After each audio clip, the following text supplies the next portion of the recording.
Now, the car that I always called a Willis when it came down, until I was corrected. It's a Ford. And remember yesterday he was shut off. He went to do his first run, shut off. Basically, he drove here the day before in the rain. Okay. And he cleaned the car out, everything like that. And the reason he was shut down is when he hit the brakes, all the water that was in the rails slid forward, and Ian thought it was a water leak, but no, it was just water. So he got it back to the pits, drove it around, kept hitting the brakes. 1206, 119, and 1199, 112. Yeah, drove it around the pits, hit the brakes occasionally, and got rid of the water that way. So yeah, problem sorted. Then he's driving back tonight because on Tuesday he's driving to a car show in Holland. Ooh. So you've got to drive it to the ferry, trip over, and then onto a car show. Love it. Awesome road trip. Right, we've got here Paul Hammond with the 10-second 30. I forgot what year this thing. Oh, it's 32 Ford.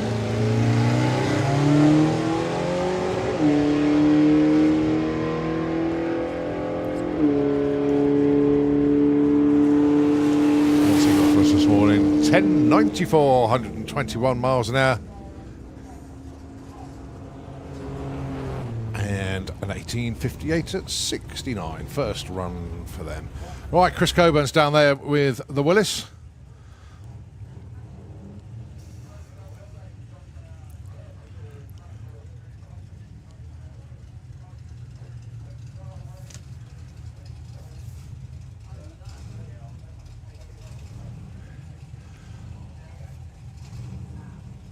This is a pure case of make hay while the sun shines, because it's an hour of run what you've run. So get everybody up and early, get them down. You'll see cars hot lapping now. Yeah. So they'll do a run, get straight back in the lanes. And yeah, look at that. Well, the lanes are chock-a-block already. Looking very good. And you'll see the cars that have just put a run in, they'll come back and do another one. Well, this is a sweet little Yeah, the door's not quite closed on this side. He's going to go fast race. Ollie will spot that.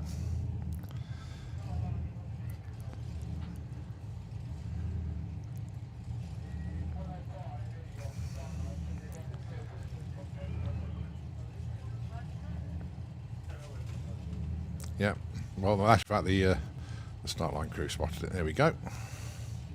Ever vigilant.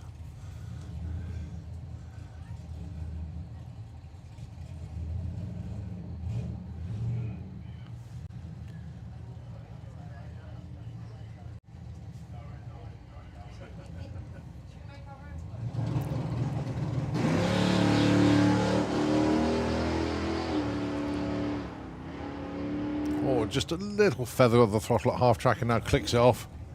Sounded good and strong though. Definitely a meaningful launch, 157 to 60 foot. Yeah. Still went 1279 at 77. That's an easy mid to low 10-second car that when it's on song. So how was your evening? It lasted way too long. Yeah. Where did you end up? Fielder's Bar? Just in the pits? I was in the pits for quite a while, and then I went round to Fielder's Bar, and then I found the RV again. Okay. Went well. Yeah. Did you sort of leave a paper trail to follow? So you go, oh, there it is. How was yours? Yeah, good. So I joined the barbecue over at the Outcast Outlaws or Outcast. I need to get it the right way. I will. But no, a really good evening actually. Plenty of chat last night. Really, really good. Obviously checked in quite a few races as well last night. Checked in with the Williams boys. Dan Williams, you know, he had a problem with the Chevelle yesterday. Got stuck in second gear. Oh, okay. But that linkage has now been sorted, so he's good to go. Gary Carr is just loving life at the moment with a boiling point. Nostalgia Superstocker, so yeah, he's just, I can't say any more than that. He's just loving it. So yeah, he's really happy. Who else did I bump into last night? I bumped into Keith Bartlett, and yeah, he was very, very happy with Roaring Rat yesterday, so that was going well. Suzanne is desperate to get out again today with the top fueler. Yeah. So yeah, she's had her first hit of the year, and I think that was a bit of a release actually, because you get all that pent up thing of, oh, gotta get on the track, and she did, so that was good. But I think what was more, I was shattered last night. I was actually lights out about 10:30. I was just so tired. But the more interesting was funny that it was the walk down this morning, catching up with people. And yesterday I caught up with a few people that I'd never met before, even though I've been commentating on them for years. It just, the stars didn't align and you're not in the same place at the same time, sort of thing. It's good, and I want to do that again today. And that's why it's so good having you up here as well, because you don't feel like you're anchored to the tower. No, exactly. You can have a wander into the lanes, chat with people, find out more stuff. So that was really good. So I met Simon Devos and his team for the first time ever yesterday. Yeah, I've been commentating on that car for nearly 10 years. So it was good. I bumped into Colin Wood this morning with a Husky. Yeah. And, you know, it's just like one of those, and you sort of think, oh, God, all the years being like commentating, and so I haven't really sort of had a chat with you. So I had a good chat with him this morning. That 9's coming. Yeah. That 9 is coming. 100%. It's got to come today. I really do wish him all the best with the Husky. He knows he's got to sort out a couple of things. He's running nitrous. Yeah. And he's trans-brake launch, but he hasn't got the setup yet to have the nitrous kick in on the launch with the trans brake. Otherwise, it would just blow the tyres off. Yeah. Okay. He's running on treads. Yeah. All right. So he's got some slicks, but he wants to get everything sorted out on the treads. I know it's going to be a chassis adjustments and goodness knows what. But he's got a lot of people rooting for him this weekend, and he is desperate to get into the 9s. And it is going to happen. And I said, look, you know, nobody is cheering as much as I am, because when you do it, the live feed commentary will be ramped up. You know that run yesterday was a 9. Yeah. Just it spun on the line. Yeah. The rest of that run was a 9-second pass. Yeah, easy. He's got to adjust the wheelie bars because they're very, very low. He knows that. They were all the way low, weren't they? But the problem he's got, he doesn't want to cut the rear bumper. Yeah. So he's either going to have to like channel it, or he's going to almost have like a 3-piece bumper. So he's got a lot of thought process. The other thing you need to do with that car is go and have a look at it close up, because the artwork on it is just stunning. All the sponsor decals are painted. Oh, are they? They are not stickers. Oh, right. It's all painted on. He's got a fabulous graphic artist that's taking care of all of that. And you look it up close, you think, that's painted. And all of the dedications on the car. It's just absolutely beautiful. You need to go and have a look at it close up. It's a work of art, that car. And I really do wish him all the best. Bumped into the Bobster this morning, Bob Main. Yeah. A lot of banter with Bob. You know Bob, he's a character. Oh, he's fun. He's interesting. He said, I'm 58 years old, and I sort of basically turned around and said, well, I'm looking forward to seeing you each 59. But no, he's got the altered. He's having a lot of fun with it. And I jokingly said to him, I said, well, at least you can see it when it goes wrong. Yeah. But joking aside, he is really enjoying it. He loves his racing, has a great time every time he comes down here. He loves all the people involved. And I think that's why he's got a lot of people that like him as well, because he just takes life each day as it comes, has fun out there. And I take my hat off to bloke, I really do. Also caught up with Rick Denny. It was 3 years since we last saw Rick. Was it? Yeah. He basically was on the way to one of the race meetings here, and the engine expired, and it's taken him 3 years to get back. So, yeah, good to catch with them. And also to some of the Nostalgia Superstockers, caught up with them.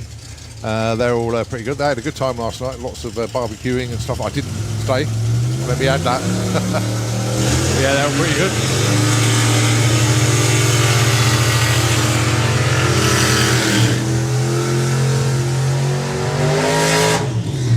Yeah, so tonight my plan is to go and see Supercharged Outlaws. Yeah. I saw Brian this morning, Brian Whitfield. Yeah. Absolutely fine. They'll be out again today. But yeah, didn't really catch up with many of them. And I need to have a good run to the Wild Bunch pits, because I haven't been around there for a little while. So catch up with that lot. Right, Graham Scrivens. down there at the moment with the Anglia.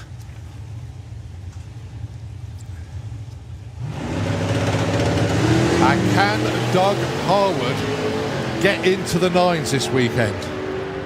Really rooting for him. His PB is 10.09. Graham goes 9.92, 10.25 there for Doug. Good run for Graham. Back into the 9s again. That's his quickest of the weekend. But yeah, Doug Harwood, again, it's another one that is so tantalisingly close to the 9s. Again, another guy that comes to so many of the lifestyle events. And he's owed a 9, basically. You know, all the runs he's put in, all the graft, the payback has got to come soon. Got to come.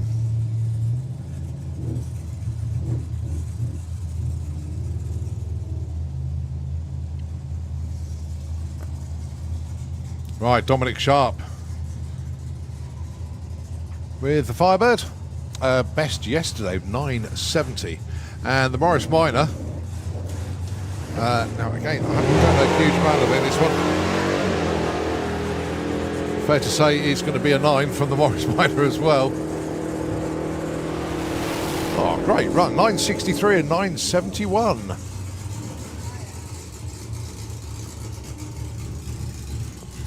So the Spirit in the Kestrel Beer Lane. Car's been around for a while. So did you find out about the engine on that? I didn't, but I do now know the car. Right. Because it's got some new tyres on it and a new cage, which is why I was not recognising it. Yeah. It's the old Spirit car, so it's been around for donkey's years. Yeah. Supercharged 4-cylinder engine in it.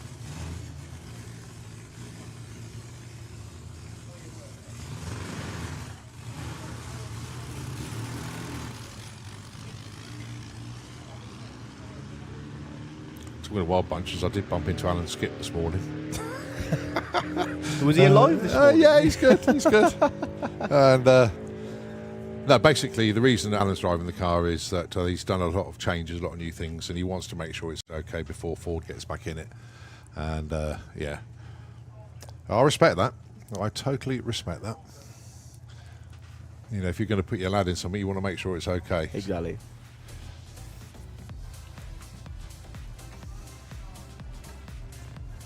Him and Mark Cassell were having lots of banter last night. Obviously, one's a Chevy guy, one's a Ford guy. And Mark said, I'm still faster, and Skip replied, well, not this weekend, you're not. What's drag racing without banter? Well, I'm not saying boring, it's not the right word, but it's just not the same, is it?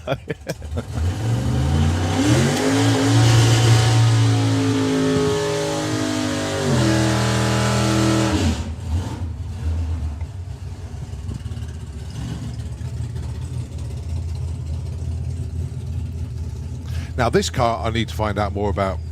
I didn't find it in the pits. Well, so I didn't go looking for it, but it's one that I do need to find out a lot more about it. It doesn't hang about. $9.99 yesterday. So this is on the hit list this evening. Oh no, little leak, unfortunately. Ian has spotted.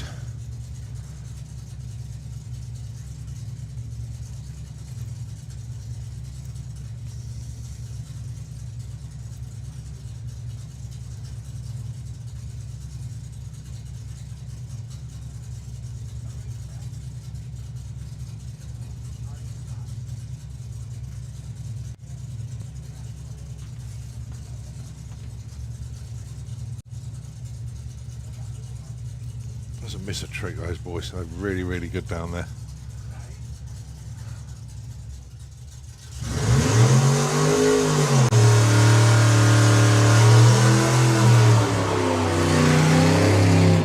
Right, it is the Outlaw Outcasts, and this is... I've actually got it on the screen now, look. Oh, there we go. Excellent. So it's the QE combo.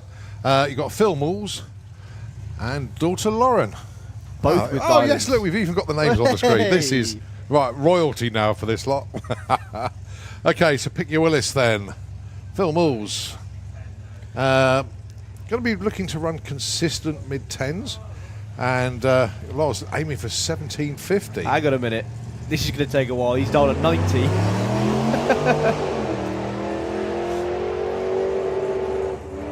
According to the scoreboards anyway.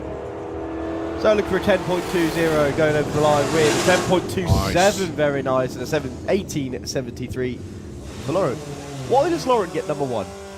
Because it's basically, she came up with the name of the group. She does all of the admin. She's the one that's put it all together. Okay. And basically, they all basically said, well, you've got to be number 1. Brilliant. It's as simple as that. And Lauren didn't really want to take number 1, but it was sort of forced upon her. Was it Well, it's fair enough. No, It's fair enough. no, please don't give me the number 1 sticker. Aww. Right, David Dinwoody and Adrian Sidra. Now then, I had a look at this Morris Minor earlier. There's a 400 cubic inch V8 in there. It's mad. This is the car that used to be blue and white. What a light from Adrian there. He just pulled an 05. Yeah. I doubt he's been on the sportsman tree many times before, but not bad for a first attempt, is it? That's why I think I've got more Morris Minor. I may retract that last comment. But it's a grey Morris Minor that's just had almost like a space frame tube chassis and everything on it. Yeah. It's still on treads, but got a 400 cube V8 under it. But it's just on tread, so it's not sort of set up to go real hard. So, it's PBs in the 13s. Right, okay. It's not Lee Johnston behind the wheel. I think, is it Ellie behind the wheel? I can't remember. I saw them last night. They told me and I've forgotten it.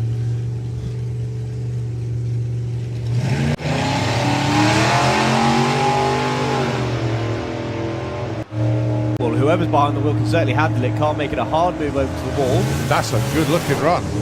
1050 on a 1030. That'll do. Lee's got a spring in his step. But excellent job. Right. That's not about right. That's the Smurf Tang. In fact, now you've said that, I can actually read Smurf Tang on the bumper. You can you? Right, okay. So dialing is 1150, not a 91.5.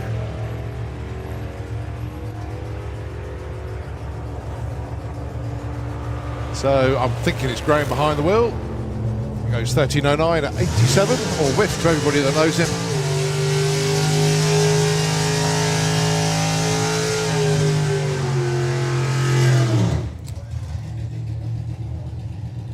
I mean, both these cars. Of course it is. Dean Hemblade with the Chevy. My goodness me, I cannot believe I did not get Dean's name yesterday. Oh, that's embarrassing. Oh, sorry, Dean. Going alongside Simon Devos. You couldn't get more, or two more different 57s, could you? No.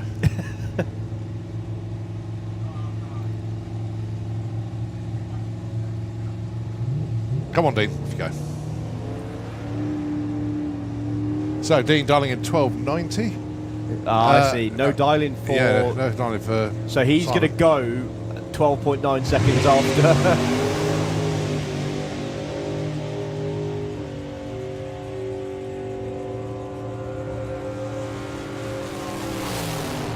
.10.46, 125. Yeah, boys need to put dialing on that. That's why he got delayed.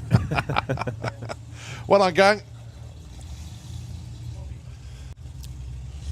The thing is, when you're so used to just doing run what you brung, it's like, you need to think what you're going to run. You need to let us know. Right, Adam Harrison with the Scimitar. And already back round. That is incredible. Yeah, we did a run what you brung, and now he's in his 00 run. So, but yeah, that's what we're going to do. Is they will hot lap because they've got this hour before any of the race classes come down. So they're going to hot lap.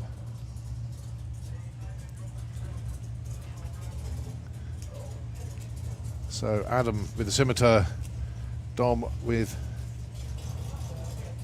what we call the Aussie Falcon.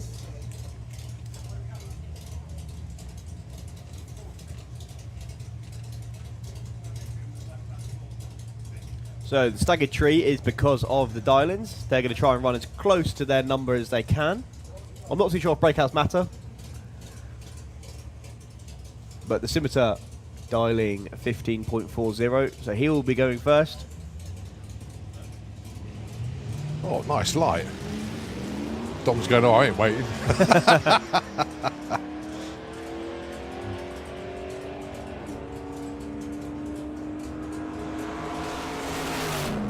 So 12.99. Adam goes 15.50 on a 15.40. Nicely judged. Very nicely judged.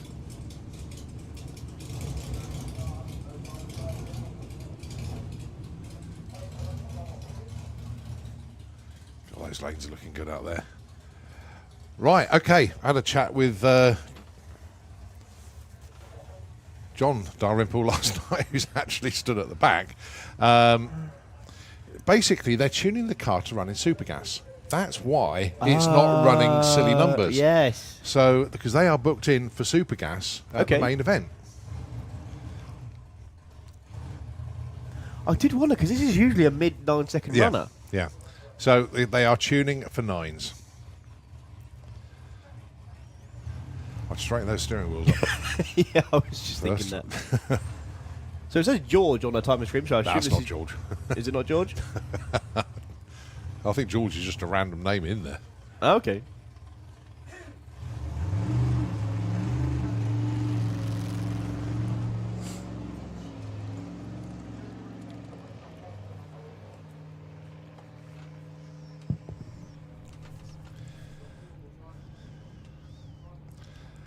That is almost like it's left on idle, but...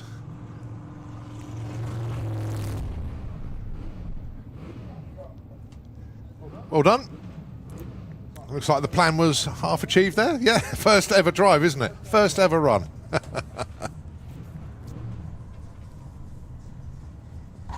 Now you watch the number. Now you watch the times tumble. He starts to wring its neck.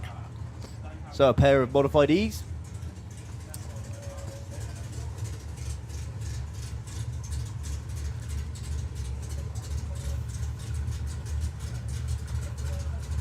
Yeah, so that would have been Lewis Trey driving the car that time. Okay.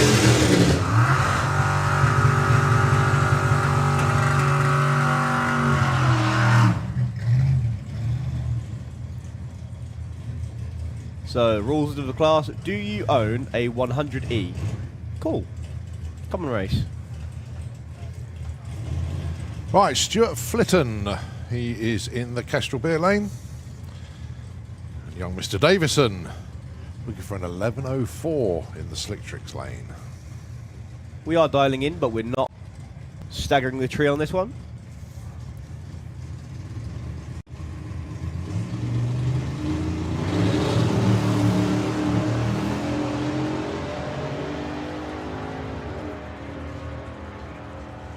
It's much better launch from Julian there as well. 1063, 127, and 1197, 112. One of the funniest wind-ups I think I've ever done in commentary up here was with the Stuart Flitton. Yeah. And for some reason his time didn't appear.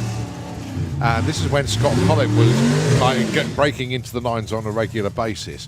And I just lost it in commentary. I said, oh my God, Stuart Flitton's just gone 963 or something like that. Yeah. Of course, Scott Collin's gone, what? It was a wind-up. But Stuart got it straight away. We kept that going for ages. Oh, dear.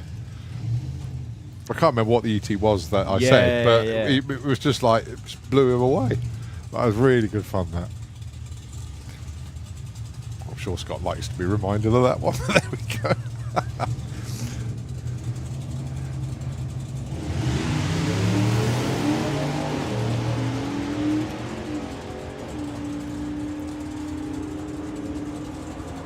So the time lock racing car goes over the line to a 10.56 and an 11.49. Now 11.49 is good. I know he wants to get it low 11s. Okay. Okay, that's the plan for this weekend. But 11:49, he'll take that, work with it, and let's see what happens. And talk of the devil, Scott Collin is below us with the Adrenaline Rush 100E. Didn't get a run in yesterday. Can't remember. Didn't work. I know that.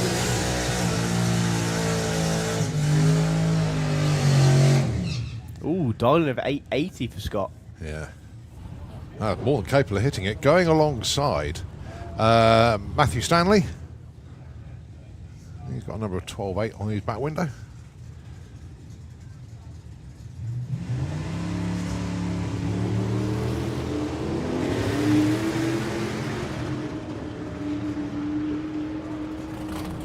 Car skating around his lane a little bit, a couple of puffs of black smoke. It's going to be a low 9 at the very least. 988. But the thing is, that's his first run of the year, in effect. Exactly. So, yeah, I'll run with that one. 1287 there for Matt. Morning, Monica. Good to see you.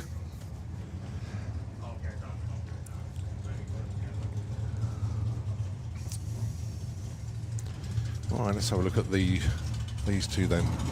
The Anglia. Yesterday, a best of 1279. And Chris Coburn, a little bit quicker. Oh, 1177, 1267. That's a nice move for the Anglia there. Also, I haven't got the name of the driver. We'll try and suss that one out.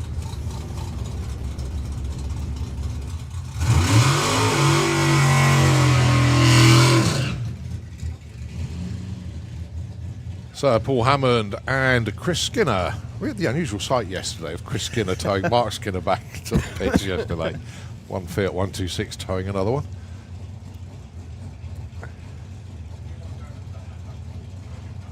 Two cars running in the 10s this weekend, but we know Chris can go into the 9s and way into it. Been over 140 miles an hour in that Fiat.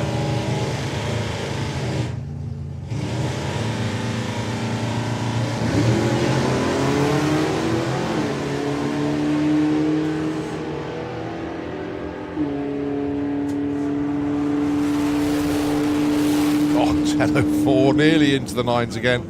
Paul goes 10.97.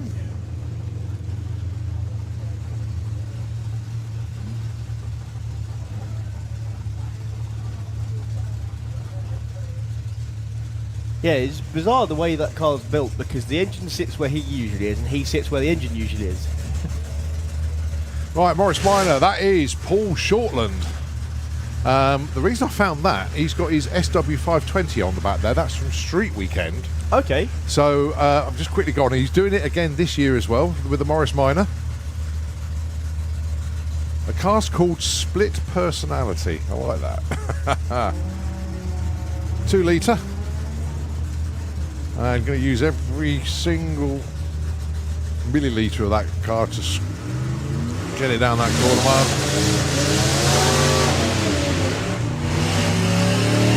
Nicely done. 15.09 at 89 miles an hour. Well on, Paul.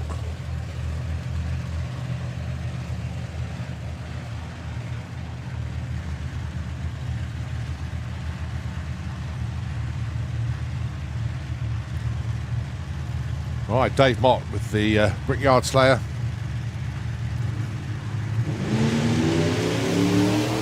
Going alongside that lovely Chevy.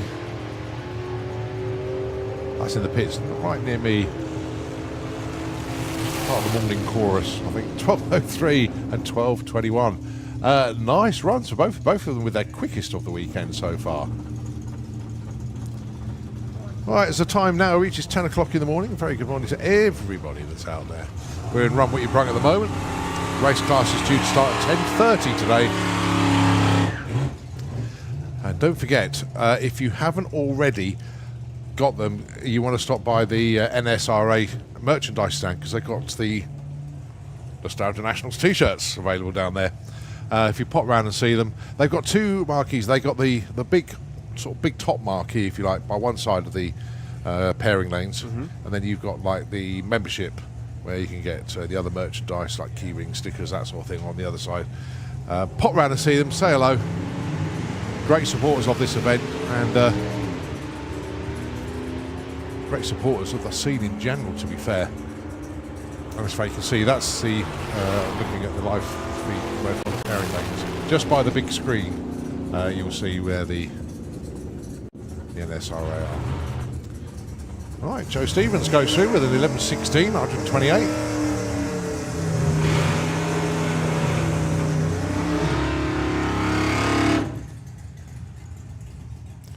All right, Ian Smith and Sally Warner, first run from Sally this weekend. Fair to say, Sally drives the wheels off this Camaro. Not shy of it one bit.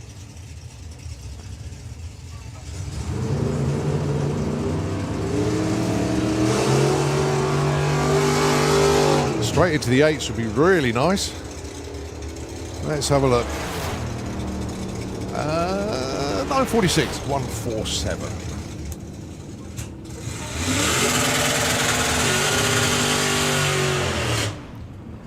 So Colin with the Husky, I can see he has managed to raise the wheelie bars a little bit, looking so desperately for the 9-second pass. Ran 10.2s yesterday. Up against the lovely 4-pop in the slick tricks lane. He's already run a 9 today. So if Colin can keep up with him and stick with him, he should be a 9. What a meaningful launch that was. Had to feather the throttle a little bit, unfortunately. That was a brilliant launch.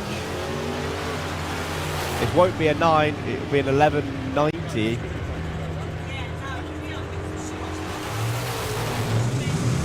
And an 11.01.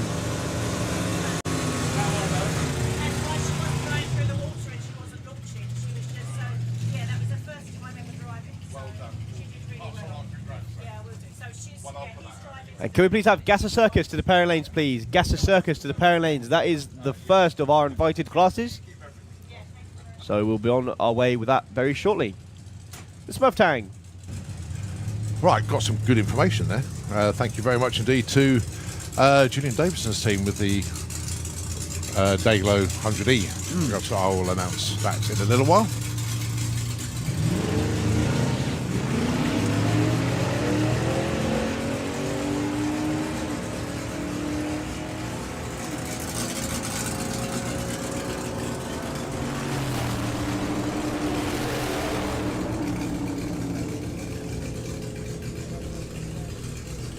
$14.21 and $12.77.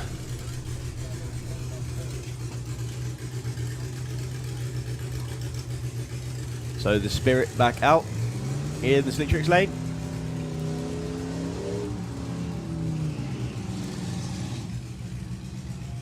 Probably Dom's back again. Wow, you get value for money. I think that's his, what, 4th run this morning?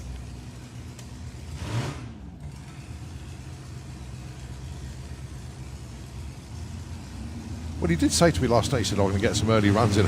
He's going to get this many. He's going to be looking for a petrol station soon. $12.70 at 108. And our quickest of the weekend for the little dragster there. They're pretty happy with that. $13.72. Excellent.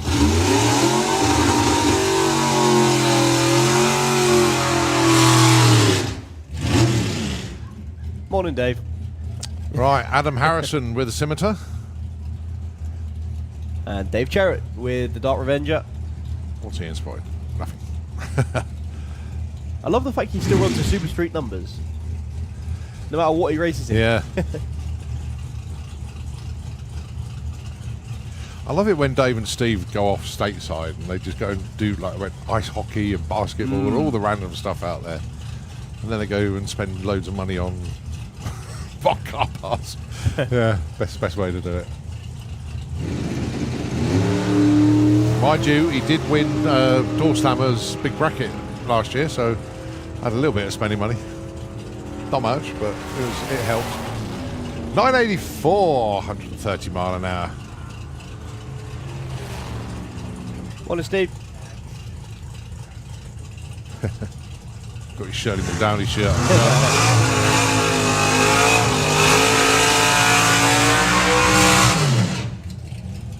Charlie Seaward back with us with that Camaro. Jeff Bull powered. Morning, Jim. His Dragstalgia t-shirt on, flying the flag for the sport, of course.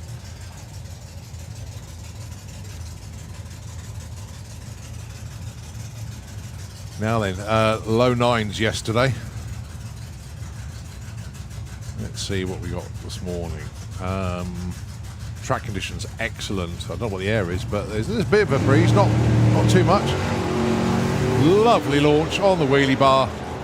Arrow straight as well. Oh, this could be good.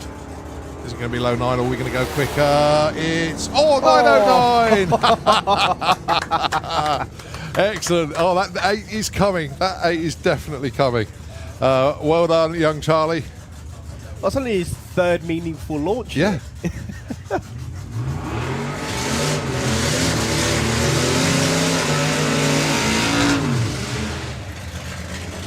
I love watching people's journeys. You know, see the euphoria of the team and everything like it. It's just great. Absolutely great. All right. Pick your orange car. Ian Smith with the chopped Morris Minor. And, of course, Dave Mott with the Brickyard Slayer.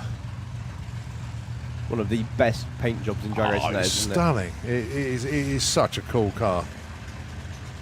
Painted by Zero Customs. I tell you what, they produce good work. Really, really do. That's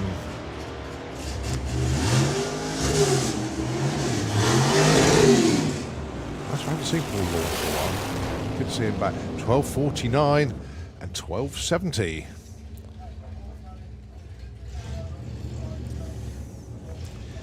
Right, 11.46, I think, best at the moment. Double check. Oh, 11.49, very close.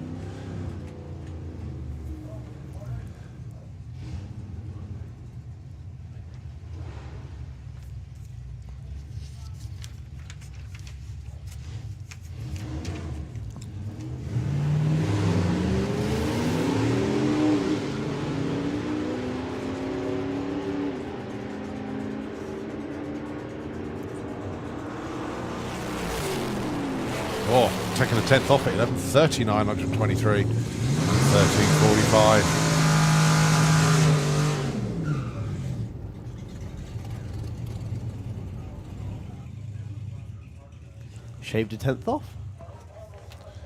Yeah, I'll keep doing that. The next 4 runs, he'll be where he wants to be. And I'll tell you what, that's a full steel car as well. Proper job.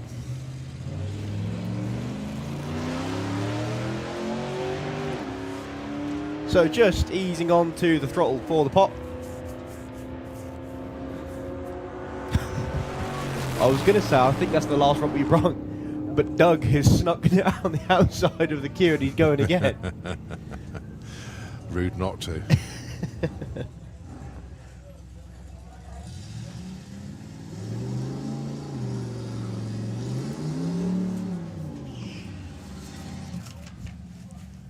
I'm going to start calling him Do It Again Doug.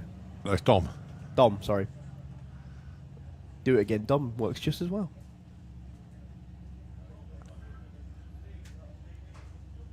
Well, you're certainly going to win the prize for most runs in an hour.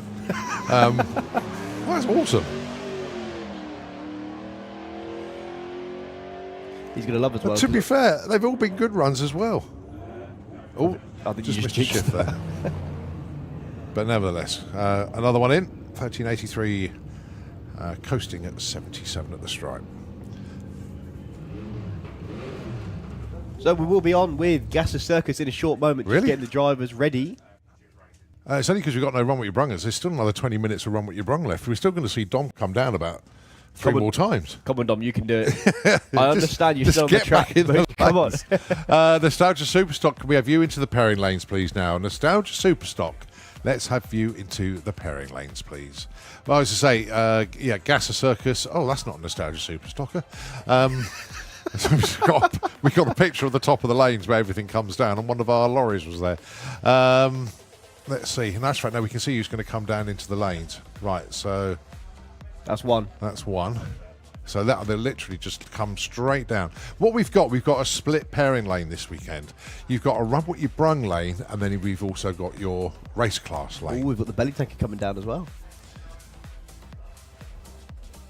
Yeah, that'll be the first run of the day for them, and I never did find the details on that. So the little Anglia coming back round. I can have a look under the bonnet as he drives past as well. That looks to me to be a small block Chevy. It is, yeah, you're spot on. And that's a small chop Morris Minor. Known Ian for quite a few years, actually.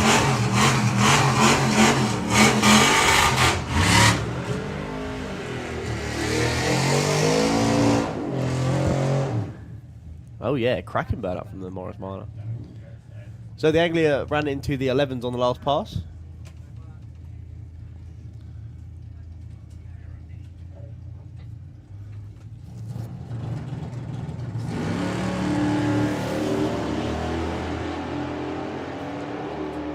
.55 to 60 foot should parlay into a mid-10.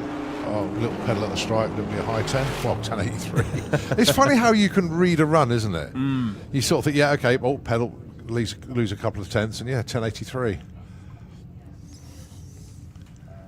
Against 12.53 there for Ian. Look at that, in 2 runs he shaved off 2 seconds. Yeah.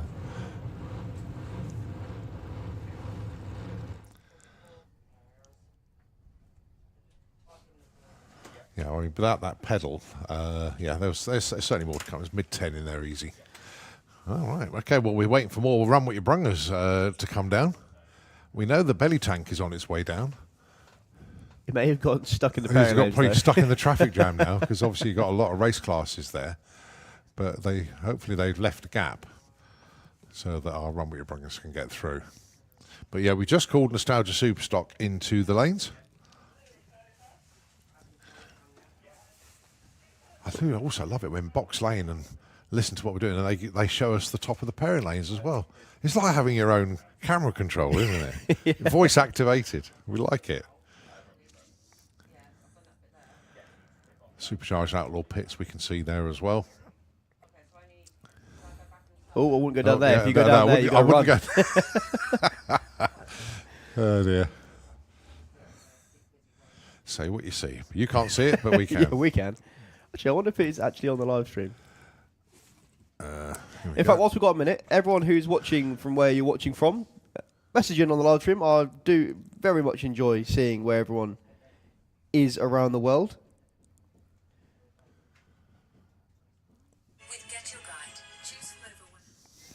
Proof I'm cheating.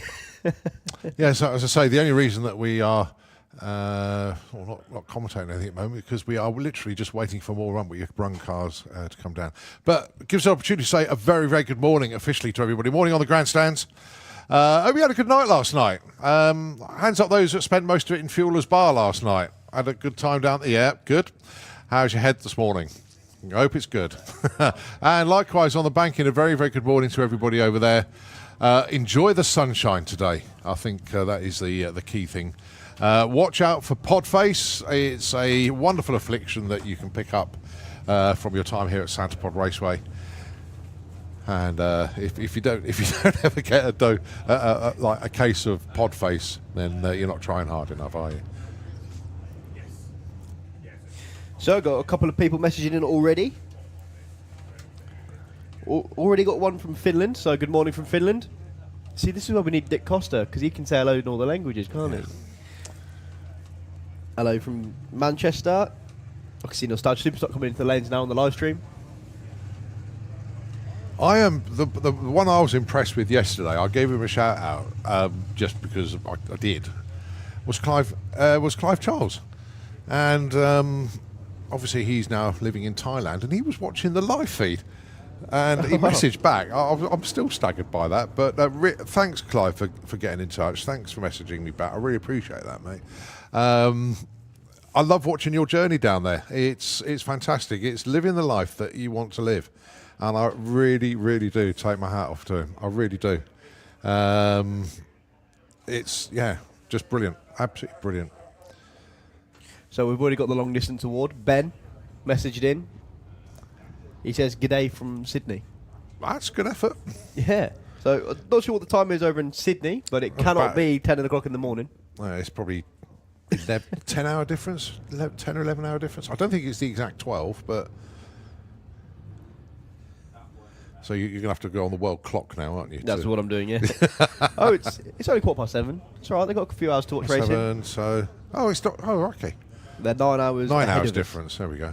Oh, they're 9 hours ahead. That means they've already seen everything we're going to see today. Don't spoil it. Don't spoil it. Right, okay.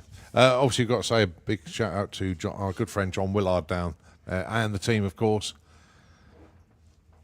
And we expect John back, not this year, possibly next year, but if not, definitely the year after, I think. And he's going to bring some friends.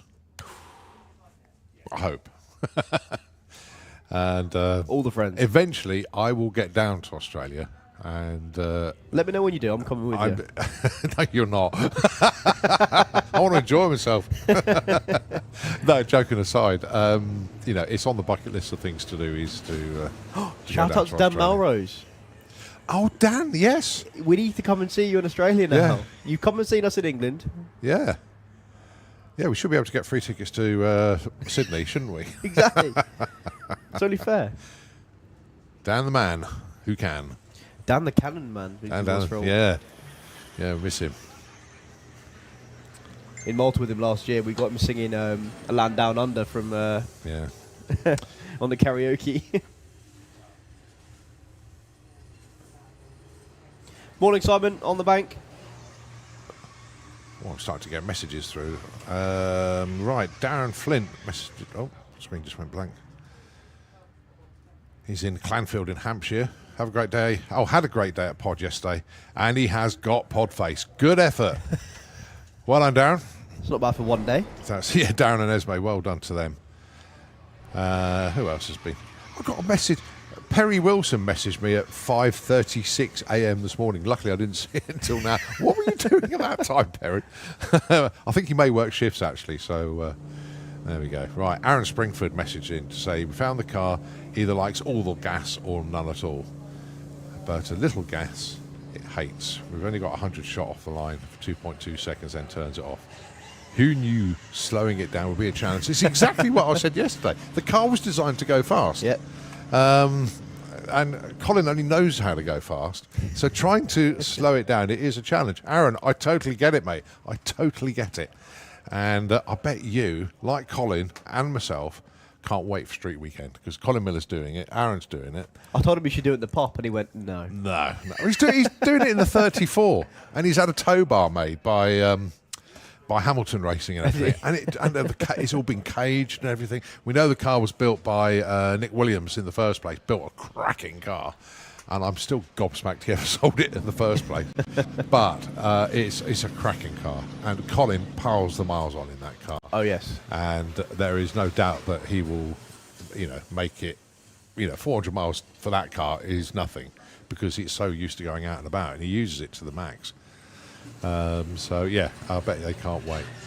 Pete Smith's messaging about the Black Morris Minor. That's Phil Winstanley. Thank you very much indeed, Pete. Ooh, planning on running in Street Eliminator later this year. Nitrous small block Chevy. Boom, that'll do. Yeah, thanks, Pete. Thank you for the update on that one. Hugely appreciated. When's Pete coming out in Street Eliminator? When's Pete coming out in Street Eliminator? Pete. Pete Smith.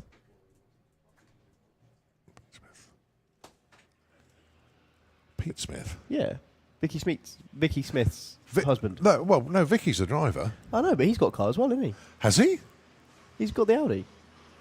I didn't know that. That's why I sort of looked at you with a blank face going, what are you on about? Who's Pete Smith? But yeah, I mean, he was the only Pete Smith that I know. I didn't know that. Well, there we go. You stopped me completely in my tracks there. Right, let's have a look, see what's going on. We've got more cars in the lanes now. A little bit of sledding going on out there as well. Don't forget, folks, get over to the NSRA stand. That's the other thing that I need to remind everybody of. Get your event T-shirts. They're available over there. And also, pop over and see. They've got two stands either side of the Crossroads next to where the big screen is over there, and you can catch up with all the information from the NSRA about future events, future rumbles, stuff like that. And you just sort out memberships and things like that. So that's where you need to go. Pop over and see the NSRA. It's their event as such. I'm very proudly wearing my 2024 NSRA Hot Nostalgia Nationals t-shirt. Thank you very much. You have to forward order mine because every time I go and buy one, they've sold out. So fortunately, Alan, because he knows I will always get one. So. Right, okay. I can out-trump you now. Oh, yeah? Oh, right, so Pete Smith has sold the Audi and he's building a Camaro. Thanks, Nathan. And that's going to be turbo-powered. Well, there we go. So, wonder who's got the Audi now. That was a cracking car. Always has been a good car. I remember when John Sleeth ran it. And he was in the sevens on a regular basis. Ran mid-sevens as well, didn't it? All those years ago. It was always a battle between him and Andy Frost with Red Victor. Yes. Some of their battles were legendary back in the day. Then Splinter came in, of course, with the Cougar. With the Cougar, yeah. Wildcat. He's still got the car. He's still got it. But he has a lot of fun crewing with... Danny and Dan. The two Dans. Dan Dieth and, of course, Danny Cockrell. Good team, actually. Good bunch of guys. Let's say good morning, Crunch. You've just messaged in, so I know you're watching. This is rather bizarre. I'm finding so much to talk about, actually. This is quite unusual. Right, let's have a look. Birthday shout-outs. Rob Carter of Percy the Passat fame. Many happy returns indeed to him. Gary Frensham, his birthday today. Ian Gray. Ian is a good supporter of drag racing in general, comes up to the pod occasionally. He loves going stateside and goes to a lot of the NHRA stuff. John Hayfield's birthday today. Rick Colby, 60 today. Former I think he still runs in Outlaw Anglia. Pete Crane, the Stormbringer, Mr. 5 second, first ever guy to run a 5 second pass, his birthday today. Lee Cohen, his birthday today. And from Scandinavia, Nicholas Anderson's birthday. So many happy returns to all those. We'll say good morning to Steve as well. Steve's just messaging, so I know he's watching with his fabulous beard, wherever he may be. And look at that. Time that perfectly into Gasser Circus.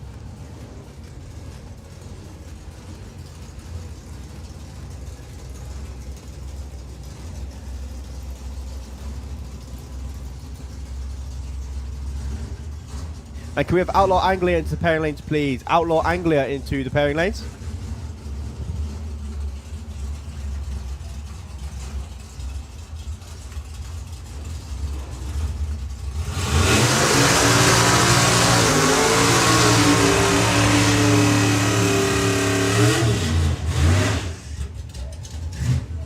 Right, sticking for the time being with his 1085 dial and his Ray Turner with Green Onions. Going alongside Simon Prest. Well, Ray yesterday managed to run 2 1085s and one of them stuck him on the number 1 spot. He's dialing it in once again, 1085. Simon dialing 1091 with the rocket.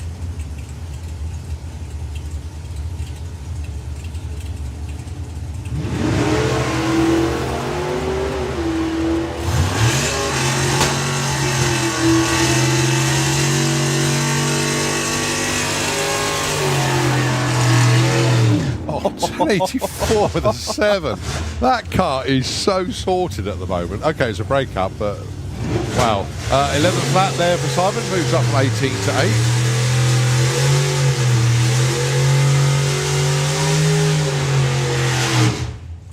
All right, next up, Steve Matthews and Keith Bartlett. So pick your Chevy.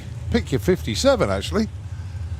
Oh, Jason Pickett's down there. Oh, yeah, Cherry Bomb. He hasn't got an engine at the moment. He's having a new engine built because the engine that was in the Cherry Bomb 55 Chevy is now in Matthew Dowdy's Red Ned. Right, 949 plays 1039. Keith Bartlett, number 2 qualifier at the moment.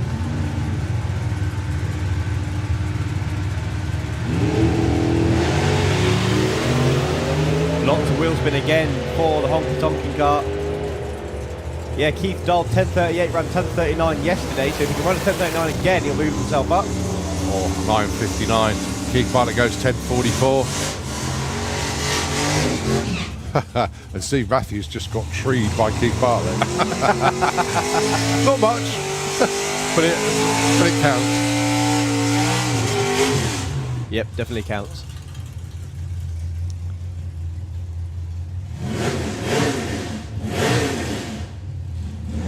Okay, I need to catch up on this story then.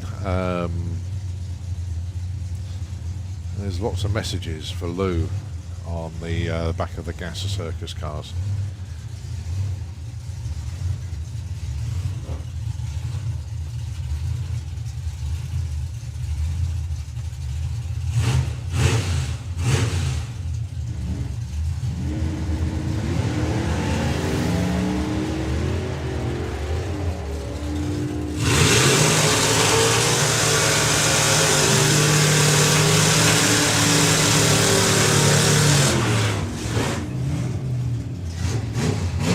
McPherson goes 991. Patrick goes 1168. No movements. They stay put 6 and 10. Right, 2 pickups. One from the UK, one from the States. Basically, you got Sam Glenn in the straight shooter. That's the little Austin, dialing in a 1053. And you got Ray Irish with the Gas Junkie for the 41. Willis looking for a 1006. Ray currently number 16, Sam number 7.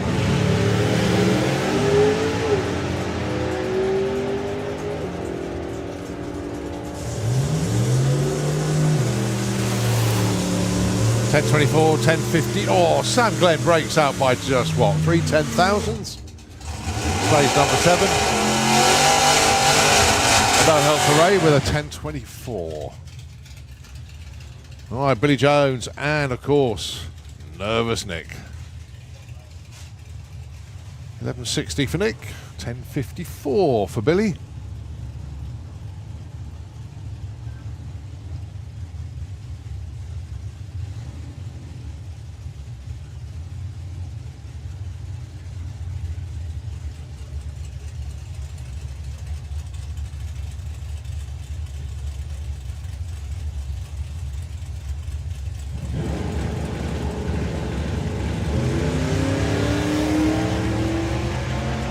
Right, I Billy should get to the top end first.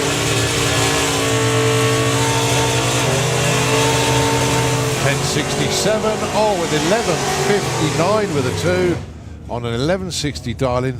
Nick misses out by less than 100th of a second. It seems to be a familiar story. Just missing by 100th of a second. Brian Gibson and Jason Hollenby. Well, these two are 5 and 4 respectively. 11.36 plays 10.75. Two very, very good races indeed.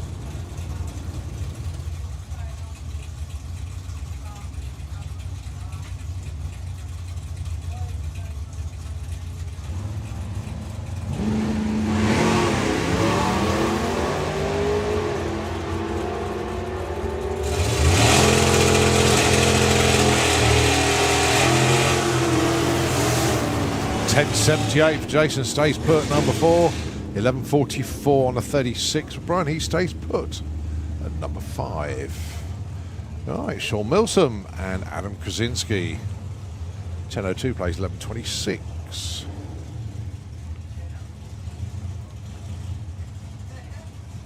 Now Sean can go into the 9s, but he'd like to stay north of the 10 flat. Well, run a 10.02 obviously. The conditions are really good out there at the moment.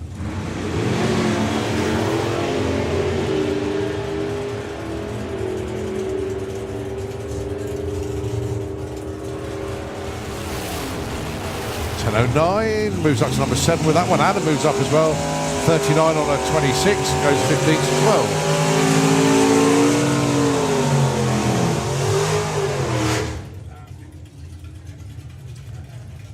Right, first time we've seen the high roller Falcon of John Gibson this weekend, going alongside Chris Laram with the Outlaw. Ford Anglia. 10.10 dialing then for Chris. John dialing in 10.65.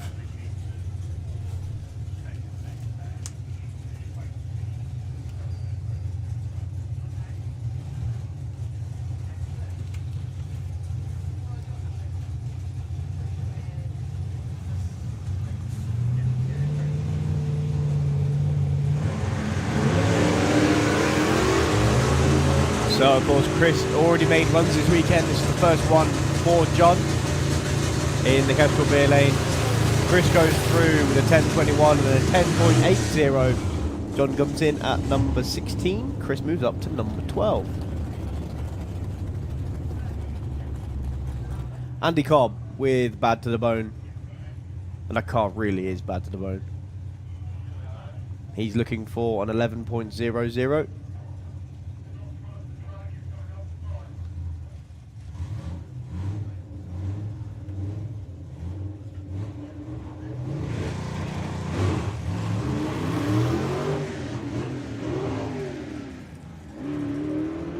There we go, found second eventually.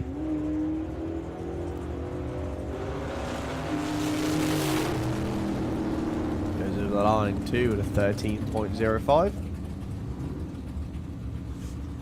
And that does us for Gasser Circus.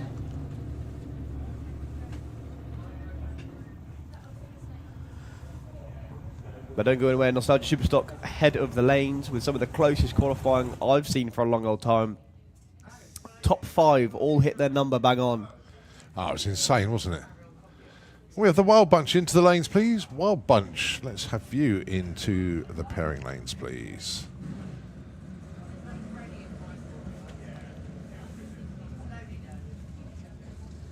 And here we go, pair of Williams bros. Dan Williams and Spencer Tramp.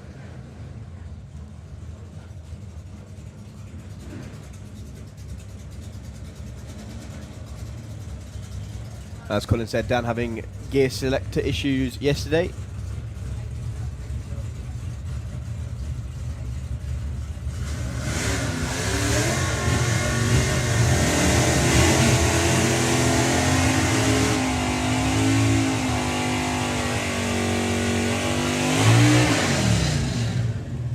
Yeah, he currently sits in the number 20 spot. Very, very, very unlike Dan. Yeah, but as I say, they're using this weekend as a test weekend. Going alongside Spencer, 11.13. I think he broke out by just that much yesterday. In other words, minuscule amount.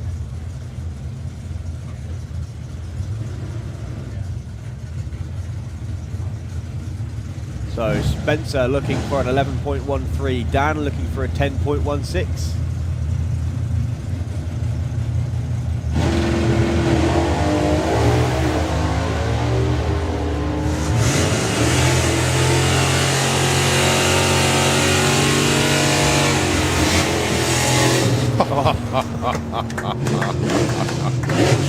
Oh dear. Right, Dan Williams goes 10.16 with 8 on a 10.16 dial-in. Goes to number 5. Spence goes 11.16. Those Williams boys. God dear. Right, Jim Smith, Matthew Dowdy, Jim's first run. Saw him with the car on the back of the low loader, you know, the beaver tail this morning.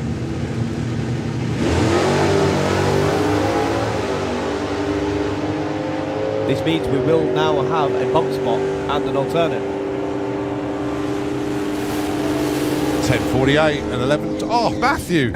Oh, 11.13 darling goes 11.12 with a 7. Oh, so close. So one of the Williams brothers hits his number. One misses it by less than 100th of a second. The other one misses by 300ths of a second. That's ridiculous. Right, Rick Denny. Actually, on the bump spot is our Rick Denny. 11.20 darling. Dan Sanderson, 13.85.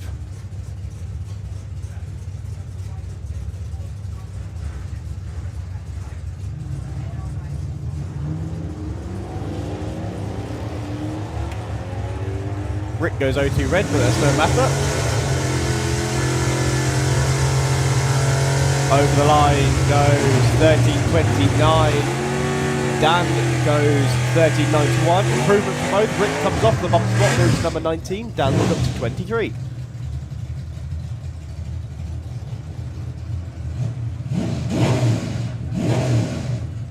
Gary Carr and Jack Bishop. Gary looking for a 13.13. In fact, I think that's the third 11.13 dial I've seen today. Jack looking for a 9.87.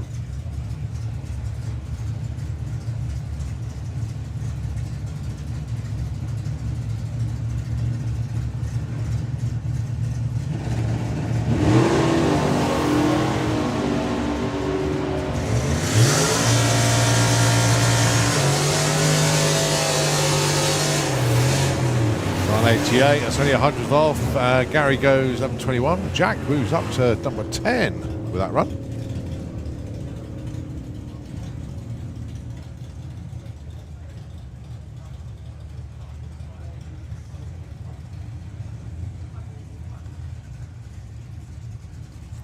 Steve Lloyd and Alan Huckle. Steve looking for an 11.23 with the Blue Pearl. Alan looking for a 12.64 with the Falcon.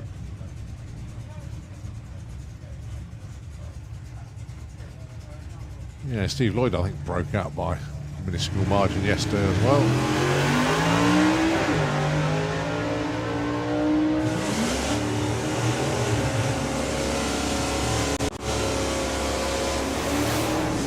$11.50. Yeah, stays number 30. Alan Huckle, 12.76. I think Steve rolled the beam just a little bit there.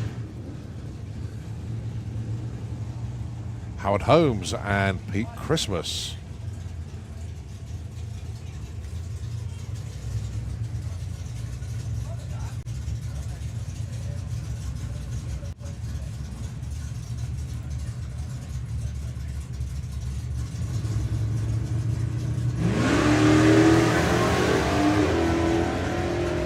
Pete looking for a 10.40. Howard looking for an 11.80. Pete goes 10.56. Howard goes 11.81. He stays in number 3 spot. Pete does actually move up to number 30. Yeah. Howard Holmes could be one to watch this weekend, actually. That's his another great run. Right, Mick Sharp only got one run running yesterday. Remember, he got here quite late. He did phone ahead and say, warm the car up, I'm on my way in. The reason he has been missing yesterday, he was on his son's stag week. Okay. So, yeah, that's he finally got out. They made it to the track, so well done to Mick. So 9.72 Darling going alongside Chris Darling in 12.13.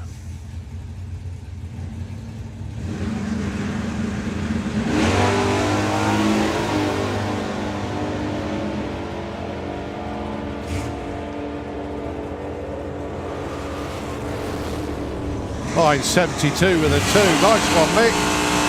Well, it's a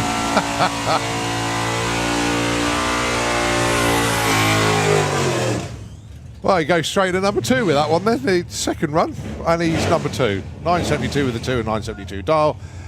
Chris goes 12.22. Stuart Arthur with one of my favourite car names this year.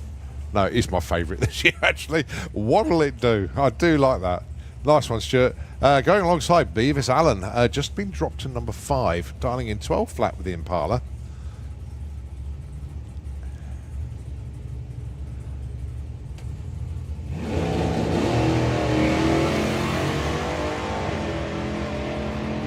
Well, Beavis goes 0.4 on the tree. He should get there first. Gets 12.01. Wow. 12.48 for Stuart Arthur. Beavis stays number 5. Stuart stays 24. But Beavis, if he can run 100th off and pull 0.4 lights, then contender, I think is the word. John Sleeth with the Camaro going alongside John Davison. John was trying to play it cool in the pits this morning, but you can see his brain working away. He's just foot brake launch it, and I only go up to about 2,000 RPM. But he's number 3 qualifier, 10.65. The local man from Rushden. Let's see what he's got for us, going against tuning legend, if you like, John Sleeth. Oh, mainly foot brake launch, 0 on the tree. Yeah, nicely done, John. John Sleeth is going to get there first. 9.73 and a 10.70 for John Davison.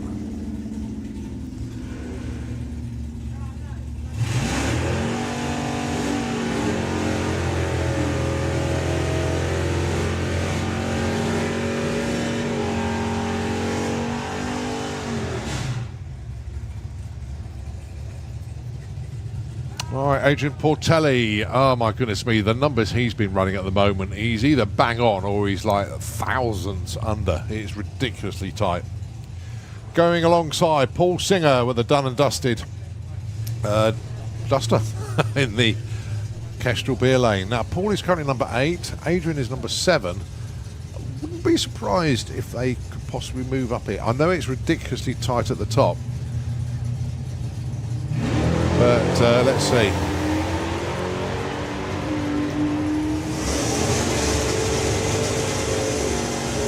So Adrian is going to run a 10 something. It's a 10.93. I think he's going to stay number 7 years. 12.40. Again, just 300s off of Paul Singer. Dave Billadou, Gary Cork next pair. Dave, 9.85, darling. That's totally achievable, actually, as is Gary Cork's 11.75.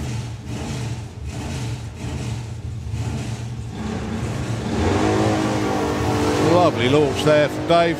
Carries the front wheels to 60 foot. Now then, 9.85. Has he got it? Oh, he has. 9.85 with a 9. Moves up only to number 8. Struth. 10.85 from Gary Cork. So the top 8 have hit the number. The next 7, the next 6 are 0-1 off. That is insanely tight. Right, Glyn Dunford and Jake Cawthorne. Massive congratulations to Jake Cawthorne and Neve. They got engaged yesterday at the track. Wow. Yeah. So congratulations, Jake. There's photographs of Jake down on one knee, and Neve accepting the proposal. This is just obviously photographs of the engagement ring.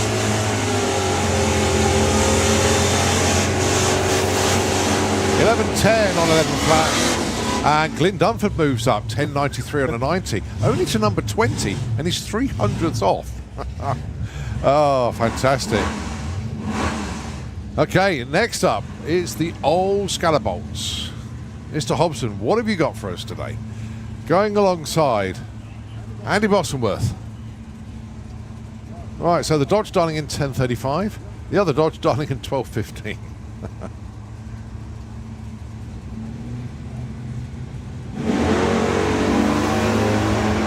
Lots of wheel spin from Phil in the Kestrel Beer Lane. So Andy's going to get there first with 10.43 and 12.15 with an 8. Phil Hobson moves to number 7. So that's now the top 10 on their Darling. Supercharged Outlaws to the pairing lanes, please. Supercharged Outlaws into the pairing lanes, please. Right, Lee Charles and Glenda Thompson, your next pair. Lee only number 29. Well, he hasn't had all the runs, fair to say. Glenda has broken out a couple of times. Needs to keep on the right side. Commiserations to Kiwi, actually. Normally we see Kiwi racing as well, but I know he destroyed an engine last year. Not quite back together yet. And I just think he's a little bit frustrated, but at least Glenda's out there racing. Lovely launch there for Lee. Now then, 9.83, 9.88, 500s off. And Glenda goes 13.99, and Lee moves up to number 23 with that one, 500s off. Tough crowd. Right, 971 dialing then for Chris Goodale with the Russo's Rat, going alongside Rob Cawthorne with the Valiant. Dialing for him 12 and 20. Well, fair to say, Russo's Rat launching really well at the moment. It used to twist off the line, but it's pretty straight now. Chris has got this one pretty well sorted.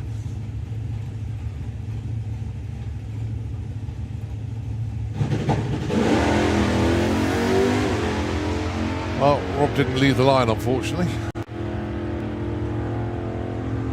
Chris powering on to a 981 instead of a 971. I can see Rob frantically moving around inside his car. He's off now. With an 18-second reaction time. That wasn't part of the plan, but there we go. At least he's going to take it up the track and clear the top end.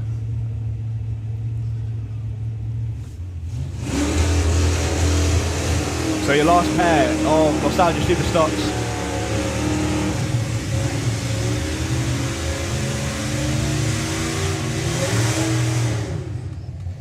Duncan Watts and Royden Mitchell, they're bookending at the moment. Royden is number 1. Duncan is on the outside looking in now, number 33. 10.14 dialing for Duncan. Royden, 13.66. He is the one that's had the perfect ET out of the bunch. But if you consider the next 9 have all hit their dial-ins as well. As I said, there is that tiny little gap. And they've all had a go at trying to get in there. Much better launch there for Duncan. Had a few issues yesterday, but I think they've all been banished. Let's have a look. 10.14. Yeah, completely. 10 flat. Breakout. Royder goes 13.98. Duncan stays at number 33. Royden obviously stays number 1. Really good session for Nostalgia Superstock, that. Very, very good indeed. Managed to get 33 odd cars through in 24 minutes, I think that was. Oh, wow. We'll like that.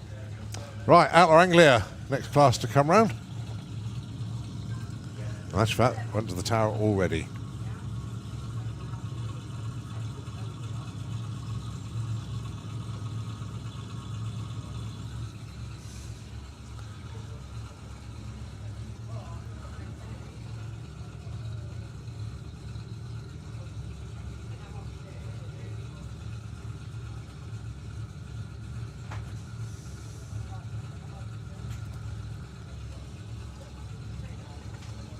So yeah, let's look at the top 10 in the Nostalgia Superstock. Royden Mitchell, Mick Sharp, John Davison, Howard Holmes. Oh, and then the screen changed. Lost the rest. But nevertheless, unbelievable. The top 10 all on their darlings. Right, first pair then. Luke Hoskins, currently sitting on a 968. Ben Kennedy, 888. Heads up class. Whoever's the quickest goes to the top of the pile.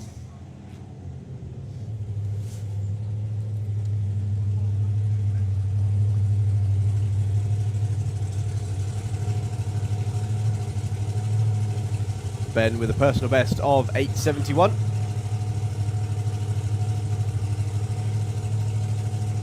Luke's currently qualified with a 968, so another 8-second pass of what we want from Ben.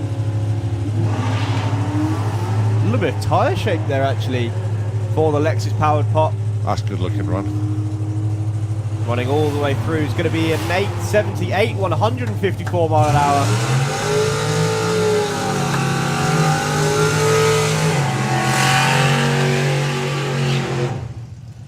Luke Hoskins goes 980, went 968 yesterday.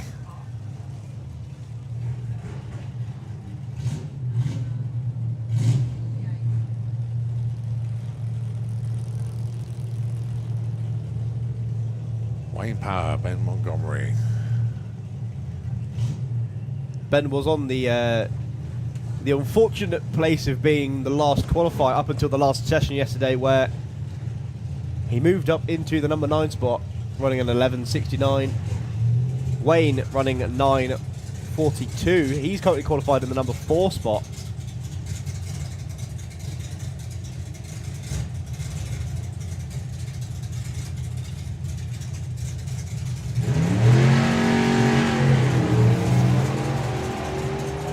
Well, Ben just leans his way through stage, gets a red light, but he's going to get a number on the board. Wayne goes through with a 10.40 and a 12. And a 12.11 for Ben.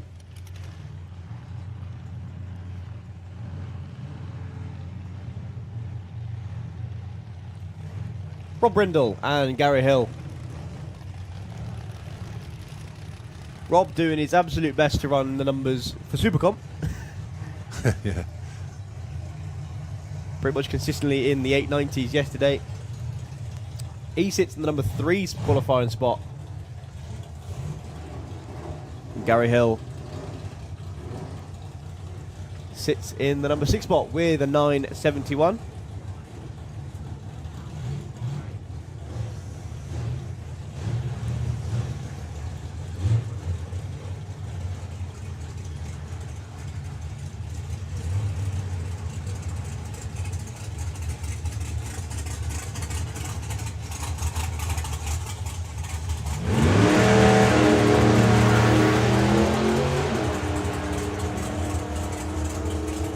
Well, this is a good looking pair of runs.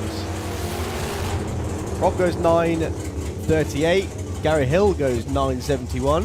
Improvement for him, stayed in the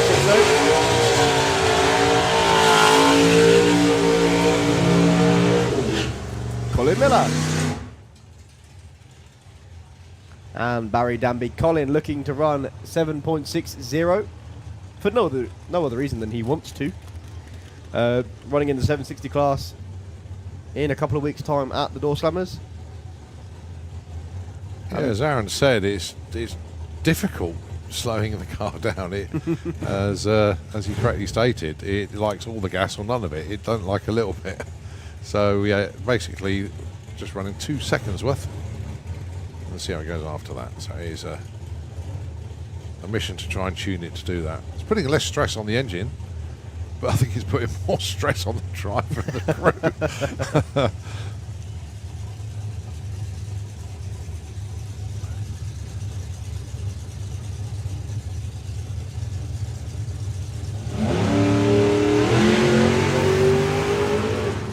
Well, the car just driving over to the centre line. Colin backs off wisely. Barry on a good looking pass. It's going to be an 11.77, moves him up to the number 10 spot.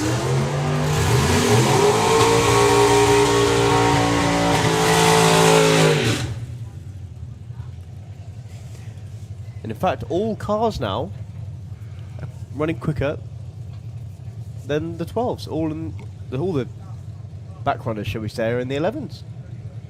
9, 10 and 11. Brian Nixon and Andy Bloomfield, 2 of our 10-second runners.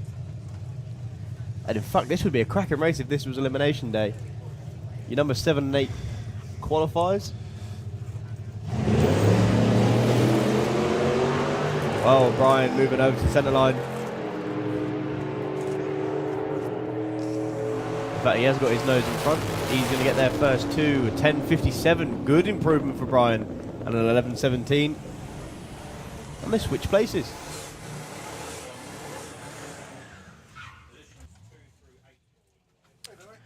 So the last Outlaw Anglia, Alex Strike with the Turbo Turtle, currently sitting in, he is in the unfortunate position of being our number 11 qualifier out of 11 with an 11.90. So if he can go quicker than an 11.77, he will jump into the number 10 spot. Let's see what he can do. 8.0 to the 8th mile. It goes 12.34. And that rounds us out for Outlaw Anglia. Moving into the Wild Bunch then. It's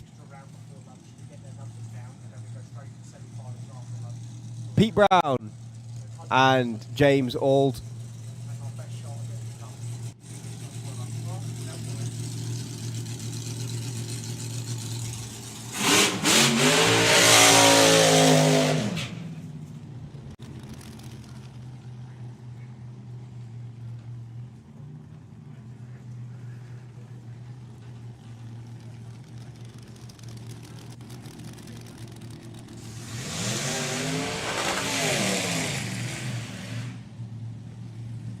So James with the little false. I believe we're going to have one run, no dial-ins, and then we should have dial-ins on the next few runs.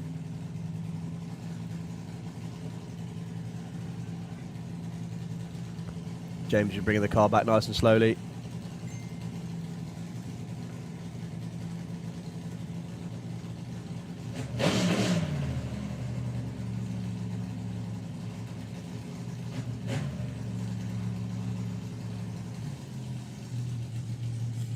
Final checks on the Rebel machine.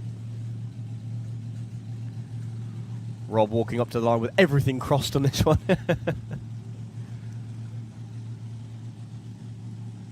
James looking to run another 12.6 if he can. Rebel looking to go back down into the 8s. 117, 60 foot. Much better than we've seen all weekend. What's going to be over the finish line? It's going to be at 8:58, 153 mile an hour. Rob seems really happy with that one. Issues for James, unfortunately, with a little false. He's coasting off the end of the track to a 21.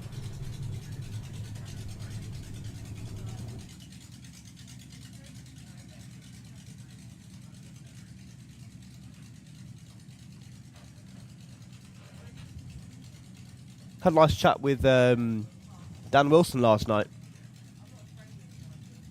Just speaking about the car and how unbelievably short it is. It's only a 100-inch wheelbase, which is probably as short as you can get for a Slingshot.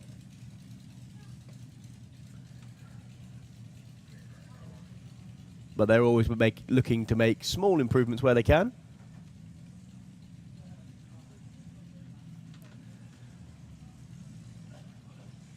He had the lucky position of being sat in the other lane when Bob ran the 640 yesterday.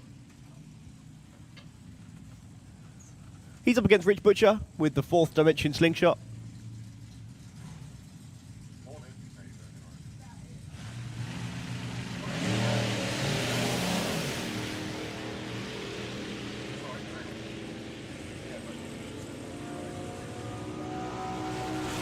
What's Dan got over the finish line there? It's going to be a 10.27, 124 mile an hour, and a 13.59.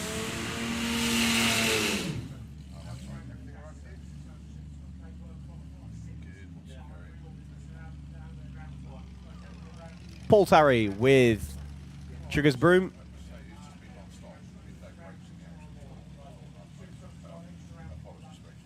And Ian Wild with the Wildcat Supercharged Jag powered altered. Newly supercharged, shall I say. Already beaten his old, naturally aspirated personal best. Ran into the 11.4s.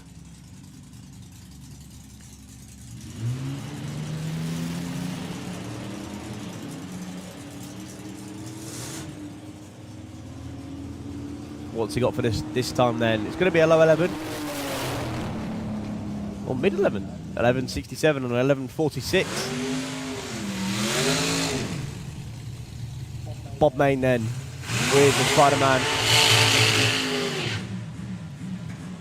And James Griffin with the Hold Faster. Paint job on this thing. Who just went 11.46? Was that Ian Wild? No. That was Paul Tarry. Okay, all right. Because Ian Wild, it was another PB. Okay. Yeah, paint job on James Griffin's new car is just outstanding. It works well, doesn't it? It sits right, it suits the car. Yeah, I like it.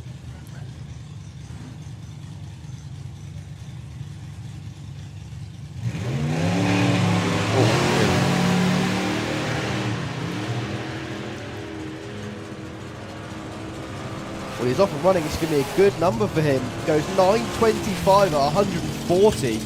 Cracking pass and 11.52 for Bob with the Spider-Man car.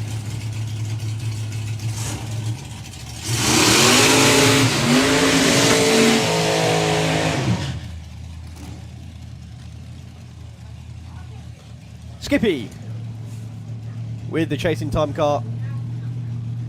Says he's changing the setup pretty much every run because he's trying to get it dialed in for Ford, who's up front.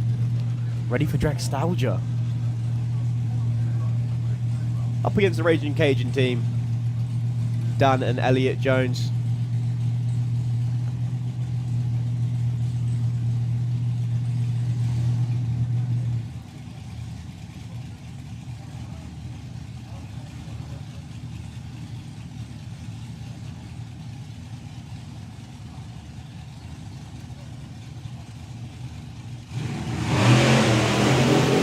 Much better launch from skip 122 to 60 foot.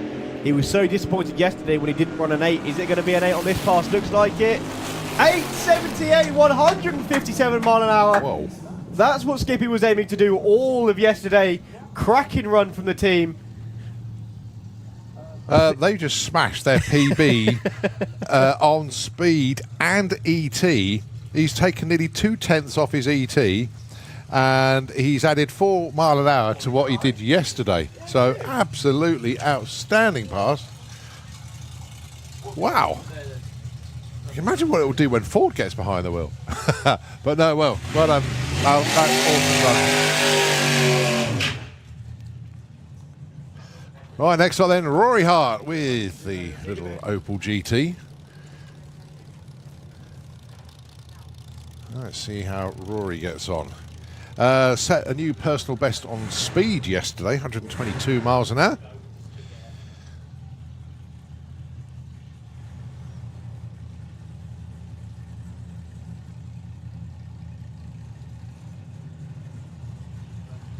Yeah, I had a quick chat with Rory last night as well. I was like, were you busy yesterday? You know, hopping from this in the fuel car? Course, and he went, no, all in a day's work. So Dad Ian brings his lad up to the line then.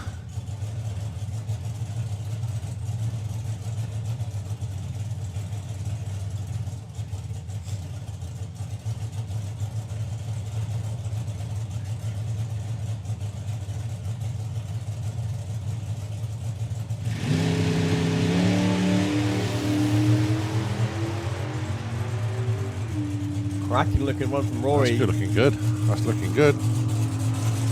What's going to be at the stripe? It's going to be a 10.65, 120 mile an hour. Just 500s off a PB there. Nicely done. It's running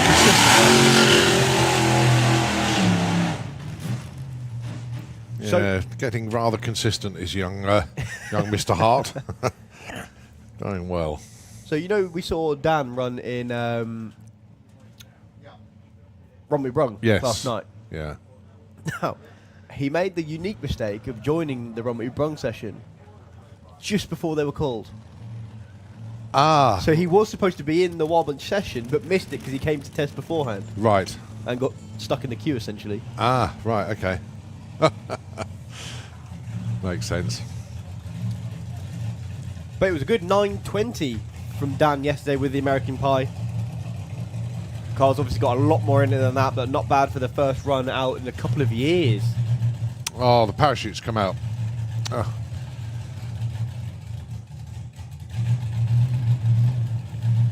What a shame.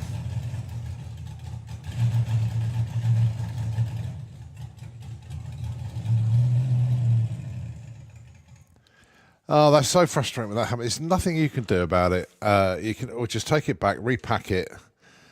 But yeah, there is obviously a clip, if you like. So the parachute doesn't drop out when you're going around the pits or anything like that. But before you do your run, you have to release that safety clip to allow the driver to pull the cord to release the chute. Well, you could leave it in, but the driver wouldn't be able to then Well, you use won't be able the to parachute. stop. But sometimes, as that's what's happened there, is when you pull that pin out, the cable, if you like, has only got about an inch. I don't know what the given distance is as such, but let's just say it's an inch. But sometimes when you pull the pin out, it gets caught on the actual cord itself, and it just pulls the chute out. And that's exactly what's happened there. But luckily, it was only the drone chute that popped out. The main chute didn't. Because sometimes they blossom. If it's a windy day and the wind catches them, it's just really annoying. It's not the first time it's happened. It's certainly not going to be the last time. No. It's just one of those things. Oh, Dan, feel your pain, mate. It just one of those things. It's no, if they can get it repacked. Yeah, they've got loads of time. I think he's still in session for the Wild Bunch. Ian Jackson with the Hammerman. So you've seen the American painted car. This is the British painted car. Yeah, so no burnout. Literally just going to roll it up to the beams. Have to go and check this car out in the pit. It's one of the most unique combinations. Sorry. Unique conversation. Yeah. Oh yeah, no, yeah. Supercharged injected V6 mounted sideways in the back of the Dragster. One of the best parts I've seen it make all weekend is going to be a 1235, 111 mile an hour. And I think we've only got Bob Hawkins left. Bob with an amazing 6.4 second run at a measly 205 mile an hour. I say measly because he has been faster in the past, but he's never been quicker than that. That is his new personal best. And I can't even say it was a cracking run because it wasn't. Well, it was so undramatic, and they're the quick ones. It's as simple as that. Yeah, yeah, but it was spinning before 60 foot. Yeah. You could see the smoke coming off the tyres as it started to haze them. But it gathered itself up nicely. What's he got for us this time then? Bob's certainly not one of the people to do test passes. He doesn't believe in it. Yeah, you're right there.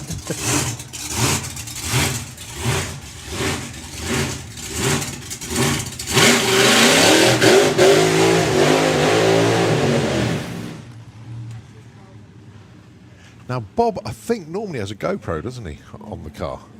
Because there's been some brilliant footage. He has from the that. glasses Yeah. with the little camera in them. There we go, finds reverse. One of the most vicious hunts of any car. Yeah.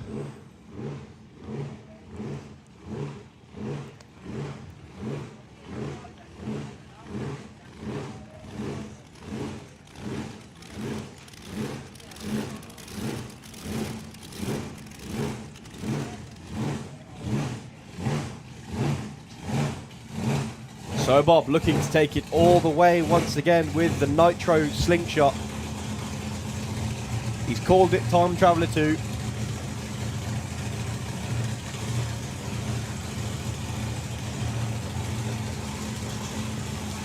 Made it to the final in the Dragstalgia Cannibal not that long ago.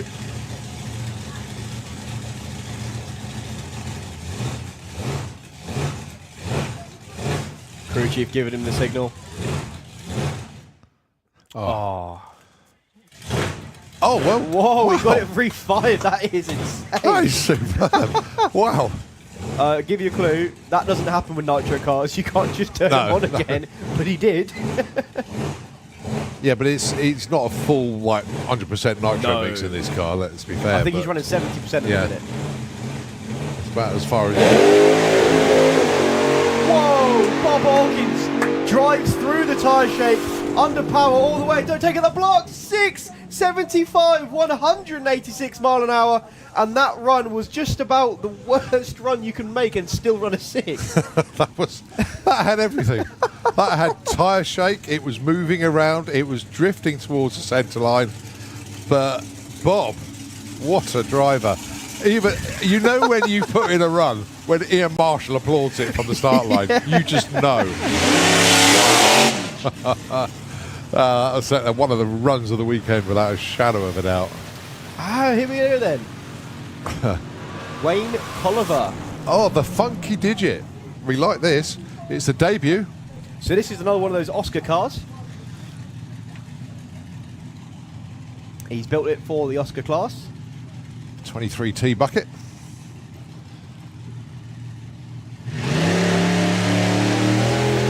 First run ever for him. And I'd say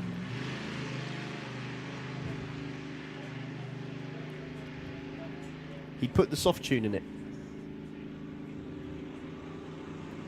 Well done to the Collivers. Cracking first pass from the car. Work in progress. Excellent job. Oh, I can't get over that run from Bob. That's got to be some of the worst tyre shake I've ever seen anyone drive Right. through. Good news. Dan Boone back in the car. Chute repacked. Just getting strapped back in now. So he will be given another attempt.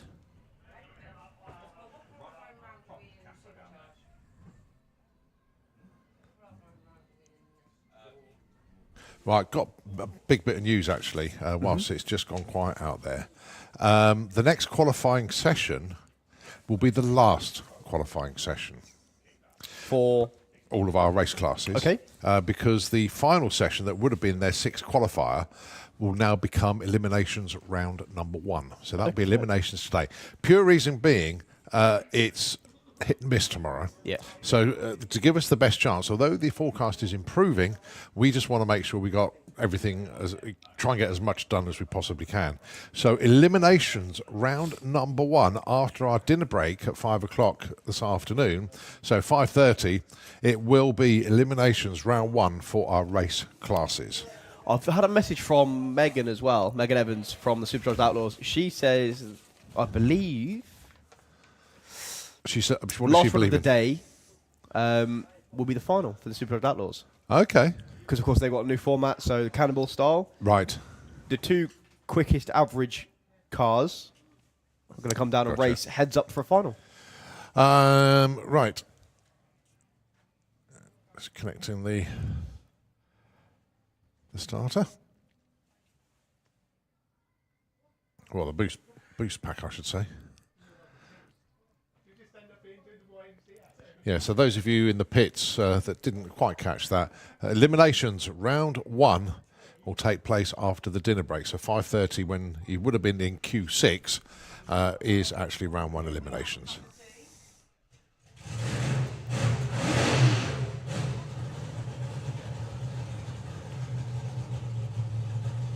Okay, so Dan Boone with American Pie. Attempt number 2. Fingers crossed for him. It's such a good looking car.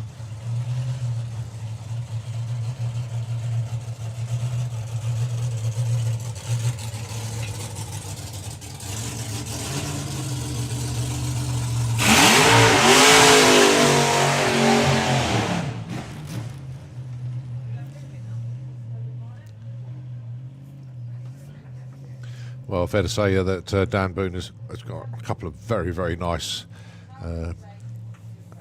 old school Fords. 30, I think they're both 32s. It could be one 32 and a 34, but beautiful, beautiful hot rods.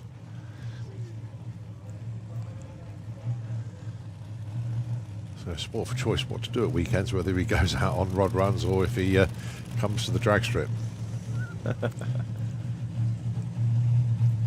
Good challenge to have. Yeah.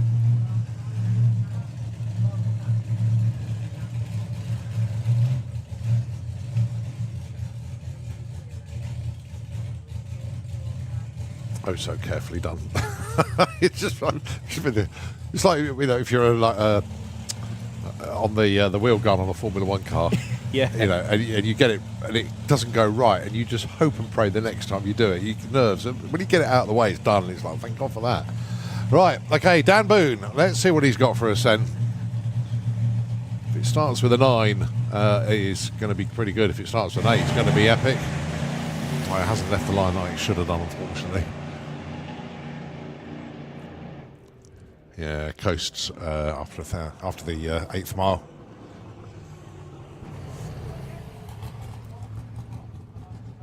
Well, they get their back to the pits, have a good look at everything. It's one thing repacking your chute in the under pressure when you're at the start line, wanting to get a run in. But no, they'll have a good old sort through it, get back to the pits, check all the settings, give a little tune, and it'll be back out again later on. Right, I think it's Adam Clayton now with... Oh, no, sorry, wrong car. It is Freddy's Revenge, Robbie Grabham. Dave, as always, came up with some notes for us.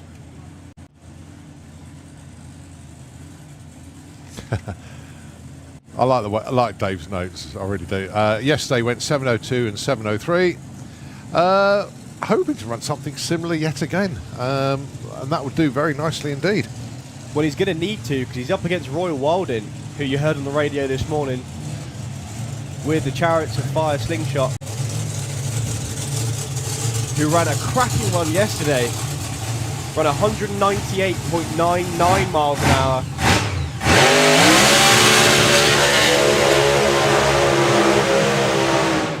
And doing his best job of caving in the windows of the tower then. Rocked the whole thing as he went under the tower. Given the rod's a good old stretch as well. Gee whiz. So I was wondering why Roy's burnouts were getting more and more exuberant yesterday. Yeah. New set of tyres. Ah, right, okay. So he's just rubbing them in. Very used set of tyres now. Yeah, Robbie had such a good day yesterday. Ran a 7:03 and a 7:02.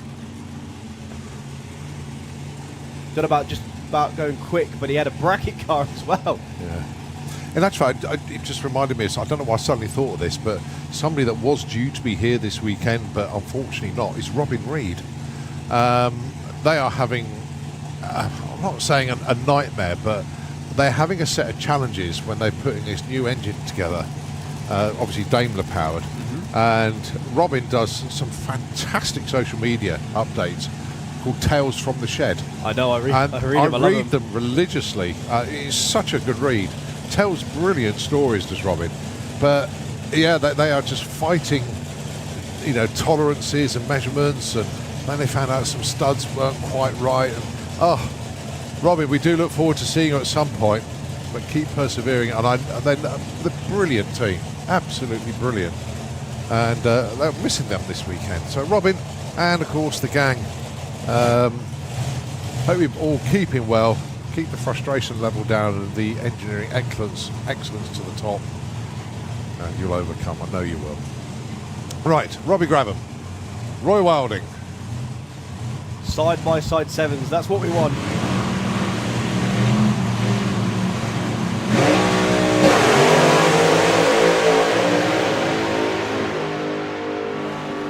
No issues for Robbie, no issues at all for Roy. He's going to go through with a 7:27, 192 mile an hour. He was a little bit down on the 60 foot for Roy, only a 1.20. Not too sure what the issues were for Rob, but he had a 108 60 foot. Yeah, I think he's been a little bit quicker to 60 than that. But that's the first run that I've seen Robbie do where he hasn't been in the sevens for ages. But they'll regroup, get it back to the pits, come out again later, and they'll be back where they were. Mike Couch then, with the little Hemi Hustler, taking on Paul Dale, I think. Yes, he is. Mike having a whale of a time with his new combination. He's figuring out it's much lighter than an all-iron Hemi. So keeping the nose on the floor is one of his new challenges.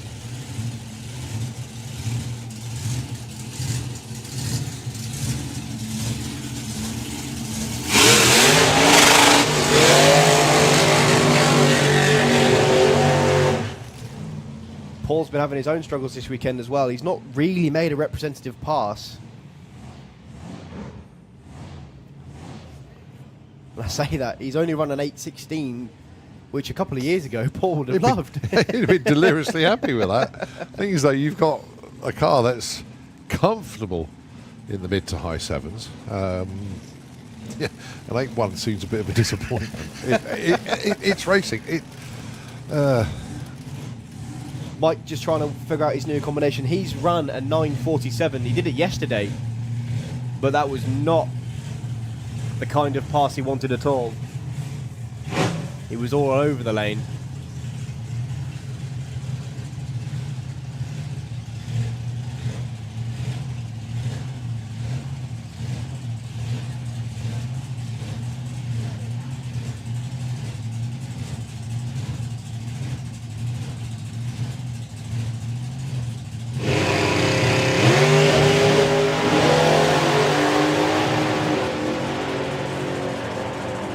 Mike's figured out how to keep the nose on the floor, but he hasn't figured out how to keep it straight anymore. Paul Dale, 8.45 and an 8.48 for Mike Couch. That's one of his quickest runs ever. And it was all over the place. 60 foot or 149, and he still turned it into an 8.48. Yeah. Well done.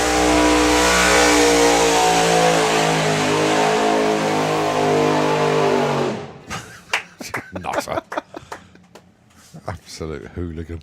Keith Freeman with El Loco. This is interesting. Rather than going in front of the car, Martin stood behind it because he's got a rear view mirror.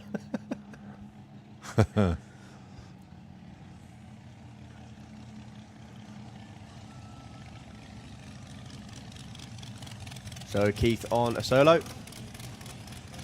Oh, I think it's fair to say, well, the team are always happy when they're here anyway, but he is super happy behind the wheel of this car now. It's an 8-second car achieved earlier on this year. I forgot what meeting it was he did it now, actually. But absolutely cracking runs from the car.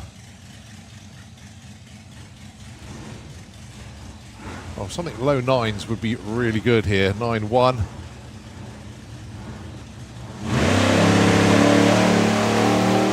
I think it's the first time I've ever seen him get a little bit of tyre spin. Car making plenty of power now. He's going to go over the line to a 9.33. Yep. 144 mile an hour. As we hold on to our hats as Simon Boot coming under the tower. Alongside Luke Watts.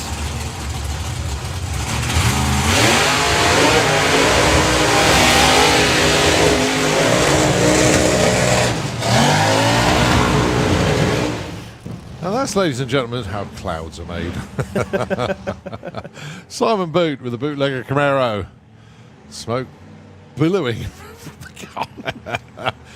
Oh dear. Tried to click it by the crew, unfortunately. Oh yeah, probably a little bit more smoke than he intended, actually.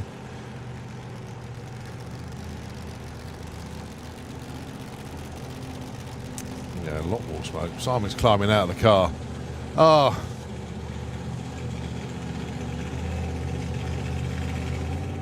Well, all we could see was tyre smoke, but there's obviously a lot more than that going on there.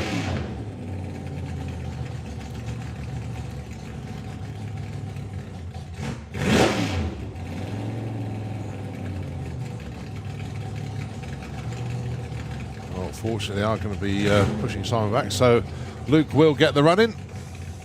Oh, ouch, yes. Pool of fluid underneath the car there. Well spotted by the crew there as well.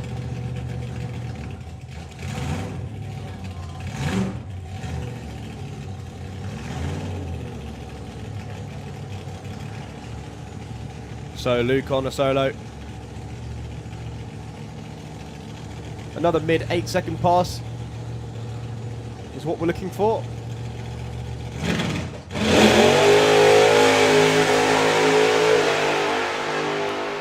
Well, it was a 118 to 60 foot. Going to be a low 8. 8.29, wow. Yes. 161 mile an hour. Oh, that'll do nicely. From the 8.4 straight to the 8.2s with that one. Nicely done. Very, very nicely done indeed. Oh, well, commiserations for Simon down there. The euphoria of going way, way quicker than he'd ever gone before yesterday into the, well, almost the dismay of what's just happened out there. The car is still smoking. But not quite sure 100% what's happened out there. I'll tell you what, a little bit of a clean-up out there at the moment, so we're going to get Nitro FM onto the airwaves. How about that? So if the radio station can take it over, we'll obviously be back with continued commentary here at the Nostalgia Nationals and the continuation of qualifying for the Supercharged Outlaws. We will be back with you as soon as.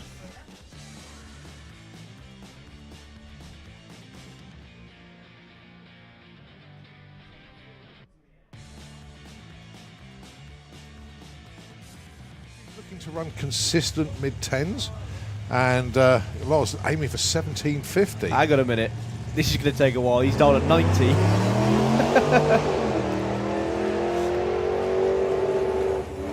According to the scoreboards anyway. So looking for a 10.20 going over the line with a 10.27, Nice. very nice, and a 7.8. V8 in there. It's mad. This is the car that used to be blue and white. What a light from Adrian there. He just pulled an 05. Yeah. I doubt he's been on the Sportsman tree many times before, but not bad for a first attempt, is it? That's why I think I've got a lot more explainer. I may retract that last comment.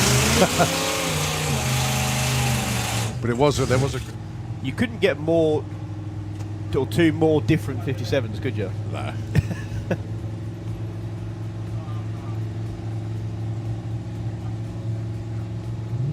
Come on, Dean, off you go. So, Dean dialing in 1290. I see. No dialing for. Yeah, no dialing for. So he's going to go 12.9 seconds after.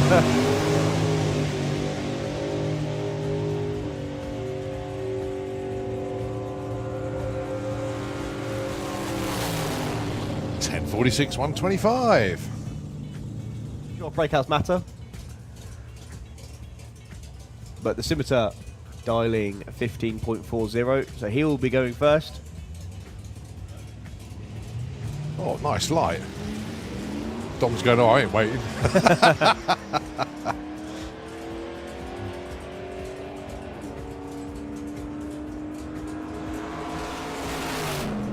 So, 12.99. Adam goes 15.50 on a 15.40. Nicely judged. Very nicely judged.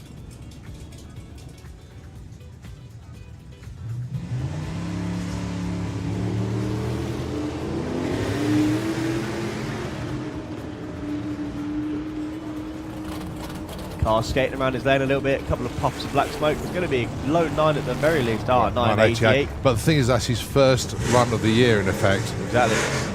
So, yeah, run with that one. These two then. The Anglia. Yesterday, a best of 12.79. And Chris Coburn, a little bit quicker. Oh, 11.77, 12.67. That's a nice move for the Anglia there. Also, I haven't got the name of the driver.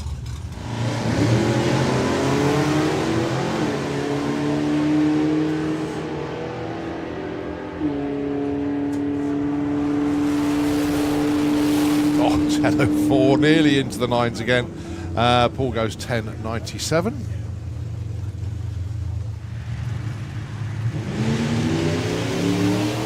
Going alongside that lovely Chevy. That's in the pits right near me. Part of the morning chorus, I think. 12.03 and 12.21. Nice runs for both of them with their quickest of the weekend so far. Say hello. Great supporters of this event and great supporters of the scene in general, to be fair. And as you can see, that's the looking at the live feed both on the pairing lanes. Just by the big screen, you'll see where the NSRA are. All right, Joe Stevens goes through with an 11.16, 120.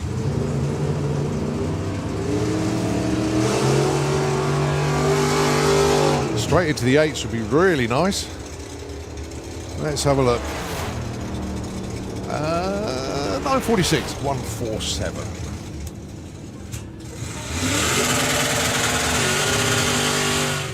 He should be an what a meaningful launch that was. Had to feather the throttle a little bit, unfortunately. So that was a brilliant launch. It won't be a 9, it will be an 11.90.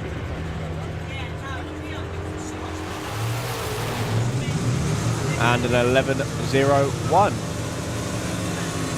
The two Julian Davison's team with the Dayglow 100E. So I will announce that in a little while.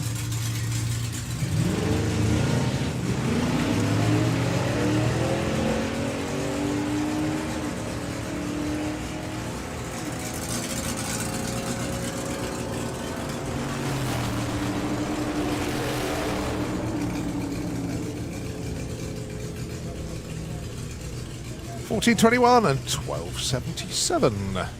Well, he did say to me last night, he said, I'm going to get some early runs in. He's going to get this many. He's going to be looking for a petrol station soon.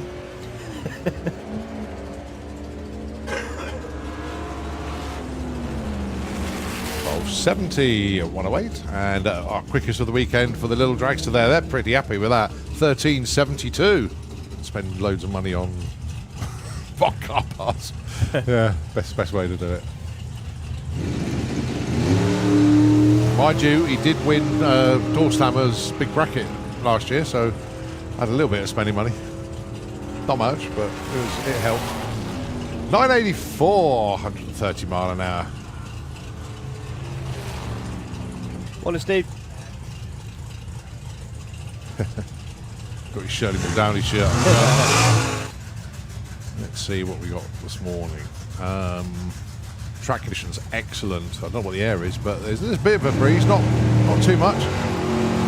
Lovely launch on the wheelie bar. Arrow straight as well. Oh, this could be good. Is it going to be low 9 or are we going to go quicker? It's 909. Excellent. Oh, that 8 is coming. That 8 is painted by Zero Customs. I tell you what, they produce good work. Really, really do.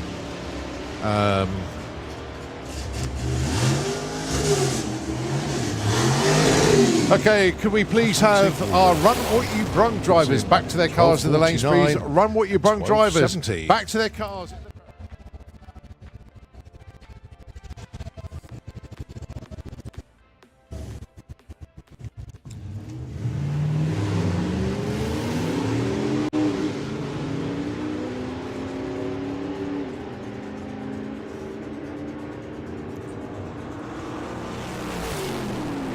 Oh, taking the 10th off it, 11.30, 923, 13.45. Proper job.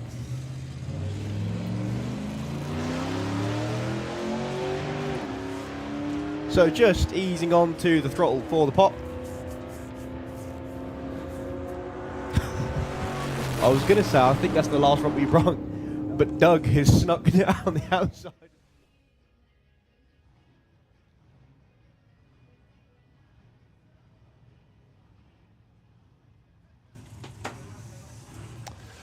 Okay, that was a very, very quick clean-up indeed. So we continue with Supercharged Outlaws.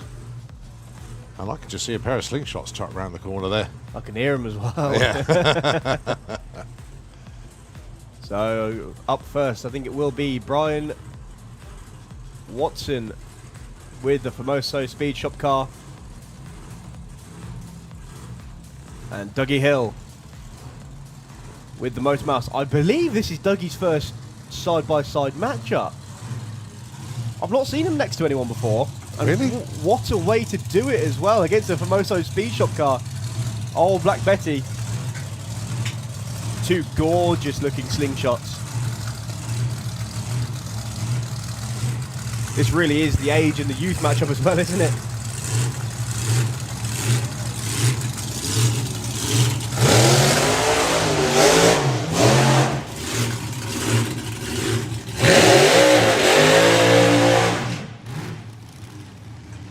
You were almost driving the car yourself though, weren't you? I saw your hand movements going with the throttles and off the throttle.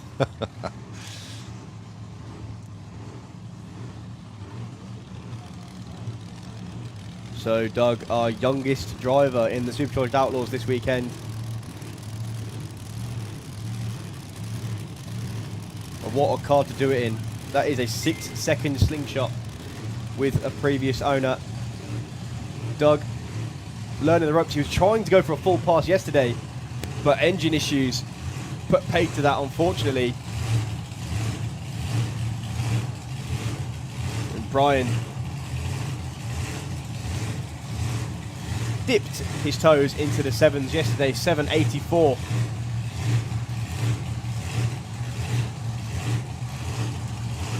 So Supercharged injected slingshot. One small block Chevy, one big block Chevy.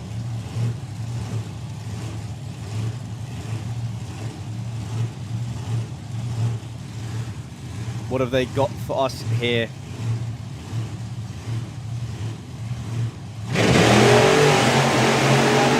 Trans brake launch and a lovely pedal job from Doug there. He's off the power now and Brian goes flying past him over the line. 749! Wow. 177 mile an hour. Wow. Dougie did a cracking pedaling job off the line there. Lifted off the throttle about 330 foot. Still goes through with a 1059 at 97 mile an hour. That was going to be a low 70 if he managed to stick with that. But, yeah, Brian Watson just found 0.3 of a second from what he ran earlier. Excellent job. Look at the difference in speed as well. Yeah. Brian went past him at over 170 mile an hour. Oh, it's nice to see the good guys in the pairing lanes as well. Yeah, I did pop round and see the team this morning, but I didn't catch up. I didn't have enough time to. They had a nightmare of a journey here, including they've got I think it's a Mercedes Sprinter. Even that wasn't behaving properly. The back door on the trailer decided to fail, and that's a departed company, so they had to sort that out. I think there's something wrong with the ECU on the van. So it's just been an absolute nightmare getting here. But they did it, and now let's see. Hopefully the car goes better than the journey down here. Joe Bonnen with Nothing Fancy coming around the back of the corner.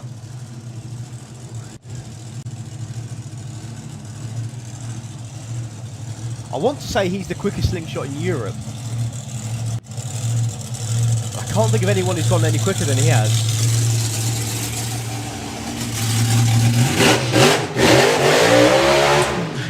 He's certainly the quickest methanol slingshot in Europe.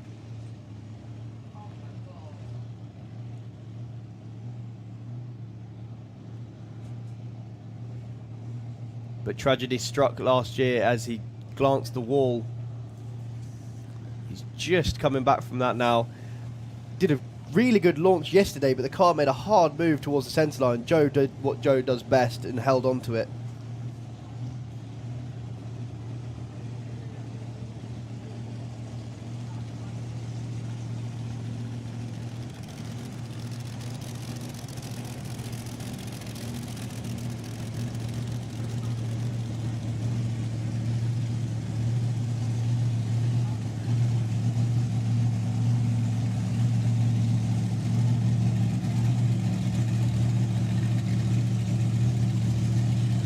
So Father Doug stood off to one side watching over.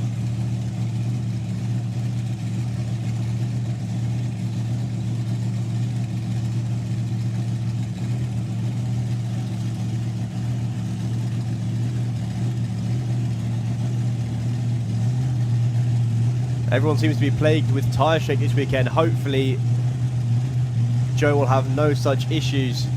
It was shake that should send him left yesterday.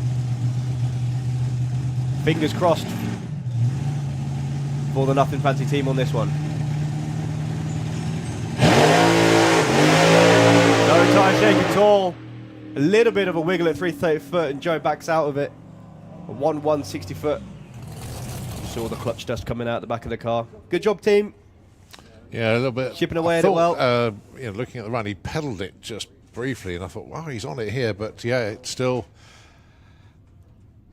sorting himself out in the car. Best way to do it, just creep up on it. Of course, good thing about a clutch car is you could take a lot of power out just through the clutch, which helps a hell of a lot. Wasting no time at all. Next pair. Mick Checkett with the Flame Glame Slingshot, which is easy for me to say.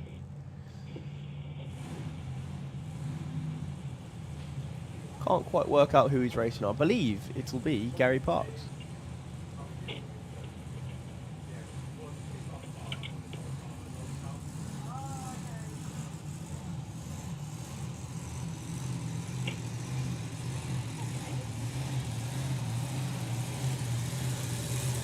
Nope, I was wrong. It's going to be Mick Hanna with the Haggis Hunter.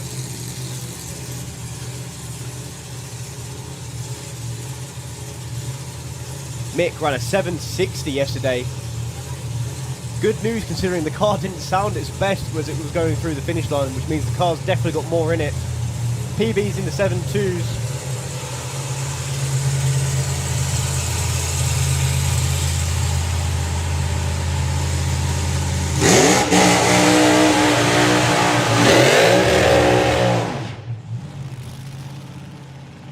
So 2 7-second slingshots. A lot like a David and Goliath matchup here. Mick's car just seems huge compared to Mick's. It does, like, physically, it does look big, doesn't it? Very well built car, two very well built cars, to be fair. But in effect, you've got a full-bodied slingshot in the Haggis Hunter and just the skeletal rails of Mick Checkett's.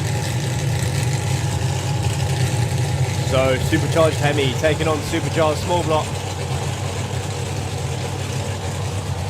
In fact, both these cars have run 7.6s this weekend. Mick with a 7.60. In fact, both these drivers are called Mick as well. Also, Mick Checkett. Any more familiarities? Yeah, Mick Checkett running a 7.60. Mick Hanna with a 7.65. Haggis Hunter in the Slick Tricks lane. Flame Game in the Kestrel beer lane. Both looking to improve on their numbers. Lovely looking launches for both of them. The Haggis Hunter goes round the Flame Game, beats him to the finish line. Wow. 7.10, 189 mile an hour. And then a 7.69 at 163 for Mick Checkett in the Kestrel beer lane. Both had their hands full as well. Neither of those runs were particularly straight. Yeah, both of them 108 to 60 foot as well. But that was a stout run, 7.10. In fact, the only person who's gone quicker than him this weekend so far is Robbie Grabban with Predator's Revenge. Nigel Rigdon then with the good guys. Topolino, one of the best appearing cars. Oh, it's a stunning car. In the class, and taken on his purple companion in the class. That's Carl Bergfield with the Hillman. Two very similar combinations in these cars as well, thinking about it.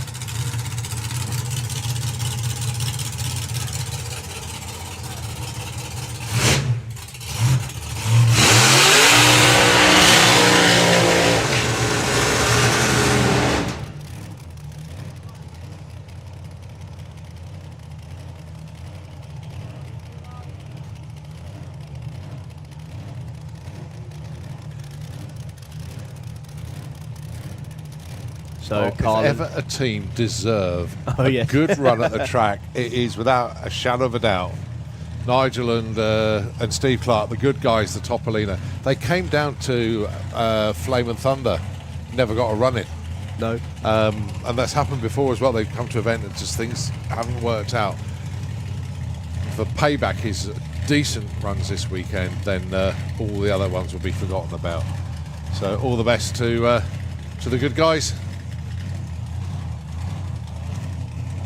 So Gary Parks just guiding the Purple Days. We're driven by Carl on this one.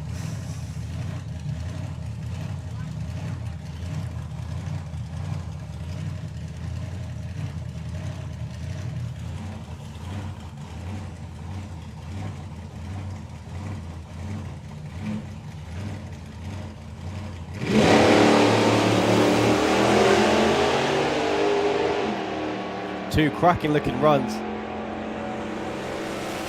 Nigel's going to get to the line first with a 9.34 and a 10.0 for Carl. His fastest pass ever down the quarter mile.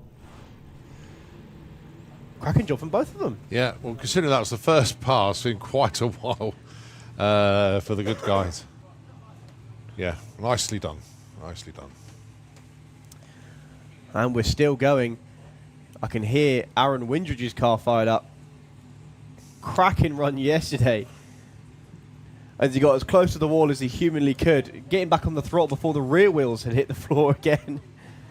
Still running into the sevens.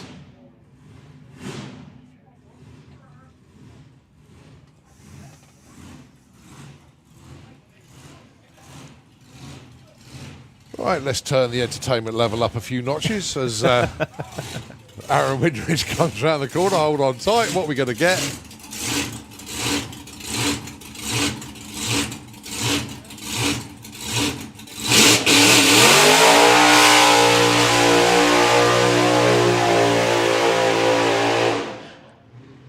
Oh, it's pretty tame for Aaron. Oh, dear. He didn't even make it to the 8th mile. What was that about? Wuss. Oh dear. But no, he drives the wheels off this thing. Coming back nice and quickly as well. I said to Megan, they need to write secret messages on that back panel as it flaps up.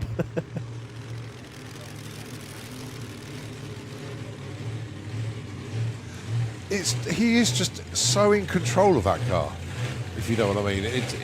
He just knows it inside out. It does. Actually, I'd go beyond that. He's not in control of the car because him and the car aren't separate things. Yeah. They become one when he gets in it. That's true, actually, yeah. Well sorted. Right, well, he went 7:47 yesterday. What has he got? Lovely little wheels up launch. Little bit of tyre shake. Foot is buried. To a 762, 175 mile an hour past. Thanks for the entertainment. We love him. We absolutely love him. Don't worry, Megan, you can give him his brain back now. We know you keep it in the truck. Yeah, that's, if you see a call box in the return road, you know it's got Aaron's brain in it. Well, part of it anyway.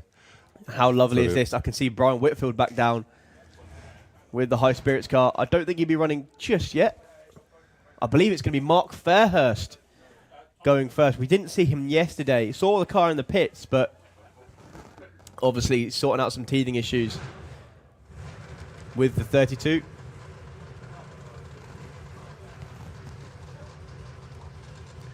Very uniquely sounding as well.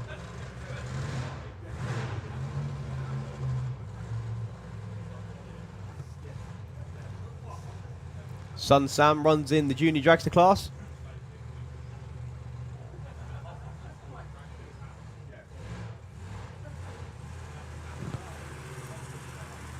But Dad Mark coming out.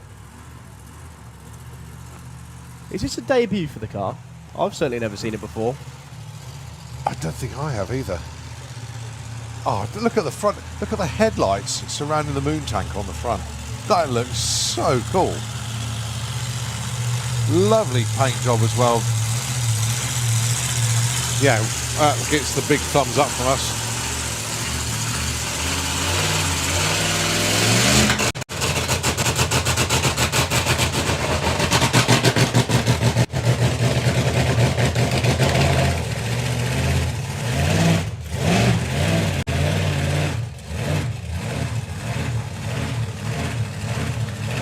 So as always with a new car, you expect some teething issues. I just want to go A to B. This is pure reason for this one. I'm not expecting the car to run a special number at all. Nice to see it out on track after such a long time as well. Yeah.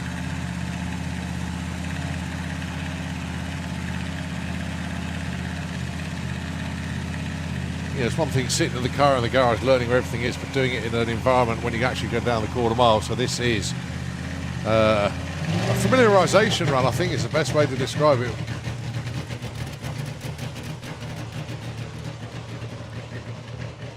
Yeah, it didn't sound right on the burnout, so... Well, I think it's actually a new combination for Mark as well. Yeah. He's never run an injection system before. Just imagine how strong that car will be. Oh yeah. When all the boxes are ticked in the right order. That is going to be an absolute cracker of a car. But well done to Mark. Well done team as well. You've done the hard bit. You've managed to make the car get onto the racetrack itself. Yep. It's one of those things you can't test anywhere else apart from at a racetrack. No. And if you do test somewhere else, you're going to get told off by the long arm of the law.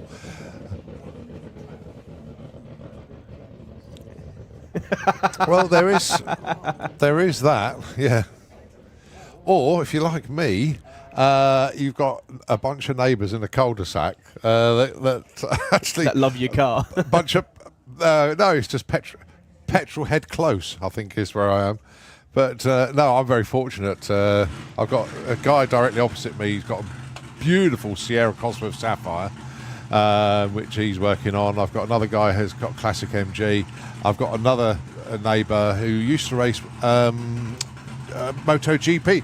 Yeah, MotoGP bikes, and had actually raced against Rossi over the years. So it's, you know, we got a good old mix. We got another guy that used to be production line manager for ProDrive, building Subaru rally cars. So you can see the type of like the close road I live. Another guy works for Dunlop as the tyre support manager for the race series. no, it's quite handy. Now, a car we did not think we were going to see today after the incident yesterday, but Brian Whitfield back out with the beautiful high spirits machine. Nitro big block.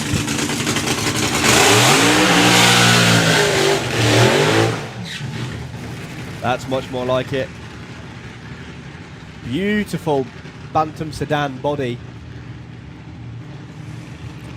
Little score on the wheel. A tiny chip on the paintwork, and that is about it.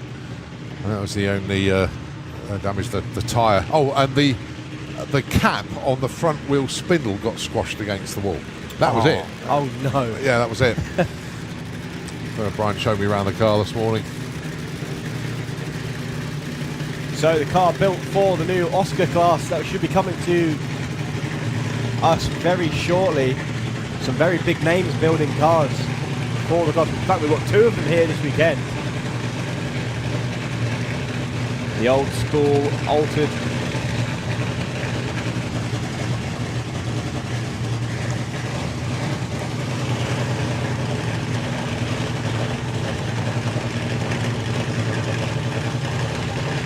Right, Brian Whitfield with high spirits.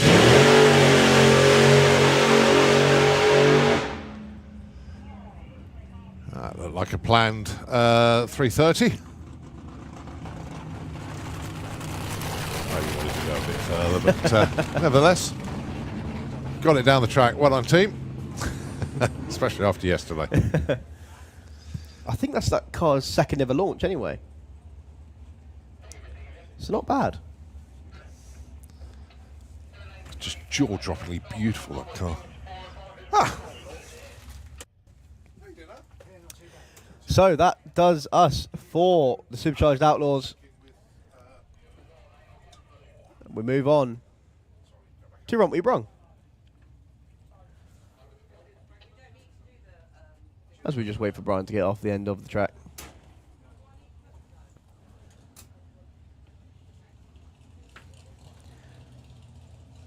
Here we go then. Now I can assure you this is RWYB Brung. This isn't Gasser Circus, but we've got two Gassers coming around the corner. Steve Matthews with the honky tonkin' car. And Jonesy with the Chevy powered Willis. Just here for a little bit of testing. Steve's struggling with some wheel spin this weekend. Not usually what we see from the honky tonkin' car.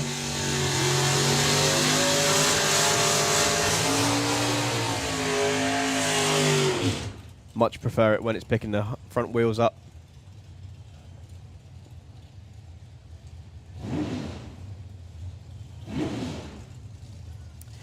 Of course, the added benefit of the RWYB Brung sessions, or all of our class races, they can come and test in between their rounds. What can they do with this one then?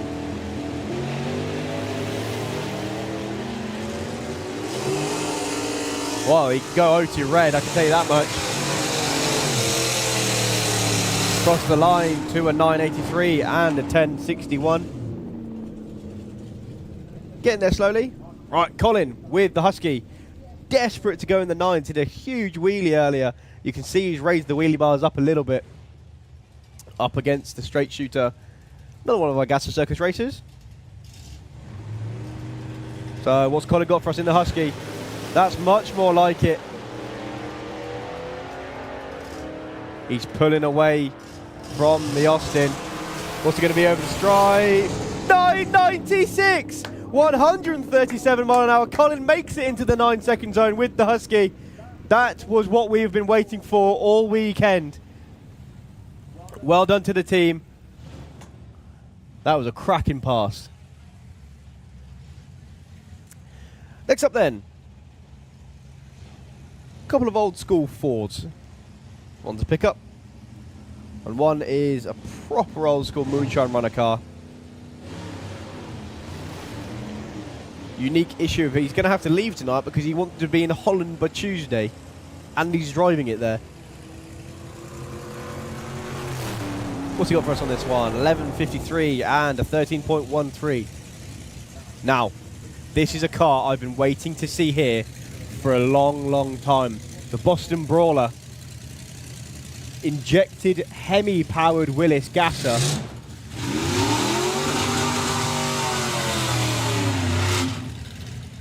So he's running with the Outlaw Outcast as well. The only other place I've seen this car, I know it's been dotted around, but I mean me personally, was at Goodwood last year, where it was parked next to Martin Hallam's gasser. A car been eagerly anticipated at the racetrack.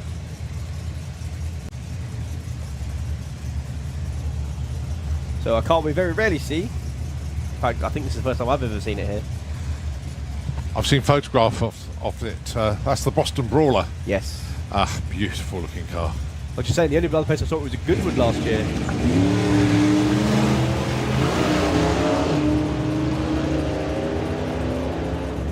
Well, a little bit of a gasser wobble going on, about 330 foot.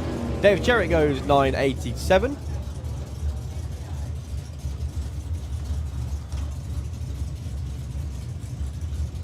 Yeah, so just a little bit of tinkering to do on the Brawler. That car is going to be so good when it starts running properly. I think that's the first pass I've ever seen it make. I'm saying this because I do miss quite a bit. Next pair then, underneath the tower. Michael D'Souza.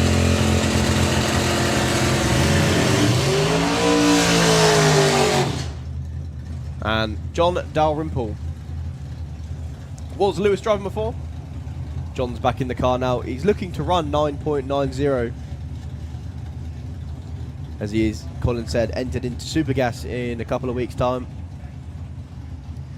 Michael chipping away at the tune because he's running in Street Eliminator in a couple of weeks' time. I've not seen a podium nitrous on this run though. Yeah, massive entry for Street Eliminator at the main event.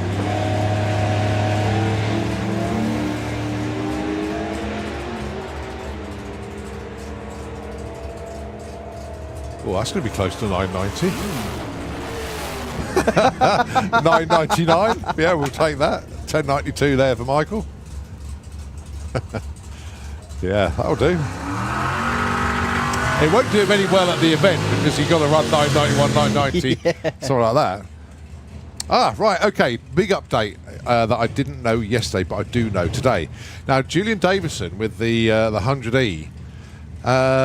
Yesterday, we sort of like questioning why the car was driving around the burnout box. The reason was that it was daughter Phoebe that was having her first ever go in the car. 19 years old, her first baptism in the race car, and actually did a really, really good job. Now we understand what was going on. It made perfect sense. So Julian back behind the wheel today, going alongside Stuart Flitton.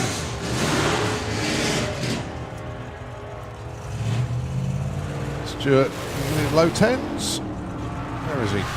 Give us a store. There we go, 10.27, 128. Julian goes 11.96, 113. But well done, Phoebe, yesterday. I know you were still in the tower, but you were otherwise engaged. Did you see who ran a 9? Where? When? Just now? No.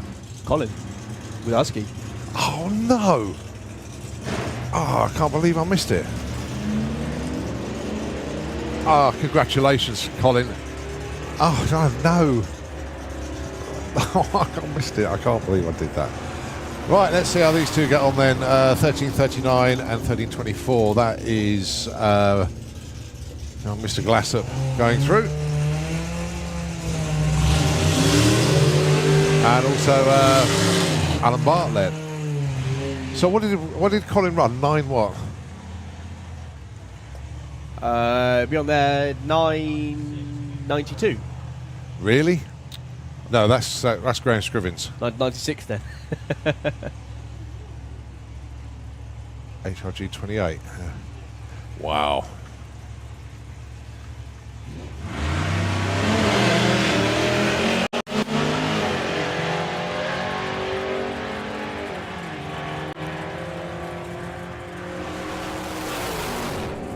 $10.09, 132, very, very nice indeed, and a 14.51 from the Laws in Anglia. Right, I'm going to take a wild guess with the power plant that's in that Bally tanker. By the spacing of the headers, I'm guessing it's a Rover. Well, how about the power plant in that? Because I know. In the Nash Metropolitan. Yep. Well, I can see the NX sticker, so I'm assuming it's nitrous. It is, yeah, and it's got some serious amount of cubes in there as well. Nash Metropolitan.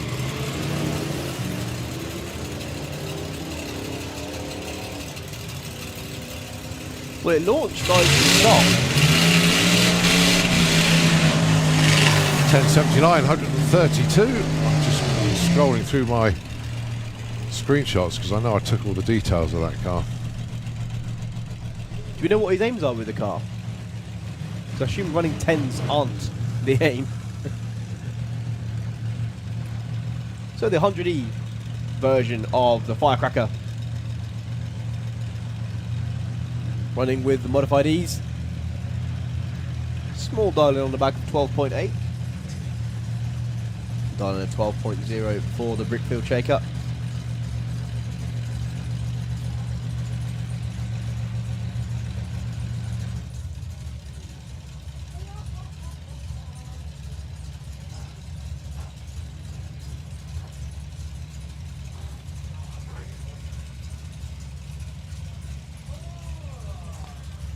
Alright, so Matthew Stanley just waiting patiently in stage there.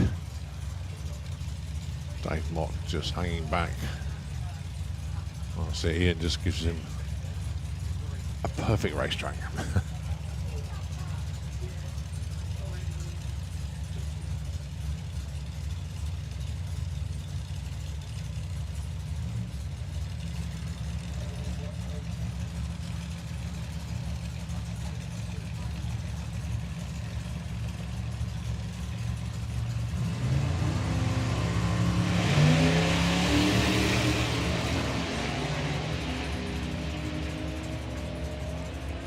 Well, good looking side by side run. 12.47 and a 13.17. As another one of our Gas and Circus races comes back round.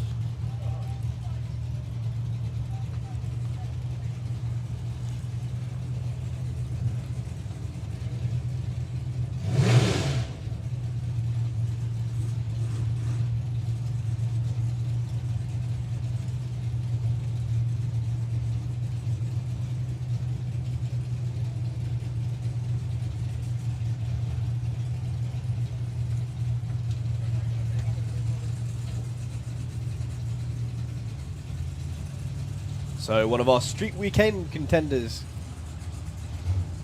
in the Morris Minor. Yeah, Paul Shortland, that is.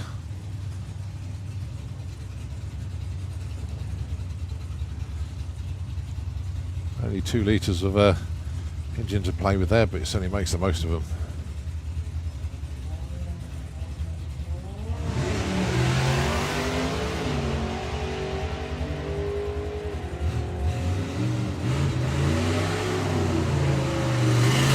So the short fuse going over the line with a 994. Paul with the Moggy goes 14.93. 2 Chevys, different vintages, different styles. The Pro Street Nova twin turbo LS power plant under the bonnet. And the 56 Gas and Nomad. Yeah, that Nash Metropolitan, just found it. It's a 496 cubic inch big block in there. 1959 Nash Metropolitan. There we go. Right, Tom Parry.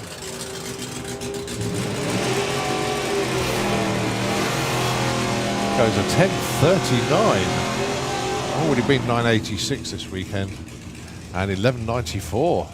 Quickest run of the weekend for that Chevy. So the Spirit, supercharged 4-cylinder, one of the oldest cars about in the Slick Tricks lane. Going alongside Paul Hammond.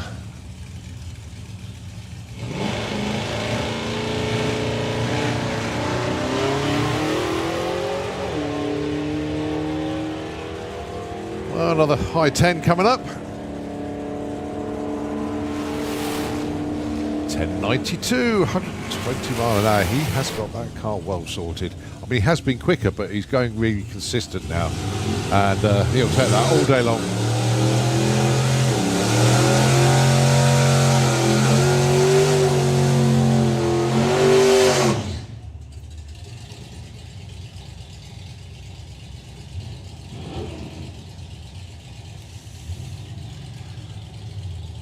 Right, Doug Harwood. Oh, come on, Doug.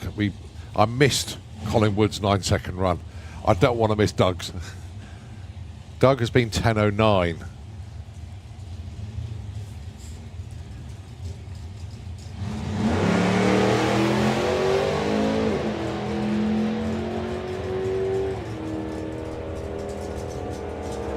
Come on, what's it going to be? Come on. 10:21, 132.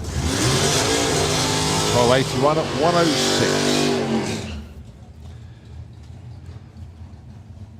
Right, the two Chris's then. Chris Skinner and Chris Coburn. Chris Skinner with the Taz Fit. Chris Coburn with the Willis. Is Taz racing at Doorslammers? Some of them are. Normally see Darren Scannell Yes. run at that. And the Rat. He usually enters as well, doesn't Yeah. he? 4-cylinder. That is a lovely looking run for Chris. He needs to be back in the nines Is as he well. going to be back in the nines or is it a low 10? Oh, 10:01. 133. Chris goes 12:69.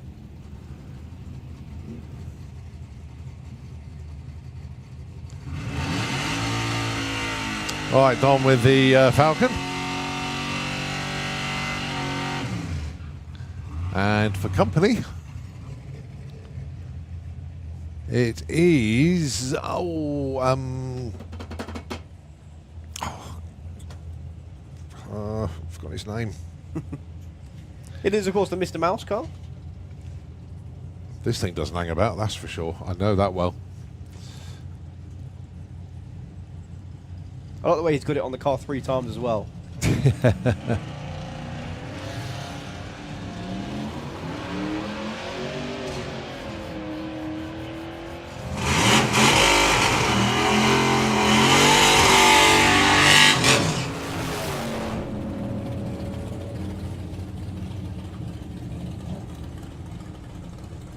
Right, just bring everybody up to speed. Just on 10 past 12. Run what you brung up until 5 to 1 when the Spider-Man Jet Dragster will put in its first run of today. And then there will be a lunch break at 1 o'clock.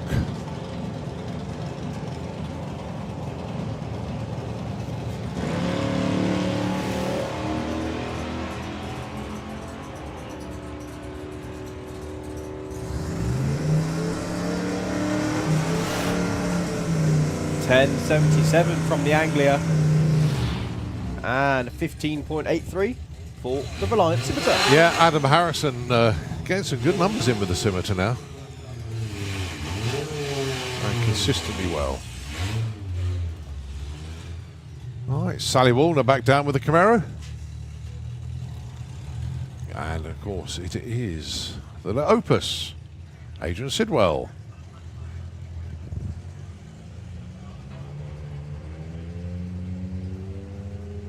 put a dial of 1465 on the back. He's of course running with the Outlaw Outcasts. Yeah, but they're not in their session at the moment as such, so...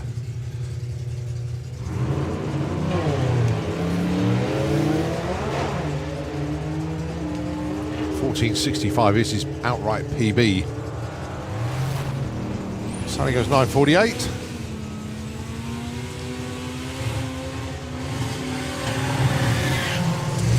$16.93 there for Adrian.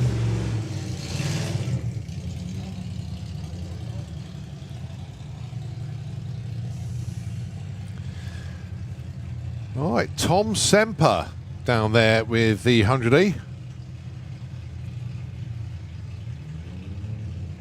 Going inside the Smurf Tang.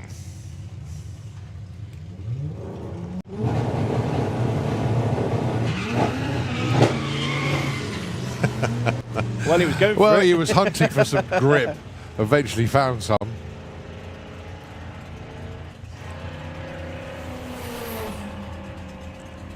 $12.25 at 122. It's always a good week and get the top numbers to match the bottom numbers. 1225, 1225.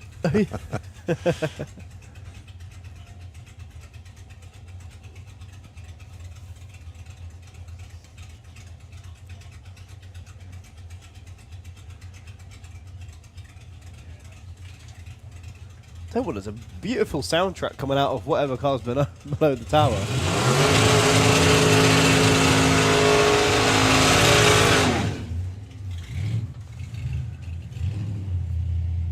Pete Lane with his proper race car, not backup Bob. Pete had great pleasure telling me that yesterday because we're so used to seeing the Barracuda. Yeah, yeah. But no, at least he's got the Firebird this weekend.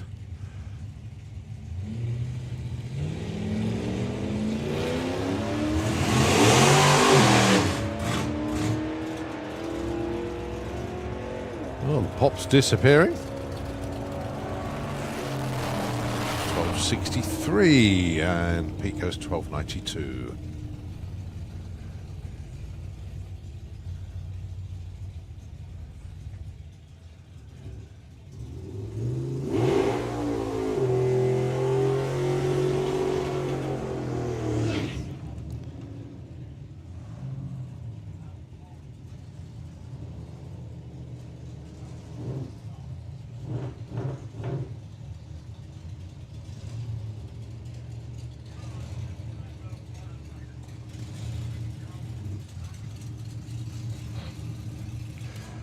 Okay, so the V8 Velux in the Slick Tricks lane, going alongside the Morris Minor of Paul Shortland once again. Oh, God, that's launched well. Is it Paul Shortland? Oh, no, it's not. That's a different one, is it? Oh, 938. Wow, that's not Paul Shortland, it's the other one. That was a stout run. Now, I did have a message about that one earlier on. Yeah, it's Phil Winstanley. It's that one. So thanks to Pete Smith for the information on that one. That's the car with the Nitro small block Chevy looking to go Street Eliminator. I can't wait to see that in Street Eliminator. Graham Smith will be very happy. Yeah, that was a cracking run.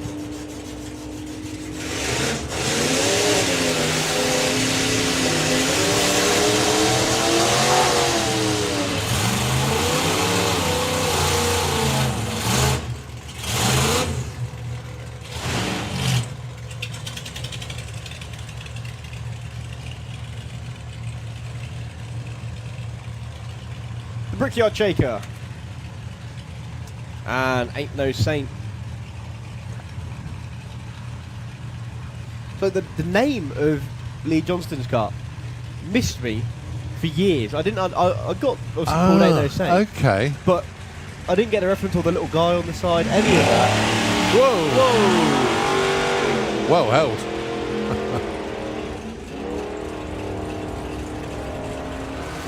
Because of course it's in relation to the Saint.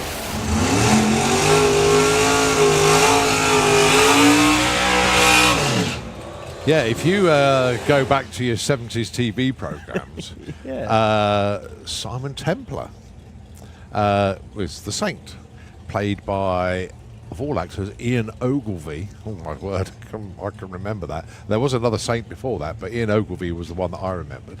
And the car that he drove was the Volvo. Yes. And of course he was the Saint. And hence that's why the car is called Saint. Saint was the same car. Arnie Pammon and a lovely wheel stand for Charlie it's a Seaward. great matchup. Come on, Charlie, got to be in the 8s. Whoa, Arnie, hold on to it. That was a big move it just made then, and a lot of oil, but a 910 for Charlie. I can see a huge oil trail. Yeah. And that car made a hard move. Is that not oil? What is that mark there? Is that a tyre track? Tyre track. Well, they're having a good look at it, but my word. Well done. Another low 9-second pass there for Charlie. Ian is running forward the tractor. That car made a hard move to the centre line, and I saw the trail, and I thought he was on his own oil, but... It could be water, because that's evaporated. That's gone. Oh, no, it's still there. But it's fading.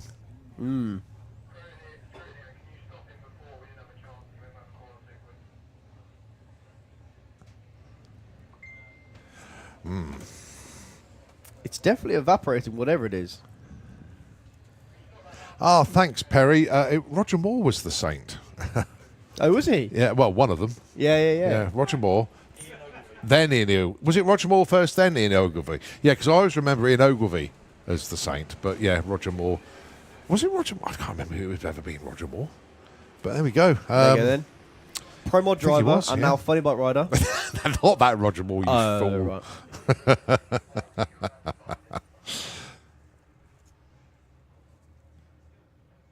Yeah, because unfortunately, I've never watched The Saint.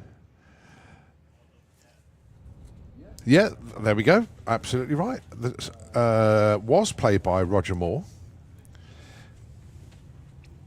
The only reason I figured it out was because I watched a thing of hero cars and how cars in TV shows take on their own personalities.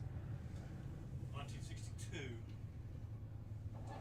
to 69 was Roger Moore. Yes, Templar's car when it appeared was a white Volvo P1800. Number plate was ST1. There we go. I was still not alive yet. Yes.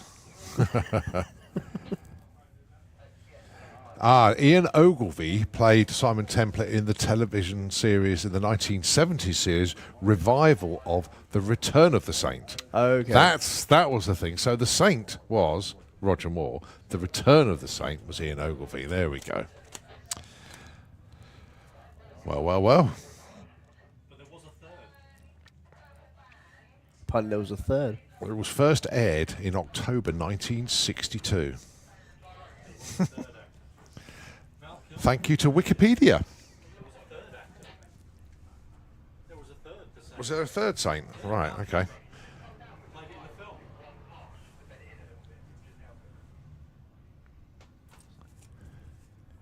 in the film. The Saint in Manhattan was made starring Australian actor Andrew Clark. And, hang on a minute. There was a six film-length episode starring Simon Dutton. Trying to figure out how not old I was when it came out. There was a film called The Saint, and that was played by Val Kilmer. Wow. Anyway, enough about that. Yeah, it looks a bit of a clean-up at the top end there. Arnie looks like he was sliding around in his own fluid of some description, whether it's water, oil, what, not quite sure. Well, just a sled has got it up, so... Yeah, I would have said that was... could have been fuel? Possible.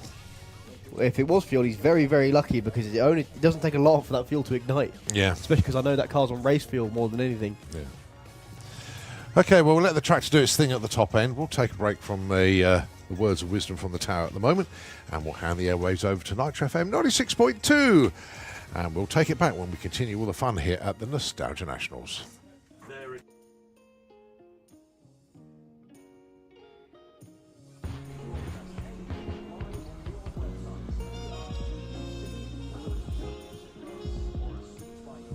Well, Ray yesterday managed to run 2 1085s, and one of them stuck him on the #1 spot. He's dialing it in once again, 1085. Simon dialing 1091 with the rocket.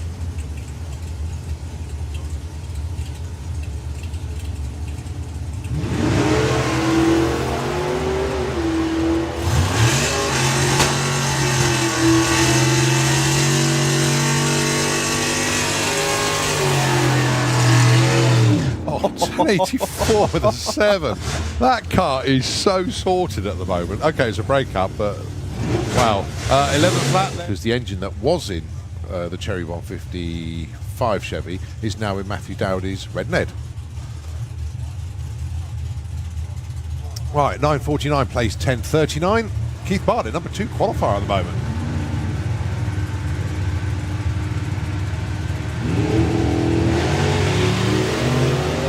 Lots of wheel spin again for the honky tonking car. Yeah, Keith dialed 1038, ran 1039 yesterday, so if he can run a 1039 again, he'll move himself up. Or 959. Keith Bartlett goes 1044. And Steve Matthews just got treed by Keith Bartlett. Not much.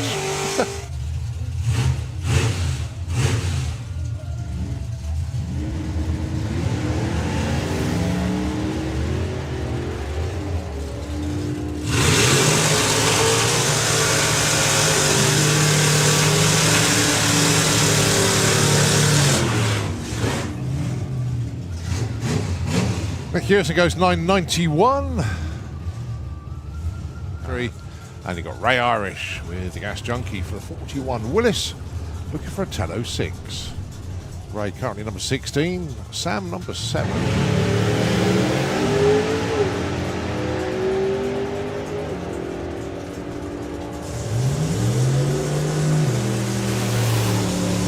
$10.24, $10.50. Oh, Sam Glenn breaks out by just what? 3 10,000s? Stays number 7. $11.60 for Nick. $10.54 for Billy.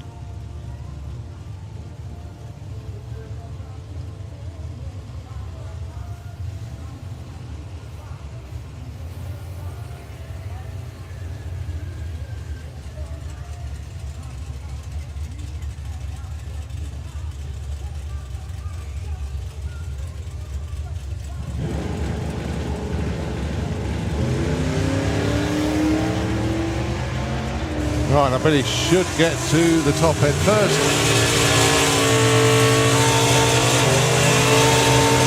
1067. Oh, with 1159 with a 2 on an 1160 dial-in.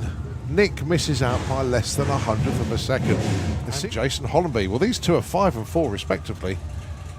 1136 plays 1075. Two very, very good races indeed.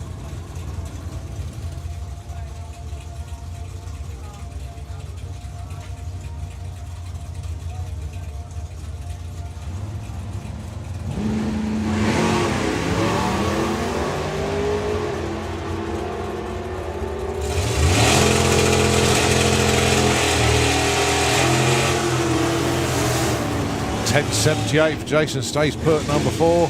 $11.44 on a 36. Brian, he stays put at number 5. All right, Sean Milsom and Adam Krasinski. 10.02 plays 11.26.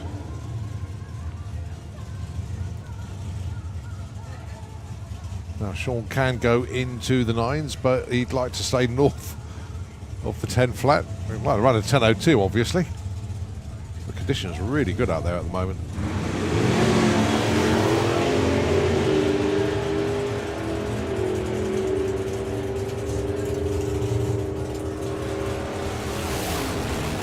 $10.09, moves up to number 7 with that one. Adam moves up as well. 39 on a 26, goes 15 to 12. And then for Chris, John dialing in 1065.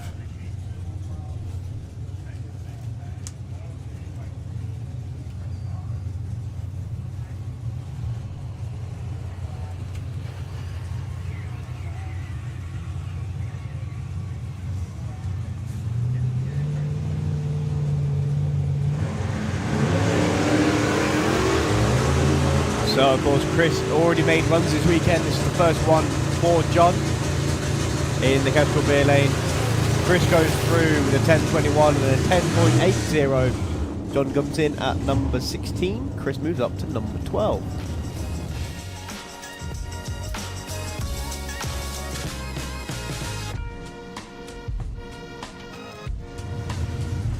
So Spencer looking for an 11.13. Dan looking for a 10.16.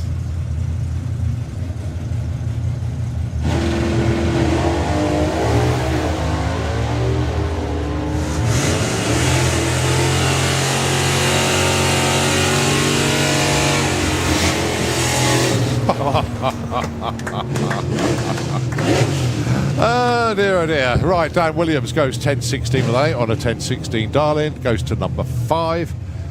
Spencer goes 11.16. Those Williams boys. God dear.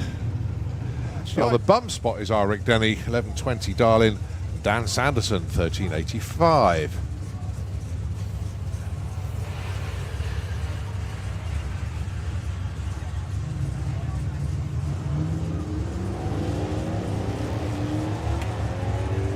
Rick goes 0-2 red, but that's no matter.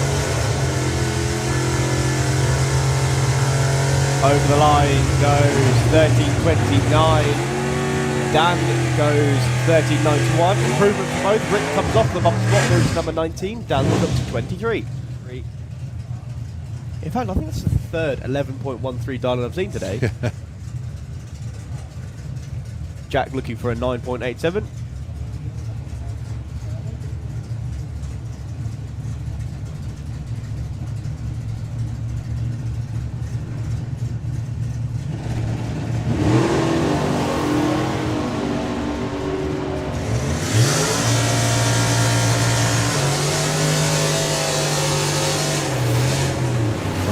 That's only a hundredth off.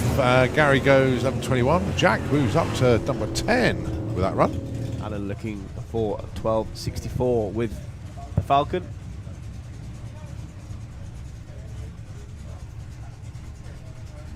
Yeah, Steve Lloyd, I think, broke out by a minuscule margin yesterday as well.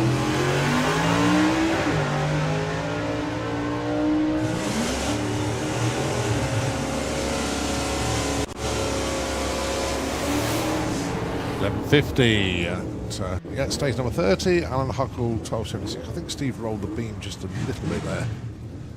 Yes. So the Lawson Anglia and once again Joe Stevens back out with the Vauxhall.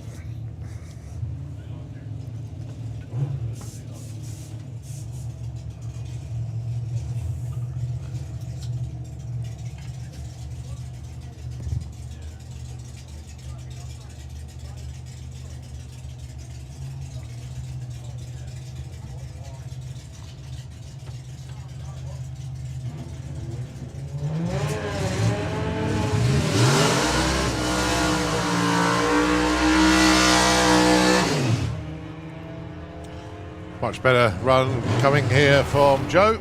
10.34, 1.36. Well, surprise, surprise. Colin Wood got onto social media very, very quickly, and everybody's congratulating him on his first ever 9-second pass. I'm gutted I missed it. Literally just that few moments I was away from the tower, sorting out some figures. I missed his 9.97, but congratulations to Colin. Let's see what he can do this time. Going alongside Chris Coburn with the Willis.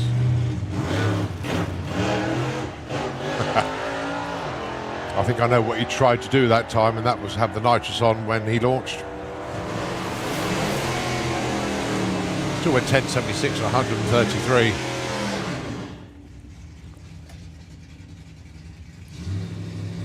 Yeah, but the nitrous just kicking in a little bit too hard on that one.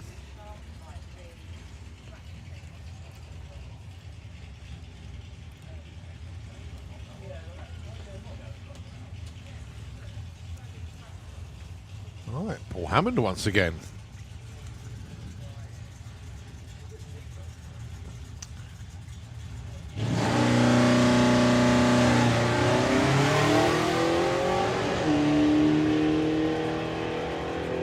I thing is, I'm getting my pickup trucks confused. I could have sworn that was Billy. But maybe I've got that one wrong. Whoa, Paul Hammond goes 10.70. Well, he's picked up 0.2 of a second, but what he's been running all weekend long. 13.68, 103 in the Slick Tricks lane. But Paul Hammond, nice run there, 10.70. Right, Matt Glassup.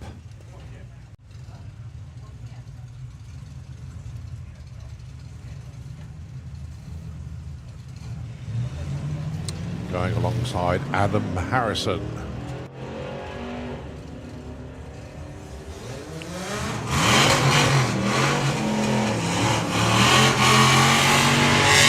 That goes through with the 12.95. Adam with the scimitar, 15.28. Yeah, first 12 we've seen of Matt as well. Now, I don't know what happened to Adrian Sidwell on his last run, but he was literally, I think it was like a 22-second pass. Yeah. But obviously back round into lanes and out once again to have another go. Going alongside this ridiculously rapid Anglia. Need to catch up with that team, get a few more information on it.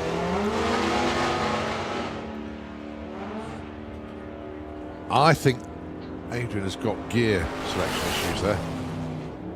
10.72 at 124. Well, say gear selection, gear or clutch. There's something along those lines there. 99, that's not where it should be at all.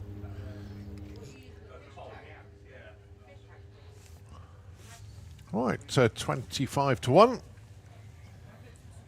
Don't forget, we do expect Julian Webb at 5 to 1, and then there will be a lunch break at 1 o'clock. Getting plenty of track action today. Really, really good. To get so many Run What You Brungs in as well as our race classes as well. So getting a good crack at it today.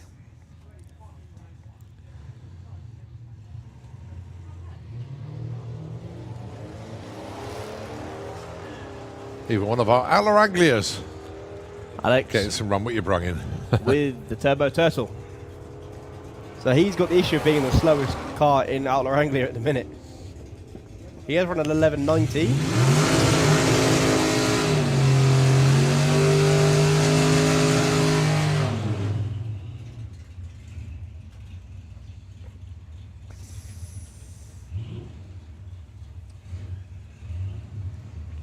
Chevy Nova and Ford Pop. I'd love to know a little bit more about this Pop as well. Very, very quick. Yeah, as you say, with the Run What You Brung, we don't have all the details. So we have these surprises here. Then we go hunting in the evening to try and find out, and then sometimes they disappear and don't come back the next day. But nevertheless, 12.72. John goes 12.88 with an over. Good thing as well, we've got lots and lots of lovely people listening in who tend to text us. Which really does help us, actually. Okay, so you've got the V8 Velux. I think that was the very, very first car in the Run What You Brung lanes this morning, actually. Yep. Driving around the pits just after 9 o'clock. Sounds quite good, actually. Going alongside a 70-year-old estate car. just mad, isn't it? I love it. 11.98 and 13.52. Does that mean in 40 years' time we're going to have Gasser Ford Mondeos? No, the stylists all went and computers took over. Yeah. And that's when design flair became dead. Speaking of flair, you don't get much more flair than a 57 Bel Air, do you? Dean Hemblade down there. Going alongside the Smurf Tang.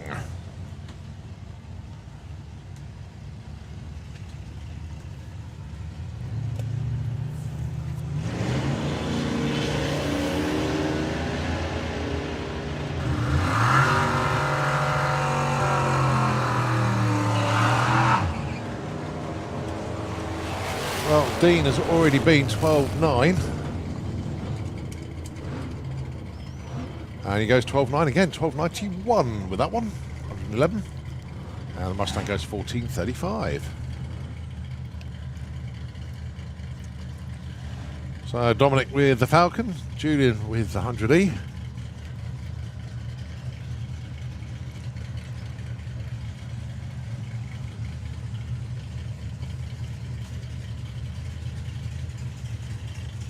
Sorry about that. I just had a delivery. Yeah, you got to roll with it, haven't you? That was far too quick, It was. making me go balmy.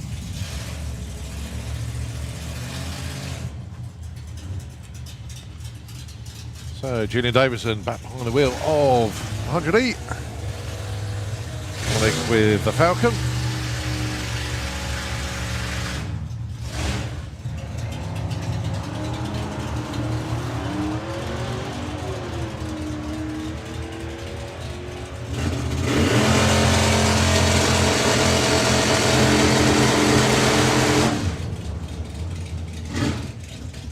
Much better, 11.89 for Julian. I didn't want to get that message, but thanks to Arnie Pament, who's messaged me. Unfortunately, won't be back out, mate. Unfortunately, lifted ahead and blew the gasket out the side. Arnie, commiserations, mate. As long as it's only just blown the gasket and nothing more, then we'll have you sorted. And don't forget, Arnie knows he's got a street weekend coming up. And he's one of the guys I just can't wait to watch on that. So, yeah, Arnie, thoughts with you, buddy. Sorry about that. But well held, by the way. Very well held.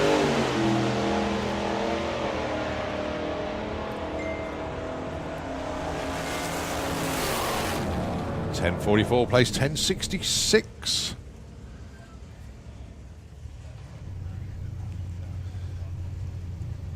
Oh, Arnie's... sorry. Arnie messaged me again. There's me talking about Street Weekend. He's got Doorslammers in 2 weeks.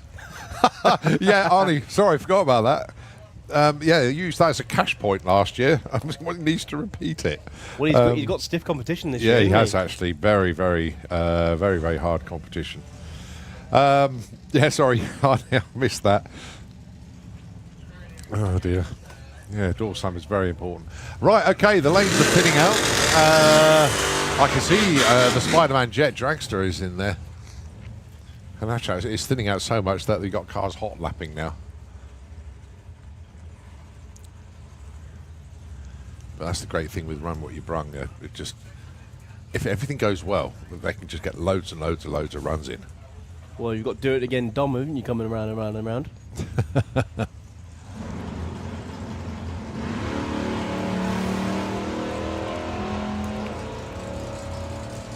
You couldn't get much bigger slicks on the back of that Anglia, could you? They're practically touching in the middle. Just enough for them to have an axle and a differential between the pair of them. That's it, yeah. 1076, 122. Pace 1385. Matt Glassop back down again.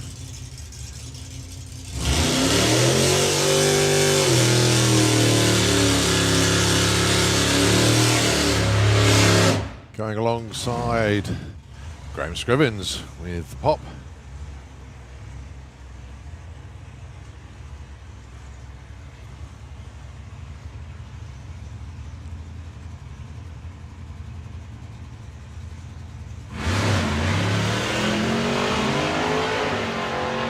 Oh, good looking run there. Graham, it's already been 992 this weekend. And that's a 1035. Goes 1302 at 108. That would have been his best run of the weekend if he hadn't just run a 12. Yeah.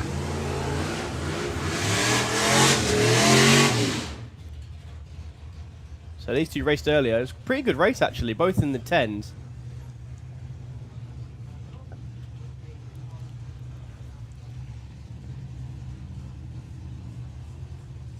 I am loving the fact that there's quite a lot of these pro street style cars coming out. Yeah.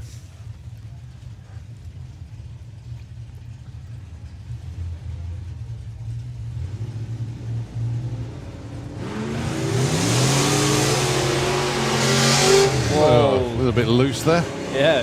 Thomas blowing the tyres away.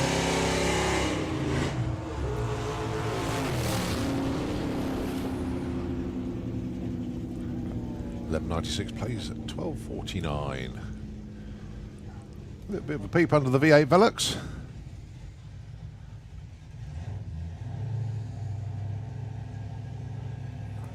Thumbs up. Off they go.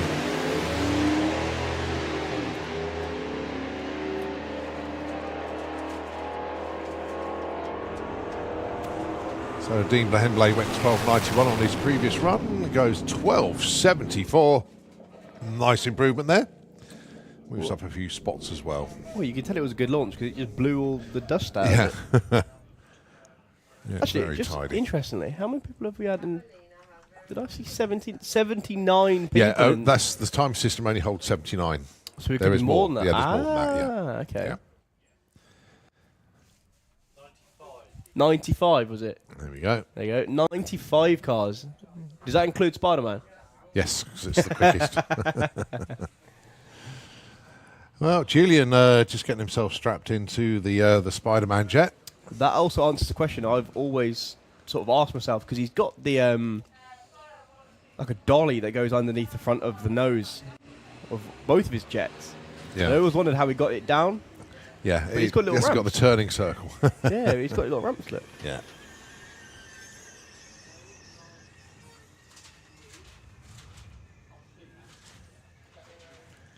Well, we've still got a few more minutes to run what you brung.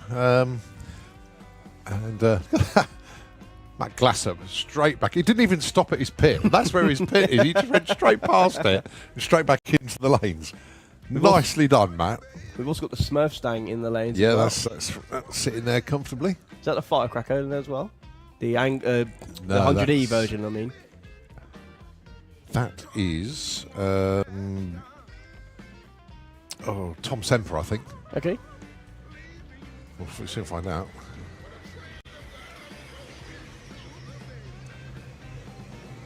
But yeah, don't forget, folks, lunchtime after Julian runs in the Spider-Man jet. So we've got hot lapping.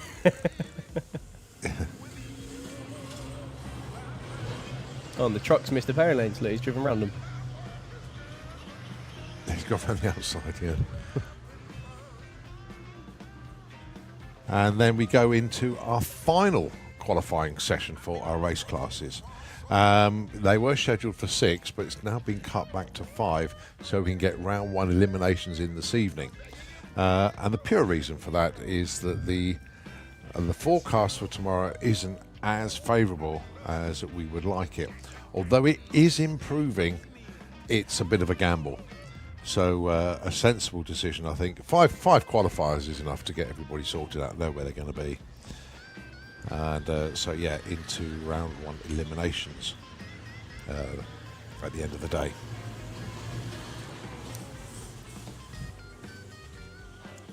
One thing I haven't had word of, and I will need to go and check out to see if we've got the fuel cars running today.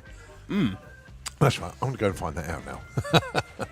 I tell you what, as you do that, Colin, I'm going to hand back over to Nitro FM. So if you would like to take the airwaves, play a couple of adverts, play a couple of songs, we'll come back in a second.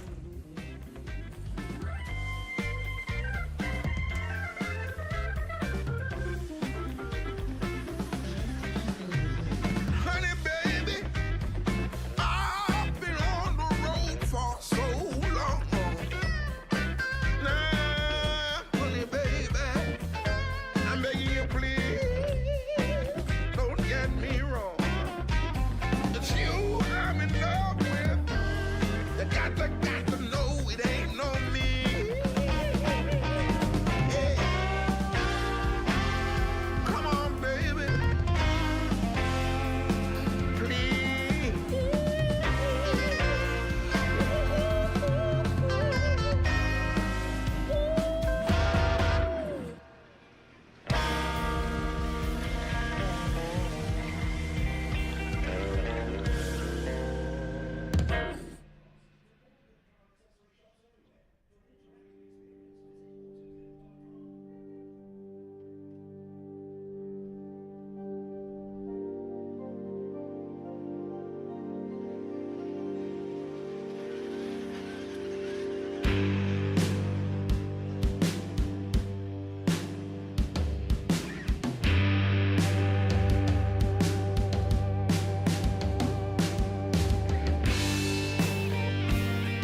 Okay, we are back, and it is, another 5 minutes or so of Run With Your Bronc, but then there's only a couple of cars in the lanes down there to be followed by Julian with the Spider-Man jet. Then it is lunch break. Directly when we come back from lunch at 1:30, it'll be Top Fuel. So that's what will be bringing us back after the lunch break, the two Top Fuel Dragsters. So I can't wait to see what they're going to do for us today.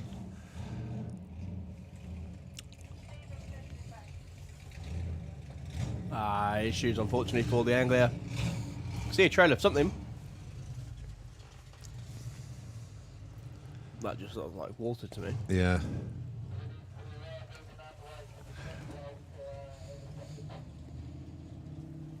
But it has been hot lapping and hot lapping and hot lapping and hot lapping all day.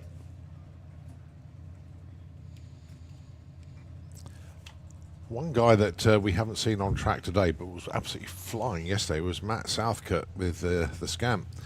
Went 8:25, but unfortunately, I've just been on his Facebook page. I can't see it there, but I know he did comment somewhere else that at the cost of the back axle.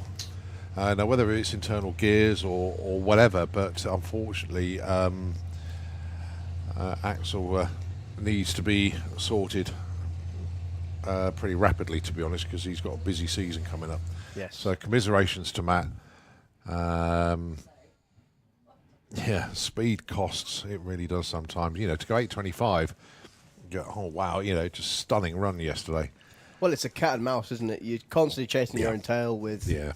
I've got a fast engine. Oh, now I broke my gearbox. Yeah. I've got a better gearbox. Oh, now I broke my diff. I've got a better diff. Oh, that means I can go faster. I built a better engine. Yeah. For drag racing, the easiest way to find the weakest link in your setup. It really is. They've all been there, all done it.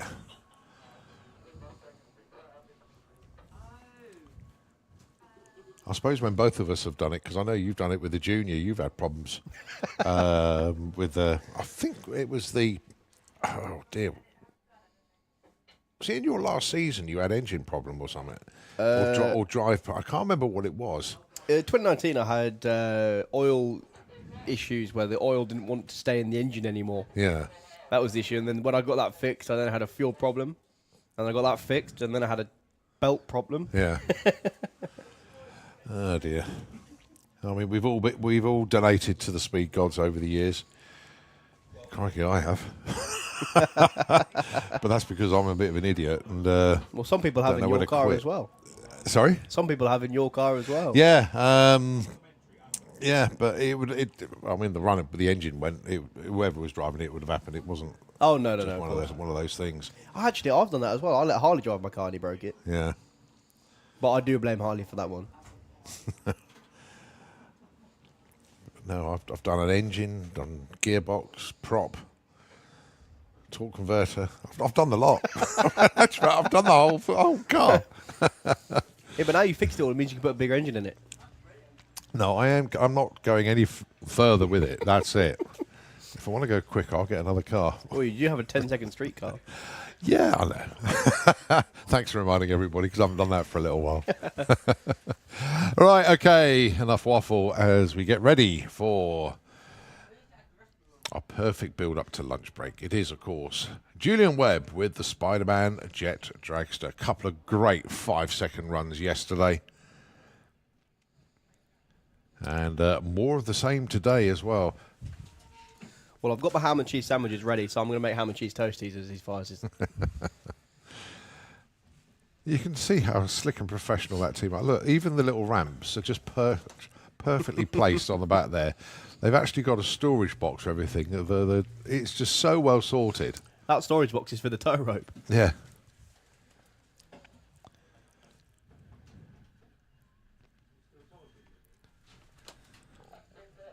So, as a quick reminder, folks, don't forget, after Julian puts his run, it'll be a half-hour track break for our crew. But when we come back, it'll be Top Fuel Dragster. Suzanne Callin and Duncan Micallef going to be putting in their second runs of the weekend. Again, it is purely testing for them. They are not in competition. They just want to see what... they basically just got to get themselves sorted out. Ah, I wasn't expecting Paula here. So she's going to be here at 5 o'clock tonight to open up. Well, that's why I'm coming to see you. I'm going to open now at lunchtime. Ah, right, okay. Well, so there's a change of plan for Blackett Photography this weekend. Because I said, oh yeah, pop down and see Paula, and not realising that she wasn't here until the evening. And yeah, the plan was to open at 5 o'clock this evening, but change of plan, open at lunchtime. All the way through to 8 o'clock. All the way through till 8 o'clock this evening. So anybody in Run With Your Brung, anybody that's going down the track, pop down and see Paula in the studio. Give her 5 minutes to get back there, though. Don't come up straight away and form an orderly queue. But the lunch break is a good opportunity for teams to pop down there. But Ian has pretty much captured everything this weekend and will continue to do so. And Paul will be in the studio to print the images off and have digital versions and all sorts of packages. Pop down and see Paula. She'll tell you all about it. And nice to see you. You need to come up and see us more often. Okay. Perfectly timed, Paula. So that's it. Blackett Photography Studios will be open just after this run.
So Julian and the gang bringing the Spider-Man machine forwards.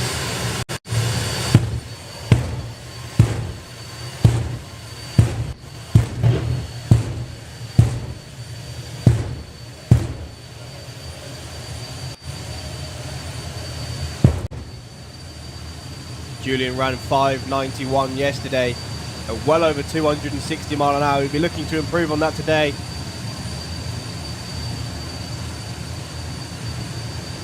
So give him a wave, ladies and gentlemen, as he brings the car into stage.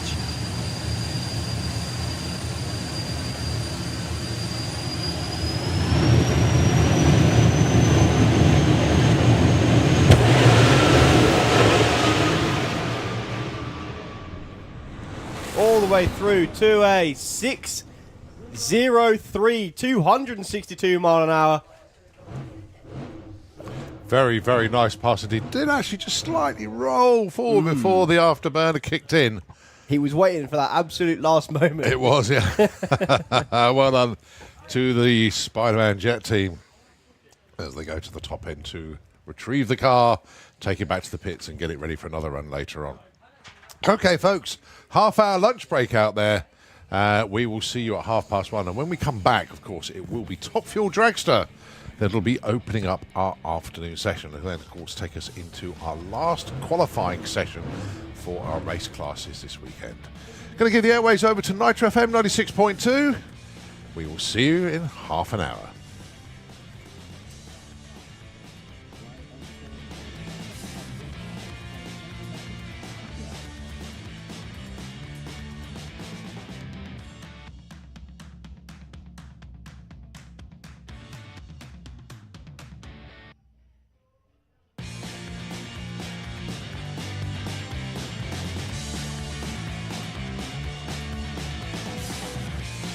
Currently sitting on a 968. Ben Kennedy, 888. Heads up class. Whoever's the quickest goes to top of the pile.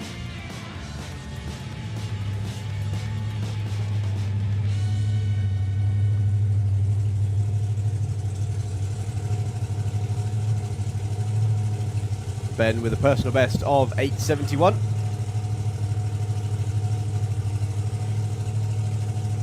Luke's currently qualified with a 9:68, so another 8-second pass what we want from Ben. little bit of tyre shake there actually for the Lexus powered pop. That's a good looking run. Running all the way through. It's going to be an 878, 154 mile an hour.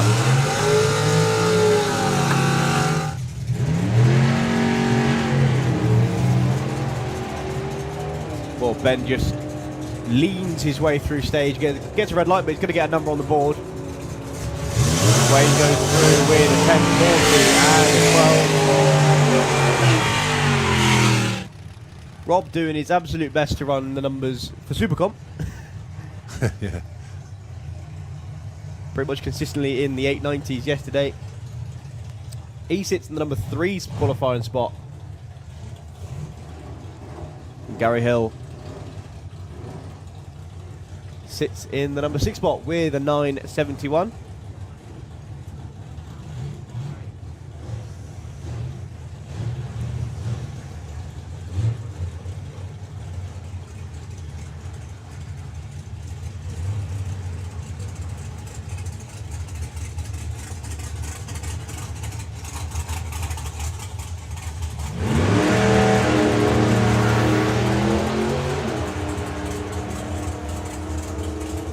Well, this is a good looking pair of runs.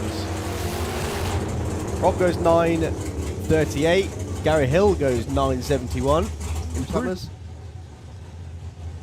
Yeah, as Aaron said, it's difficult slowing the car down. It, as he correctly stated, it likes all the gas or none of it. It don't like a little bit. So yeah, basically just running 2 seconds worth. Let's see how it goes after that. So it is a mission to try and tune it to do that. It's putting less stress on the engine, but I think it's putting more stress on the driver and the crew.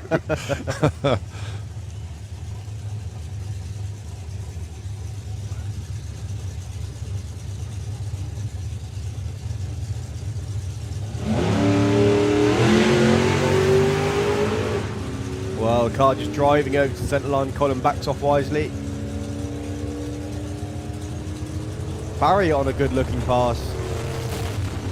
It's going to be an 1177, moves him up to the number 10 spot in Bloomfield. 2 of our 10-second runners. And in fact, this would be a cracking race if this was elimination day. Your number 7 and 8 qualifiers. Well, Brian moving over to the centre line. In fact, he has got his nose in front. He's going to get there first too. A 10.57, good improvement for Brian, and an 11.17. And this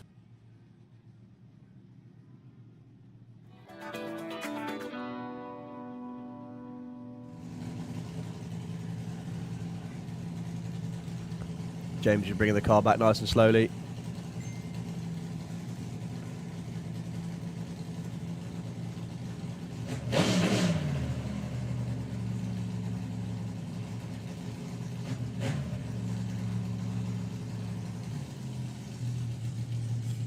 Final checks on the Rebel machine. Rob walking up to the line with everything crossed on this one.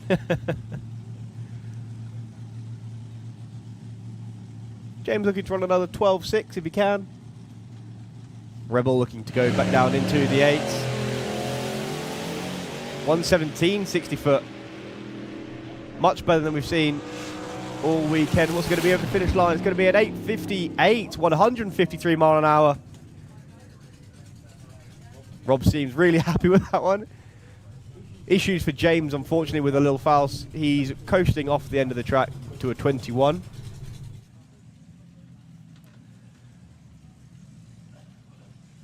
He had the lucky position of being sat in the other lane when Bob ran the 640 yesterday. He's up against Rich Butcher with the 4th Dimension Slingshot.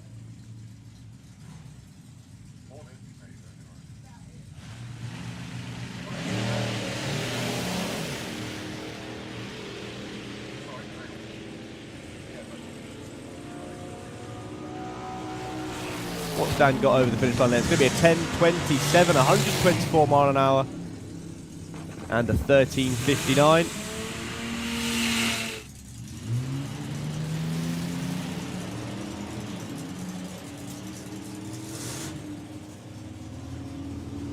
What's he got for this time then? It's going to be a low 11. Or mid 11. 11.67 and 11.46. Job on So this who thing just is went immaculate. 11.46? Was that Ian Wild? No. That was Paul Tarry. Okay, all right. Because Ian Wild, it was another PB. Okay. Yeah, paint job on James Griffin's new car is just outstanding. It works well, doesn't it? It sits right, it suits the car. Yeah, I like it.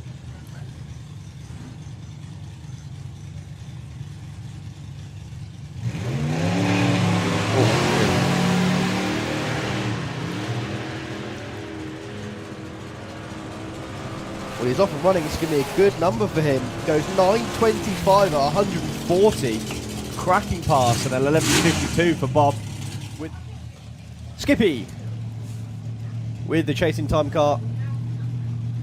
Says he's changing the setup pretty much everyone because he's trying to get it dialed in for Ford, who's up front. Ready for Dragstalgia. Up against the Raging Cajun team. Dan and Elliot Jones.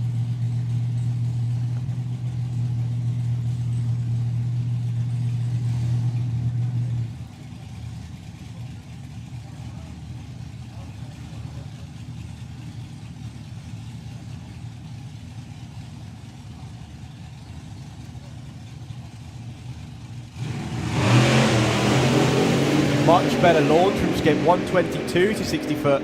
He was so disappointed yesterday when he didn't run an 8. Is it going to be an 8 on this pass? Looks like it. 8.78, 157 mile an hour. Whoa. That's what Skippy was aiming to do all of yesterday. Cracking run from the team. Yeah. No, all in a day's work. So, Dad Ian brings his lad up to the line then.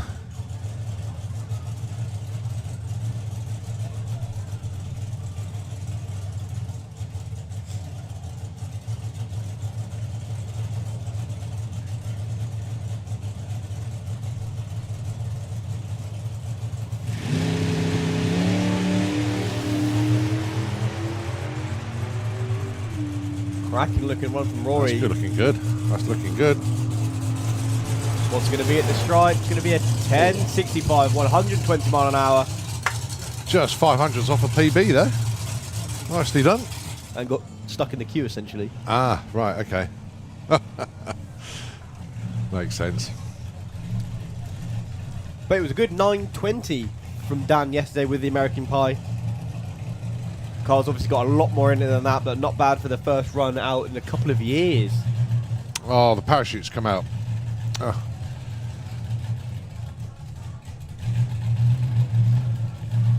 What a shame.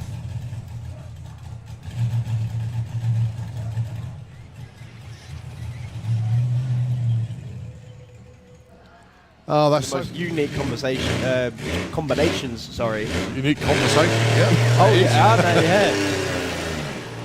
Supercharged, injected V6 mounted sideways in the back of the Dragster. One of the best passes I've seen him make all weekend. It's going to be a 12.35, 111 mile an hour. And I think we've only got Bob Hawkins left. Yeah, but it's not a full like 100% nitro No. mix in this car. Let's be fair. I think he's but running 70% at Yeah. the minute. it's about as far as. Whoa! Bob Hawkins drives through the tyre shape, under power all the way. Don't take it the block. 6.75, 186 mile an hour, and that run was just about the worst run you can make and still run a 6. That was He's built it for the Oscar class.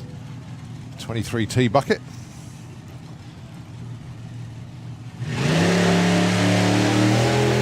First run ever for him, and I'd say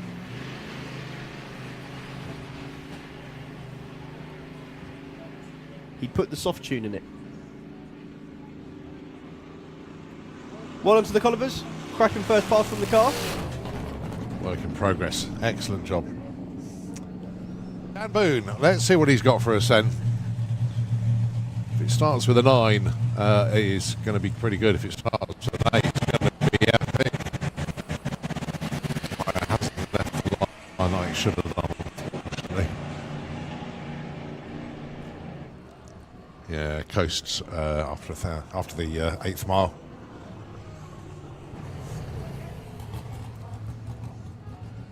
Well, they get their back to the pits, have a good look at everything. It's one thing repacking your chute in the under pressure when you're at the start line, wanting to get a run in, but they'll have a good old sort through it.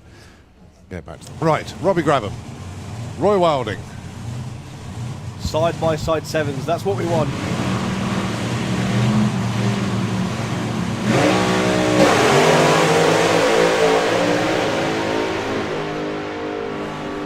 No issues for Robbie, no issues at all for Roy. He's going to go through with a 727, 192 mile an hour. He was a little bit down on the 60 foot for Roy, only a 1.20. Not too sure what the issues were for Rob.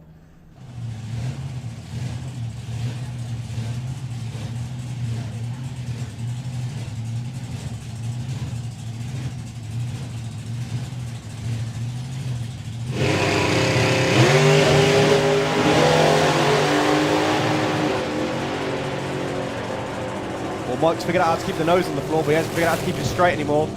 Paul Dale, 8.45, and an 8.48 for Mike Couch. That's one of his quickest runs ever. Oh, something low 9s would be really good here. 9-1. Well,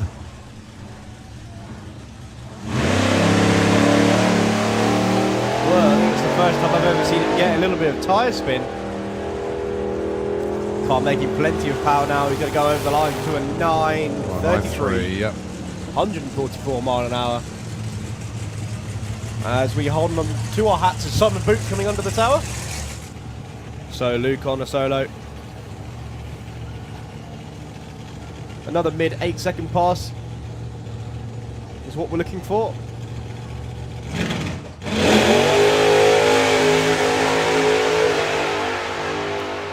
Well, it was a 118 to 60 foot. It's going to be a low 8. 8.29, wow. Yes. 161 mile an hour. Oh, that'll do nicely. Ejected Slingshot. One small block Chevy, one big block Chevy.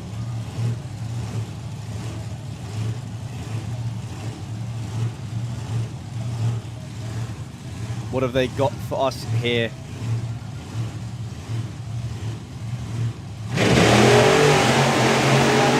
Trans brake launch and a lovely pedal job from Doug there. He's off the power now and Brian goes flying past him over the line. 7.49. Wow. 177 mile an hour.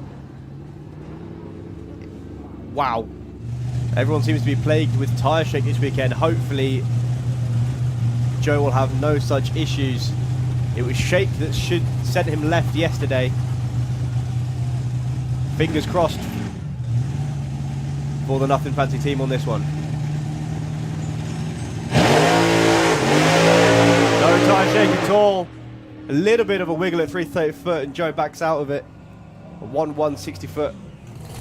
You saw the clutch dust coming out the back of the car. Good job, team. Yeah, a little bit. Chipping away at it well. Looking at the run, he pedalled it just briefly and I thought, wow, he's on it here. But yeah, it's still sorting himself out in the car. Best way to do it, just creep up on it. Both looking to improve on their numbers. Lovely looking launches for both of them. The Haggis Hunter goes round the flame game, beats him to the finish line. Wow. 7.10, 189 mile an hour. And at a 7.69 at 163 for Mick Checkett in the Kestrel beer lane.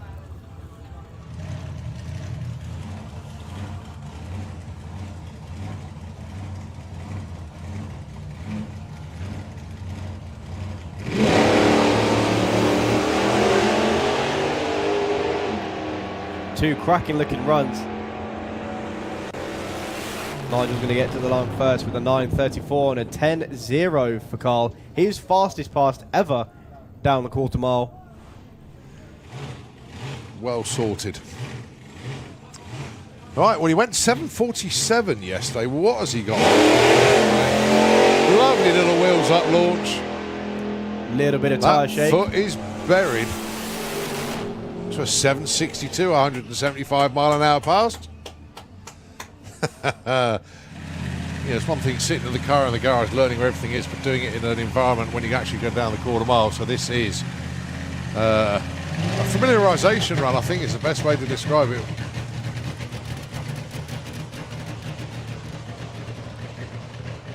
Yeah, it didn't sound right on the burnout, so... Well, I think it's actually a new combination for Mark as well. Yeah. He's never run an injection system before. Just imagine how strong that car will be. Oh, yeah. When all the boxes are ticked in the right order. That is going to be an absolute cracker of a car. But well done to Mark. Well done, team, as well. You've done the hard bit. You've managed to make the car get onto the racetrack itself. Yep. It's one of those things you can't test anywhere else apart from at a racetrack. No. And if you do test somewhere else, you're going to get told off by the long arm of the law.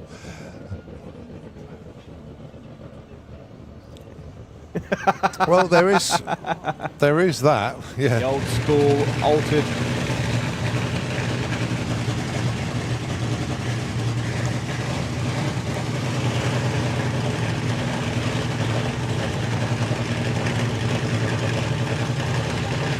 Right, Ryan Whitfield with high spirits.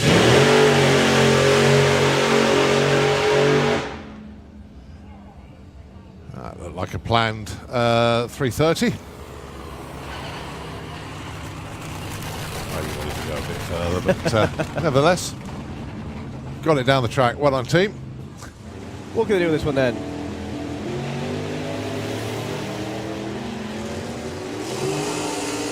Well, he can go OT red, I can tell you that much. Across the line to a 983 and a 1061. Getting there slowly. Right, Colin. So what's Colin got for us in the Husky? That's much more like it. He's pulling away from the Austin. What's he going to be over the stripe? 996! 137 mile an hour. Colin makes it into the 9-second zone with the Husky. That was what we've been waiting for all weekend. One is a proper old school moonshine runner car. Unique issue of he's going to have to leave tonight because he wanted to be in Holland by Tuesday, and he's driving it there. What's he got for us on this one? 11.53 and a 13.13. Now, this is a car I've been waiting to see here. I've seen photographs of it. That's the Boston Brawler. Yes. Ah, beautiful looking car. Like you're saying, the only other place I saw it was a Goodwood last year.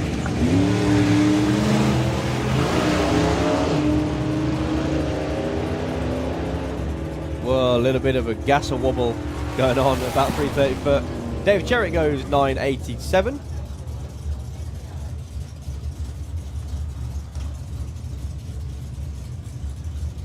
Yeah, so just a little bit of tinkering to do on the Brawler. That car is going to be so good when it starts running properly. I think that's the first class I've ever seen it make.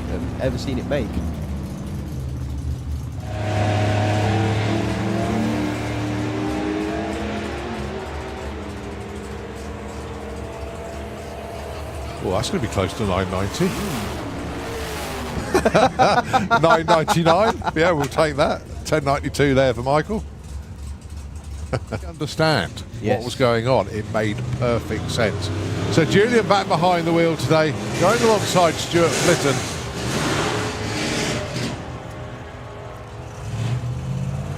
Stuart low tens. Where is he? Give us a score. There we go. 1027, 128. Julian goes 1196, 113. But well done, Phoebe, yesterday. With Husky. Oh no!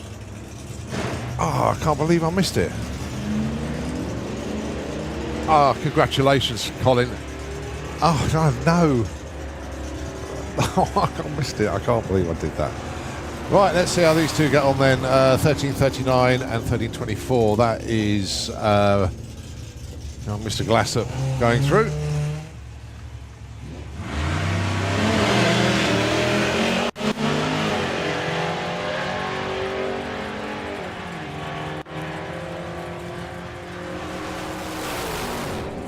.1009, 132, very, very nice indeed, and a 14.51. From the Laws in Anglia. See the NX sticker. So I'm assuming it's nitrous. It is, yeah. And it's got some serious amount of cubes in there as well. Nash Metropolitan.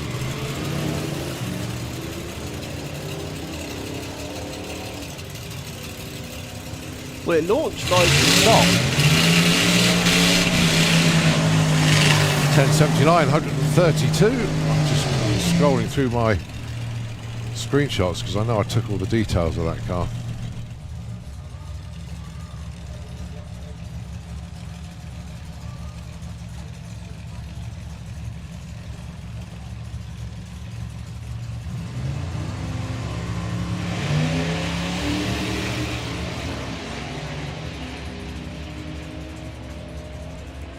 Well, good looking side by side run.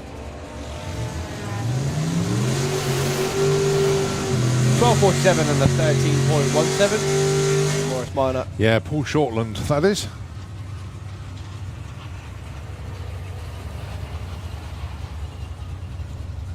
Only 2 litres of engine to play with there, but it certainly makes the most of them.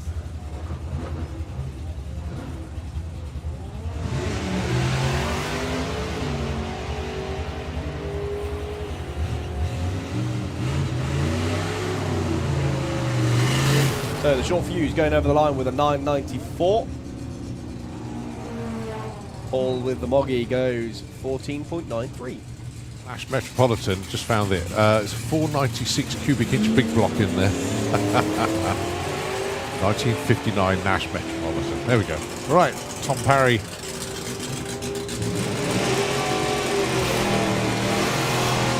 Goes a 1039. Already been 986 this weekend, and 1194. Quickest run of the weekend for that Chevy. Citrix Lane. Going alongside Paul Hammond.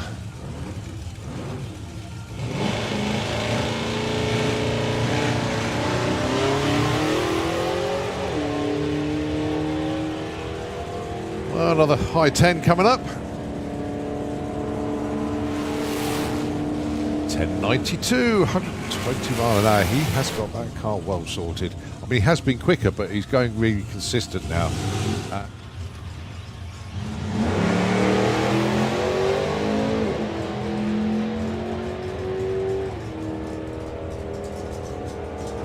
Come on, what's it going to be? Come on. 1021, 132. Down Scannell. Yes. Run of that. And the Rat. He usually enters as well, doesn't Yeah. he? Also does That is a lovely looking run for Chris. He needs to be back in the nines Is as he well. going to be back in the nines or is it a low 10? Oh, 1001! 133. Chris goes 1269. Oh, I've forgotten his name. It is, of course, the Mr. Mouse car. This thing doesn't hang about, that's for sure. I know that well. I like the way he's got it on the car 3 times as well.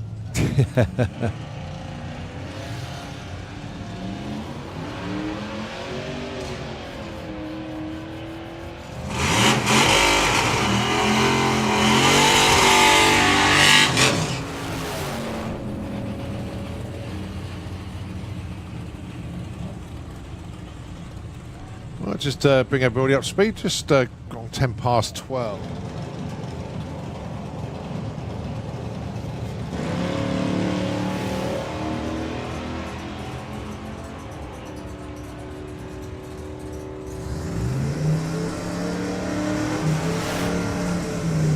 .1077 from the Anglia. And 15.83 for the Reliance Superstock. Going inside the Smurf Tang.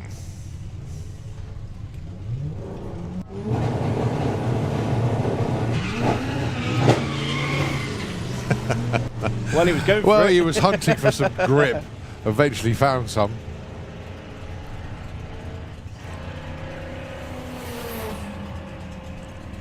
$12.25 at 122.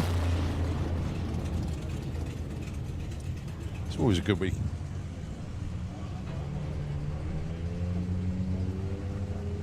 put a dial of 1465 on the back. He's of course running with the Outlaw Outcasts. Yeah, but they're not in their session at the moment as such, so...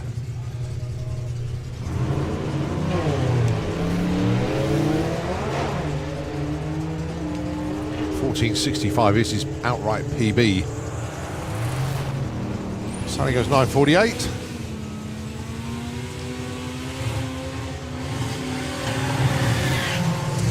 $16.93 there for Adrian.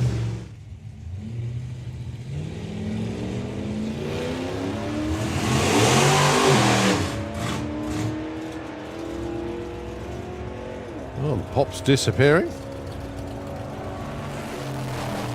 1263 and Pete goes 1292.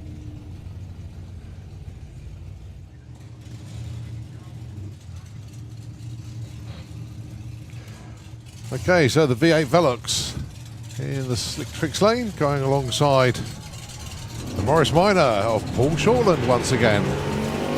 Oh god, that's launched well.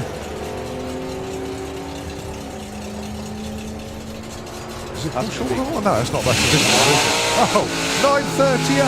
Wow, that's not Paul Shortland, it's the other one. Okay. But I didn't get a reference to the little guy on the side, any of that.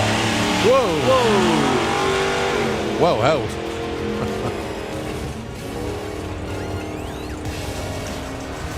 So of course it's in relation to the same.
Okay, ladies and gentlemen, we are back and just having a FaceTime chat with the commentary box at How Far in Malta.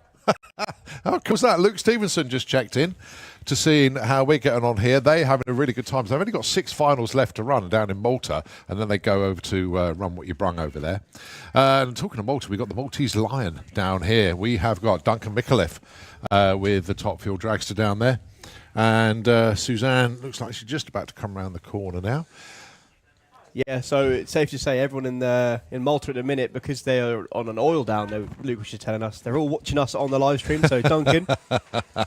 Okay, right, so the plans, literally, because Duncan didn't really get off the line yesterday, Duncan is literally just going to launch. That is a pure plan for Duncan, is just to launch the car, because he's got nothing to work with, no data, absolutely nothing. So Duncan is just a launch.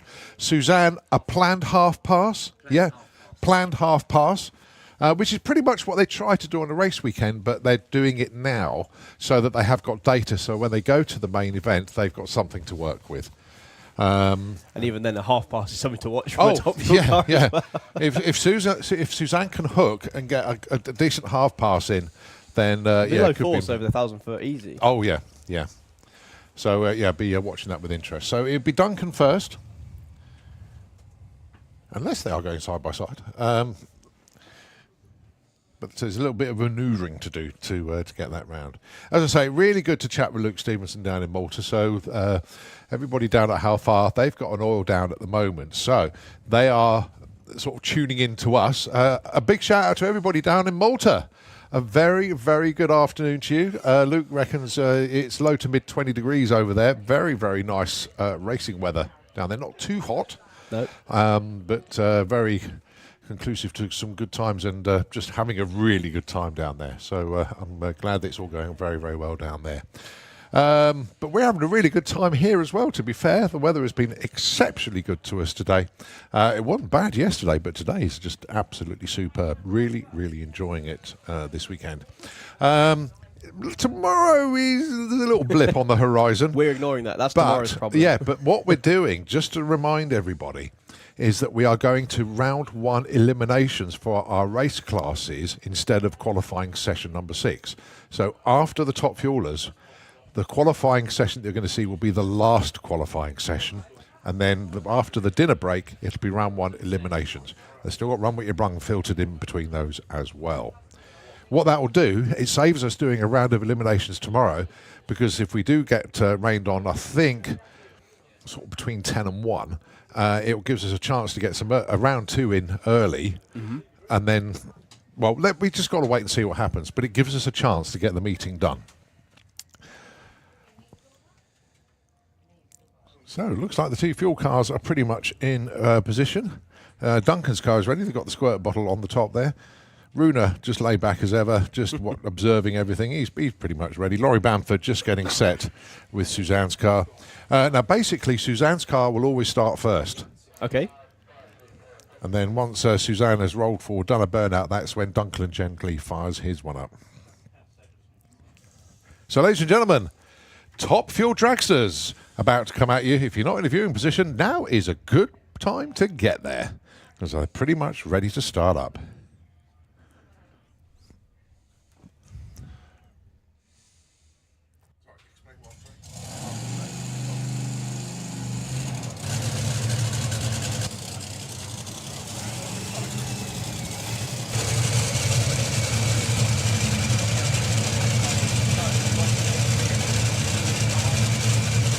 Yep.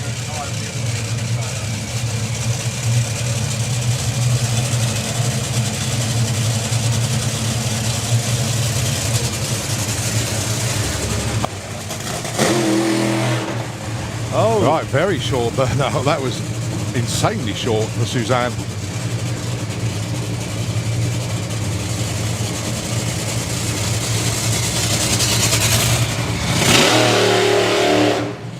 and in fact, same from Duncan. Now, we know Duncan is literally just going to launch the car.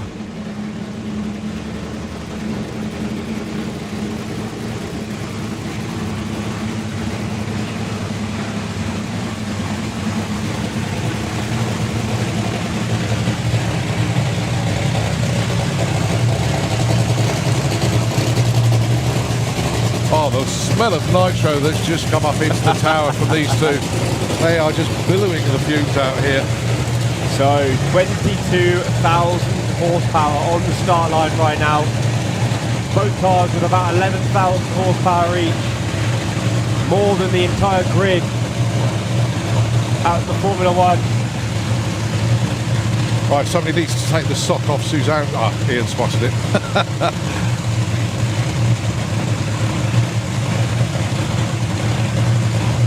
So fingers crossed for Suzanne that she can get all the way down to the 8th mile.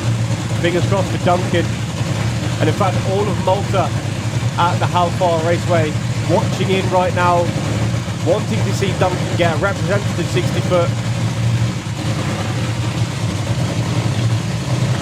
Photographers poised. The crowd's already 22,000 horsepower coming your way.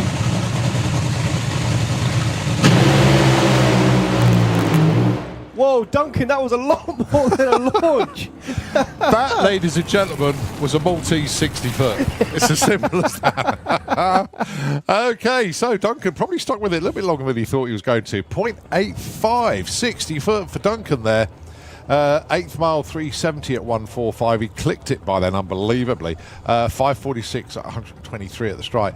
Suzanne, no 60 foot time actually. 241 to the 330 at the 8th at 425. Way better than what they were doing yesterday, but don't forget yesterday was the first time that they had seen the track for, well, since September last year. Both cars stopped on the track ready to take the first exit. And so they will be disappearing around the corner. In actual fact, Duncan's car just been pushed. So that's the incredible thing. You just saw those cars launch and go down there. Big round of applause for the teams there, actually. They're getting it done and they're putting themselves in a good position coming up to the main event. Don't forget, that is the 2nd May bank holiday weekend. There are going to be more than just the 2 fuel cars here that weekend. Keith lied to us. It was just going to be a launch for Duncan, and he went. Duncan, that was a bit further than we thought he was going to go. That was not the plan. There's a Maltese 60 foot, was it? Yeah, Maltese 60 foot, and as someone said, burnouts are overrated. Yeah. Very good indeed. Keith, the main event, obviously, it's a banner weekend for European drag racing. It's coming up in 3 weeks' time. It's looking very good indeed. Yeah, it is. The entry looks fantastic. Yeah, we're lacking a bit in the top fuel cars for the first round, but we've got 5 nitro funny cars, 5 or 6 nostalgia funny cars, half mostly on nitro, probably 21 pro mods. Yeah, but pro 7 stock. pro stock. Yeah, pro stock coming back on plus force. all the other classes. It's going to be an awesome event. Yeah. And if the weather's with us, it will be. It will be. Yeah, I think it will. Well, it's about time. Yeah, it is. It's payback. It is payback. But yeah, I mean, the news from Top Fuel, 2 really good launches. Actually, shame we didn't have a 60 foot for Suzanne. Actually, I've just come up to ask you. What is a 60 no, foot? there isn't one. Unfortunately, Okay. nothing. I would have read it out if we had it. But it's an 85 for Duncan. They both pretty much look tied together. I mean, Suzanne has gone down to 83s. Yeah. But yesterday was an 87 or 88, so I thought that was a bit better actually. Good. No, they'll be competitive. Yeah. It'll be interesting. You know, there's more cars coming out as the year goes. Again, parts supply has been a problem. Yeah. Cost, crews, time off. People can't get the time off from work the same as they did. You know, it's all. It's a hard economy out there. Yeah. But the main event's looking great. We and if you wait. want to do the Doorslammers the week before, that's also looking brilliant. And we're doing a staycation. Come and stay here for the week. Best camping ever. Yeah. Really is. No, it's good. So.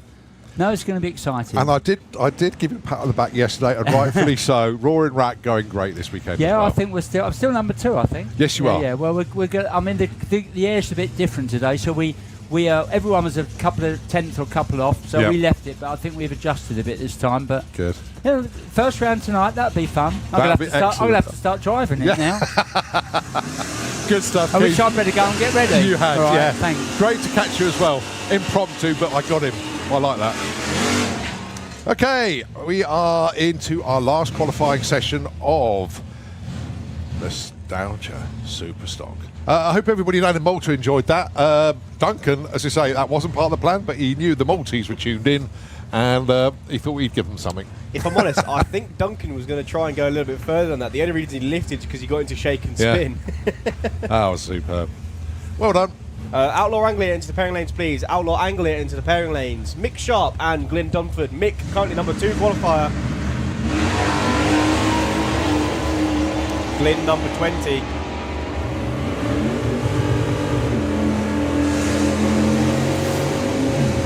.961 for Mick Sharp. What? Wow. He's just pulverised his PB there, I think. Glyn Dunford goes 11.08. He stays put. But what a breakout. Oh, Mick's going to frame that timing slip without a shadow of a doubt.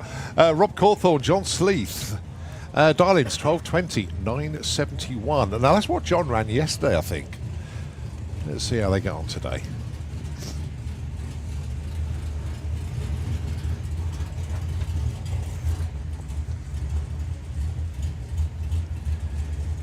John currently in the number 24 spot. Rob in the number 12. John will get away first. Well, lots of wheel spin from him, actually. Yeah.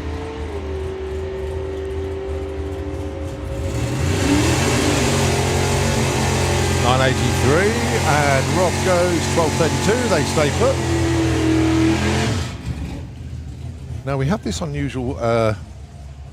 Got 32 spaces in eliminations and 33 cars. And I know there's 1 or 2 others that aren't on the boards. Okay. So let's see what happens as this progresses. Glenda Thompson, Jack Bishop, your next pair. Both these two safely qualified. Jack number 11, Glenda number 18.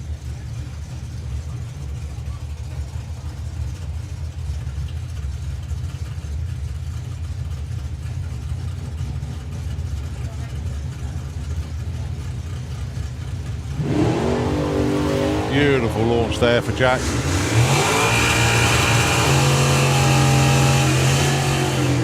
Both away very well indeed. 988 is the target. 10 flat was the result there for Jack. Glenda, 1398. Oh, 1397 with a 7. Breaks out by just 3/10,000ths of a second. Jim Smith and Steve Lloyd. These two would like to move up the pecking order a little bit, but it is a tough crowd at the top, that's for sure. Jim looking for 1040. Steve, 1123.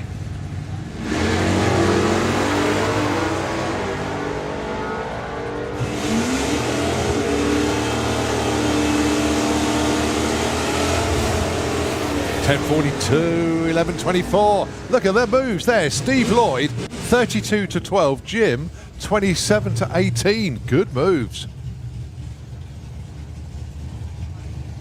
God, they're on it. Right, Pete Christmas is on the bump, 32. Adrian Portelli, number 8. He's one of the 00 gang. I would say it's an exclusive gang, but it's not anymore, is it? There's quite a few of them in there. Extended membership this weekend. So Adrian Darling in 1093. That's the first time I've seen his change from 1090 for ages. Pete looking for 1052. Yeah.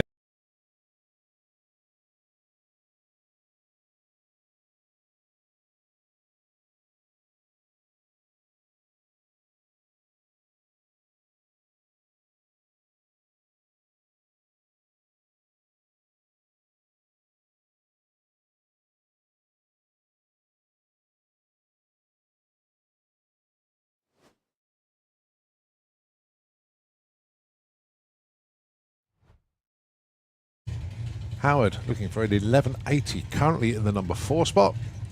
And Lee Charles currently number 26. Now then, let's have a look. To get into the top half of the draw, you need to be 02. That's how tight it is. Ridiculously tight. Lovely wheels up launch from Lee. Anything the right side of the number may improve, Lee. What's it going to be? 985 with a 3. Moves to the number 3 spot. Moves Howard down to the number 5 spot. And one more person gets added to the 00 gang. So John Davison has just been bumped down to number 4. Stuart Arthur with What'll It Do? Number 29.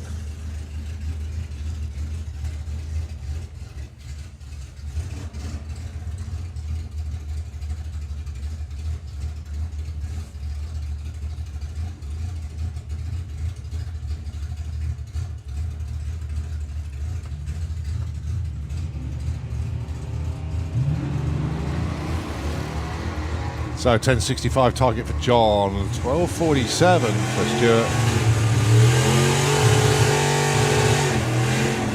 74 and a 48. Stuart Arthur moves up 29 to 16. Quite a lot of smoke. No, he does it all the time. Does it? Yeah, John was quite happy with it. He said, it just smokes. He doesn't lose any oil. It just smokes. Okay. And he did reiterate that too. He said there's nothing wrong with it. It just smokes. Right, the Garys. Cork and Carr. Gary Cork dialing in 11.79. Gary Carr 11.13. They are 18 and 17 respectively.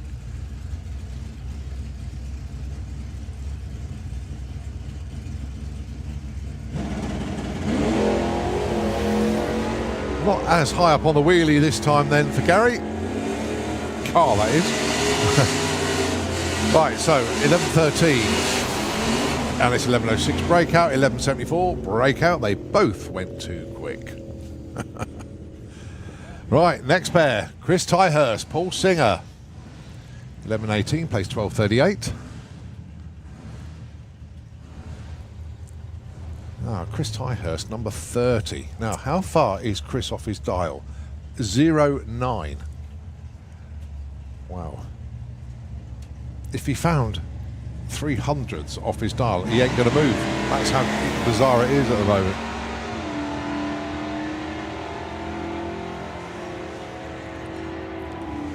So 12.18 and 12.38 are the target numbers. 12.16 breakout, 12.37 breakout. Oh, one by 200th, one by 100th. So no movement, but that's how tough it is. Well, Chris is now in the danger zone, isn't he? Nah, he's all right. He'll be fine.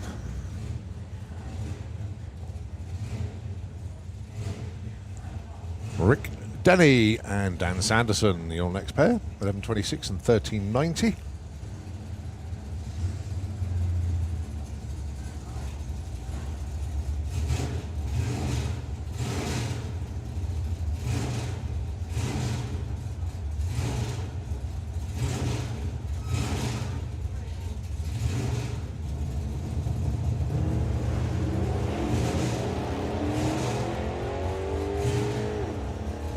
So Rick's going to get there first. Can he move up from number 26? He'll need a 26 or 28 to do it, and he gets a 22. It's a breakout.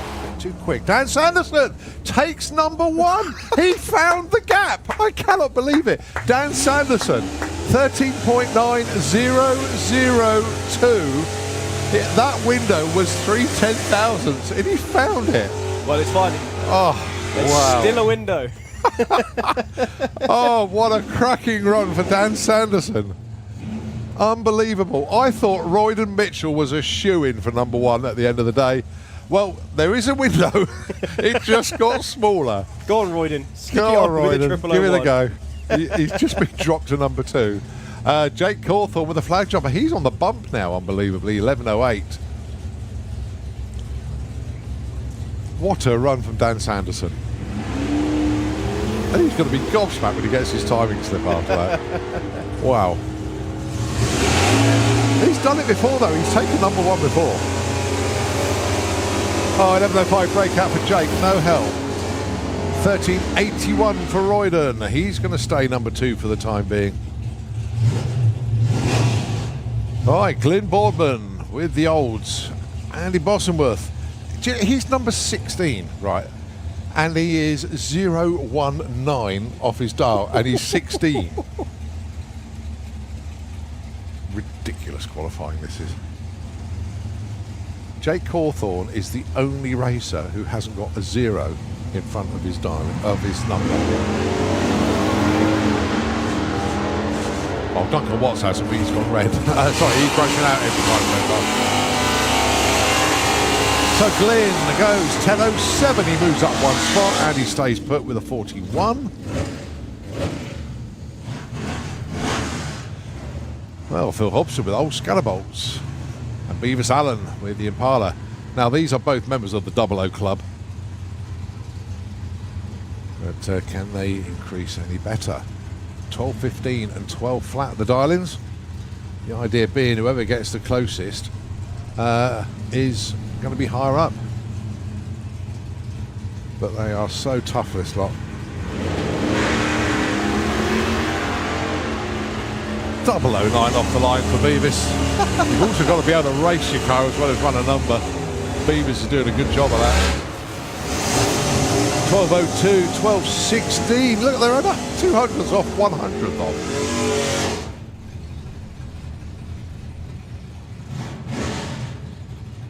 I guarantee you, if I was racing in this lot, I would be in the bottom half of the draw. They would be nowhere near the top.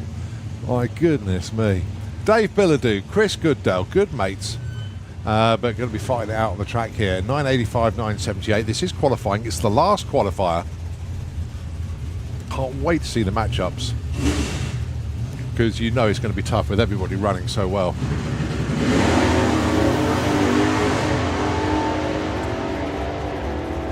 Both wide awake off the line. It's all about the ETs now. 978 with a 5. Chris, good. Oh, they both joined the 00 Club. 985 with a 5, 978 with a 5, and they have exactly the same increment afterwards. So they both run 5.57. Oh, this is ridiculous. Dave Billadou gets it. I don't know why, because there's nothing between them. Must be another digit. Right, so we've now got 12 racers in the 00 Club. And 2 in the 000 Club. Yeah. Right, Matthew Dowdy and Duncan Watts. Duncan just needs to go the right side of the number. He's not managed it yet. 998, the dial-in for him. Come on, Duncan, come on. 10.17. Well, he's right, so he ain't going to move anywhere. Matthew Dowdy goes 11.20 on a 12. Stays put 28. So Duncan Watts is the one that didn't make it in. Yep. Right, Dan Williams, 10.14. Where's Dan? He was in the 00 Club at number 10. Yeah, a mere 008 off, it just isn't good enough. Yeah. Insane.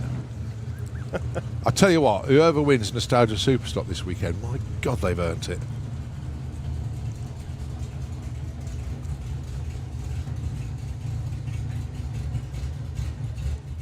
So let's see how the Williams brothers Chevelle gets on then. Stick shift. Very high revving engine. That's looking good. Now then, how close to 10.14 is it? 9.97! Who cares? Yes! Oh, absolutely superb. That combination is working. Oh, Dan will be over the moon with that. Absolutely over the moon with that. Because what the Williams boys are doing, they tune the cars to NHRA stock and superstock legal. And they change the weight and they do this, that, and the other. The idea is to get the car to go as quick as possible. That has been that's an epic run for Dan. And that's going to really help him in Comp Eliminator as well. Yes. So, well done. Spencer Tram, Alan Huckle, your next pair.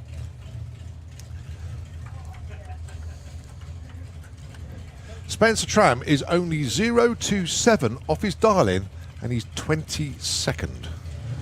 That tells you how good this lot all are this weekend. Alan Huckle looking for 12.64. Spencer. Well, trees are for losers. He doesn't wait for him. He's not going to get in time, unfortunately, as he really didn't wait for him. Right, 17. Now then, what's Spencer got? He's broken out at 12. Well, again, not too bad. Keith's okay with it. So that's us done for Nostalgia Superstock. What? Give us the top 16 then. Oh, I did What's the number? right. 002, 003, 002, 003, 003, 004, 005. It's ridiculous. It's 00 all the way down to number 12. It's then the next 7 on 01. The field spread to number 31 is 09, and it is just Jake Cawthorne with a .10 off Darling. But that is immensely tight for Nostalgia Superstock. Brilliant display of racing and qualifying from that lot. Now we're going to get the ladders. Every matchup is going to be tough. Yep. It's as simple as that. Every single one of them. Yeah. Because the thing is, when the pack is that tight, all of the people who you'd assume are heavy hitters yeah. are spread across the whole field. Yeah. You'll see some brilliant matchups. It's all going to be down to reaction times. We know the cars are all dialed in. It's now down to the drivers. Yeah. And you're going to see you're going to see plenty of whole shot wins. It's going to happen. It's going to happen. There won't be much, but they will.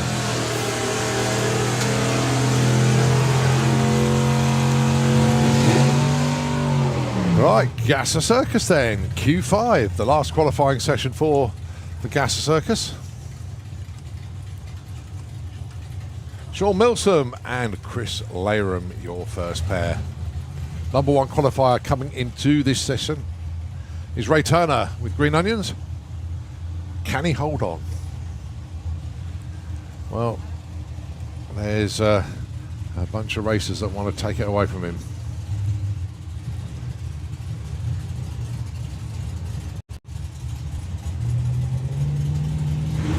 Hello, 7 plays 10-20 for these two.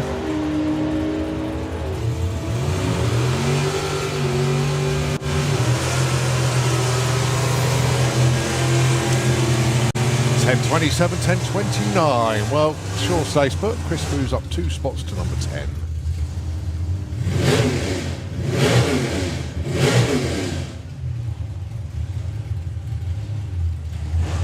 Brian Gibson, Nick Hewison.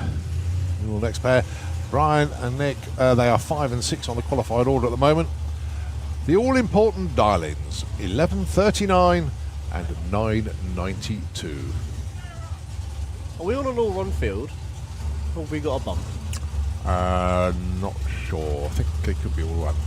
Yeah, I think they are all run, actually. Okay.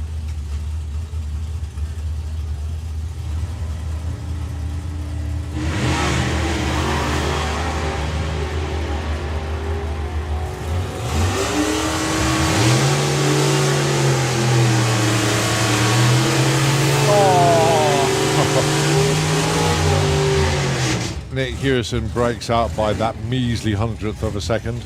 Brian Gibson gets them on the right side, but no improvement in position, so they stay put. Well, a lot of the Gasser Circus racing in memory of Lou Noble, who unfortunately is no longer with us, and has certainly been remembered on the back of a lot of the cars in the Gasser Circus. Simon Prest, 11 flat. Keith Bartlett, 10.39. They are 9 and 2 respectively. Well, if he can run the number that he's qualified with, he'll be number 1. That's a lot easier said than done. It is, yeah.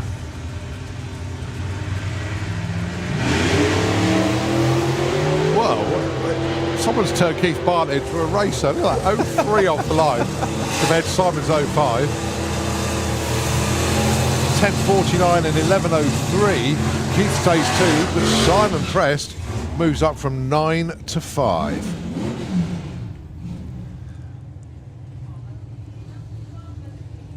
Andy Cobb with the old school Ford going alongside Patrick Hobbs with the Falcon.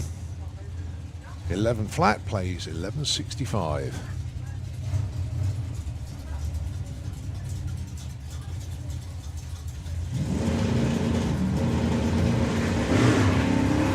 Oh, Andy Cobb, nice wheels up launch there. I think Patrick Hobbs is on a good one here.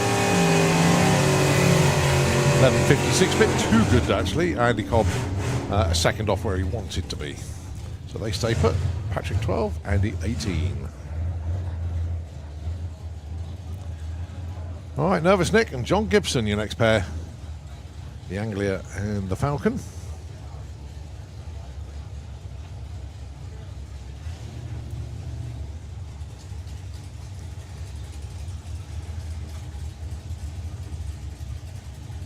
$11.58 for Nick. $10.70 for John.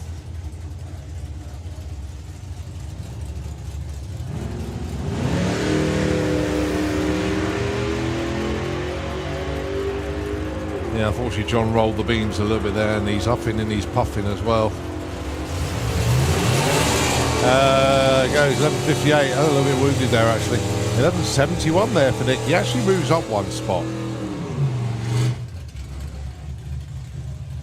Yeah, still smoking away in the shutdown area, so a little bit of a track check out there just to make sure everything's okay. Next pair. Oh, I've been Jason shut off Hollanby. Oh, they have shut them, yeah.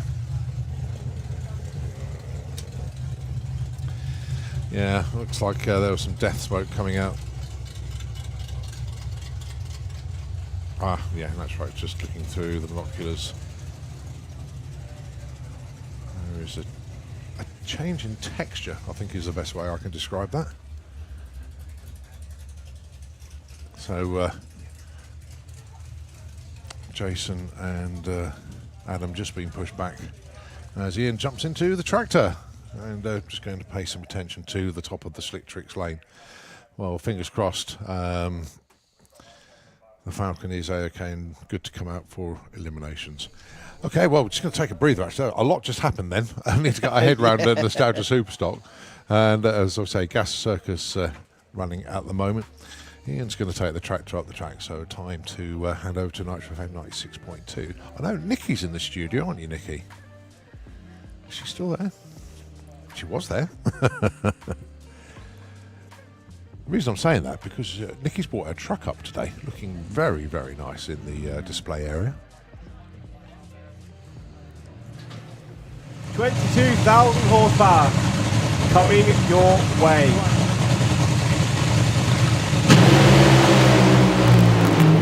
Whoa, Duncan, that was a lot more than a launch. That, ladies and gentlemen, was a Maltese 60 foot.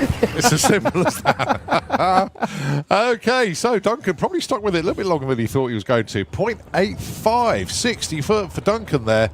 8th mile 370 at 145. He clicked it by then unbelievably. 546 at 123 at the strike. Suzanne, no 60 foot time actually. 241 to the 330 at the 8th at 412. Superb. Well done.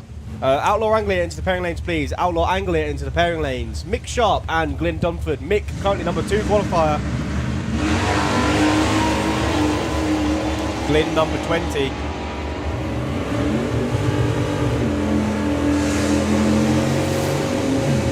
$9.61 for Mick Sharp. What? Wow. He's just pulverised his PB there, I think. Glyn Dunford go. John will get away first. Well, lots of wheel spin from him, actually. Yeah.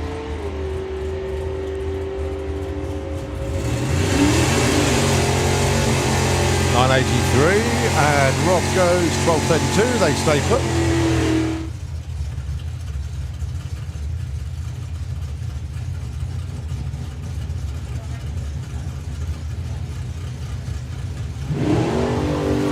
Beautiful launch there for Jack.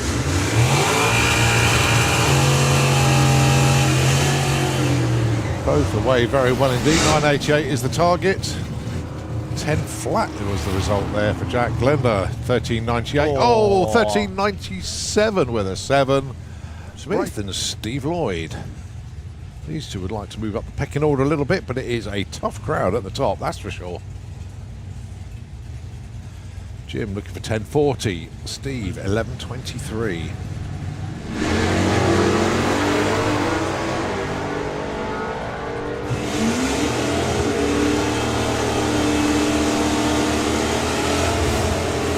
$10.42, 11.24. Look at their moves there. Steve Lloyd, 32 to 12. Jim, 27 to 18. Good moves. Ended membership this weekend. So Adrian Darling in 10.93. That's the first time I've seen his change from 10.90 for ages.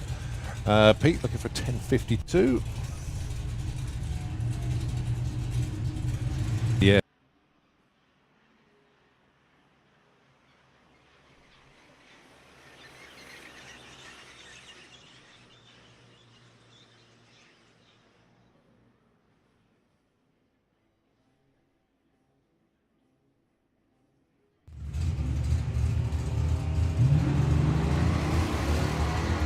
So 10.65 target for John, 12.47 for Stuart.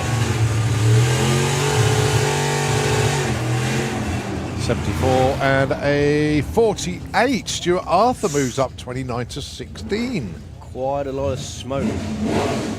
Right, the Garys. Cork and Carr. Gary Cork dialing in 11.79, Gary Carr 11.13. They are 18 and 17 respectively.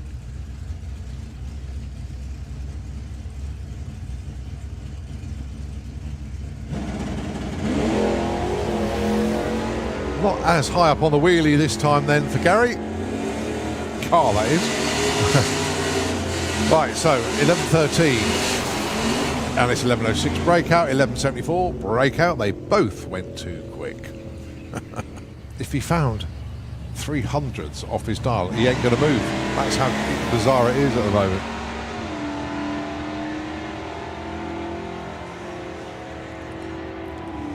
So 12.18 and 12.38 are the target numbers. 12.16 breakout, 12.37 breakout. Oh, one by 200ths, one by 100th. So no movement, but that's how tough it is. Well, Chris now.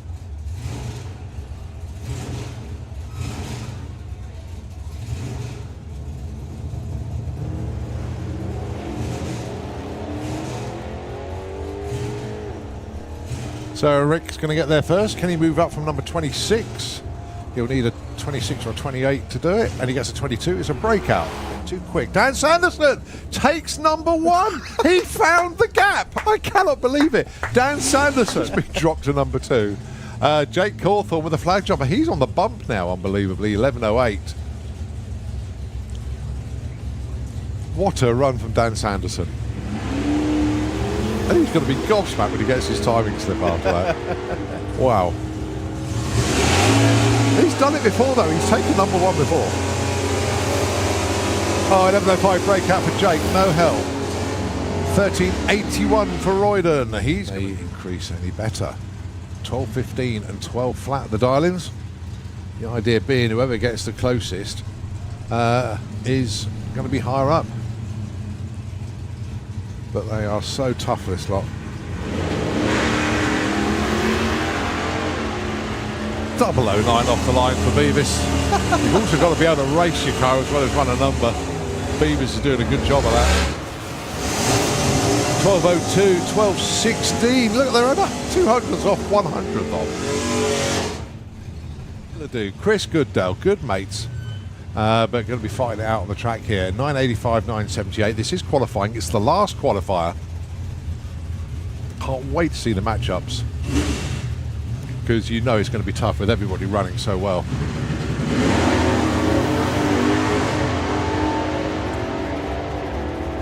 Both wide awake off the line. It's all about the ETs now. 9.78 with a 5. Chris, good. Oh, they both joined the 00 club. 9.85 with a 5, 9.78 with a 5, and they have exactly the same increment afterwards. Dave Billadu gets it. I don't know why, because there's nothing between them. Must be another digit. Right, so we've now got 12 racers in the 00 club. And 2 in the 000 club. Yeah. Right, Matthew Dowdy and Duncan Watts. Duncan just needs to go the right side of the number. He's not managed it yet. 9.98, the dial-in for him. Come on, Duncan, come on. 10.17, well, he's right side, he ain't going to move anywhere. Matthew Dowdy goes 11.20 on a 12. Insane. I tell you what, whoever wins Nostalgia Superstock this weekend, my God, they've earned it.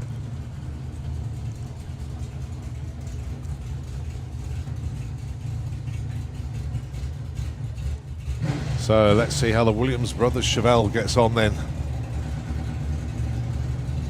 Stick shift. Very high revving engine. That's looking good. Now then, how close to 1014 is it? 997! Who cares? Yes!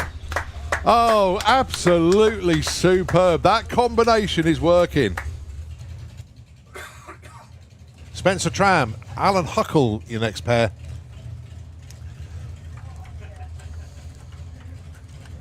Spencer Tram is only 027 off his dial-in, and he's 22nd. That tells you how good this lot all are this weekend. Alan Huckle looking for 1264. Spencer. Well, trees are for losers. He doesn't wait for him. He's not going to get in time, unfortunately, as he really didn't wait for him. Right, 17. Now then, what's Spencer got? He's broken out at 12. Well, again, not too bad. Keeps going. 10:07 plays 10:20 for these two.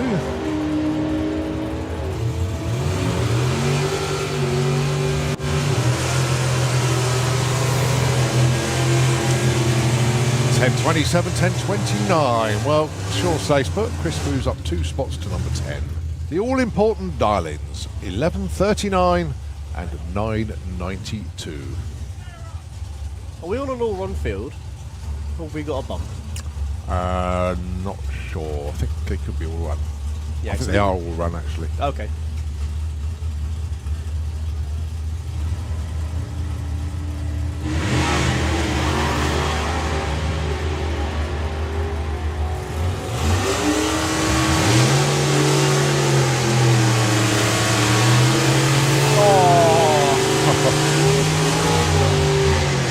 Nick Hewison breaks out by that measly 100th of a second. Brian Gibson gets him on the right side, but no improvement in position, so they stay put. Simon Prest, 11 flat. Keith Bartlett, 10:39. They are 9 and 2 respectively. Well, if he can run the number that he's qualified with, he'll be number 1. That's a lot easier said than done. It is, yeah.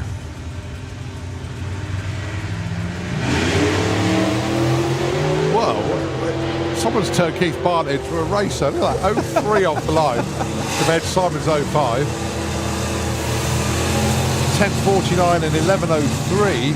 Keith stays 2, but Simon Prest moves up from 9 to 5. So Patrick Hobbs with the Falcon. 11 flat plays 11:65.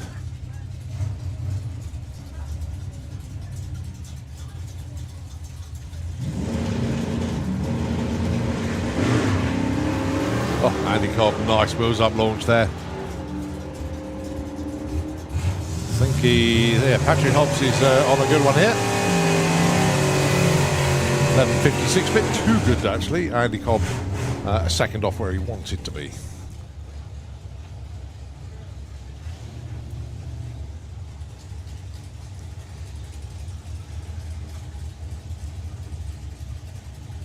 $11.58 for Nick. 10.70 for John.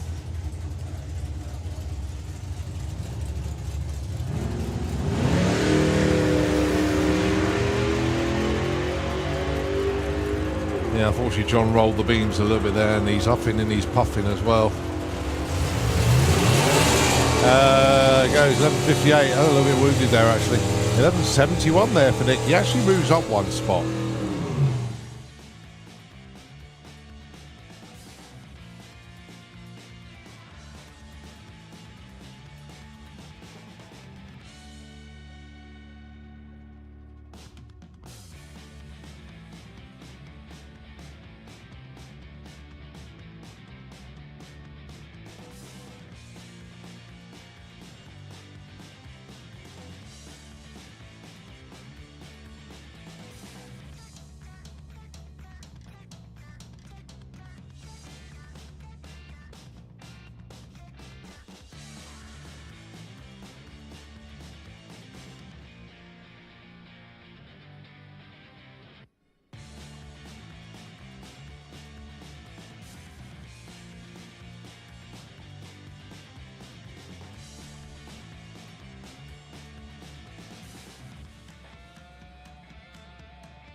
I did not have a Scooby-Doo on that one at all.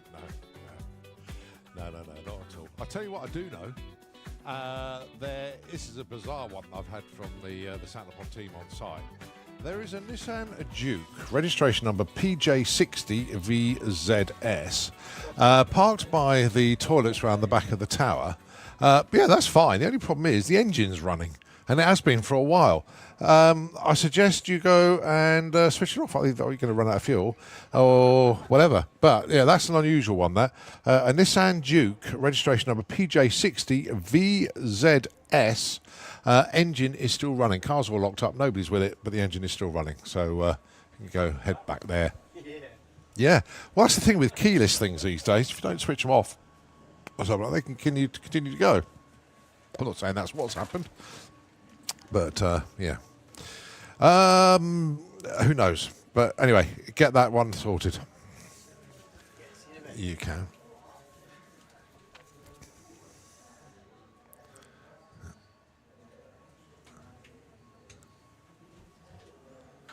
Right.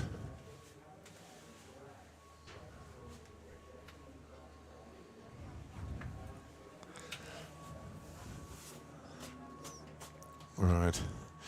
Now, something, obviously, we're just waiting for our team to sort of get us back 100% to go. A lot of cleaning up behind the tower at the moment. Obviously, we did have that run that caused a little bit of an issue. But something I've never seen before. Care in the community from Ian Marshall. It was brilliant to witness because Ian appeared from the shed at the back there with 2 cups of water, and went over to Adam with the not so mellow yellow Chevys, gave the driver the cup of water to make sure he's okay, and then he went over to Jason Hollenby and did the same there.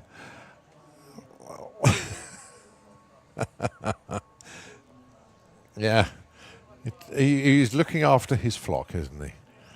So yeah, nice move that, Ian. And the drivers are just sat in their cars waiting. Oh, and Bob's down there as well. Yeah, good afternoon, Bob. I don't know if you can hear us down there, mate, but nice to see him here as well. We just had Dave grab and pop and see us and give us some information about Robbie. Oh, and one thing I do have are the matchups for Nostalgia Superstock. And let's just fair to say there are 16 cracking matchups. They are all, because it's all so tight in the field there. Luckily, most of the teams have managed to avoid themselves in round 1. But yeah, so there's no point in going through all those matchups because obviously that will become very clear when they come around later on. But needless to say, with everybody on their game this weekend, it is going to be exceptionally good. Okay, so yeah, engines fired up once again as Jason Hollenby puts his crash hat back on. I think Adam Kaczynski's pretty much ready to go down there. It's not very often we get a chance to have a look down on these cars from up here. Do look absolutely superb. Actually, I think Adam has either attacked the car with a huge amount of polish, or he's had a bit of a refresh, because that car looks so good from up here. Both of them carrying the, what I would call moon tanks, if you like, on the front. It just looks so period correct. Excellent job. Right, okay, here we go then. The continuation of Gasser Circus qualifying. It's their last qualifier. This will set the field. So, number one qualifier, as we know, Ray Turner. That's the one they're all gunning for. Keith Bartlett in at number 2. He's already put in his last qualifier. Let's see how these two get on. Jason Hollaby is currently number 4. He dials 1075. And Adam wants 1129.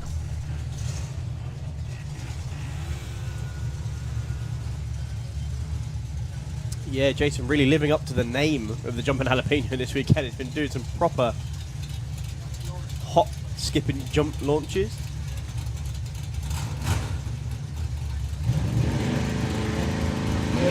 There you go.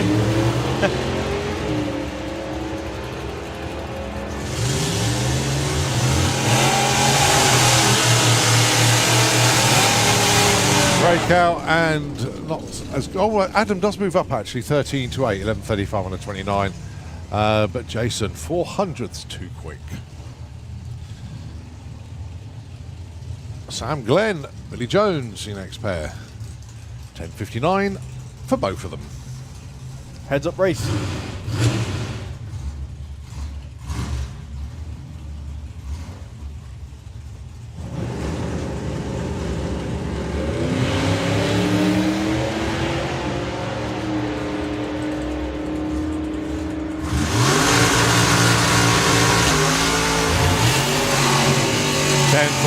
Breakout for Sam.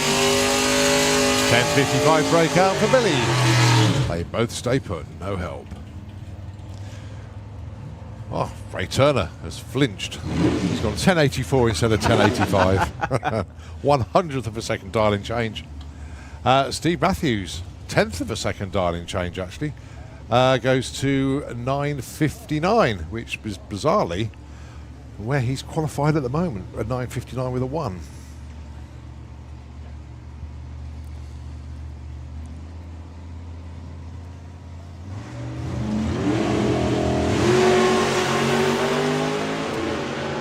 They're obviously battling new rear end setup in the Honky Tonkin car. So at 9:59 the target goes 9:61, moves him up to the number 3 spot, and a 10:78, not where Ray wanted to be. He'll take it though. Nice run, 10:78, quicker than he thought. Better than being slower than you thought. Yeah, exactly. Not necessarily in qualifying, but then, you know, he's got a perfect run, so you know, you had to go for it. Right, we move on to Outlaw Anglia. And good to see Dave Gibbons has got in touch, actually. The class, of course, sponsored by Tony Morris Carburetors. And good news is that Tony Morris is actually coming over for the main event. Okay. So it'll be good to catch up with Tony. I'm assuming Dave will be here as well. Is he racing over here? And, of course, Dave taught Tony everything he knew. Obviously. Yeah. Dave always likes me to remind that fact. Tony, if you're tuned in from Florida, a very good afternoon to you. It'll be a good morning, obviously, where you are.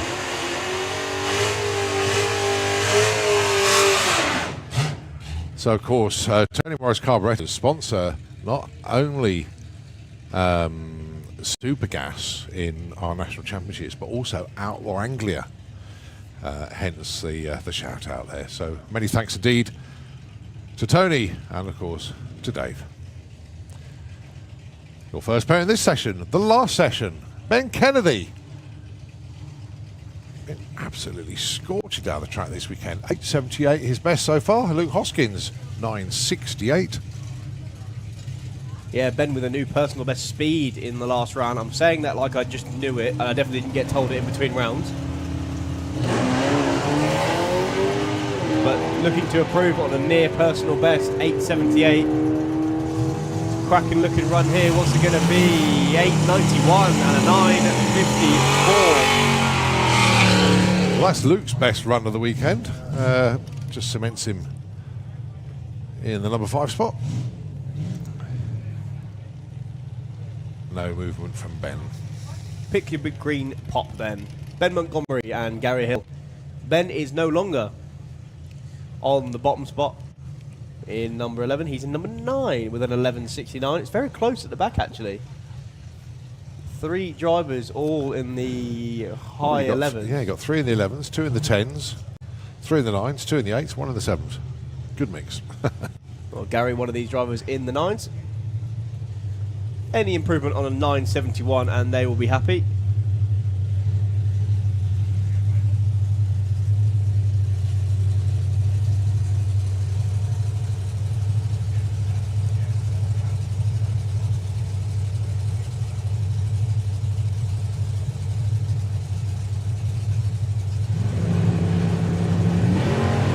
Ben rolls through, unfortunately. He's not going to get a time on this one. Gary Hill is underway though. 6:16 to the 8th mile, already doing 112 mile an hour. Over the line goes 970, does improve. 137 mile an hour, stays in number 6 though.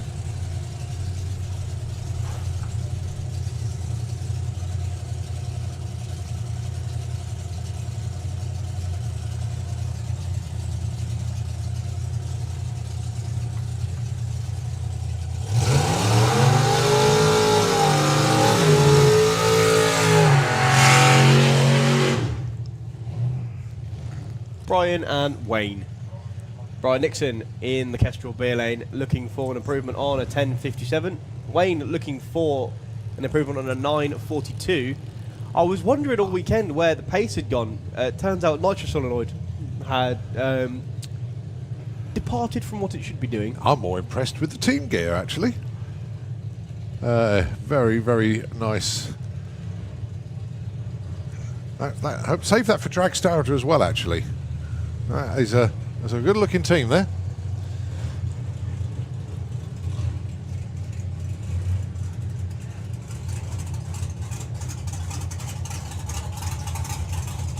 So Wayne looking to improve on 942. Wayne, can he get into the way? Oh, Brian just getting a little bit close to the centre line there.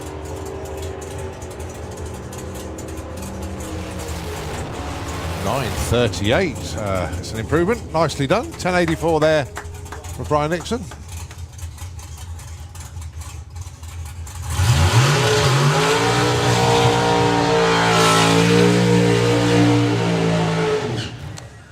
And there goes Colin Miller. Yeah, they're having the issues at the minute. They're currently in a sort of a null area with the car because they're trying to run 7.60. They have been running 6s, or it runs low 8s, high 7s with no nitrous. So they're just giving it a little bit of nitrous to try and see if they can run the 760 consistently. Aaron, the crew chief in the back, making little chassis adjustments as the weekend progresses. And in the other lane, Alex Strike with the Turbo Turtle has ran an 11.90, firmly is in the 11-second club.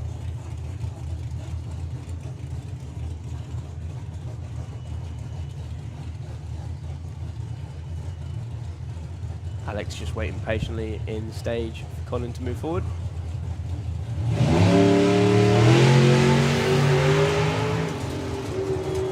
Oh, Colin just went 007 on the tree. I know he got a little bit wayward, but at least he's got his race day lights sorted for when he goes into 760. And a 12-1 for Alex.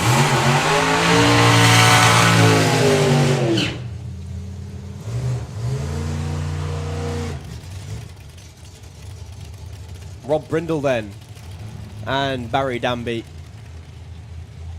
Barry in the number 10 spot, Rob in the number 3 spot.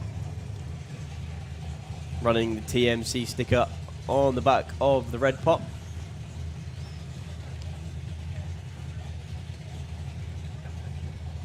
Now Barry is a member of the 9 Second Club. He's not run a 9 second this weekend.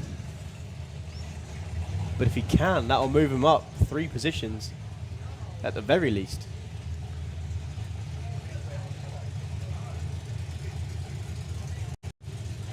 Obviously, the good thing about going up in qualifying means you get some slumber in the first round. Yeah, it's not going to be a 9 on this one, I don't think. But Rob going through with a 10-1 off pace for him and a 12-0.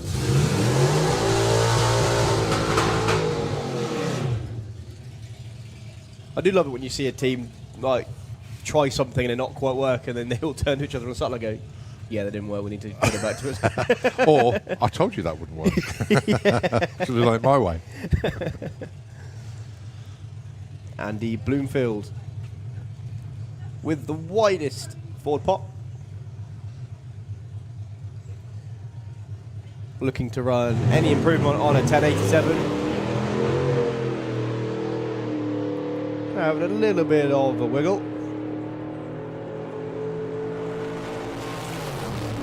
Over the line with an 11.44 and 121 mile an hour. And that sets the field for eliminations later on today. Right, got the ladder now for Gasser Circus.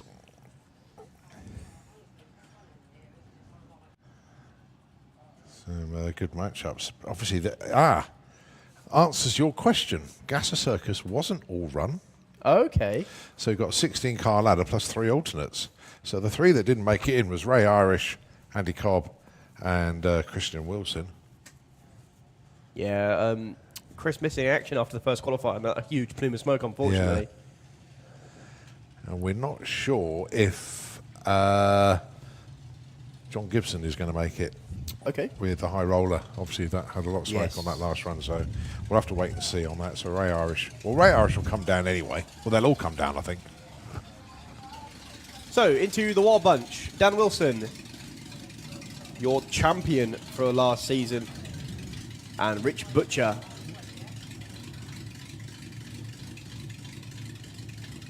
With the 4th dimension Slingshot.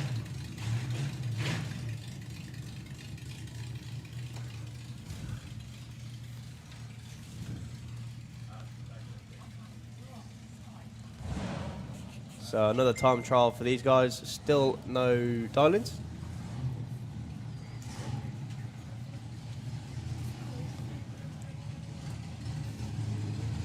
What have they got for us on this one then? Oh, Rich rolls through, unfortunately.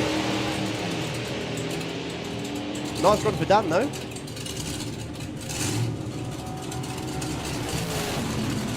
Over the line with a 10.25.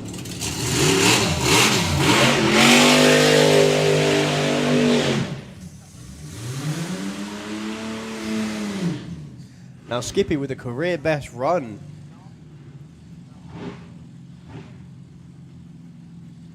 In the last session, issues for him on this time.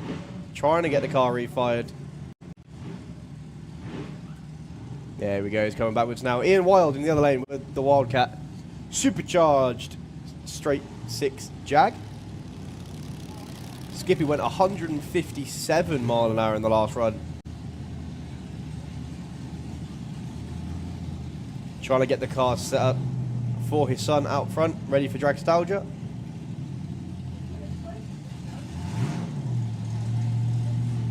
PB's in the other lane as well. Yesterday for Ian Wild, ran an 11.4.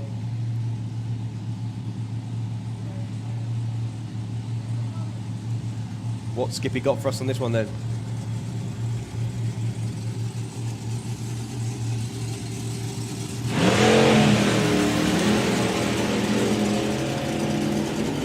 So 126, 60 foot. It's the best 60 foot we've seen from him. A little bit lazy through the middle of the track. Still goes 897 at 151 mile an hour.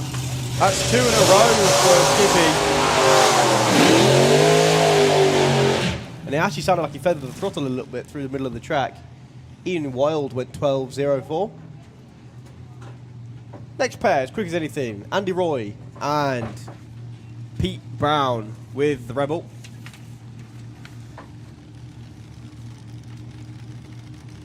Again, Pete and Rob really happy with the last pass. back running the numbers they want to be running.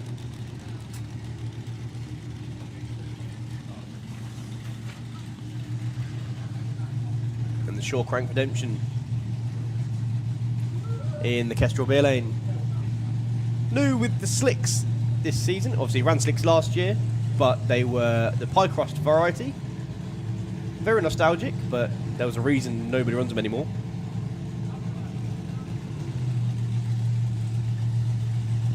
You can get much more grip out of the more modern wrinkle wall tyre. So Haley bringing Pete to the line.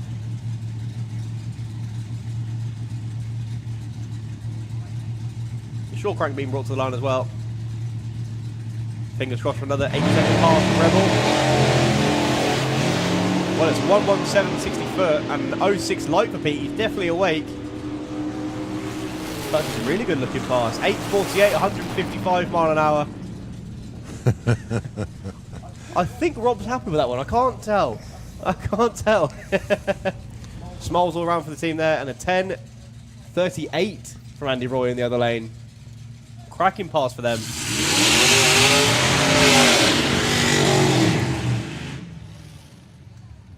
James Auld and Paul Tarry.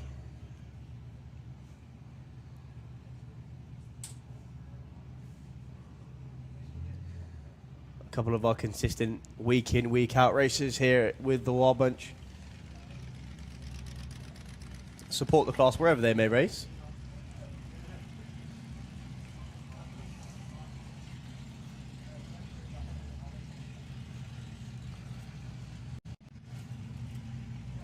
Interesting staging technique from Paul there.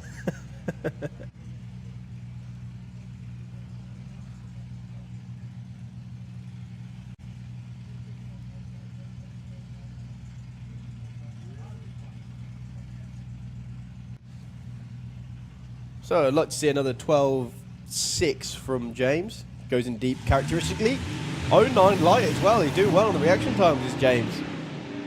Quite hard to cut reaction time with a car that only does 1.960 foot. He'll take it nicely through with 12.5. Very well done. And an 11.97 for Paul in the other lane. Very nice run. Well, considering the heat of the day and everything, that was a bit of a surprise, to be honest. So up next, the Raging Cajun and Hold Faster. The new to them Topolino for James Griffin.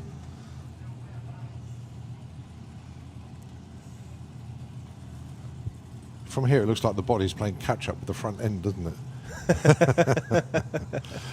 It does look good, though. I do like that.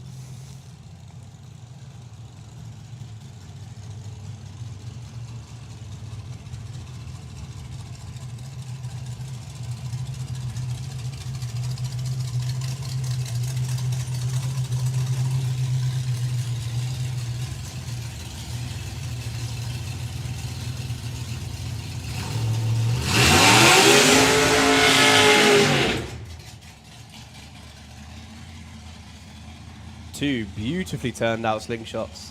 Yeah, 100% agree with that. Different ways of doing things. One with the big cubic inch Ford engine, the other one with the small block Chevy, but nitrous. Both have run into the 9s before.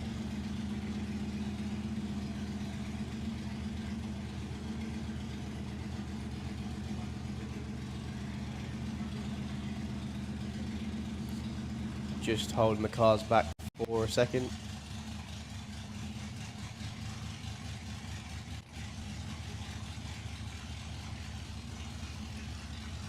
So solo for the Raging Cajun.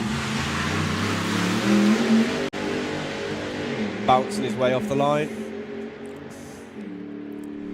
Clicks it through all of the gears. Goes across the line to a 1070, 125 mile an hour. Not too sure what the issue was for James in the slick tricks lane. Just trying to get it refired.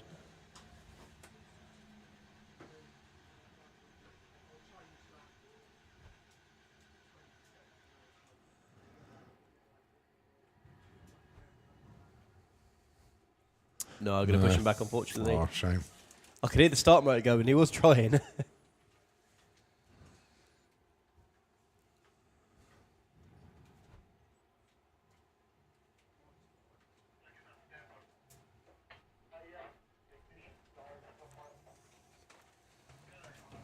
So looking around the corner, I can see Ian Jackson's car, the Hammerman 2, the Econorail V6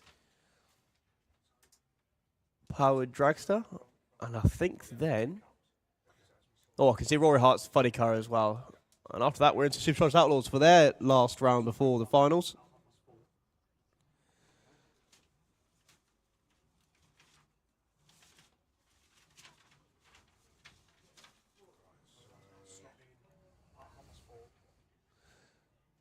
Just waiting for the Hammerman to be fired up.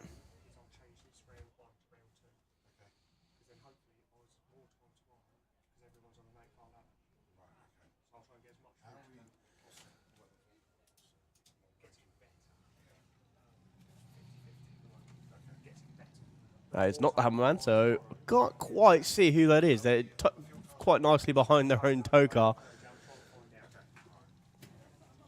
But I can, in fact, hear an engine running. So any second now, we should be seeing a car coming round the back of the tower. I can hear it. I can definitely hear it. Just moving the tow vehicle out of the way. All right, it's Bob Main. With Chris Coburn. Oh no, Chris is going in the return road. Yeah, I wonder where Chris was going. I think Chris was the tow vehicle. Ah, that would make sense.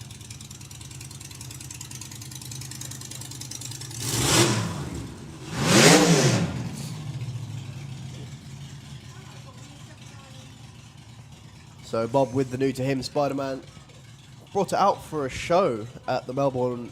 Was it Melbourne? Who was at the show? Or was it Elvington? Where he debuted the car with himself. Good question. Can't remember off the top of my head. But this is his first time racing it. Injected small block in the front of the little altered.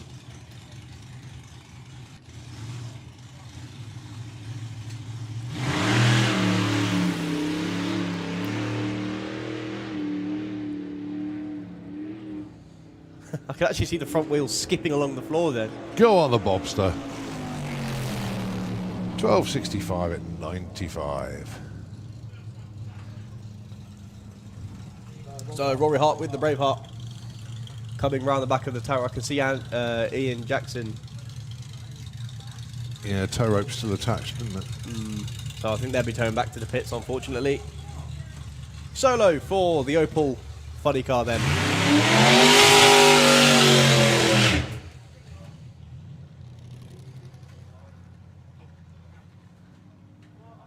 Oh, I've lost the pairing lane cam. Oh. Mind.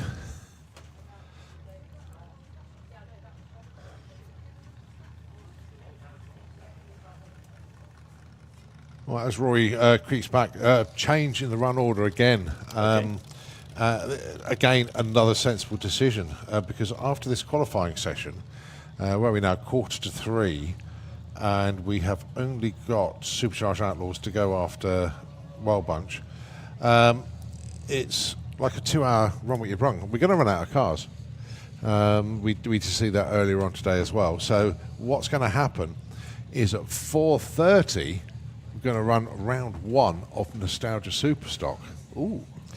And then it will be the Spider-Man Jet. There is a Battle of Britain Memorial flight due in at 7 minutes past 3, so that's just under half an hour's time. There will be a dinner break on the track. Then when we come back, it will be into eliminations for the rest of our car classes. And let's let Rory do his run. I'm convinced that picked the wheels up then. He certainly dropped the wheelie bar quite a bit. That's pedal to the metal all the way.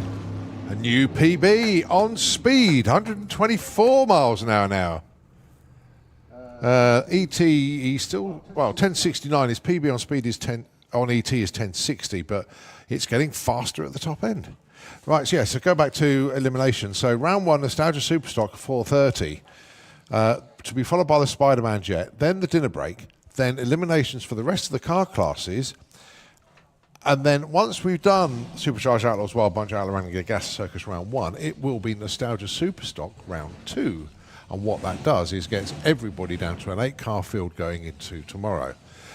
We are still expecting a weather system to affect us tomorrow, but we'll see what happens. But what we're doing is giving everybody a chance to get through eliminations so that we stand more of a chance to get everything done tomorrow, because it's not going to be with us all day. No. So the idea being that we're trying to get all of our racing done. So into the Supercharged Outlaws then, Keith Freeman and Gary Parks. Purple and yellow.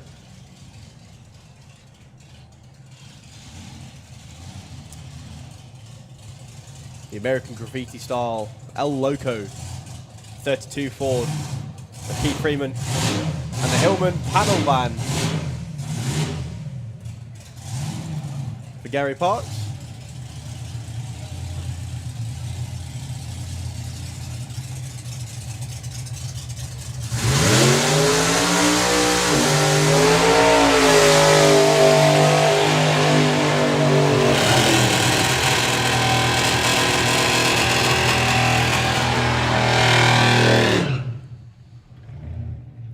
Two very different ways of doing burnouts.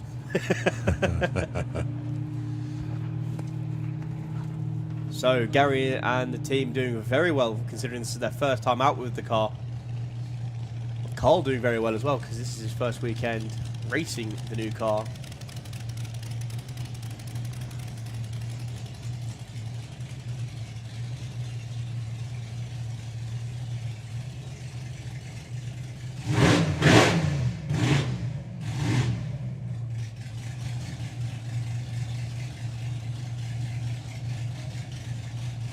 So Martin just pulling out the parachute pin.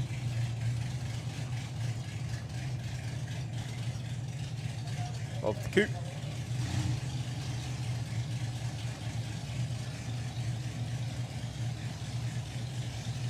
Carl bringing Gary up to the blue line. Fingers crossed for a 9-second pass for the van. Went 10-0.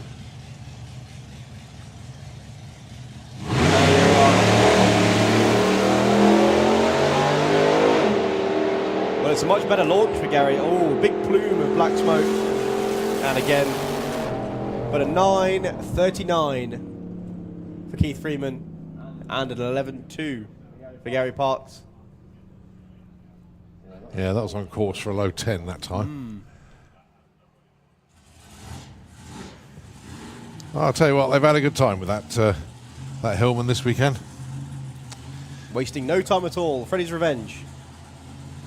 Fired up round the back of the tower, driving around now. As per usual, we get our notes from Dave Grabham. So Robbie Grabham, obviously behind the wheel. On the run earlier today, they say they lost fuel pressure shortly after the 330 foot mark.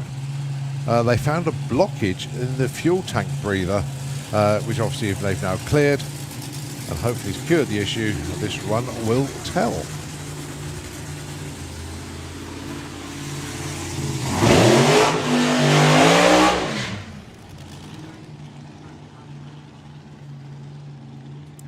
I know we keep going on about certifiable nutters, but Robbie's definitely one of them. And actually, there's one at the door at the minute. All right, Roy. He's a little nutter. Yeah. How you doing, Roy? Yeah, really good to see you, mate. Really good. Okay, Robbie Grabham then. Freddy's Revenge. Are we going to see yet another 7-0? Fingers crossed. Now, this is a bit bizarre because Roy Wilding has joined us in the tower. It's always nice to see Roy Wilding, but in this particular instance, it's not good to see Roy because we wanted him down there in the car. And we'll find out in a moment. Don't go away because I want to have a chat. Don't go away. So, fingers crossed for another low 7-second pass.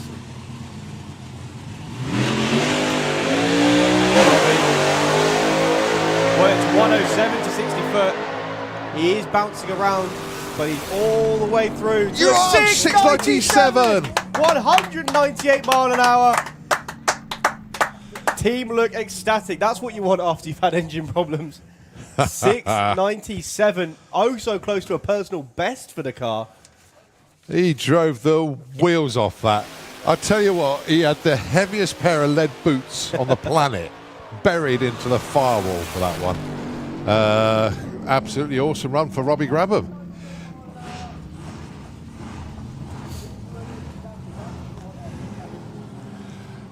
Right, okay, joining us for colour commentary. Well, he thought he'd just come up here for a rest, but that wasn't quite that. No, we've given him a headset now. Put him on the headset. Right, let's get that mic in. How you doing, Roy? Very well, thank you, Colin. How's the car? Very good at the moment. Right. It's just me and a little bit of the car that's not good at the moment. Oh, mate. We've been running around since 7 o'clock Friday. I haven't stopped. Yeah. And then we had a breakage on the headers. Managed to get it fixed next door to John Webster's. Yeah. And I've run myself in the ground, so I've sat this round out, but the car is fixed. Good, good, good. Oh, thank goodness for that. Yeah. I was a little bit concerned when he came up. I thought, oh, no. Right, okay. So it is Luke Watts, I think, and Paul Dale's got fire. Yeah, crewman running to grab the battery pack, I believe. Yep. Yeah, so what they're going to do, they're going to give Luke the solo and then pull the solo afterwards. That's the plan. So, Roy, I mean, fair dues, mate. Car was hauling this weekend. Yeah. I was thinking, oh my God, we're going to see a 200 this weekend. Oh, it was so close. Well, you can get complacent in this game, and I'm guilty of this. And we was in the pits, and Mark's putting a tune into it, and we're still taking fuel out of it. Yeah. And Jeff Hauser came across, and he says, observation, Roy, change the throttle linkage to this angle. Okay. Totally transform the feel of the car for me. And then, all of a sudden, I shot back in the seat. So we've had to pad myself out a little bit. Right, okay. So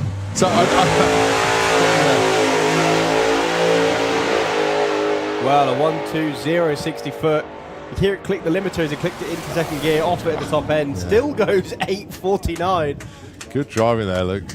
And I'm saying this tongue-in-cheek, Roy. Both of us need to put the padding behind us instead of in front of us. Don't you? But no, I feel, yeah, because if you've been pushed that hard back, Yeah. it really makes you connected to the chassis probably more than you want it to. well, we was finding that the car for my leg, 'cause it's got Yeah. the shortest legs on the planet, Yeah. was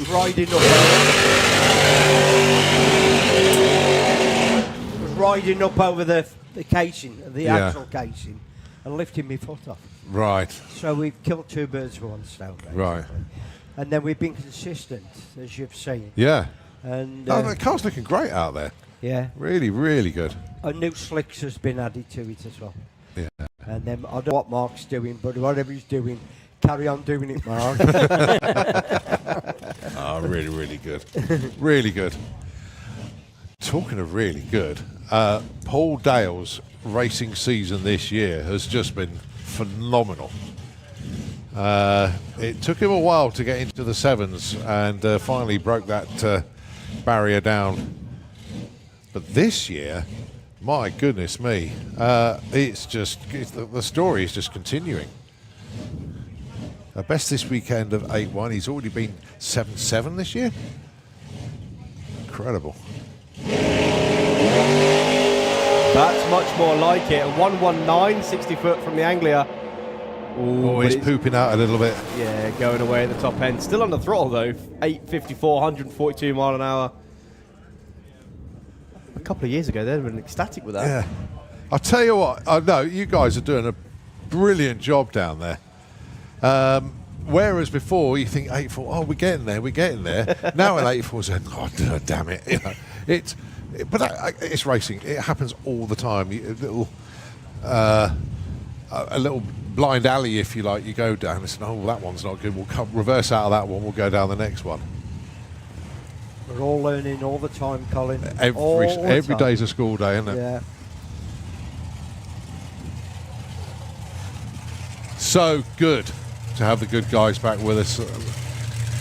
Well, to say their journey, and I'm not meaning their racing journey, even the journey just to get here was a nightmare. Yep. But, oh boy.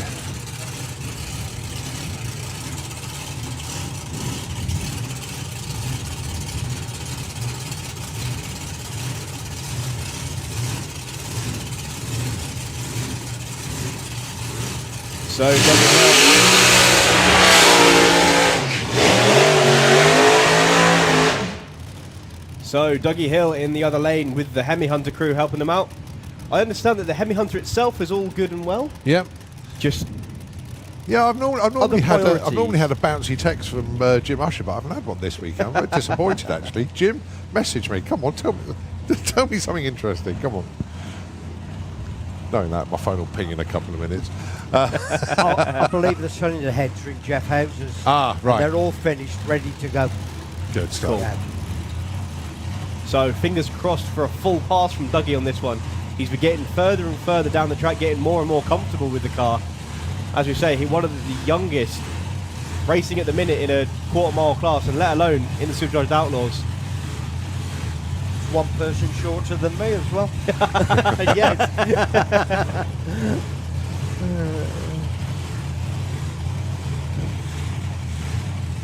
Well, he may be short on experience, but not short on talent. Dougie Hill drives the wheels off this thing. And that's right, we'd like to see good, strong runs from both of these teams. They both deserve it.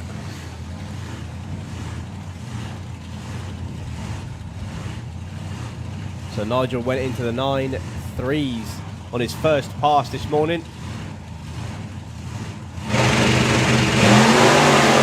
Oh, come on, Dougie! Come on. Oh, he's backed out of it. That was a 105.60 foot from Doug. Arrow straight as well. 8.67 from the good Oh, guys. yeah. That's more I'll like take it that. from then. Only 129 mile an hour, so he was off it from the finish line as well. Yeah. But Dougie, I thought he really had that. The car made it step out at 330 foot. And look at that, 9.1, and he was off it at 330 foot. That's 465 to the 8th. Yeah, that was going to be stout, definitely. But still, they both got to the other end. Exactly. Dougie's still chipping away at it. So, Roy, what's after this one for you? Will we Dragstalgia? Dragstalgia. Yeah. I'm gonna have a crack at the cannonball, I think. Ah, right, okay. Whoa. okay. Like that. Like that. Well, the boys are up for it, so fingers crossed.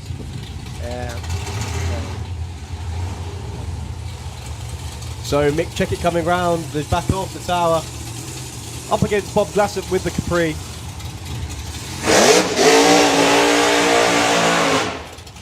That was the thing last year, actually, with Dragstalgia. The Cannibal, just so many different vehicles in it. What a great mix. And And they I all think that is probably the way to go with it now. Oh, all day. Yeah, All day long. definitely, yeah. And they're all different cars running in different classes as well. Usually get a couple of Supercharged Outlaws, a couple of Wild Bunch, a couple of Nostalgia Funny cars. A few Altereds just Yeah. seem to appear as well. I can tell you now, factually, there's a lot of cars still out there, Yeah. which will end up in the Supercharged Outlaws or Cannibal that I've had party to sort of build in. Yeah. So it's watch this space down the road, really. Brilliant. It's a good job you're good at keeping secrets, isn't it? But You work on all of the cars. I haven't dropped names. All right. Mick Checkett, Bob Glassett then. Mick, so far this weekend, 760. Bob with the bubblegum 3.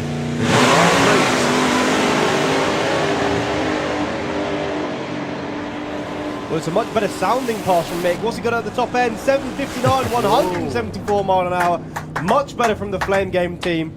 And a 986 from Bob with the Capri. It looked quicker than the 759, It did. bizarrely. Yeah, it was improvement by 100th, but it's a step in the right It direction. also sounded a lot It healthier. did it, yeah. Bob 986 there with the Capri.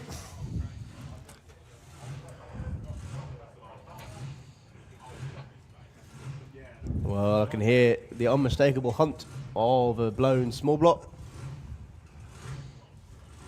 Sounds like Aaron Windridge. It is indeed.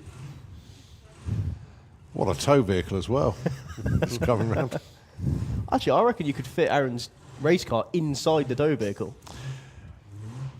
You couldn't fit his talent in it though, that's for sure. Well, that's where his brain is Look at at the look at minute. his crash helmet. I mean, that is just superb, isn't it? Where's he? Oh no, he taken the wrong Oh. turning. Oh, Just driving it around the corner. yeah. Obviously spotted Oh, an that's a issue. shame.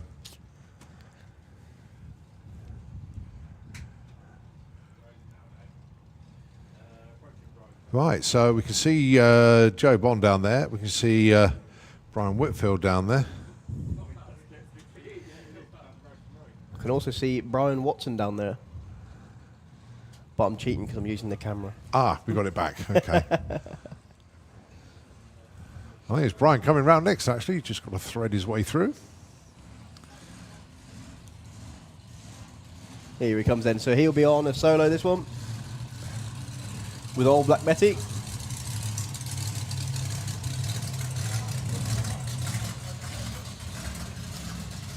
I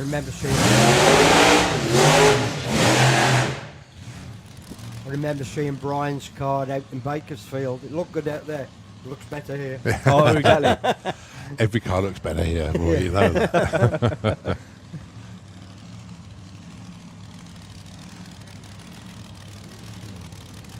Brian with a cracking 7:49 on the last run.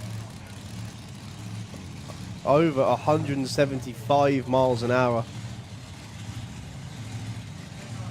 Oh yeah, the tail that the car was kept in Steve Manantis' front room. That's right. Yeah. A brilliant piece of parking that was. Reverse after the burnout, straight into the living room. Yeah. I know Elaine's pretty flexible. I've got me Triumph scooter in there and Yeah. my Vilius motorbike in the conservatory. I think she's going to draw the line at the car. A few bottles of wine later, the decision could be changed. You know. Yeah, exactly. All right, let's see how Brian gets on then. He's currently on a 7:49. Well, that's got to be the tamest 1/160 foot I've ever seen. Arrow straight down the track goes 779 at 174 mile an hour. 3 really good 7-second runs. That's going to be quick. You need a bit more aggressive on the line. Yeah. It's going to be quick. Yeah, the 120 60 foot doesn't parlay to a 779 normally, does it?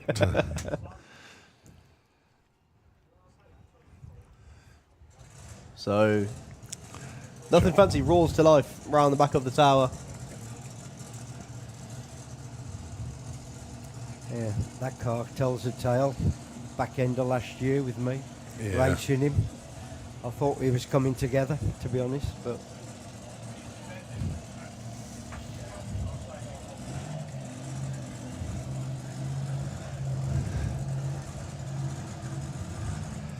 It's unbelievable how different it looks with the full body on it. yeah.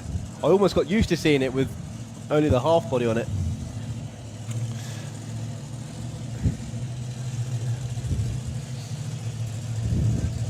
So the car can go deep into the sixes. They are just testing it out this weekend. First runs back out after the incident last year.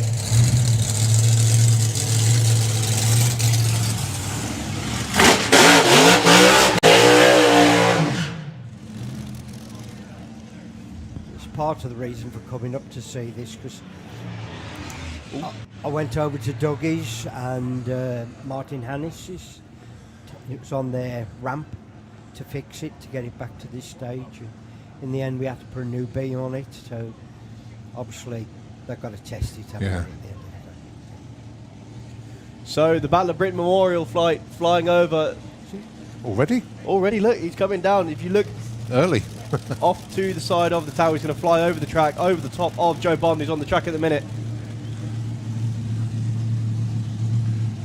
Oh, straight over the top. Well,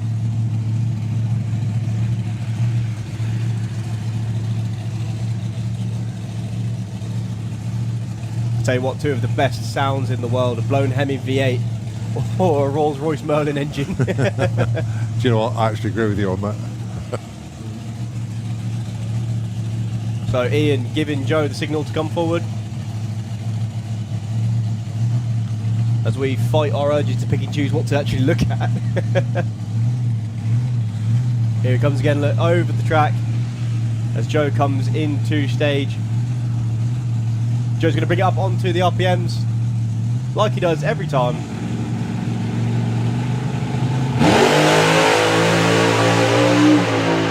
Arrow straight, a bit of a wiggle at the 8th mile, pulls the chute, still gets it in the 6s though. Wow. 679 lifting at about 1,000 foot with the chutes out, only 145 mile an hour.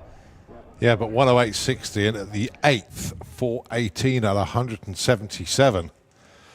That was looking good. Very, very good. But as I say, shoot out early, 679.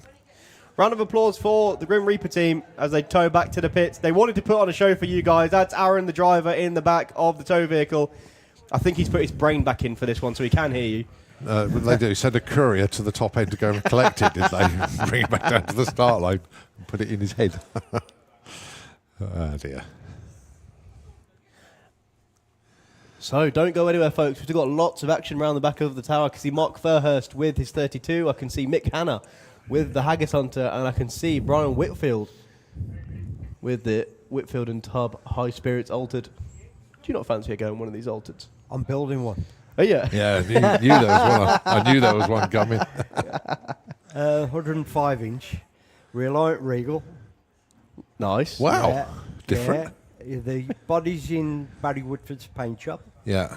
The 5-litre Supercharged Rover, Nigel Jenkins, is just doing me a blowout at the moment. Nice. Yeah. I'm gathering parts.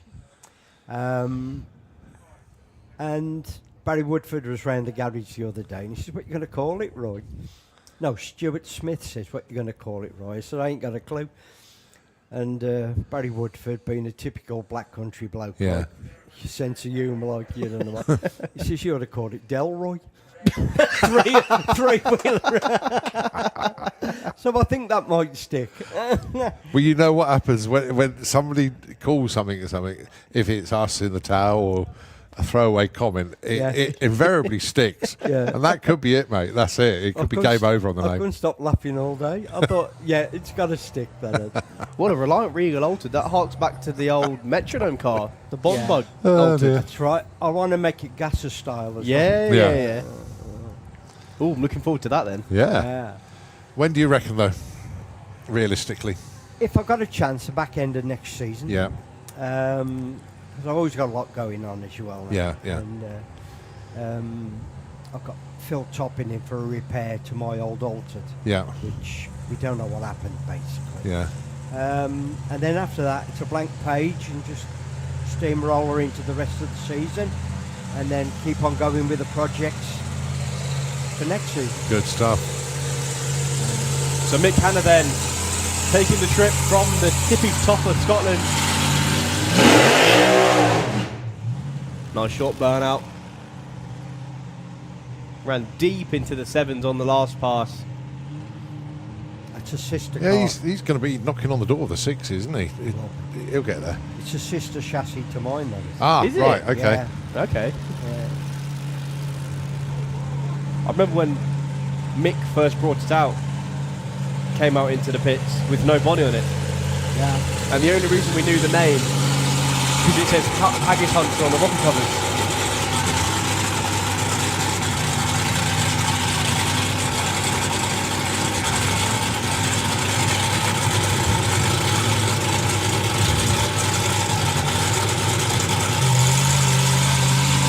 I do love the blue and white paint job.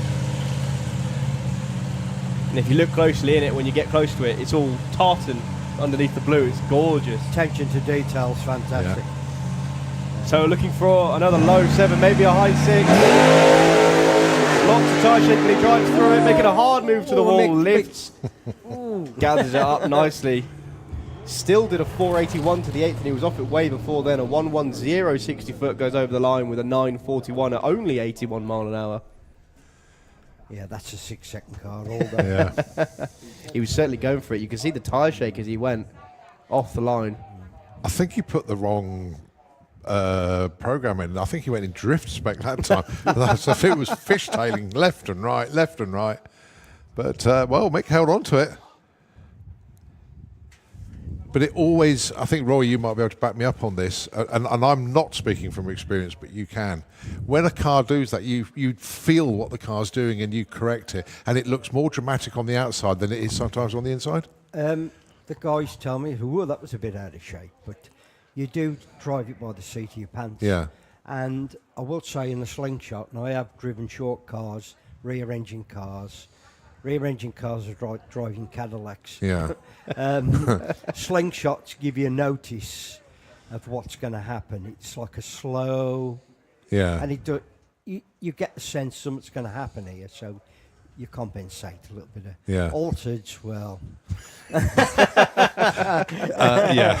I don't give you a lot of notice. The shorter the wheelbase, the shorter the fuse, isn't it? Yeah, basically. Oh, dear. Yeah. But it always looks more dramatic. I mean, we have obviously the best view, because if you're looking at a car on the banking, you're just seeing the car go from left to right or from right to left, depending on which side of the track you're on. Yeah. And you just see a car go. You don't see the left and the right movement that the cars and the bikes go through, and you sort of think, whoa! And yet you say, oh, was it out of shape, was it? But so I think it's the crowd get the least amount of it. The driver goes, whoa, it's a little bit uncomfortable, got it. And us in the tower going, whoa, having kittens, But yeah.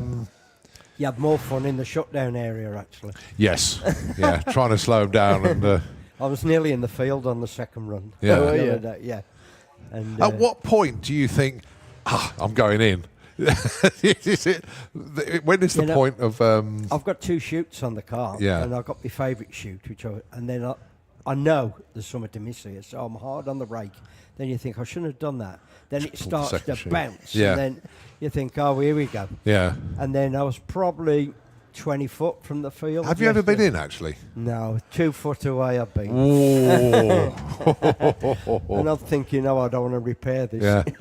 I mean, I must admit, even myself, okay, I'm only in the 10s, but once I sort of thought, oh, no, I'm just going to coast down the shutdown area, and I thought, oh, well, hang on a minute. The end of the track's coming a bit close here. Best one I've ever had is on my Buick Slingshot. Yeah. And I put the front wheel of the car on top of the guardrail. It rolled off. It dropped back down. I won the race, but they disqualified me. Oh, yeah.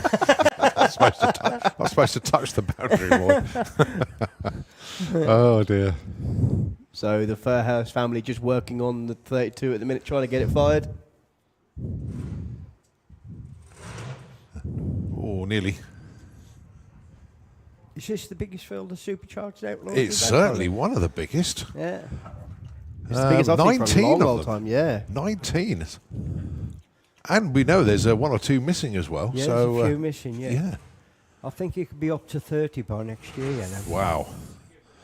Wow. Yeah. Looking forward to that. That's all down to breakages and funding, isn't it, at the end of the day? And the same old getting parts from America. Yeah. Actually, a guy that does run in Supercharged Outlaws that is not even here this weekend, Andy Park. We normally see Andy around. I haven't seen him. I know he has posted a couple of things on the social media. Probably tuned in. Andy, ping us a message, mate. Let me know what's going on. He'll be here for Dragstalgia, though. I can't imagine he'll miss that. Ooh, someone who used to race who I'm looking forward to coming back out is Dave McCallum Oh, yes. with the Turbo Malibu wagon. But here we go, Brian Whitfield coming around the back of the tower once again with the high spirit. Lovely looking Phantom sedan altered. As short as you like. Still squeezed in a big block.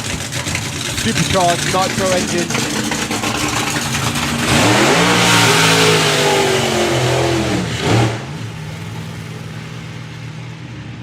Oh, breathe that in. It's a gorgeous looking car. Yeah, it is.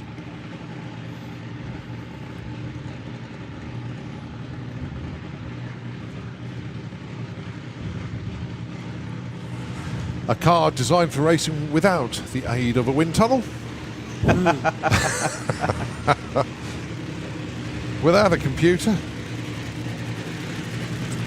Just some great imagination. It's definitely one of those form over function cars. Yeah. But Now my what God, does it look body good. won't work on this? I know. A slab screen banter. Oh dear. That's why we love it so much.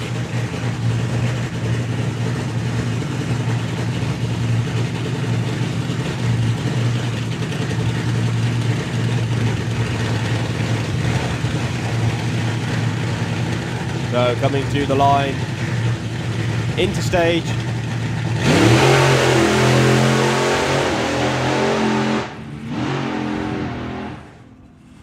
Ooh, getting further and further down the track as he goes.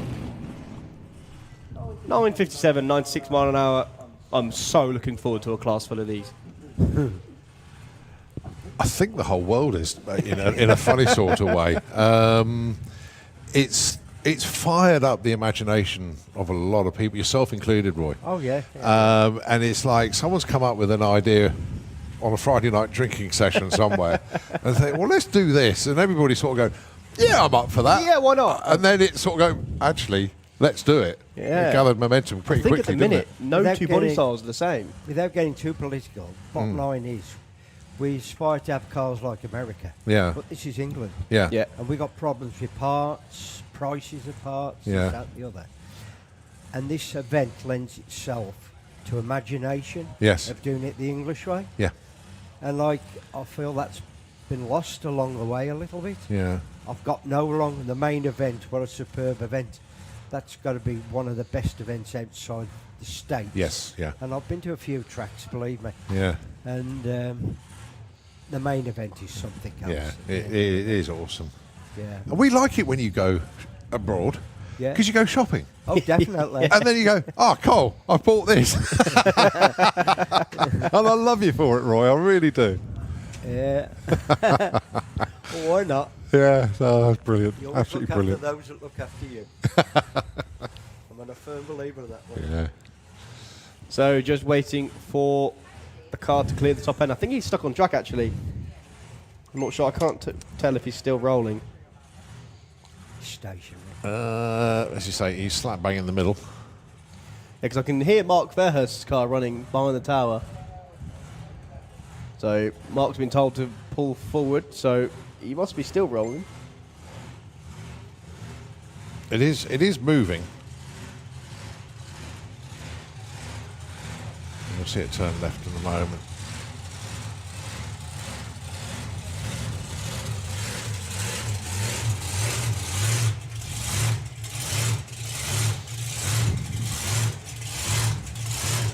Yeah, you can just see the quad in front just pulling left now.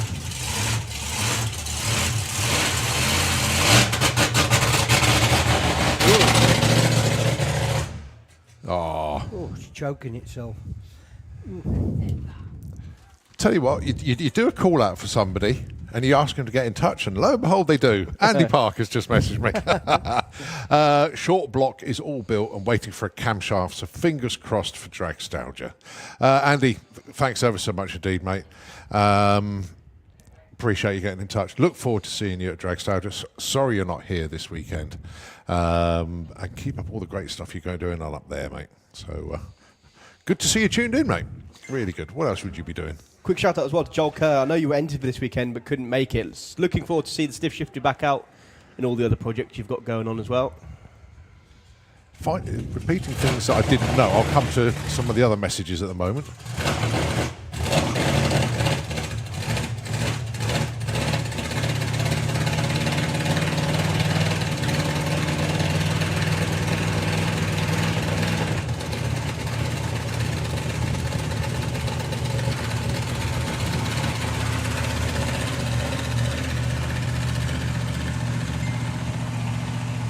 So Mark billowing black smoke out of the exhausts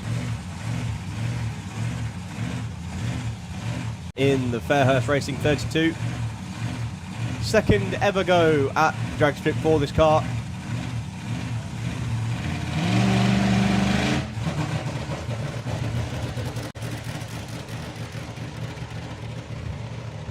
Yeah, the car really not happy, unfortunately. Fueling issue.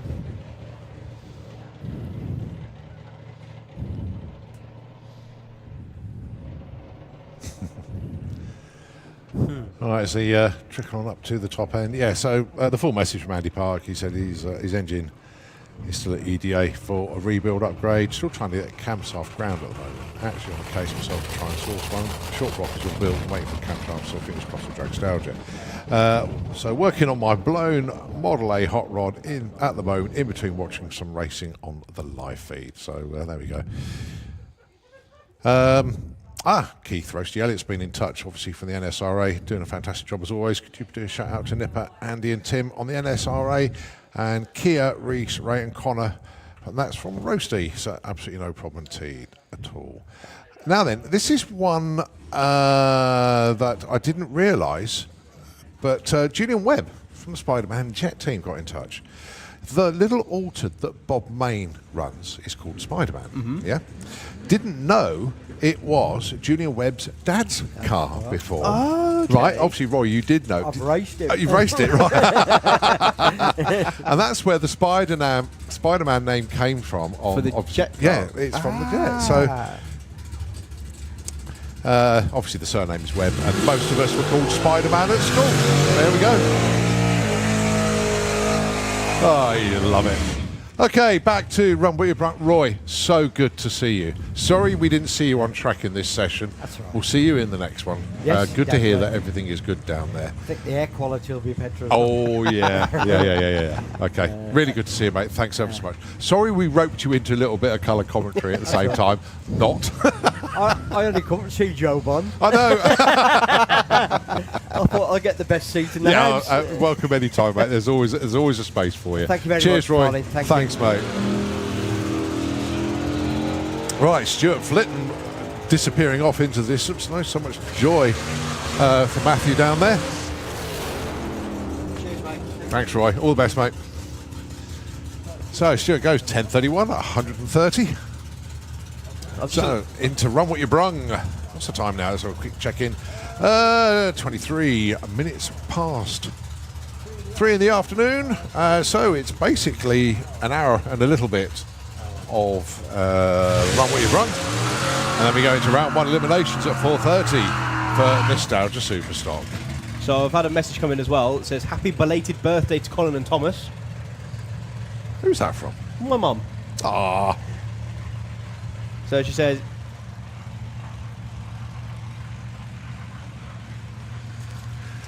yeah, she says, happy birthday from her and Sid.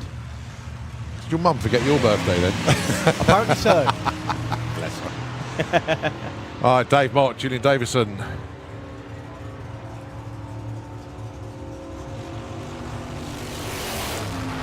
.47 and 11:93.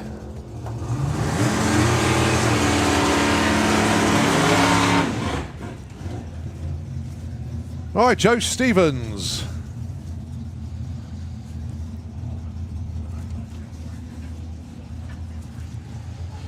Let's see what he's got for us this afternoon. Do we have to call him Al Stevens from now on? Because that's the name of the car. Oh, so this is a match race we could see in a couple of weekends' time. Yeah, a couple of street eliminator cars. In fact, this could be a pretty good race. Lots of wheel spin from Michael.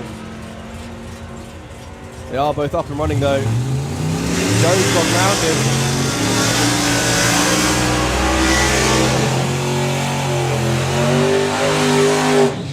Get in there, Wow. definitely. Did you run a 9 with that yet, Joe? Yeah, I believe so. Okay. Come on. Right, Fingers crossed. we're talking about 9s. We want Doug Harwood to get a 9, and we really want Charlie to get an 8. Well, Mark Huxley's on the line with Charlie.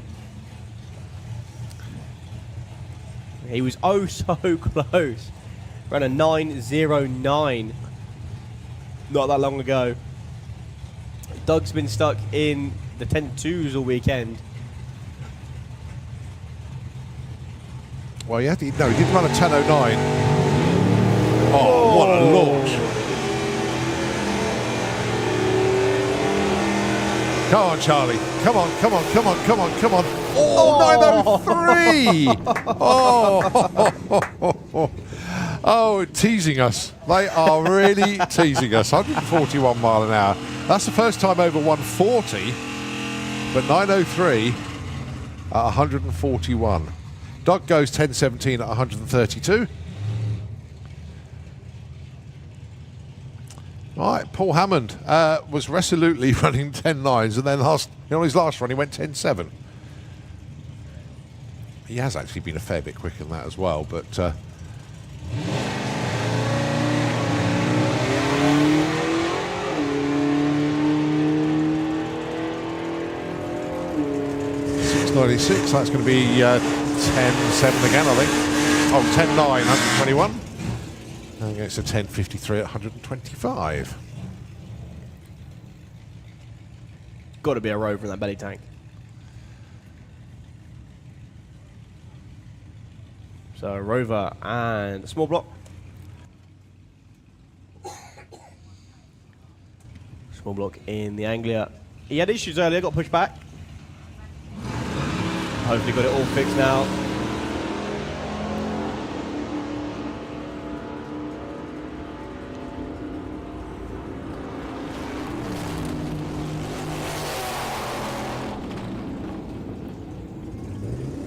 $10.73 and $12.86. Chris Coburn. And I believe that's Phil Winstanley down there. It is. Now they're 9.38 so far from Phil.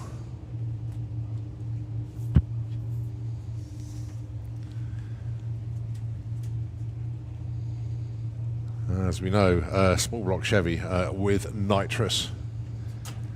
Looking to run in Street Eliminator. Yeah, look forward to that. Well, he's got the Hot Rod Gazette numbers on it, and of course the Street Eliminator sort of derives from there. 9.44, 143. Car looks planted on the track there. 12.50 for Chris. And 106. Well, pick your Anglia.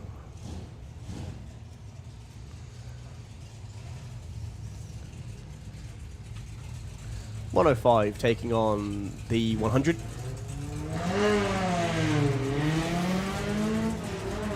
Sounds like 2 4 cylinders as well.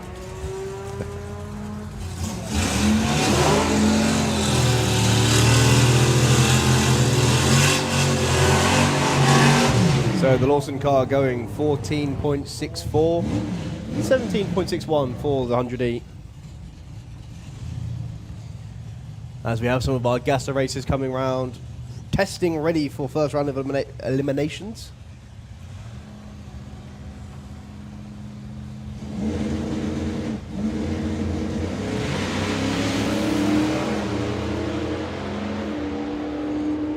And time lock car in the Kestrel beer lane going over the line to a 10.55, 11.58 for the Gasser.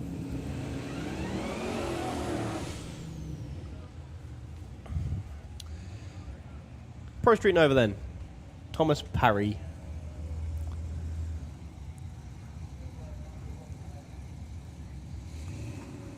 Could be racing the other Nova.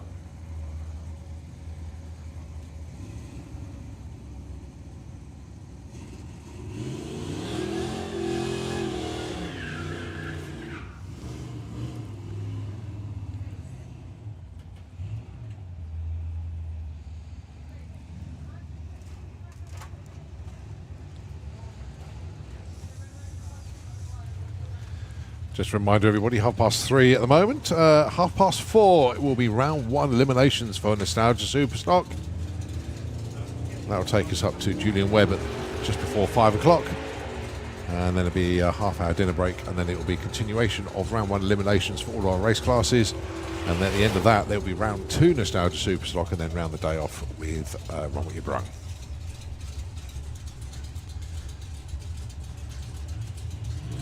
Idea being, we get all of our race classes down to 8 for for Sunday, as we are expecting a weather system coming in. And we want every chance possible to get all of the eliminations done. So 12.92 at 107 for John's Nova. All right, Sam Glenn with the Austin pickup.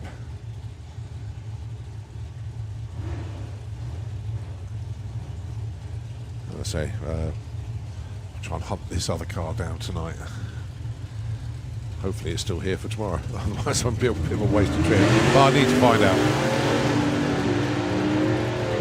Well, a very meaningful launch by the car in the Kestrel Beer Lane. Well, 9:57, best of the weekend. 133 miles an hour. Very, very nice run indeed. 10:44, 126 there for young Sam. Ooh. Next up, Dean Hemblade and Phil Mills. We are actually in we are in 00. Outlaw Outcasts. Yeah, QE combo. So we've got the names now. Well, we did know these two before anyway. It's also going to be a staggered start. It will be, yeah. So Phil's got to wait 2.7 seconds.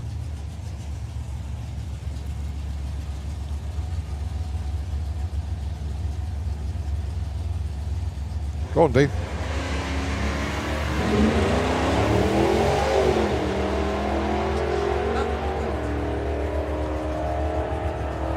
Well, it's going to be close at the stripe. I think the winner's going to get there first. Goes 10.00 with a 2.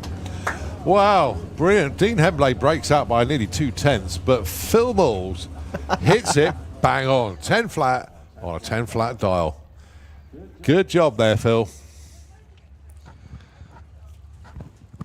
Forget everything I ever said about you in the past. You are a good racer.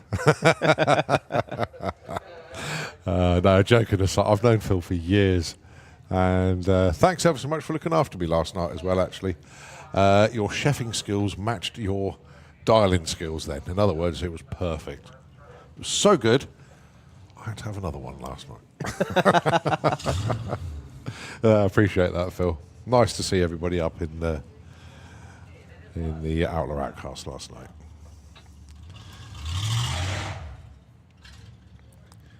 Right, this is the 400 cubic inch Morris Minor, because this is the car that I was looking at earlier on. But say, just on hard treads, not even what I would call race treads as such. It's a huge amount of development in progress. Best is in the, believe in the 13s at the moment. Well, dialing of a 13.70. Super soft launch. Just imagining how quick this car will get when everything is fully tuned and tweaked and working well. 1377 on a 1370. Nicely done. Well done, David. Good job. Right, Tractor's just out there doing a little bit of work. The thing is, I don't know how long he's going to be out there for. I'm tempted to throw it back, but then I'm not quite sure. Just wait to see if the tractor sort of comes back on station. If it goes up again, we'll hand over to Nitro FM. If it parks up, then we'll keep it here. That's where we're at the moment. Actually, Holly has just put the start button down. So let's see which direction Ian goes. He's going up for another one. Okay, Nitro FM 96.2. If we can hand it over to you just for a moment, we will take it back shortly when we have more fun in Run What You Brung.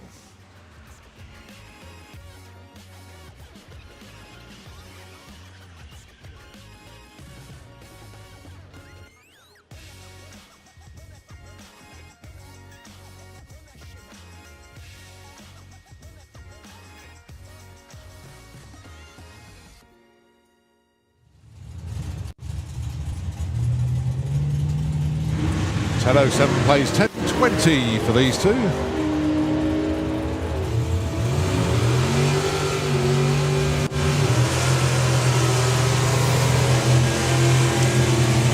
$10.27, $10.29. Well, sure safe, but Chris moves up 2 spots to number 10. The all-important dial-ins, 11.39 and 9.92. Are we on an all-run field? Or have we got a bump? Not sure. I think they could be all run. Yeah, I think they are all run actually. So the Frankenstein back out racing this weekend for Brain Tumour Research. See the Brink t-shirts on. Yeah, Simon Devos and the team. I did actually catch up with them last night, and it was the father-in-law to one of the crew that sadly passed.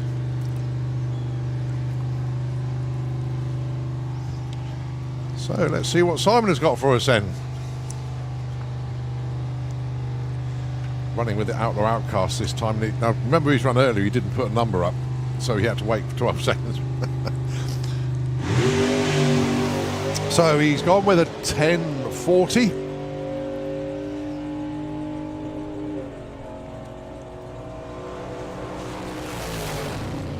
$11.30 on that particular run.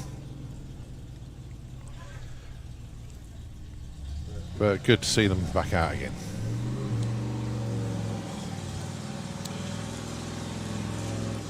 The lovely Loz brings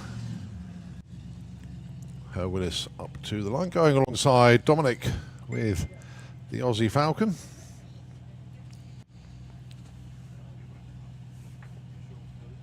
Right, Ian just said 1 minute.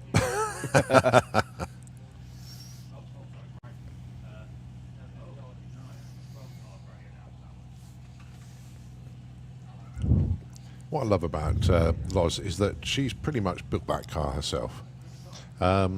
Yeah, obviously Phil has got PM Auto Restorations, which is his company, and it's almost, you can sort of visualise this. It's not what happened, but this is the dream.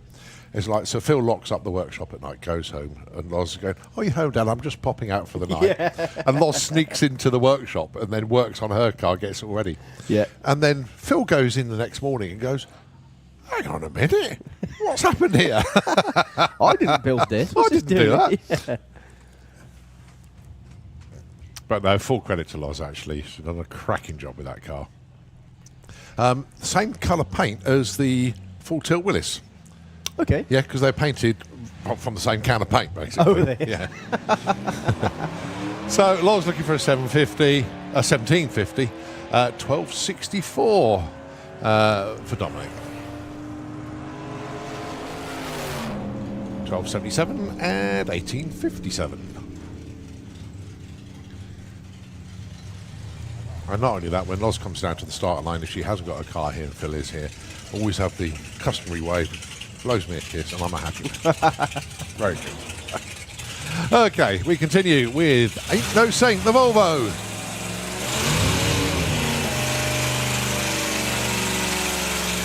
And it is Sarah Grace Johnson driving today. Lee is on the outside looking, well, he was.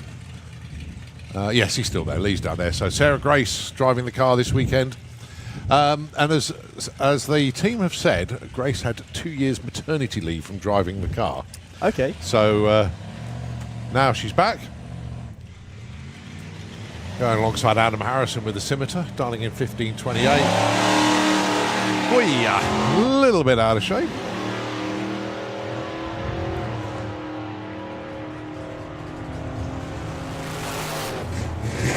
$15.37 and $11.41. Maybe baby steps at home, but there was no baby steps. Ain't no Saint Volvo then. Goodness me. Right, Adam Harrison. Oh no, sorry, Adam Harrison had just ran. This is... I quite like this. I love this. That just sits so right.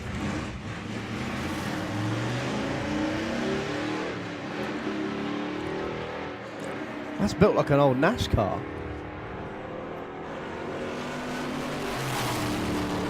$12.80, 115. Sounded like a NASCAR. I built like one.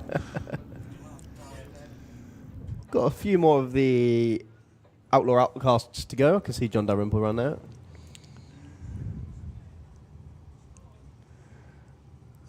Is that Tom Semper coming round? I think it is.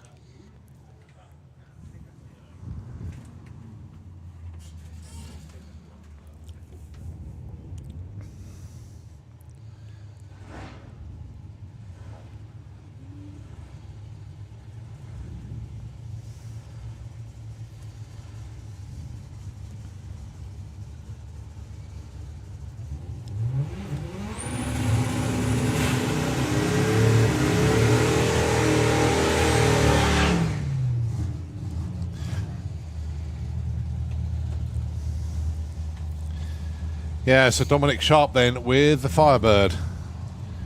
Going to be going alongside Tom Semper with the 100E. Well, Dominic has a pretty decent weekend so far, best of 970. And if Tom can get everything sorted out, we know he is capable of going quick as well. Well, lots of wheel spin.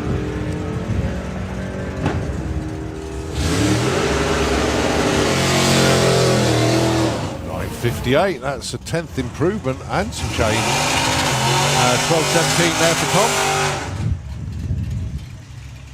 Tom. Right, Graham Scrivens and young Bill.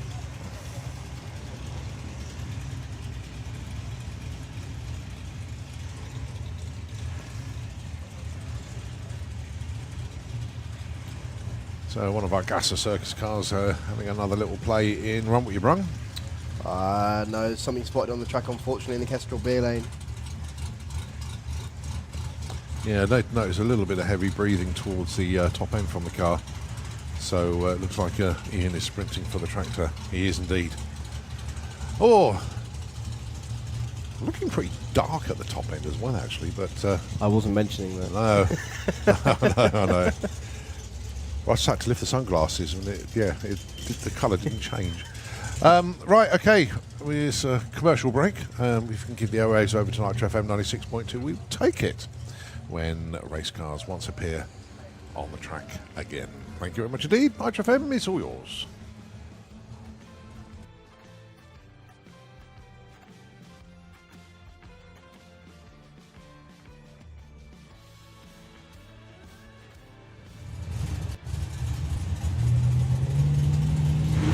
Hello, 7 plays 10.20 for these two.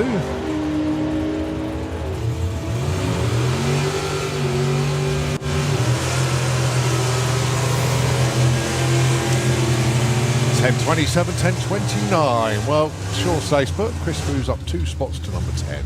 The all-important dial-ins, 11.39 and 9.92. Are we on an all-run field? Or have we got a bump? Not sure. I think they could be all run. Yeah, I think they are all run, actually. Okay.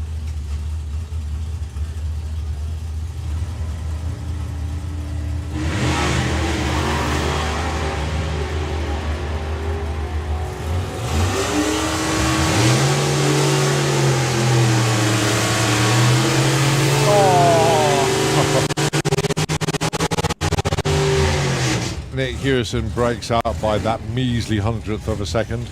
Brian Gibson gets him on the right side, but no improvement in position, so they stay put. Simon Prest, 11 flat. Keith Bartlett, 10.39. They are 9 and 2 respectively. Well, if he can run the number that he's qualified with, he'll be number 1. That's a lot easier said than done. It is, yeah.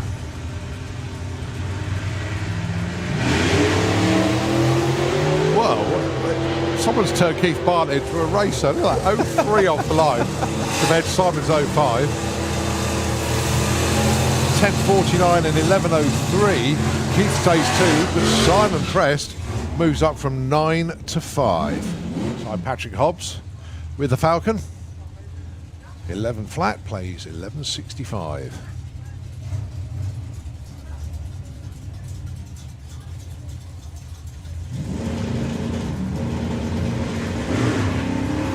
Oh, Andy Cobb, nice wheels up launch there. I think Patrick Hobbs is on a good one here. 11.56, bit too good actually. Andy Cobb a second off where he wanted to be.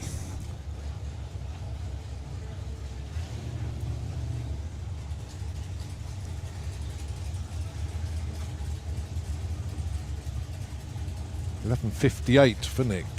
10.70 for John.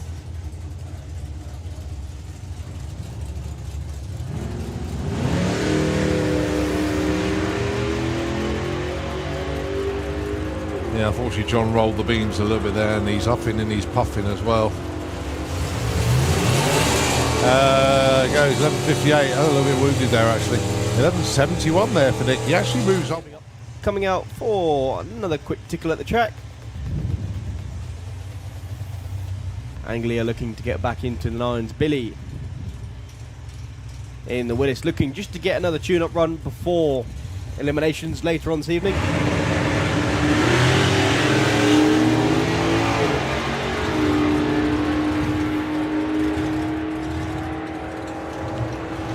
Two good strong runs, going to be 9.93, apologies, 9.93 back into the nines and a 10.67 for Billy.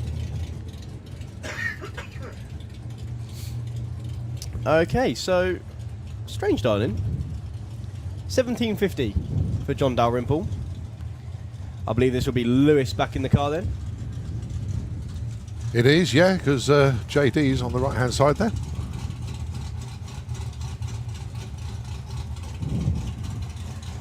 So nice soft launch, just get it up the track.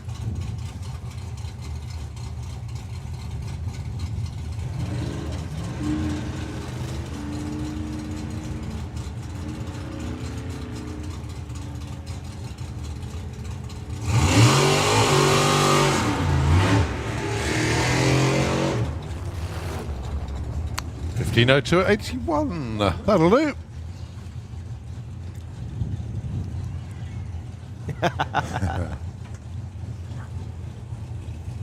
So the Moggy and the small block Chevy powered Taz. Not seen his usual burnouts this weekend. He usually does cracking burnouts. Don't need them. Right, Ian Smith then. Chris Skinner. That's right, just seen Kenzie Taylor just walk out there. Nigel Taylor got in touch. So give Kenzie a shout out and tell him to get a haircut. That's nice, isn't it, from your dad? $9.99. Chris is back into the lines once again. 11.43, 120 for Ian. Or how about this for a little matchup? Oh, if you if you want a pace setter, no one better than Sally Warner. Well, both trying to get into the eights this weekend. Yeah. Charlie for the first time ever. Sally just because she knows the car can. Everything crossed for Charlie. We want to see the car on the eights. Well, we want to see both of them in the eights, actually. Yeah, Sally's only been 9.46 so far.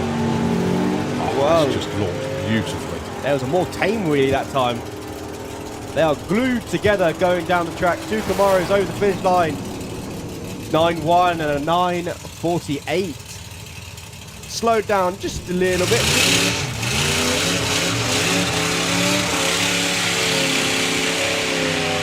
Sally was picking up speed, 146 at the stripe. It's just the short numbers aren't there. 145 to 123. We know that car can really haul. Yeah, spanned quite a bit off the line, unfortunately. One of the best looking creations I think I've ever seen on the racetrack. And I mean, which one? Well, both of them, actually, both of them. You've got Dave Mott with the Brickyard Slayer. Now, we know I absolutely love that car. It is just gorgeous. But how about... I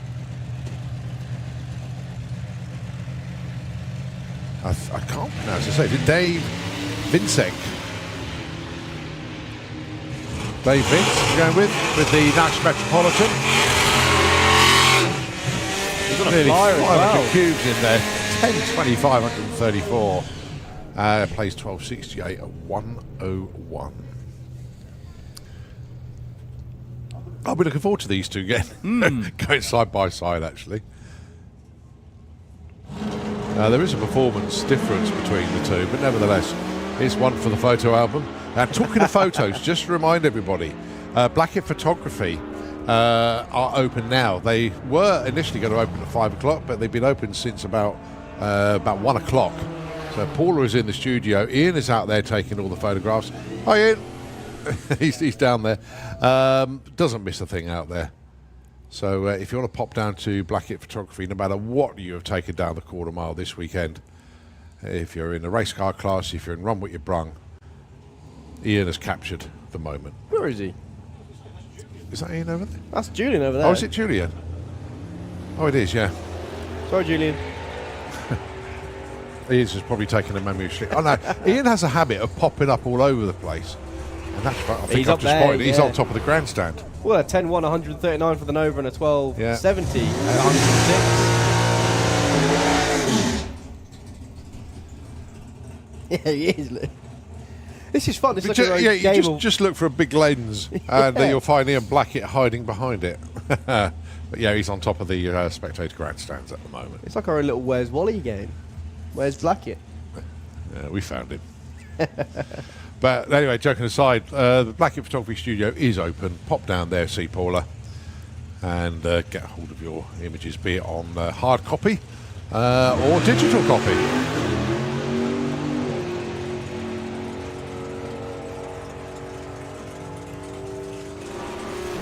Well, it goes across the line to a 9:39. That'll do.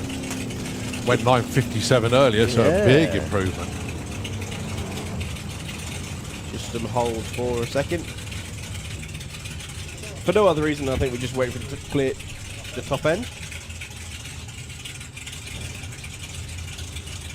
Wait, no, Satan's underneath us, so everyone's hot lapping quite a bit. Going alongside Frankenstein. Actually, I think both teams didn't bother going back to the pits. I think they just waited down there for the cars just to hot lap. So, Sarah Grace driving the Volvo, and Simon behind the wheel of the Frankenstein Chevy.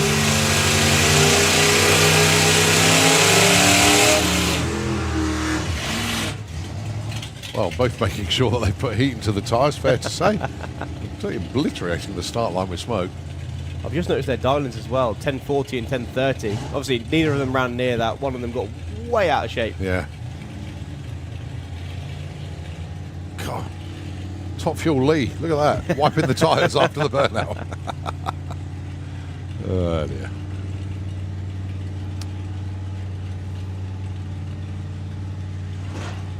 Good to see Sarah Grace actually pointing slightly left, because she's got close to the apron on a couple of instances on the right hand side.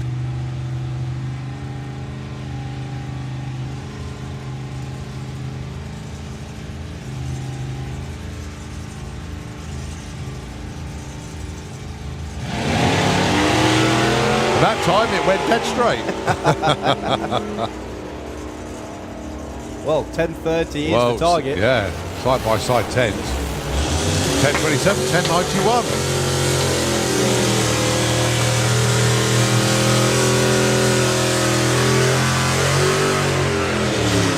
So the smile of relief on Lee's face was just so visible then. Right, Dominic and Graham, the next pair.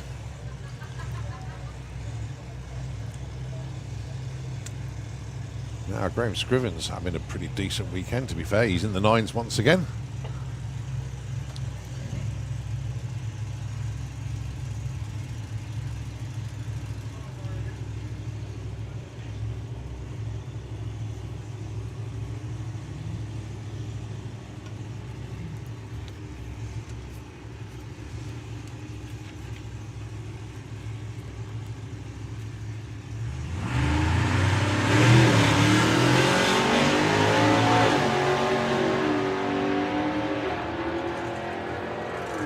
Graham off and running. Get him back in the 9s? Nearly. 1014 and 131 mile an hour.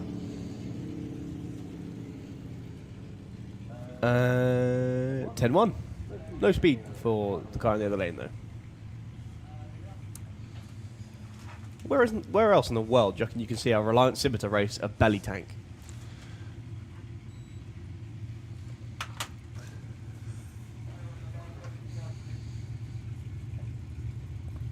Oh, I see why. The block's been blown over.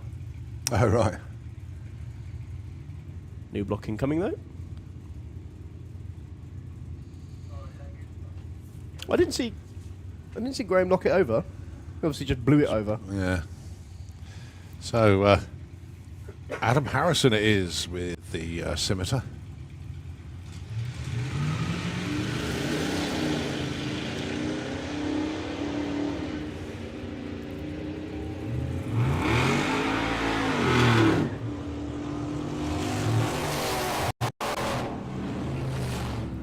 13:08 and 15:30. Right, the two Morris Miners.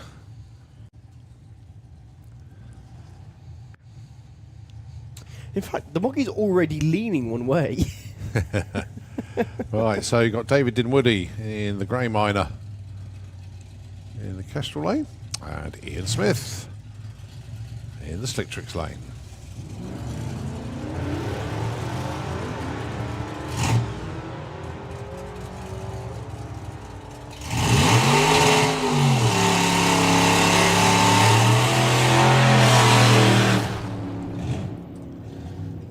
Okay, father and daughter match up. Phil ran bang on his number when they were running in Outlaw Outcast 10 Yeah, flat. time to do Loz it. is hunting for a 1750. Hasn't really got into the 17s where she wants to be just yet. No, that says 1850 now. They've Yeah. added a line. Oh, it's a cracking run. 10:14. Consistent. Loz, I think, is nursing an issue there, because that car is not going the way it should do. Yeah, 23, 28, just 48 miles an hour. I'll catch up with them tonight and get the lowdown on it.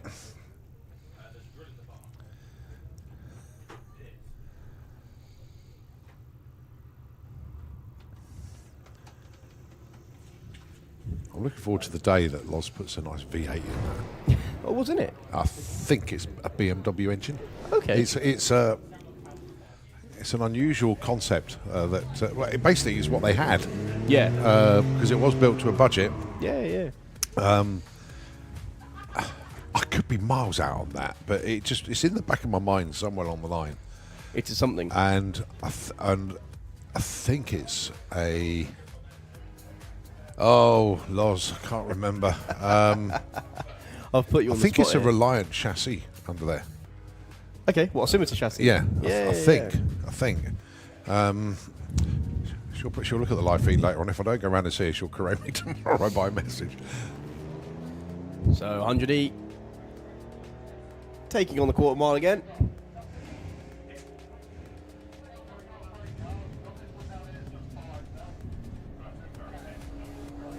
Wants to go for us over the quarter mile. 72, 74 mile an hour. Do it again, Dom's coming back around. Well, with the belly tank. the reason is that the pairing lanes are pretty much empty, and this is exactly what Max was on about. The pairing lanes will thin out during this run what you brung. In actual fact, there is nothing there at all. So if you want to get into the lanes, you'll literally come straight round the corner. And hello, somebody's come to see us. So I'll let young Thomas take the controls just for a moment. So, the belly tank. And do it again, Dom. Coming around to do it again. This time with a passenger, though. So, hold on tight to whoever it is So they will run first. in the other lane.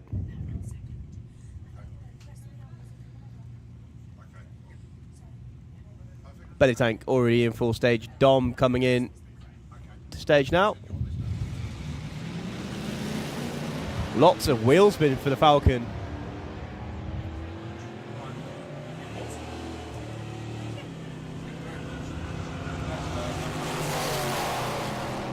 So 13.05 and a 14.30 as the Nova finally, whatever issue was plaguing the Nova has been fixed. Do you know what Dad wanted to do? He wanted to get a fake brain and put it in the boot.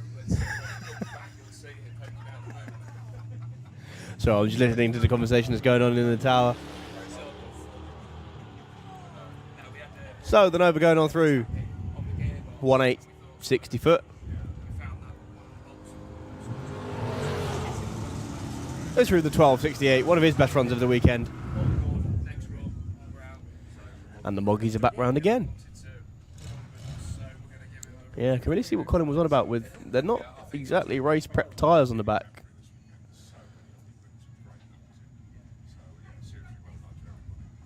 The worst bit is Roy tries to show off the big burnout. Now, when the hell that's just come about, I don't know. Every time I'm up against Roy, I'm like, no, So the two Moggies off and running.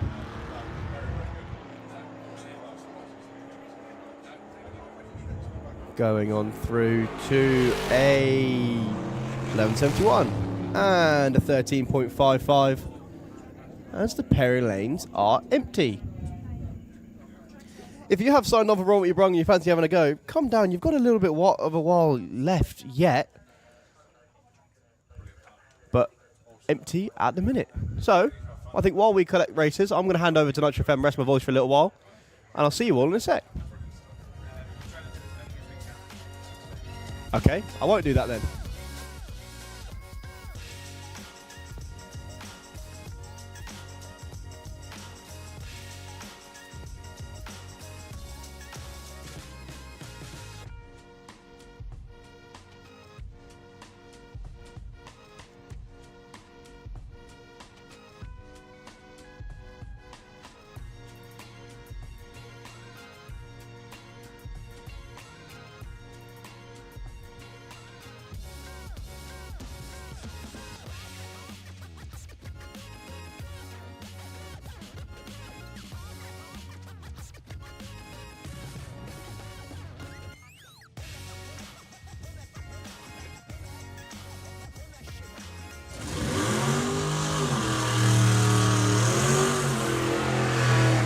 Well, it didn't take long for us to get a car back onto the track.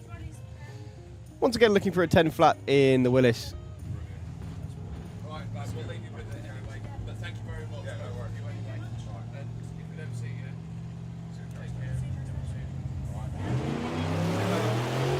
care. Very good launch by the Willis. Come on, Phil. Another 9, a high one. Oh, no, 10.19, 131. But the car's consistent, and that's what he wants now. Has he run a 9? Yeah. Did he? Oh, yeah, he ran the 9 earlier on today. Okay. And he has gone as quick as 9.6, I think, is his best. That's when he was messing around with water injection, I think it was. Okay. But yeah, the car can move. It certainly can move. So I can see Doug Harwood in the pair lanes with the Cuda. Who else can I see in the pair lanes? I've got my camera back. Nobody. Nope. Oh, no, it's at the Falcon. Do it again, Dom's back down as well. I think we're just waiting for a bit of track prep. Right, time check. 4 minutes past 4. Ah! Isn't it good? I like this. you shout somebody out, so send us a message, see how you're getting on, and lo and behold, they do. Really good. Obviously, Andy Park's been in touch. Thanks ever so much indeed for that. I did shout out to Jim Usher, didn't I? And guess who got in touch? Jim Usher. Afternoon, Cole. Sorry, I've not been in touch with you till now. Be glad to hear. Well, sorry. The message just disappeared on my screen then.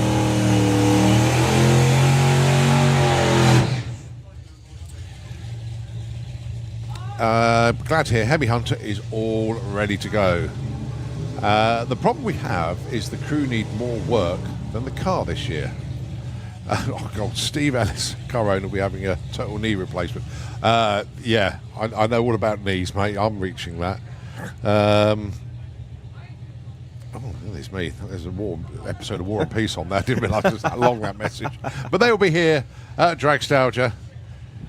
Big thanks to Jeff Hauser to get the head sorted out. And wishing all the best to everybody else in the Supercharged Outlaws. Right, Doug Harwood.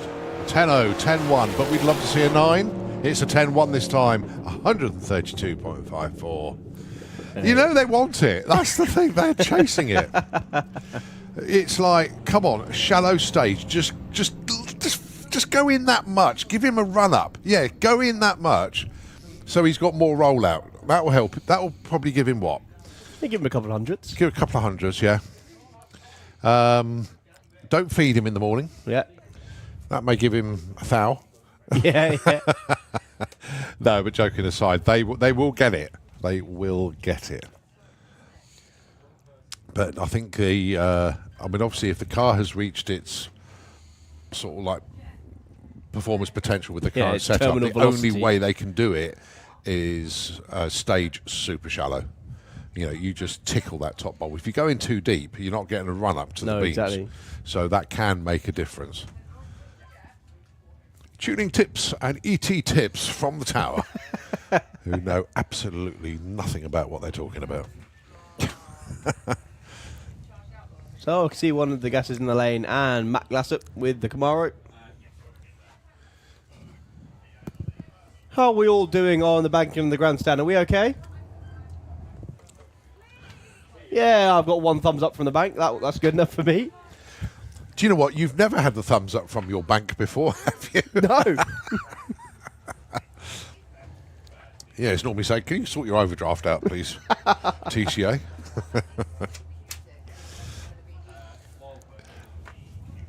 Yeah, you know you're having a good day when you get a thumbs up emoji from your bank. Oh, dear. Yes, you've still got some money left this month. Thumbs up emoji. Yeah. Well, we're getting ourselves ready for round one of Nostalgia Superstock, actually. They will be making their way down into the lanes fairly shortly. So the high roller coming back round. Oh, excellent, because that had a big breathing issue at the top end, if you remember. Yes, yes, yes. So in a bizarre twist, this is almost a checkout pass before they go into eliminations for Gas Circus. So I just realised as well, we didn't see Martin Hallam at all in qualifying for the Gas Circus. He came down for the first run and then drove it back to the pits down the side of the track, and we haven't seen him all weekend, unfortunately.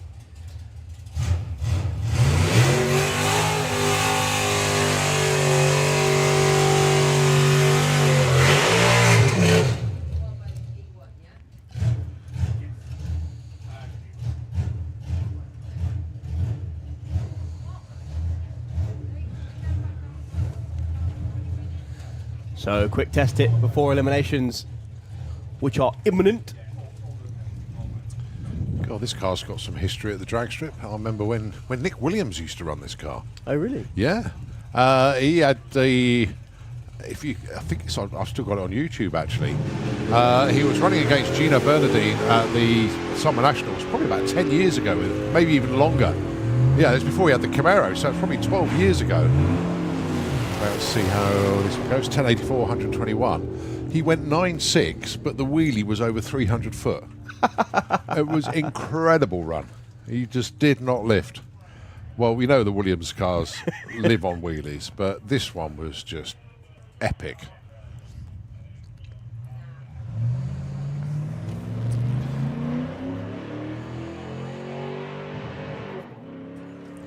Well, Matt's been chipping away at it and chipping away at it. Gone through the 13s into the 12s. Back into the 13s, unfortunately, though. Hit the limiter. And I think the lanes are empty again.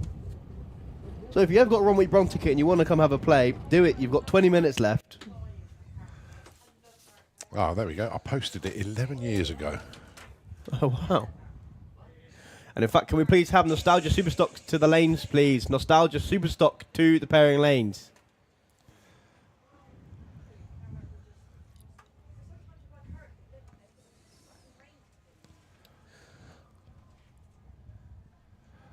Yeah, a little bit of a pause whilst there's a little bit of track preparation going out there.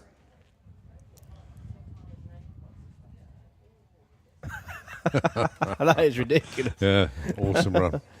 So the lanes are quiet. There's nobody there. Well, we have a Nostalgia Superstock, but unfortunately it's Duncan as the is that what alternate. we're gathering now, actually? Yes, I believe so. Okay. So what we'll do, we'll give the airways over to Nitro FM 96.2. When we come back, it looks like we could be into eliminations, but we'll see what comes around next. Over to you.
The last session, Ben Kennedy. Been absolutely scorching down the track this weekend. 8.78 his best so far. Luke Hoskins, 9.68. Yeah, Ben with a new personal best speed in the last round. I'm saying that like I just knew it, and I definitely didn't get told it in between rounds.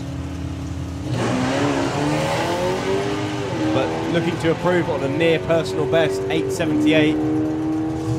Cracking looking run here. What's it going to be? 8.91 and a 9.54. Well, that's Luke's. Any improvement on a 9.71 and they will be happy.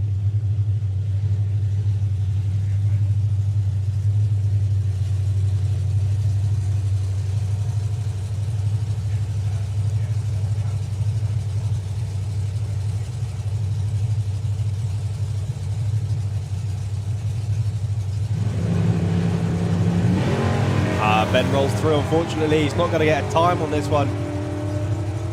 Gary Hill is underway though. 6.16 to the 8th mile, already doing 112 mile an hour. Over the line goes 9.70, does improve. 137 mile an hour, stays in number 6 though. Good looking team there.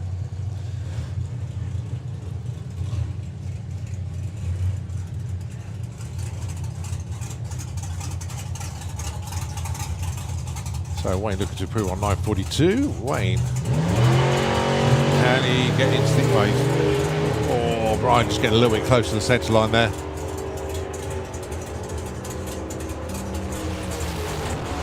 $9.38. It's an improvement. Nicely done. 10.84 there for Brian Nixon.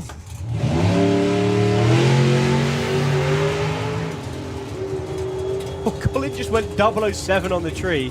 I know he got a little bit wayward, but at least he's got his race day lights sorted for when he goes into 760. And a 12.1 for Alex.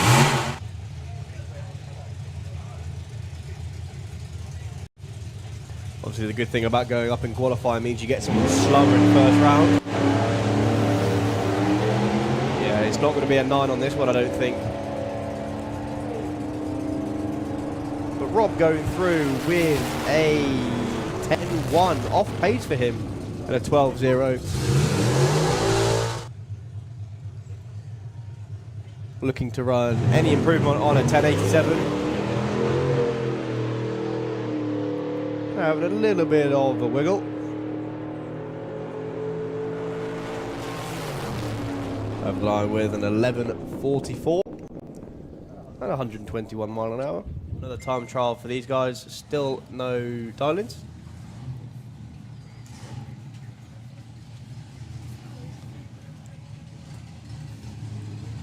What have they got for us on this one then? Oh, Rich rolls through, unfortunately. Nice run for Dan, though.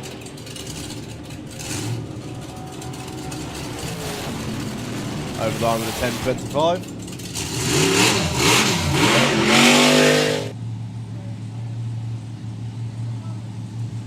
What's Skippy got for us on this one then?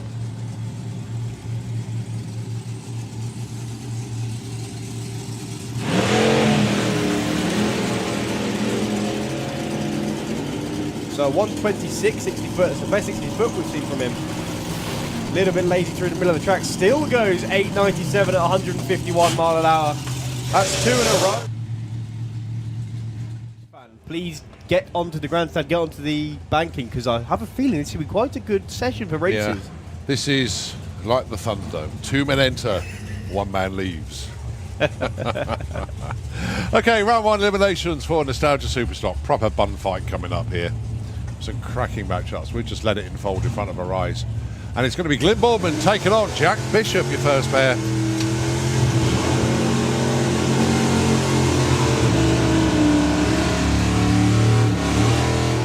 This, you will see, a lot of the races could be won or lost on the tree. Let's hope for plenty of green light races. Let them sort it out at the stripe. But I've got a funny feeling you're going to have a few twitchy nerves and you may see a few cherries appear on the tree. Let's see. Some good races here. Some very good races indeed. Not much difference on the dial-ins between these two. Glyn Boardman, 10 flat. Jack Bishop, 9.87. Just 0.13 of a second. The difference between these two on the tree.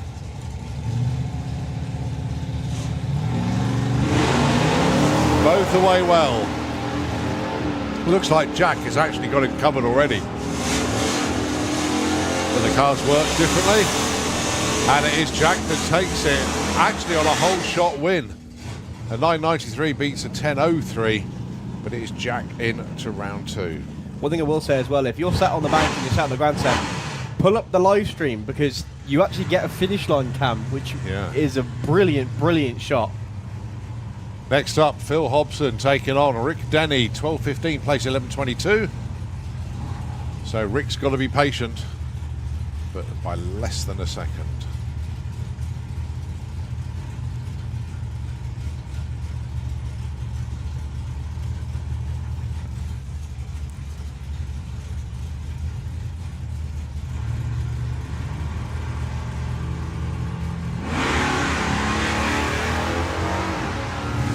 Right, another one they're going to sort out at the strike. 12.15 plays 11.22. Rick is closing in. But who's done the better job? It is Rick Denny, 11.27 and lose out 12.19. One was 500, one was 400. Again, actually, a whole shot win.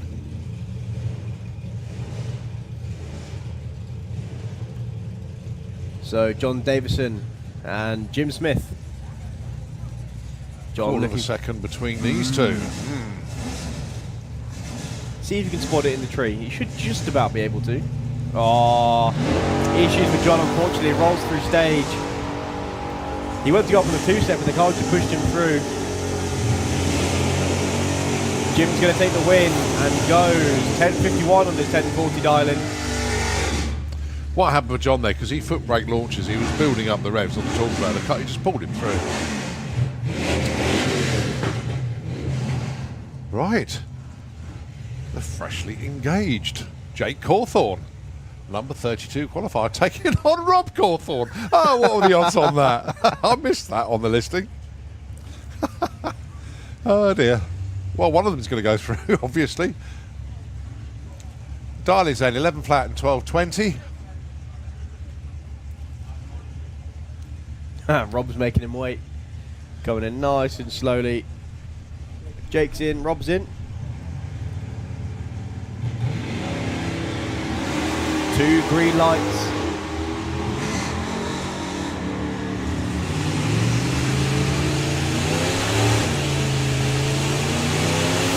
Cross the line is close. Oh, that is close. 11.06 on 11 flat.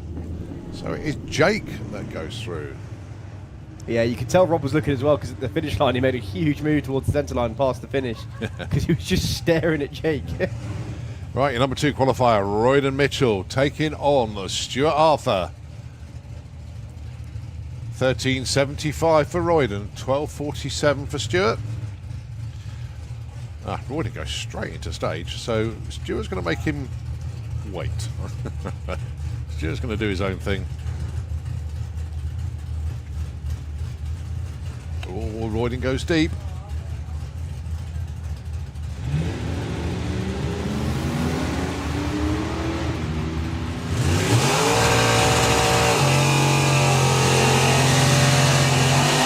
Well, he's being hunted down. Royden's going to get there first to not win. I thought he was going to get there first, but he didn't. Stu got there first. 12.57 takes the win. Only 400s in it at the finish line. Which was the difference on dialing. Sorry, on reaction times. Chris Tyhurst and Steve Lloyd. Chris looking for a 12.14. Steve looking for an 11.23. These are number 15 and 31st qualifiers.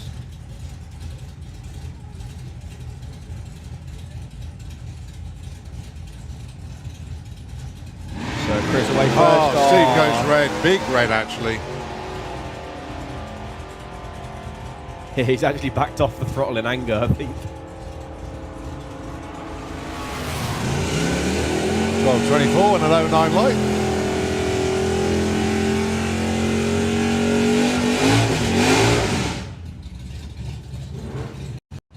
Never swallowed a brave pill yet and really tried to cut a line. Do you know what I mean? Yeah. It's, you know, they're such a tough crowd on dial-ins, but they're all making sure they're not going red. Right, Gary Cork, Lee Charles. That'll all change. These two are very, very hard racers. 1174 plays 985.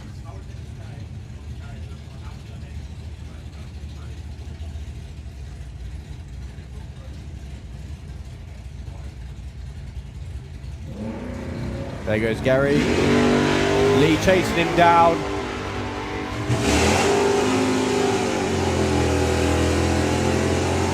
Lee's already passed. He's going to get there first. Doesn't break out. See the brake lights. 93 against an 83. Well, that's why nobody had taken the brave pills, because Lee Charles swallowed the lot. 006 off the line. Oh, yes. Well done, Lee. Right. Number one qualifier, Dan Sanderson, taking on Andy Bossenworth. You're number 17. The dial-in's end. 10:38 for Andy. He's going to be doing the chasing, because it's going to be Dan that leaves first.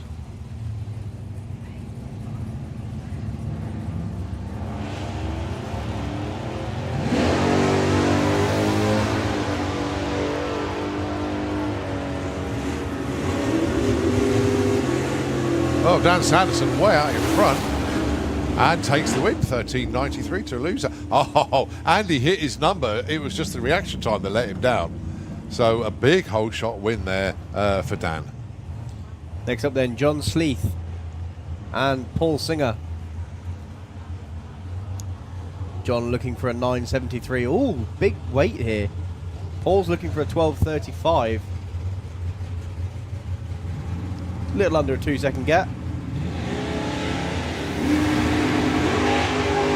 John doing a brilliant job of holding his nerve. It's going to be close to the finish line. I think John's not quite going to get. Oh, he did. Does, yeah. Wow, look at that. 09 at the finish line. I think I'm going to stop calling the stripe. I'm getting it wrong all the time.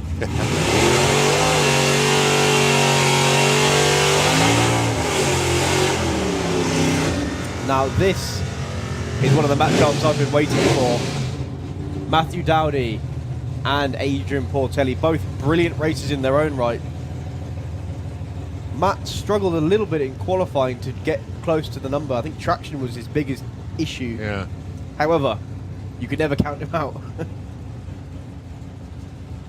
Adrian, of course, one of the members of the 00 Club.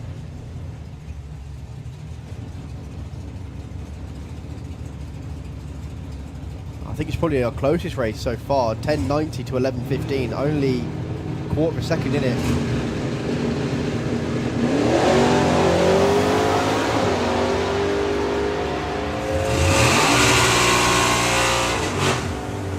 Well, Matt's still Matt's got his nose in front, and he holds on. 11.19 to a loser at 11.01. What was Adrian doing on the tree? That's not like him. No, it was a little bit off there, but well done, Matt. He's through to round number 2. So, Beavis Allen taking on Alan Huckle. 11.98 the dial-in for Beavis. 12.64 the dial-in for Alan in the Falcon. I wonder what the largest car you could enter in, because I reckon Beavis has probably found it.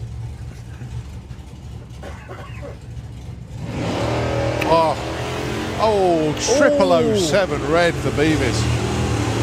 So Alan Huckle goes through.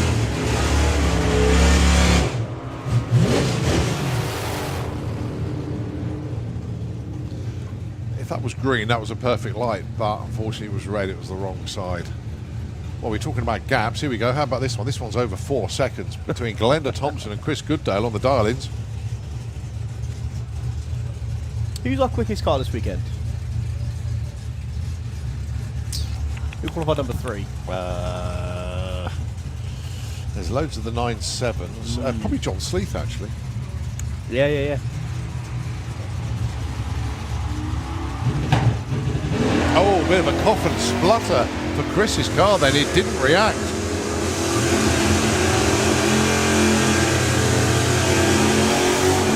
Oh, you know what? I almost said that. As long as Glenda doesn't break out, it's hers. But she did. She broke out by 200ths.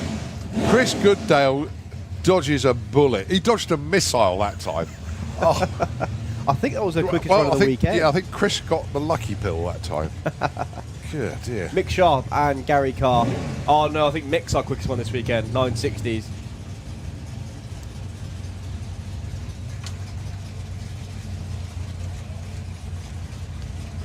So Mick looking for a 967.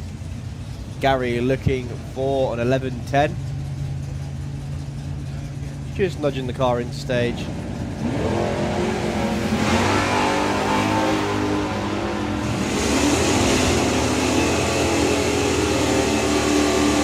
Tell you what, it's going to be close to the stripe. That's Gary Carr. Oh, whole shot win. 14 on a 10 to a lose out. 68 on a 67. Gary Carr with an 0-1 light. That's what sealed the deal there. Dave Billadou, Pete Christmas. Dave looking for 985 in the Yorkshire Heavy. There's only 3 pairs left. Oh, really? And Yep. 1052 the dial-in for the Fallen Angel.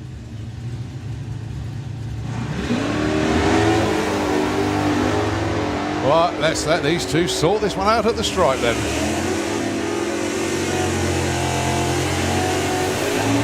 And it's Dave Billadou with a 990 to a lose out 57. Both of them 500s off their dial. The win margin at the stripe 0-1-3. Very, very close indeed. Howard Holmes and Spencer Tram. Spencer looking for an 11.12. Howard looking for an 11.79. Just one pair after this, which will be Dan Williams and Glyn Dunford. And we haven't seen our alternate, so No, they've all made it down. Well, Spencer's gone past Howard already. Wow.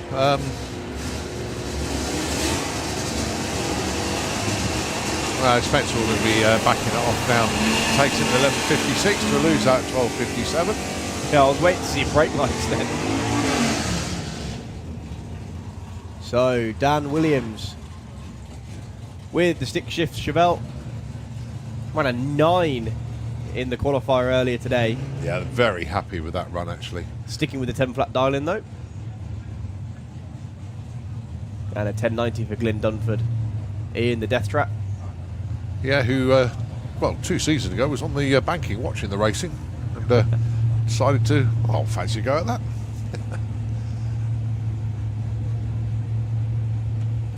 So, the last pair in round 1.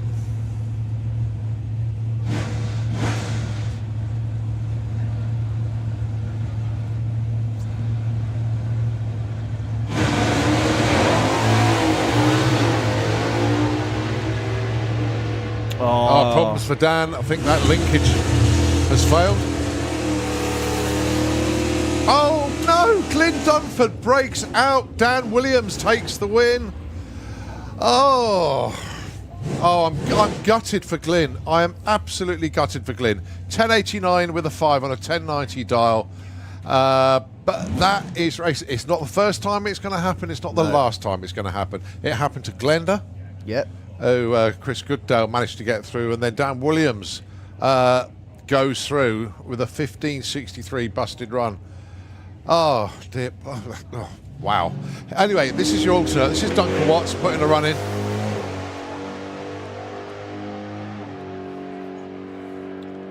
Lovely looking run as well. This is, he better not hit 998. That would have qualified him. Yep. That's the silly thing. That would have qualified him. Tello won on a 998. It would have been the bottom half of the draw, bizarrely, because that's how tight it was. But there we go. We have one pair of Run With Your Brungers that we're just going to send down the track, and then I believe it's going to be Julian.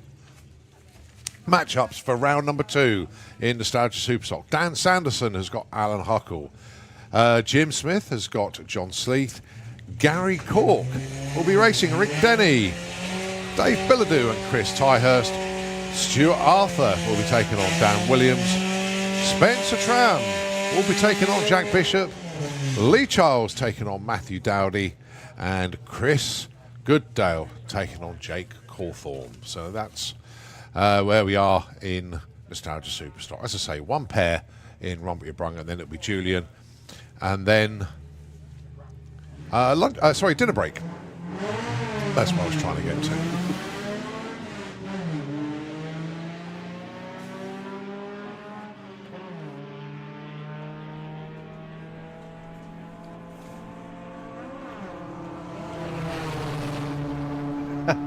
Chose the last possible minute to choose the last gear. 14.73 at 89 mile an hour and a 15.29 at 85.4 scimitar. Now, Julian Webb. I can see them all ready to pull around. Just needs to wait for the signal. So don't forget, after Julian, it will be a half-hour dinner break, and then it will be the continuation of eliminations for all of our race classes. So we will be seeing Supercharged Outlaws. Actually, we have the final. I'm very excited for this. Supercharged I've just seen Outlaws. who's in it. Luke Watts taking on Mick Checkett, and then there is the third and fourth place run-off between Keith Freeman and Purple Days. The other Supercharged Outlaws can come down and run, but they are just having fun. Yeah, and no doubt a lot of them will. Yeah. So I've just seen a post on Facebook from the Watts family actually, They've and got it lane says, choice. yeah, Luke is buzzing because he's got lane choice and he feels a burn down coming on. Now it's very brave for a petrol car, to try and burn down a methanol one, but they'll have some fun. They really do. I tell you what a way to come back into the sport for Mick. He's been out for a couple of seasons, or if not just one season. Yeah. But to come out and go straight to the final.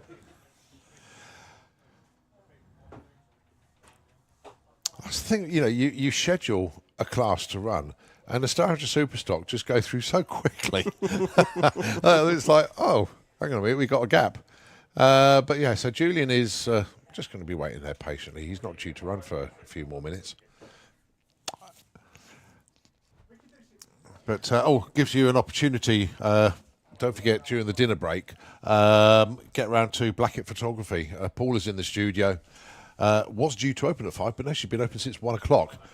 So pop down and get your latest batch of images, be it a digital version or the printed version. Ian, actually just next to the pairing lanes at the moment, she's probably going to drop another memory card off. Takes thousands of pictures at each race event. I normally give our photographers a shout out, but Julian's down there. DJ is down there as well. Good afternoon to you guys. This week, Callum floated about. I don't know if he's on official duty this weekend. But yeah, good to see all of the lensmen doing their work out there, capturing the moment and using it to their best abilities. A lot of it is used on the socials. Deej taking photos for the event programs and everything. Hang on a minute, who just went 00? Who was that? I can see. No, they're mucking around with the lights. No, I know they are, but that means one of them still went 00. They're just playing around with the starting lights. I'll tell you what, let's give the airwaves to Nitro FM until we get Julian round to put his run in, and we will take it back shortly. Time trial for these guys, still no dial-ins.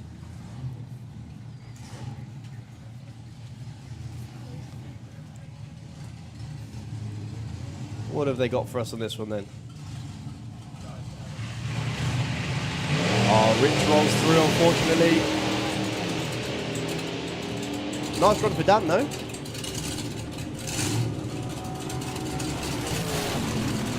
Over the line with a 10.25.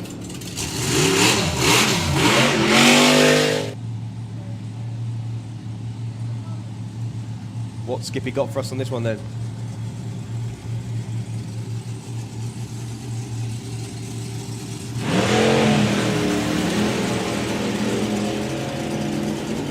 So 126, 60 foot. It's the best 60 foot we've seen from him. A little bit lazy through the middle of the track. Still goes 897 at 151 mile an hour. That's 2 in a row. So Haley bringing Pete to the line.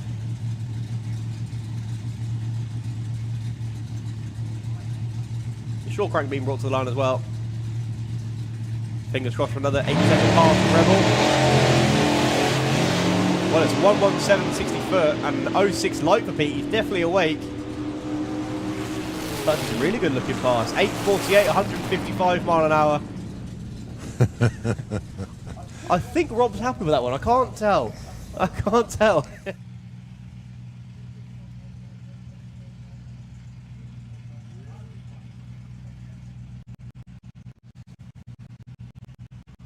So I'd like to see another 12.6 from James. Goes in deep characteristically. 09 light as well. He's doing well on the reaction time with this James. Quite hard to cut reaction time with a car that only does 1.9 60 foot. He'll take it nicely through with 12.5. Very well done. And an 11.97 for Paul in the other lane. Bouncing his way off the line. Clicks it through all of the gears. Goes across the line too, a 1070, 125 mile an hour. Do his run. I'm convinced that picked the wheels up then. He certainly dropped the wheelie bar quite a bit. That's pedal to the metal all the way. A new PB on speed, 124 miles an hour now. Of the coupe.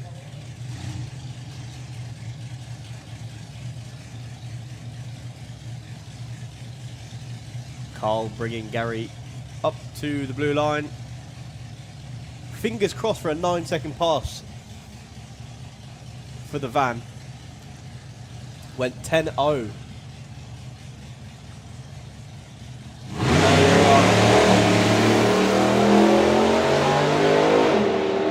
Well, it's a much better launch for Gary. Oh, big plume of black smoke. And again, but a 9.39 for Keith Freeman and an 11.2 for Gary Parks. Yeah, that was. Well, it's 107 to 60 foot. He is bouncing around, but he's all the way through to You're on 697! 198 mile an hour. Team look ecstatic. That's So well, a 120 60 foot. You hear it click the limiter as he clicked it into second gear, off it at the top end. Still goes 8.49. Good driving there, Luke. And I'm saying this tongue best this weekend of 8.1. He's already been 7.7 this year. Incredible. That's much more like it. A 119 60 foot from the Anglia. Oh, he's pooping out a little bit. Yeah, going away at the top end. Still on the throttle though. 854, 142 mile an hour.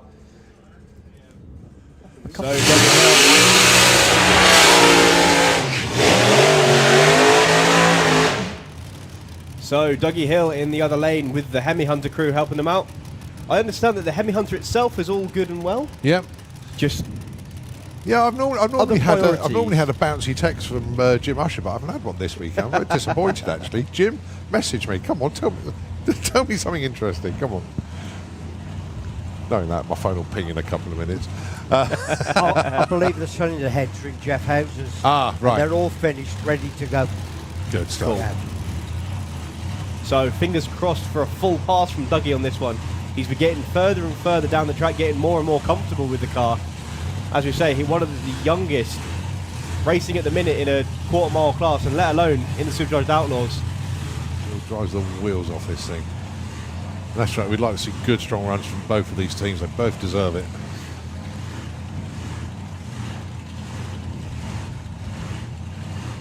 So Nigel went into the 9.3s on his first pass this morning. Oh, go on, Dougie! Come on, come on, come on. Oh, he's backed out of it. That was a 105 60 foot from Doug. Arrow straight as well. 8.67 from the good guys. Yeah. That's more I'll like take it that. from then. I so hope you can do it. I really, really do. So Julian and the team just going through their extensive checklist underneath the tower. Now, Bob, I cannot believe you've never been up here before for this. I've always been down there. On the line? Well, I can't imagine that's any better than up here. Yeah, Bob's going to now realise why they put a back leg on the tower. Yes. It's not for him to lean on when he's not doing anything, which is very rare. I Yeah, so Julian Webb with the Spider-Man jet, just getting himself set. And obviously they will connect everything up to it. And first thing they do is, we know, is arm all the electrical systems, put the pressure vessel on, and get it going.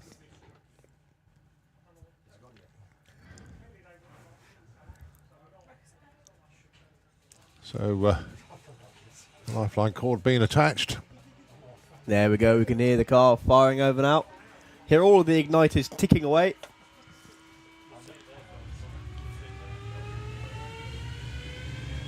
And the jet is lit.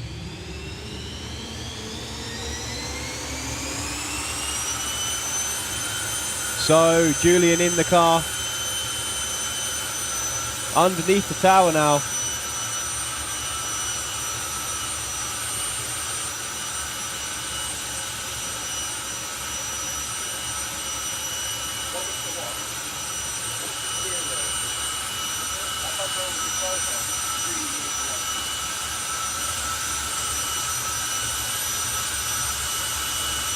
So you can see his hand there on the throttle. Well, you can if you're in my position anyway.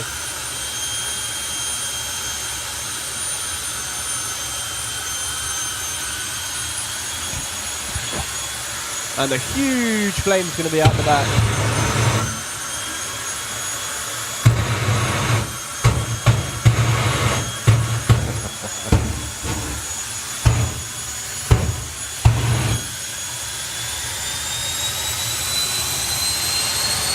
So Julian builds the RPM dial up. Sorry, you can hear a lot of giggling because I'm watching everyone up here jump.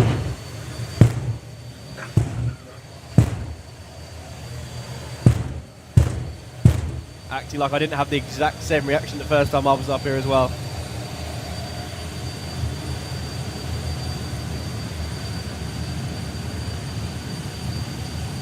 So Julian coming up to the line is going to be either a low 6-second pass or a high 5.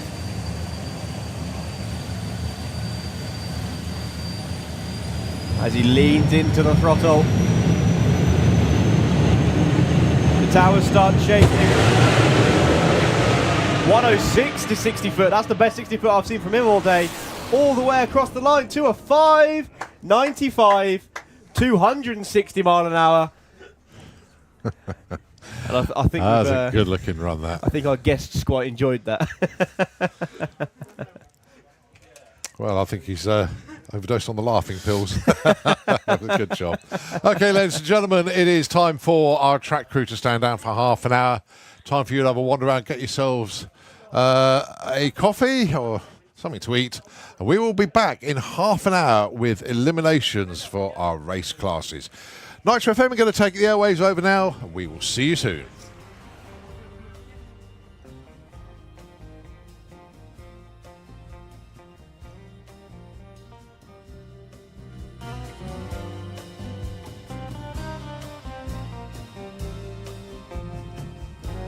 Well, Ray yesterday managed to run 2 1085s, and one of them stuck him on the #1 spot. He's dialing it in once again, 1085. Simon dialing 1091 with the rocket.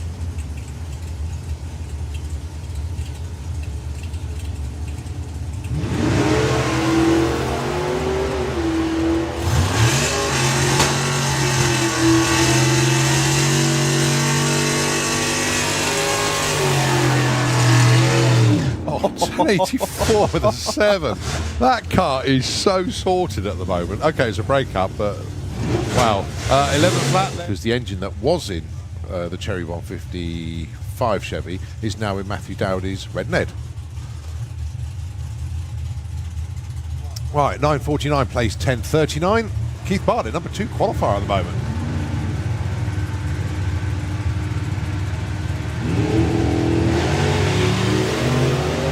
Lots of wheel spin again for the honky tonkin car. Yeah, Keith dialed 1038, ran 1039 yesterday, so if he can run a 1039 again, he'll move himself up. Or 959. Keith Bartlett goes 1044. And Steve Matthews just got treed by Keith Bartlett. Not much.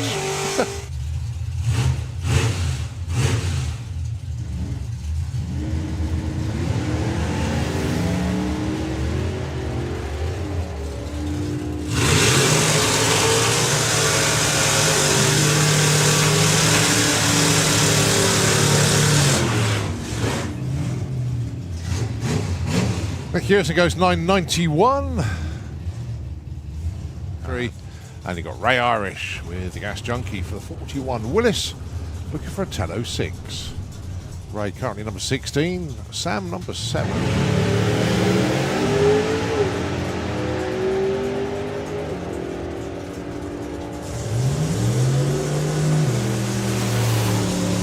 $10.24, $10.50. Oh, Sam Glenn breaks out by just what? 3 10,000s? Stays number 7. $11.60 for Nick. $10.54 for Billy.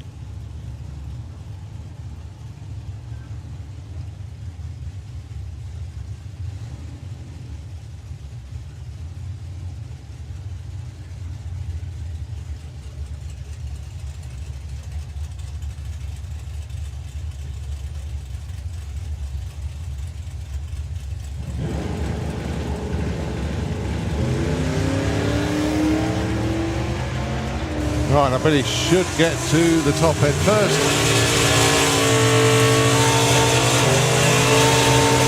$10.67. Oh, with $11.59 with a 2 on an $11.60 dial-in. Nick misses out by less than 100th of a second. Jason Hollenby. Well, these two are 5 and 4 respectively. 11.36 plays 10.75. Two very, very good races indeed.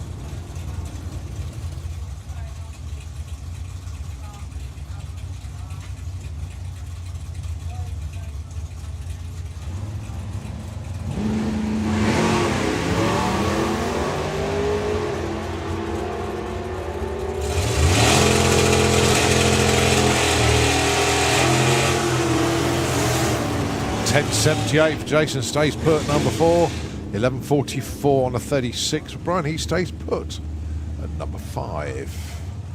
All right, Sean Milsom and Adam Krasinski. 10.02 plays 11.26.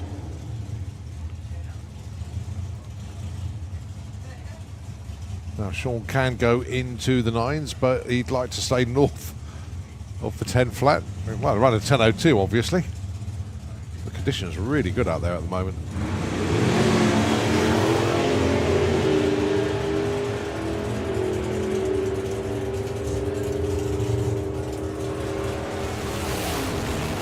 $10.09, moves up to number 7 with that one. Adam moves up as well. 39 on a 26, goes 15 to 12. And then for Chris, John dialing in 10.65.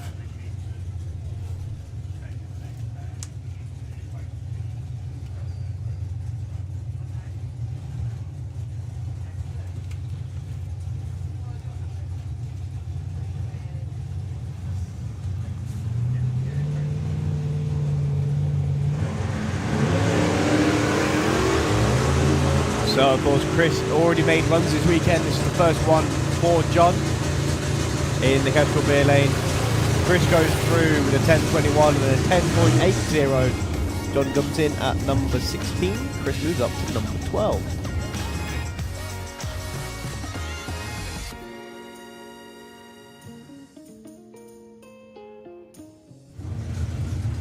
So Spencer looking for an 11.13. Dan looking for a 10.16.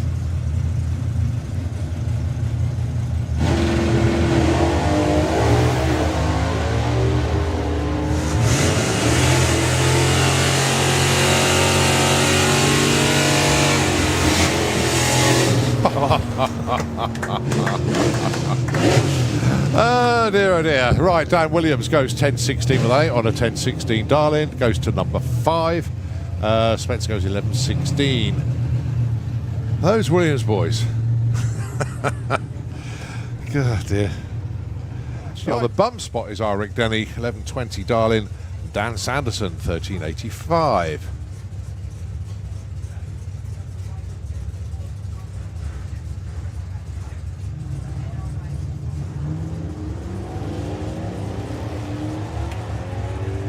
Rick goes 0-2 red, but that's no matter. Over the line goes 13.29. Dan goes 13.91. Improvement for both. Rick comes off the bump spot, goes to number 19. Dan moves up to 23. In fact, I think that's the third 11.13 dial I've seen today. Jack looking for a 9.87.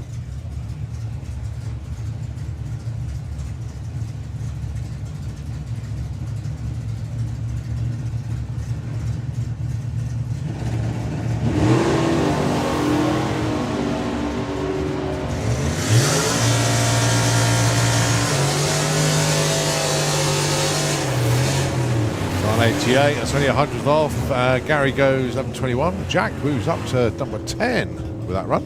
Alan looking for 12.64 with the Falcon.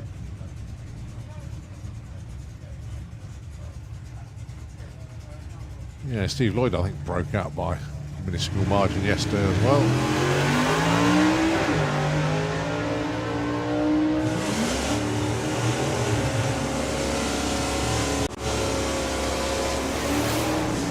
$11.50 and yeah, stage number 30. Alan Huckle 12.76. I think Steve rolled the beam just a little bit there.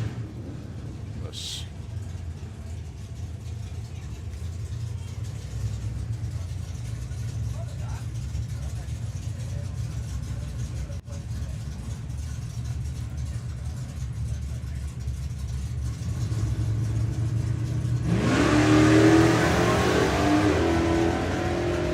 Pete looking for a 10.40, Howard looking for an 11.80. Pete goes 10.56, Howard goes 11.81. He stays in number 3 spot. He did phone ahead and say, warm the car up, I'm on my way in. The reason he has been missing yesterday, he was on his son's stag week. Okay. So, yeah, that's he finally got out. They made it to the track, so well done to Mick. So 9.72 Darling going alongside Chris Darling in 12.13.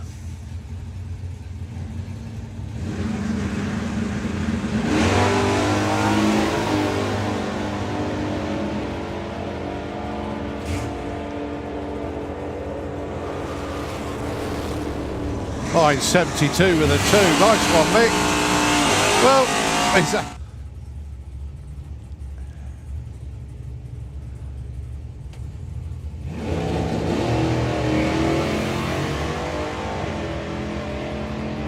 well, Beavers goes 0-4 on the tree.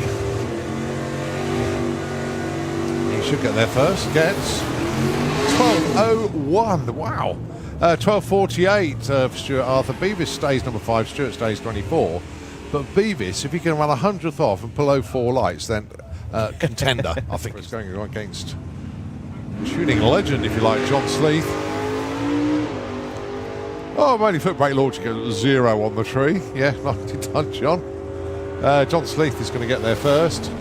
9.73 and a 10.70 for John Davison. I know it's ridiculously tight at the top, but let's see.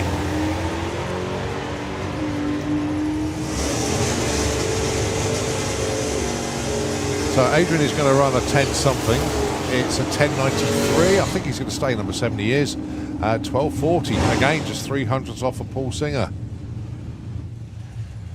Dave, 9.85, darling. That's totally achievable, actually, as is Gary Cork's 11.75.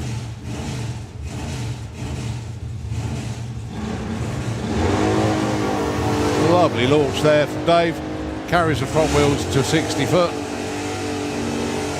Now then, 9.85. Has he got it? Oh, he has. 9.85 with a 9. Moves up only to number 8. That is insanely tight. Right, Glyn Dunford and Jake Cawthorne. Massive congratulations to Jake Cawthorne and Neve. They got engaged yesterday at the track. Wow. Yeah.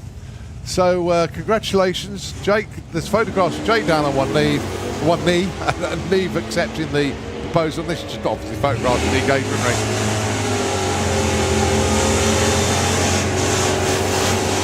$11.10 on 11 flat. And Glyn Dunford moves up, 10.93 on a 90. Only to number 20 is the old Scalabolts. Mr. Hobson, what have you got for us today? going alongside Andy Bostonworth. Right, so the Dodge Darlington 10:35, the other Dodge Darlington 12:15.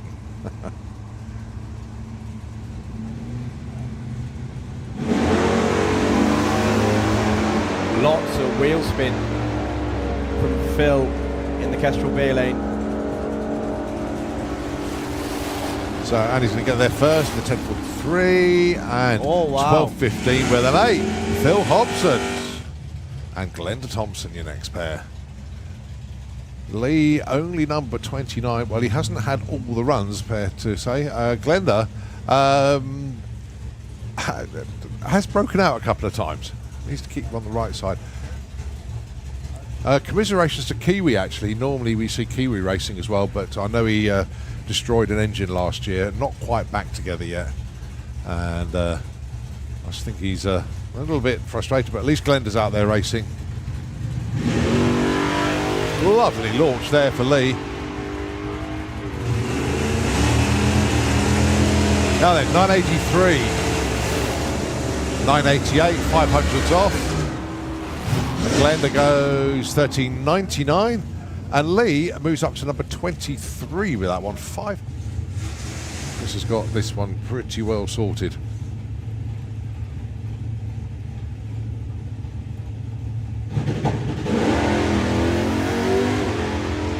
Well, Rob didn't leave the line, unfortunately. Chris powering on to a 981 instead of a 971. As I said, there is that tiny little gap. And they've all had a go at trying to get in there.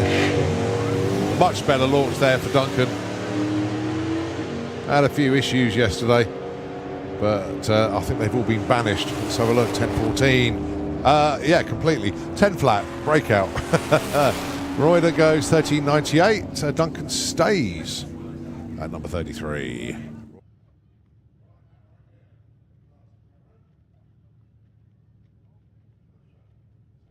Skins currently sitting on a 968. Ben Kennedy, 888. Heads up class.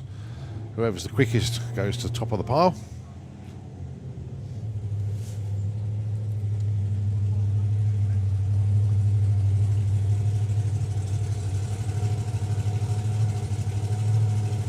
Ben with a personal best of 871.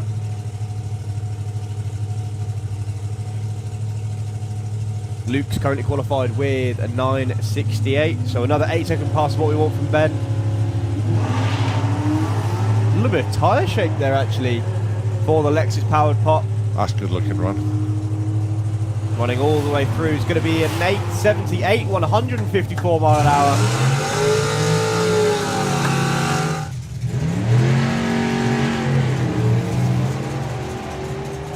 Well, Ben just leans his way through stage, gets a red light, but he's going to get a number on the board. Wayne goes through with a 1040 and 12. Rob doing his absolute best to run the numbers for Supercom.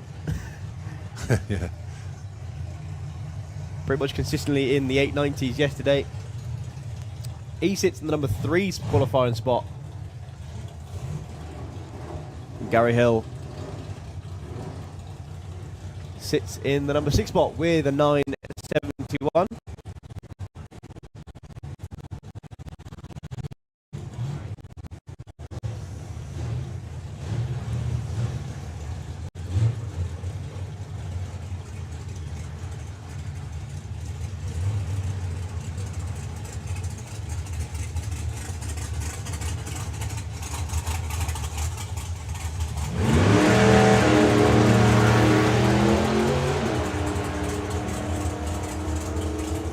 Well, this is a good looking pair of runs. Rob goes 938, Gary Hill goes 971 in Summers. Yeah, as Aaron said, it's difficult slowing the car down. It, as he correctly stated, it likes all the gas or none of it. It don't like a little bit. So yeah, basically just running 2 seconds worth. Let's see how it goes after that. So it is a mission to try and tune it to do that. It's putting less stress on the engine, but I think it's putting more stress on the driver and the crew.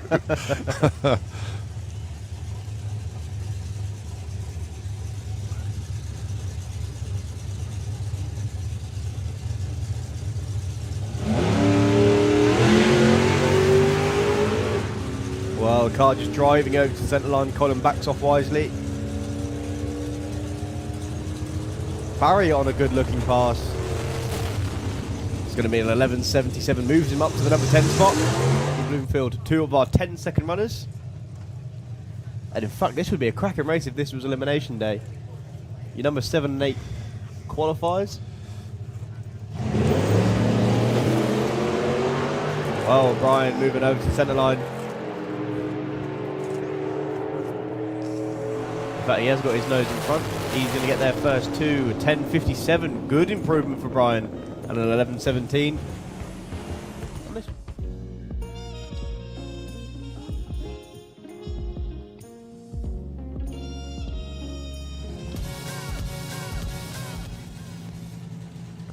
James is bringing the car back nice and slowly.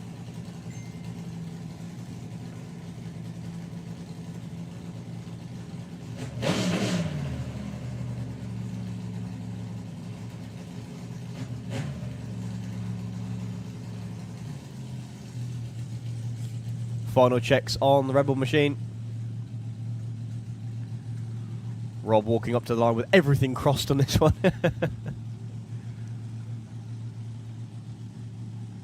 James looking to run another 12.6 if he can. Rebel looking to go back down into the 8s. 117, 60 foot. Much better than we've seen all weekend. What's going to be over the finish line? It's going to be at 8.58, 153 mile an hour. Rob seems really happy with that one. Issues for James, unfortunately, with a little foul. He's coasting off the end of the track to a 21.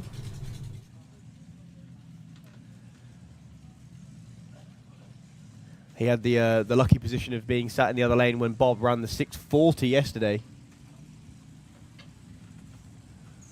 He's up against Rich Butcher with the 4th Dimension Slingshot.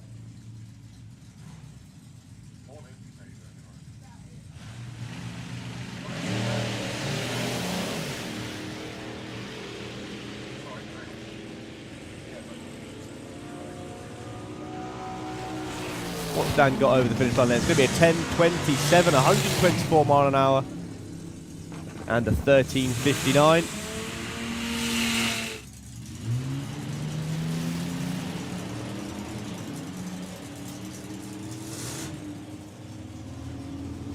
What's he got for this time then? It's going to be a low 11.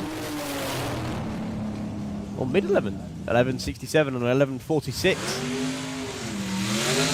So who just went 11.46? Was that Ian Wild? No. That was Paul Tarry. Okay, all right. Because Ian Wild, it was another PB. Okay. Yeah, paint job on James Griffin's new car is just outstanding. It works well, doesn't it? It sits right, it suits the car. Yeah, I like it.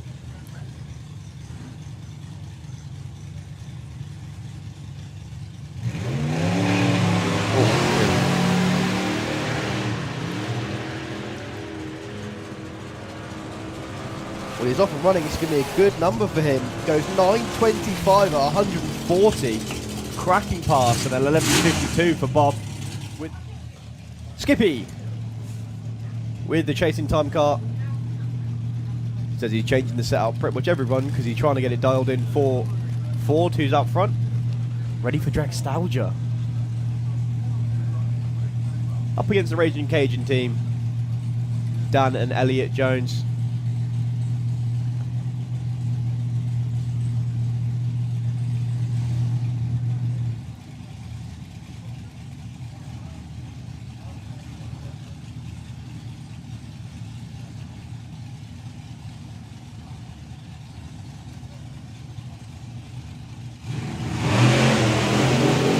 Much better launch from Skip, 122 to 60 foot. He was so disappointed yesterday when he didn't run an 8. Is it going to be an 8 on this pass? Looks like it. 8.78, 157 mile an hour. Whoa. That's what Skippy was aiming to do all of yesterday. Cracking run from the team. Yeah. No, all in a day's work. So Dad Ian brings his lad up to the line then.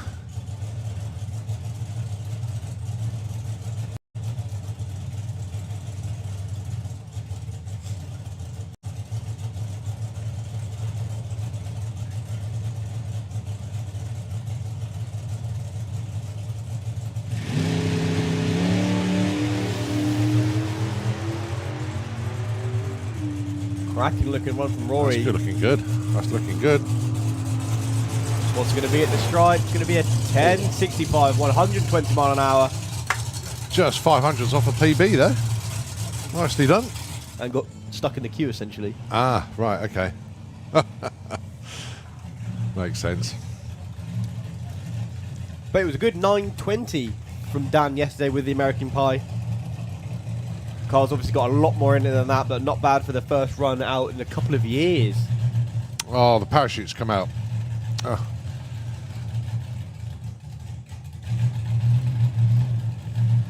What a shame.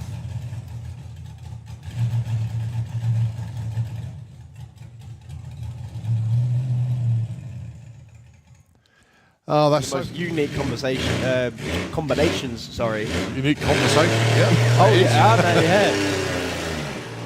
Supercharged injected V6 mounted sideways in the back of the Dragster. One of the best passes I've seen it make all weekend is going to be a 12.35, 111 mile an hour. And I think we've only got Bob Hawkins left.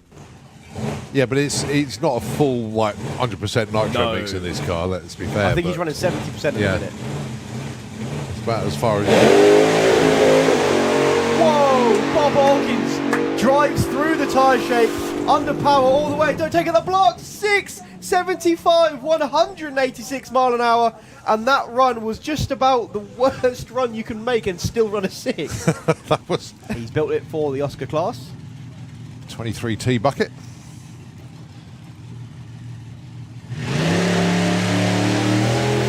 First run ever for him, and I'd say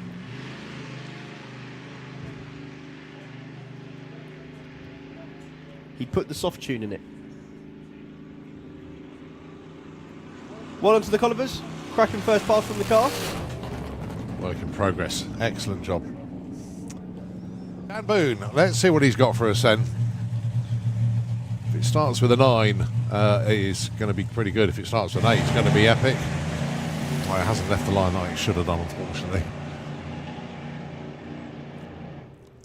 Yeah, coasts after the 8th mile.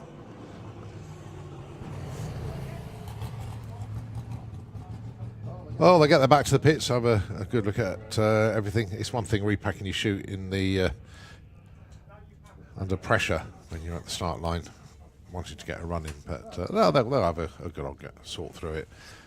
Get back to them. Right, Robbie Grabham, Roy Wilding. Side by side 7s, that's what we want.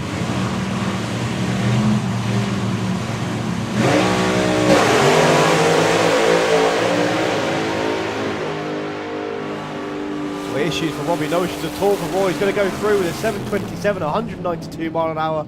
He was a little bit down on the 60 foot for Roy, only a 1.20. Not too sure what the issues were for Rob.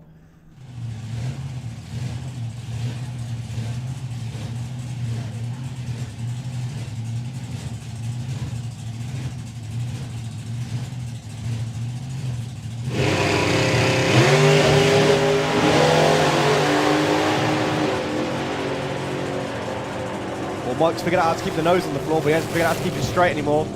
Paul Dale, 8.45, and an 8.48 for Mike Couch. That's one of his quickest runs ever. Oh, something low 9s would be really good here. 9-1. Well,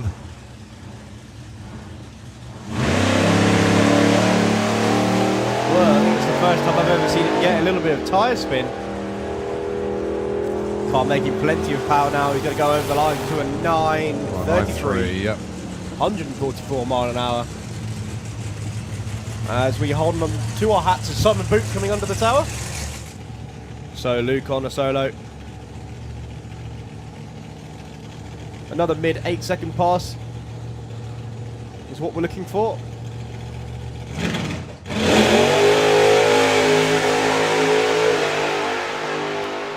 Well, it was a 118 to 60 foot. Going to be a low 8. 829, Wow. Yes. 161 mile an hour. Oh, that'll do nicely. Ejected Slingshot. One small block Chevy, one big block Chevy.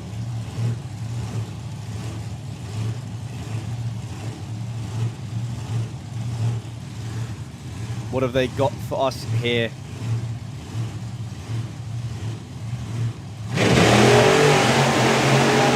Trans brake launch and a lovely pedal job from Doug there. He's off the power now and Brian goes flying past him over the line. 749. Wow. 177 mile an hour. Wow. Everyone seems to be plagued with tyre shake this weekend. Hopefully Joe will have no such issues. It was shake that should send him left yesterday. Fingers crossed for the Nothing Fancy team on this one. No tyre shake at all. A little bit of a wiggle at 330 foot and Joe backs out of it. A 160 foot. Saw the clutch dust coming out the back of the car. Good job, team. Yeah, a little bit. Chipping away I at it thought, well. Looking at the run, he pedalled it just briefly, and I thought, wow, he's on it here. But yeah, it's still sorting himself out in the car. Best way to do it, just creep up on it. Both looking to improve on their numbers. Lovely looking launches for both of them. The Haggis Hunter goes round the flame game, beats him to the finish line. Wow. 7.10, 189 mile an hour. And then a 769 at 163 for Mick Checkett in the Kestrel beer lane.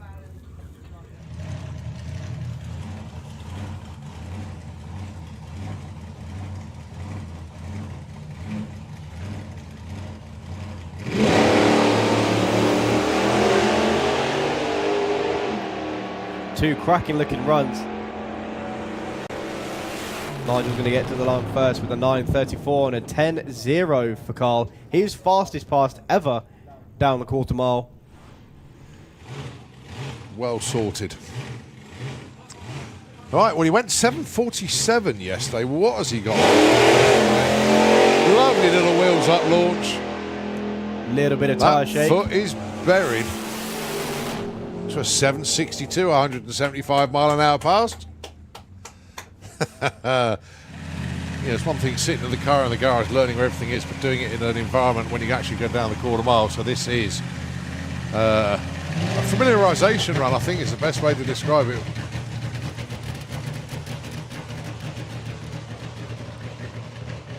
Yeah, it didn't sound right on the burnout, so...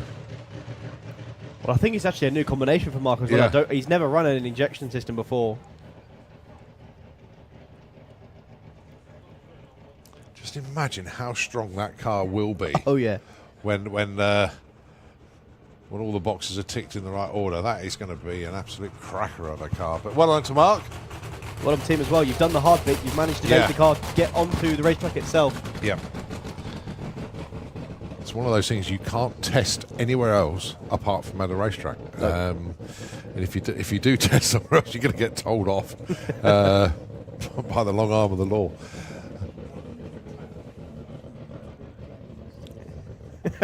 Well, there is that. Yeah. The old school altered.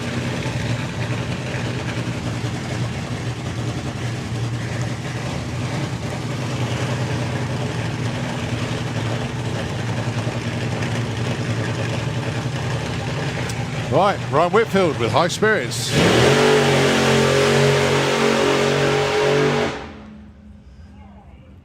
That looked like a planned 330. Maybe wanted to go a bit further, but nevertheless, got it down the track. Well done, team. What can they do with this one then?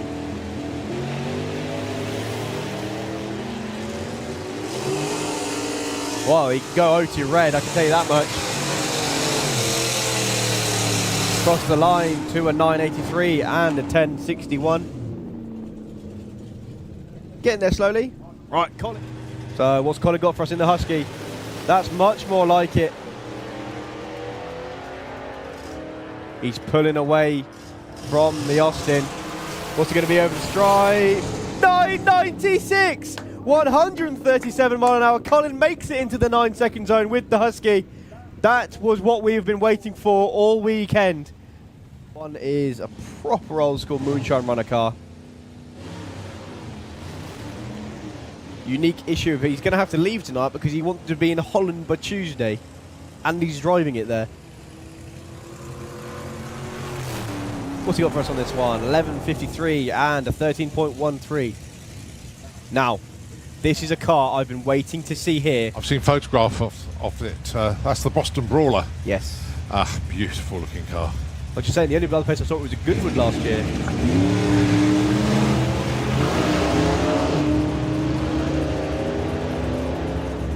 Well, a little bit of a gas and wobble going on at about 330 foot.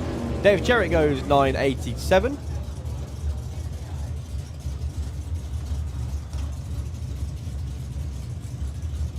Yeah, so just a little bit of tinkering to do on the Brawler. That car is going to be so good when it starts running properly. I think that's the first class I've ever seen it make.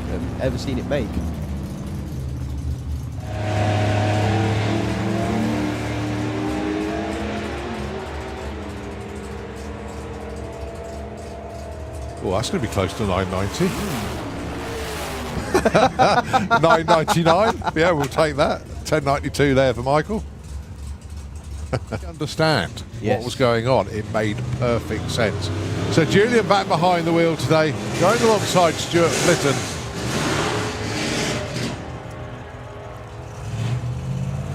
Stuart in low tens. Where is he? Give us a thought. There we go. 1027, 128. Julian goes 1196, 113. But well done, Phoebe, yesterday. With Husky. Oh no! Oh, I can't believe I missed it. Ah, oh, congratulations, Colin. Oh, no. Oh, I missed it. I can't believe I did that. Right, let's see how these two get on then. 13.39 and 13.24. That is Mr. Glassop going through.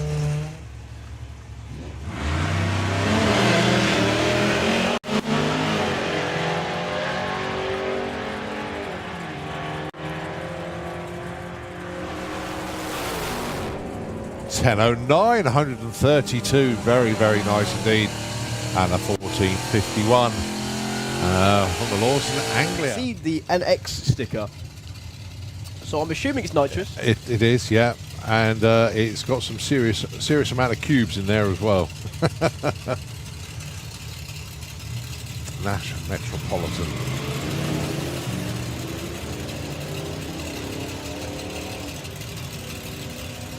Well, it launched nice and soft. 10.79, 132. I'm just scrolling through my screenshots because I know I took all the details of that car.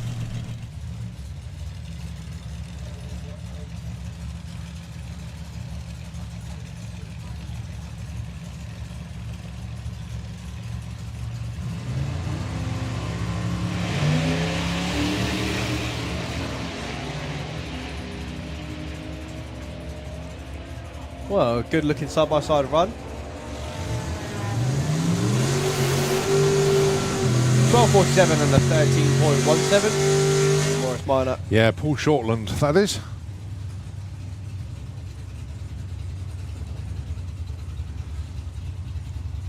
Only 2 litres of engine to play with there, but it certainly makes the most of them.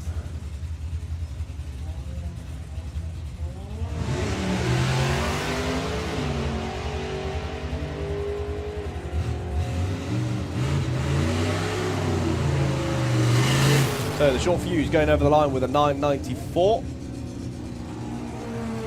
Paul with the Moggy goes 14.93. Nash Metropolitan, just found it. It's a 496 cubic inch big block in there.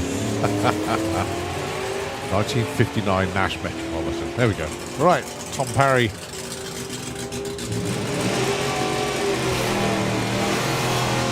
Goes a 10.39. already been 986 this weekend and 1194. Quickest run of the weekend for that Chevy. Slick Lane. Going alongside Paul Hammond.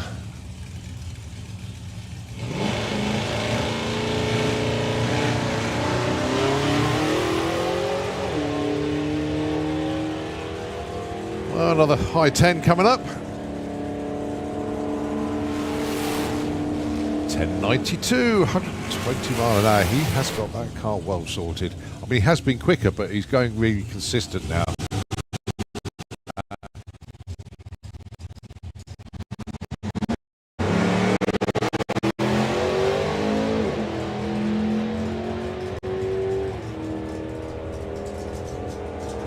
Come on, what's it going to be? Come on. 1021, 132 of Supercharged Outlaws. I know we've got the other ones down there as well. But it is going to be Luke Watts taking on Mick Checkett. We have the third place runoff between Keith Freeman and the Purple Days team. So Luke coming into this round with lane choice. Just consistently getting down the track, running into the 8s, into the low 8s by the end of the weekend as well. Puts him in the final. Mick running consistently in the 7s. He had one flip around the 13, but still good enough to stay in the top 2 positions.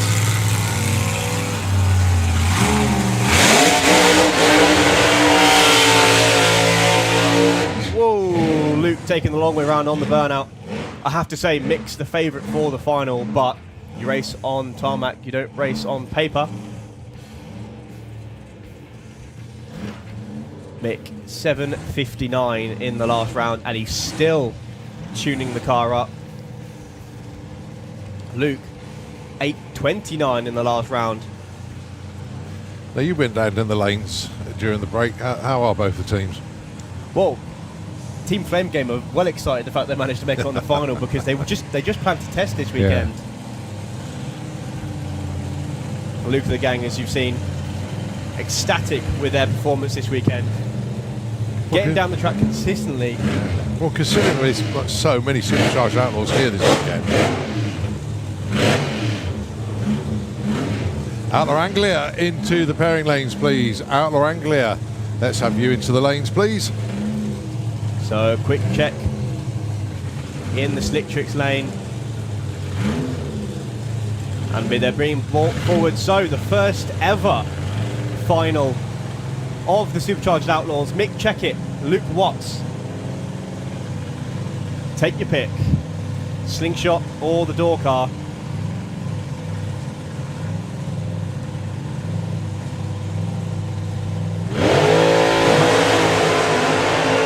Lots of tyres here from Mick Checkett. He's out in front of the minute. If he can just keep under power, he'll take the win. Goes over the line first. 7:65 to take the win. 8:40, 159 mile an hour for Luke Watts.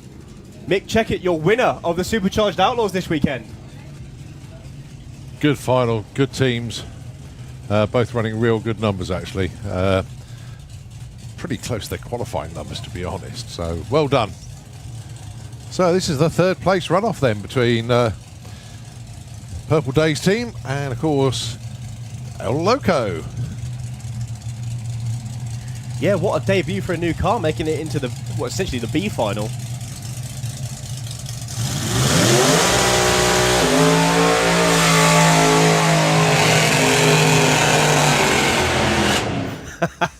What a burnout on Keith there. Always the showman. So it's Carl taking the final for the Purple Days team.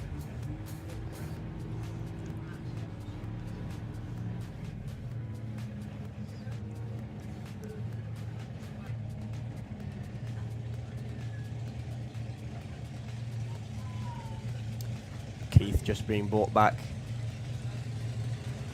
So, as you know, Martin on everything calls himself Martin the Duck Hill. Yeah. Or the real Martin. Or the real Martin Hill. He quite likes my T-shirt. He said he's going to steal it. Yeah. Has a passion for pot noodles as well, does our Martin. So, Keith Freeman and Carl Bergfield. El Loco taking on Purple Days. They match raced earlier, actually. This time it is for the number 3 and 4 spot.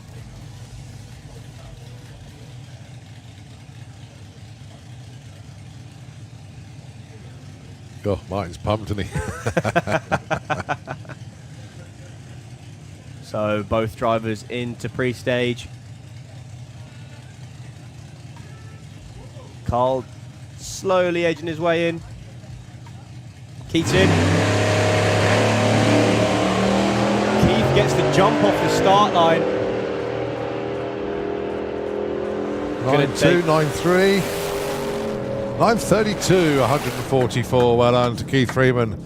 And what a great weekend for the Purple Days team. Very, very good indeed to have a car that's run pretty well all weekend long. Gary and the gang, well done. Good to see you. Real good to see you. I'll stop by later on.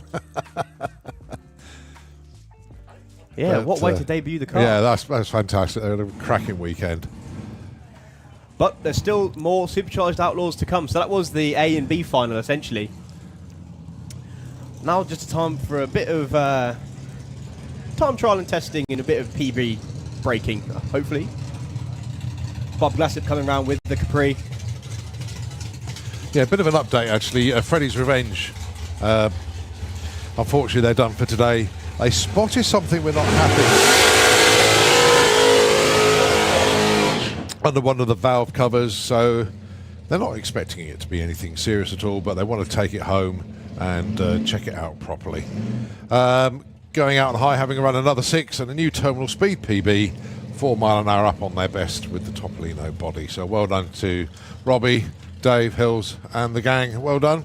And we will see you at Dragstalgia. So the bubblegum Capri of Bob Glassop. Already been down into the 9.3s this weekend.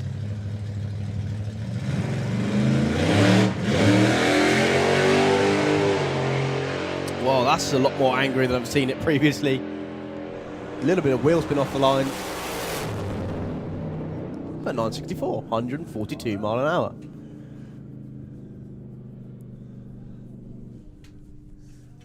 So I think that's Brian Watson being given the signal to fire up. Nope, it's Haggis Hunter being given the signal to fire up.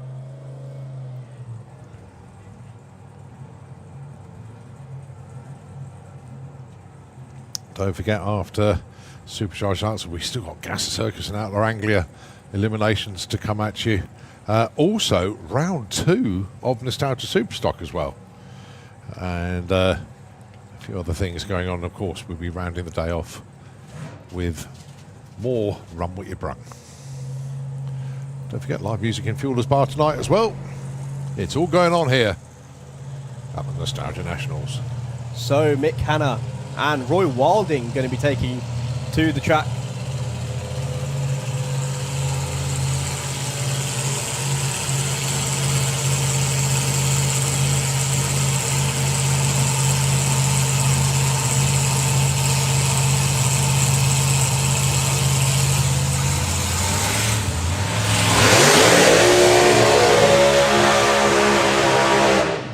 Side by side, heavy burnouts for you there.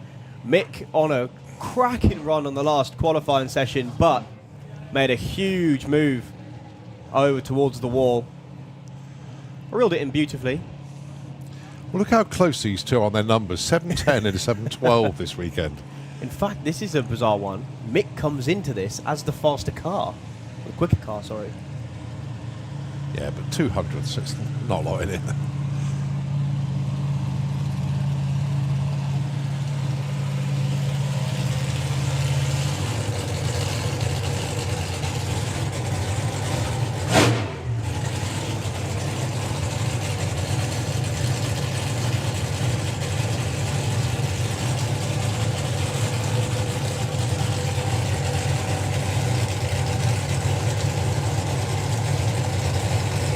So 2 beautiful slingshots, aiming for the low 7s. And in fact, both would love to see a magic number pop up on the scoreboard.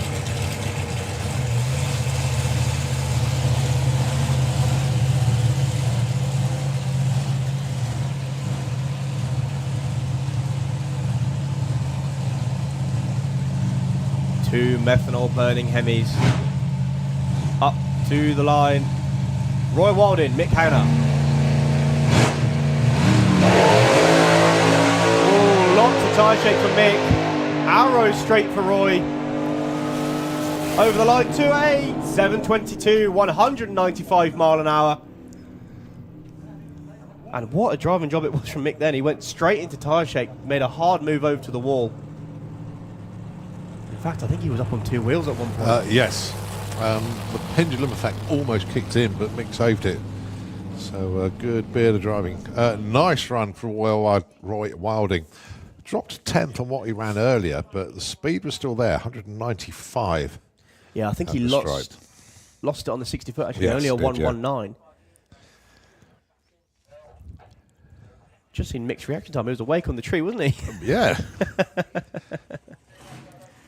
Well, the hits don't stop there. Aaron Windridge coming round the corner now.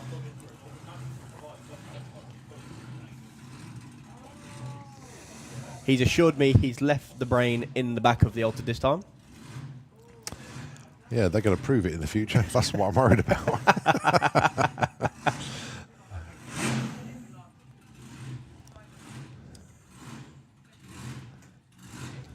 Yeah, so he didn't make the last pass because he heard a rattle and just basically clicked the car off and went, I'm not risking it.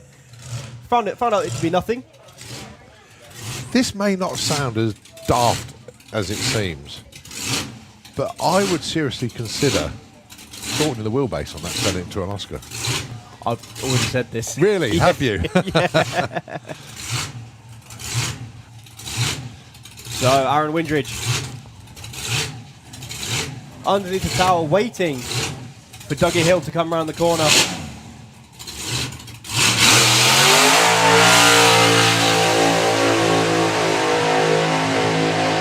Go on, Aaron. Go on, Aaron. Go on, Aaron. All the way to 330 foot does he carry the burnout. Rolls it to near enough 1,000 foot. Dougie underneath the tower. Much more professional burnout from Dougie. In fact, I think he's lost fire. No, he hasn't. I'm being silly. No, it's just the revs are fairly high on Aaron's car because he needs to get back.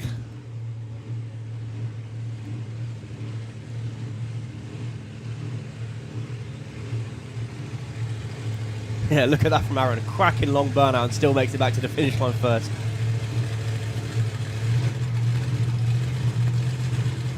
Fingers crossed here for 2 really good runs. Mostly for Dougie, in my opinion, because he's not got down the track yet.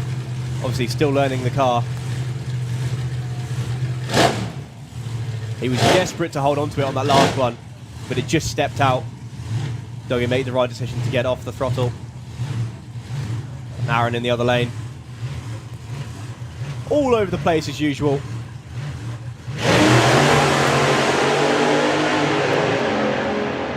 Dougie having a bit of a wander at the 8th mile, backs off, but he was ahead of Aaron, and Aaron still goes 765.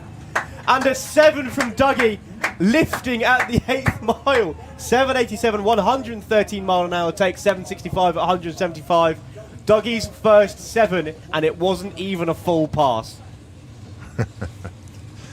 God, I love it. 106 to 60. The 8th, he was 442 at 153. I think he was tickling the throttle by then anyway. Next up then, Brian Watson with Old Black Betty and Nigel Rigdon with the good guys Topolino.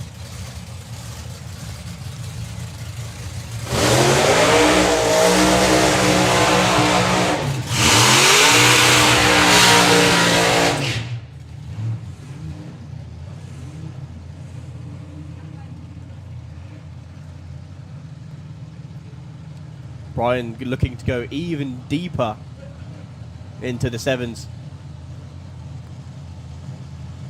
Nigel looking to go even deeper into the 8s. 2 slightly different combinations. You've got the methanol injected small block of Brian Watson and the twin carb petrol engine of the Altered.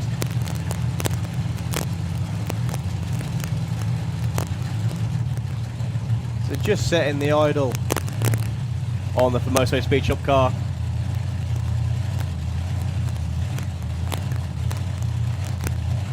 Both been given signal to come forward.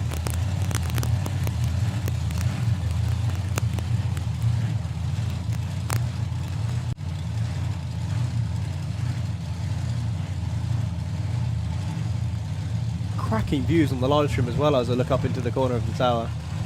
As you see the good guys topolino there.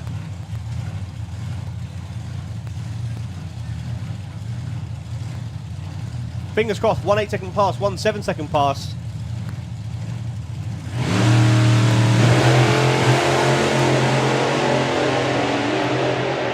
Whoa, Brian's car making a huge wander around the lane.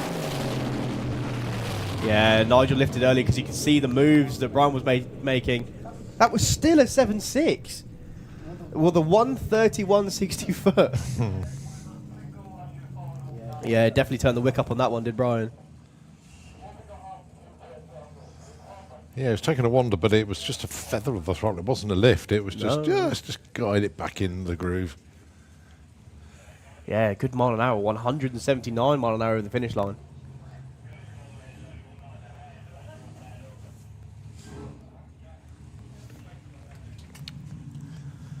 Okay, well, the lane's chock-a-block of Wild Bunch now. Well, we've still got one Supercharged Outlaw left. Oh, yeah.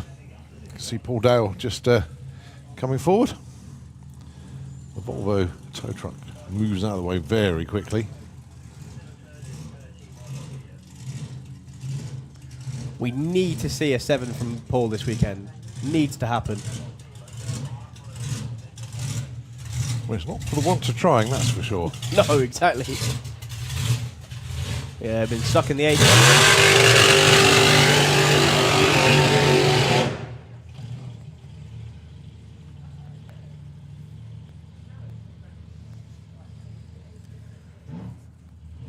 For the last couple of days, but 8.16 the best run at the minute this weekend. A couple of weekends ago at the GTI Fest went 7 7s. Which means not only a new PB, but it was a new record for 105E Anglias.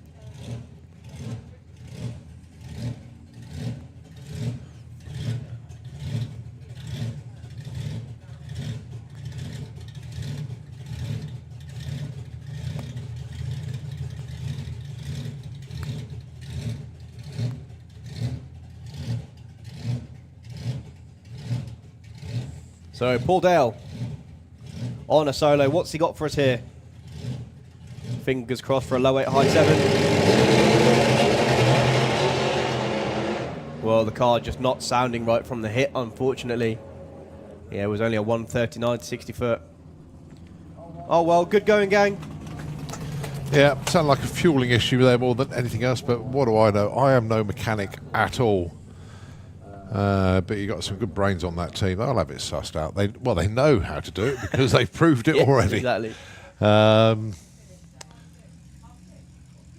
Of course, look forward to seeing them. Well, they'll be out again tomorrow, all being well.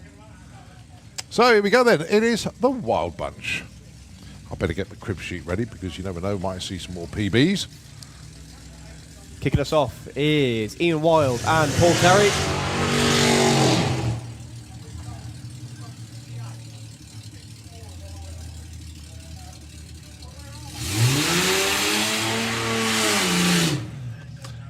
Now, then, whilst we're into the Wild Bunch, I don't know when the car is going to appear, but Kate Pierce got in touch.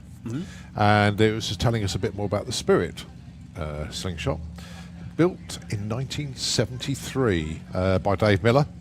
I bought it around 2 years ago, and since rebuilt engine, gearbox, brakes and clutch, and had a new roll cage fitted, obviously, which we've spotted. First ever run after only being started up in the garage yesterday. Last run at Santa Pod around 6 years ago by Maurice Tucker at Dragstalgia, and he broke the rear axle and half shaft. It's a 4-cylinder A-series supercharged homemade fuel injection magneto on alcohol. Here this weekend to give it a shakedown. Oh, I should have spotted that. We are in the pits next to you. Well, I'm in the office by the time you lot get out. Oh dear. So Paul Tarry and Ian Wild go through 11:21 and 11:54. Oh, Ian Wild just missed his number by what? 12 thou. Wow. Well, breakouts don't matter in the Wild Bunch, of No, course. of course So not. Yeah, it's he's just close to. nearest damn it on the dial-in. Nice to see we've got dial-ins this time as well. Rory Hart and Jones with the Raging Cajun. 980 the dial-in for the Altered in the Kestrel beer lane.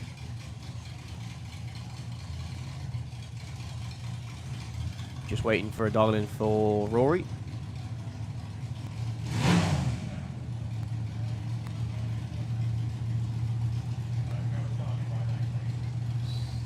Still waiting for a dial-in from Rory.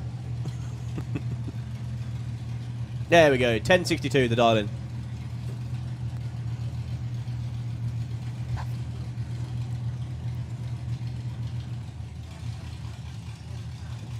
So these do run on a staggered tree, not eliminations.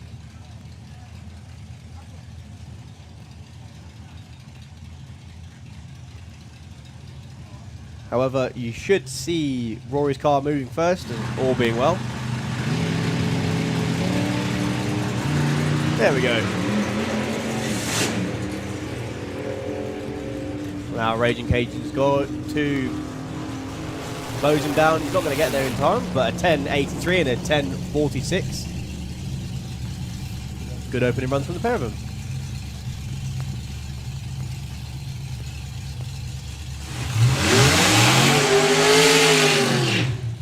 Bob Main and James Griffin.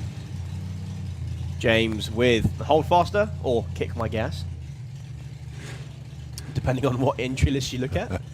And Bob Main with Spider-Man. We've just recently had some information coming about the Spider-Man, haven't we, from Julian Webb? Yeah. Julian Webb's dad's car. And of course, Roy Wilding was up here when we read that out, and Roy said, "Yeah, I've raced it." Back in the day. Now it's the Bobster.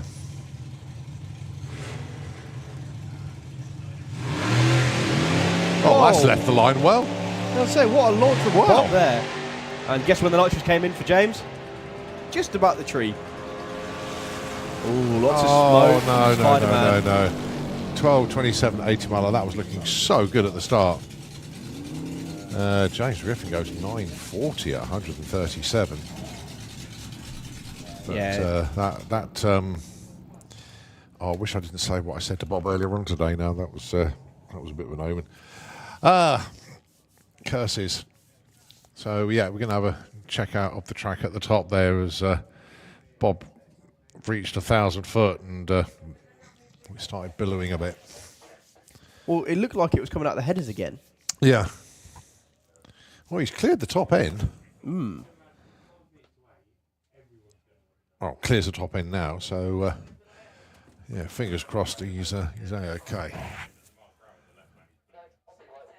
So yeah, our team having a good old look at the track, just making sure. We have a turnout crew at the top as well.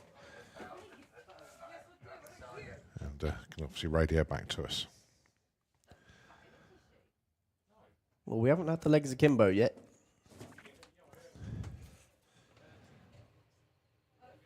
Top end crew just appeared. Well, the tractor is going out. Yeah, maybe just a bit of a sled. Okay, well, we'll let the track crew do their thing. We'll hand the airwaves over to Nitro FM just for a moment whilst we check this one out. And we'll take it back when we continue all the fun here at the Nostalgia Nationals with the Wild Bunch. Such a good time having you by my side. It was such good times, baby, with you by my side. Take your pick. Slingshot or the door car.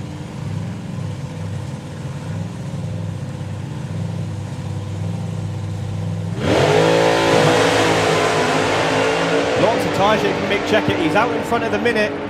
If he can just keep under power, he'll take the win. Goes over the line first, 7.65 to take the win. 8.40, 159 mile an hour for Luke Watts. Mick Checkett, your winner of the Supercharged Outlaws this weekend. This time it is for the number 3 and 4 spot.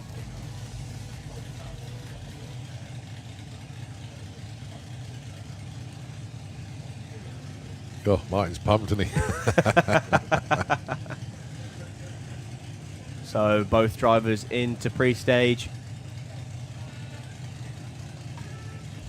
Carl slowly edging his way in. Keith's in. Keith gets the jump off the start line. 9.2, 9.3, 9.32, 144. Well done to Keith Freeman. And what a great weekend for the Purple Days team. Well, that's a lot more angry than I've seen it previously. A little bit of wheel spin off the line. But 964, 142 mile an hour. Two methanol burning Hemis. Up to the line. Roy Waldin, Mick Hanna. Oh, lots of tyre shake for Mick. Arrow straight for Roy. Over the line, 2.8, 7.22, 195 mile an hour. And what a driving job it was from Mick then. He went straight into tyre shake, made a hard move over to the wall. In fact, I think he was up on 2 wheels at one point. Yes. The pendulum effect almost kicked in, but Mick saved it. Aaron in the other lane. All over the place as usual.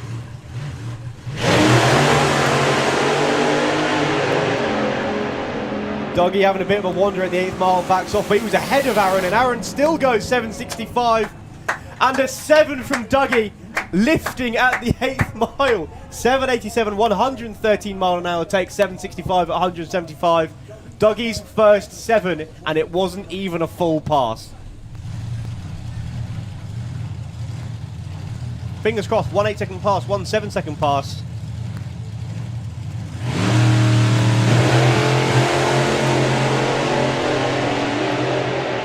Whoa, Brian's car making a huge wander around the lane.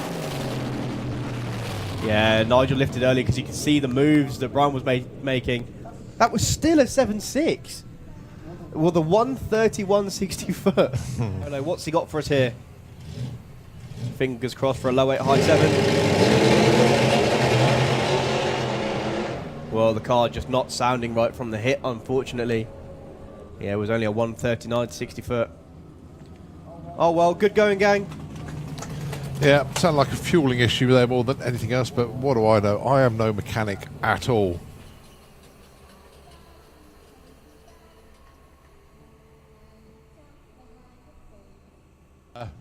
Last run at Santa Pod around 6 years ago by Maurice Tucker at Dragstalgia, and he broke the rear axle and half shaft.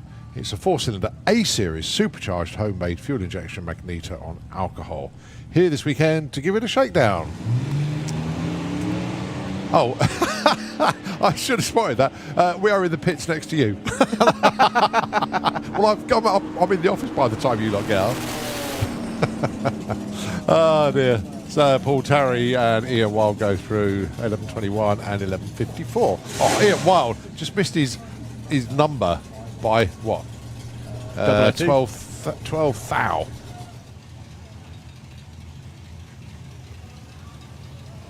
However, you should see Rory's car moving first, and all being well. There we go. Now Raging Cajun's got to close him down. He's not going to get there in time, but a 10.83 and a 10.46. Good opening runs from the pair of them.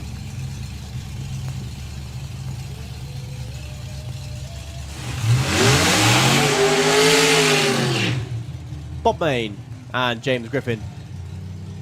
James with hold faster or kick my gas, depending on what entry list you look at. And Bob Main with Spider-Man. We've just recently had some information coming about the Spider-Man, haven't we, from Julian Webb? Yeah. Julian Webb's dad's car. And of course, Roy Wilding was up here when we read that out, and Roy said, "Yep, raced it." Back in the day. Now it's the Bobster.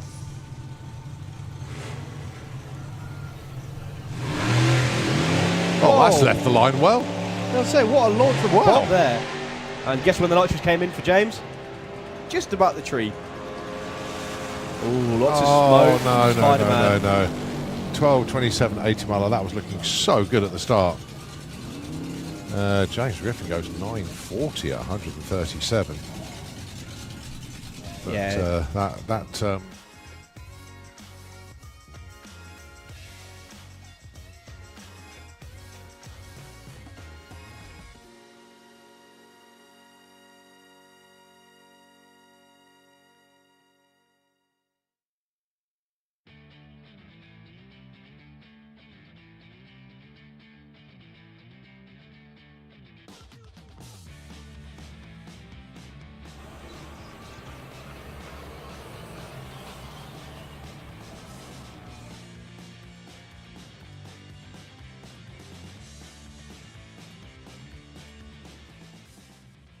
Ben Kennedy. Been absolutely scorching down the track this weekend. 878, his best so far. Luke Hoskins, 968. Yeah, Ben with a new personal best speed in the last round. I'm saying that like I just knew it, and I definitely didn't get told it in between rounds. But looking to improve on a near personal best, 878. Cracking looking run here. What's it going to be? 891 and a 954. Any improvement on a 971 and they will be happy.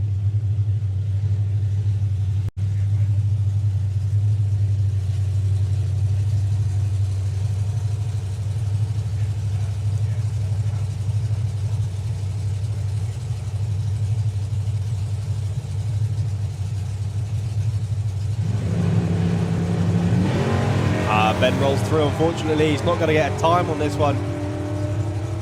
Gary Hill is underway though. 6:16 to the 8th mile, already doing 112 mile an hour. Over the line goes 970, does improve. 137 mile an hour, stays in number 6 though. Good looking team there.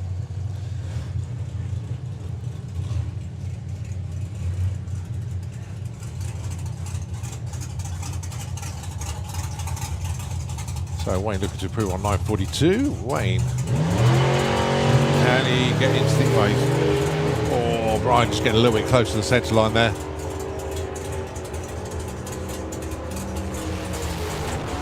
$9.38. It's an improvement. Nicely done. 10.84 there for Brian Nixon.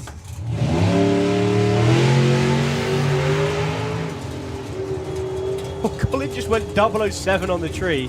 I know he got a little bit wayward, but at least he's got his race day lights sorted for when he goes into 760. And a 12-1 for Alex.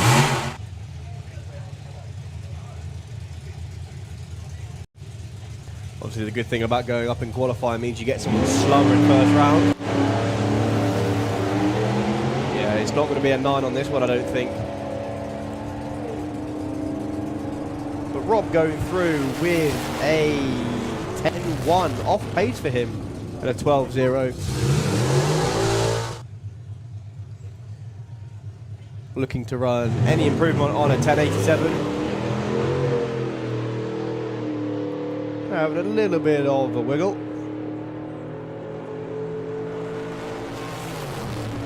Over the line with an 11.44 and 121 mile an hour. Another time trial for these guys. Still no dial-ins.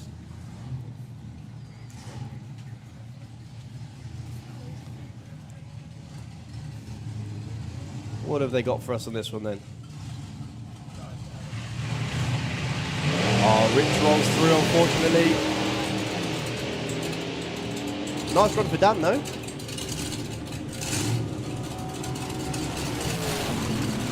Over the line with a 10.25.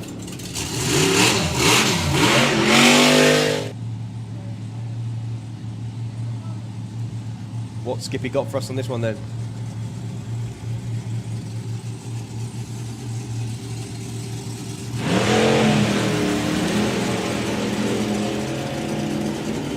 So 126, 60 foot. It's the best 60 foot we've seen from him.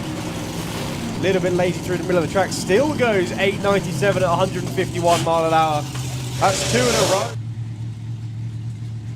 So Haley bringing Pete to the line.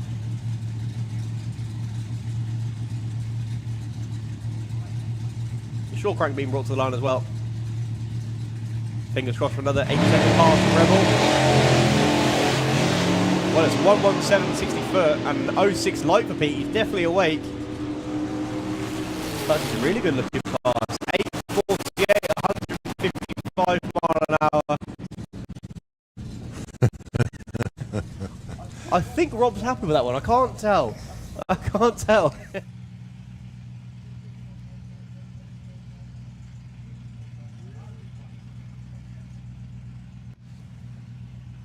So I'd like to see another 12.6 from James. Goes in deep characteristically. 09 light as well. He's doing well on the reaction time with this James. Quite hard to cut reaction time with a car that only does 1.9 60 foot. He'll take it nicely through with 12.5. Very well done. And an 11.97 for Paul in the other lane. Bouncing his way off the line. Clicks it through all of the gears. Goes across the line too. A 10.70, 125 mile an hour. Do his run. I'm convinced that picked the wheels up then. He certainly dropped the wheelie bar quite a bit. That's pedal to the metal all the way. A new PB on speed, 124 miles an hour now. Of the coupe.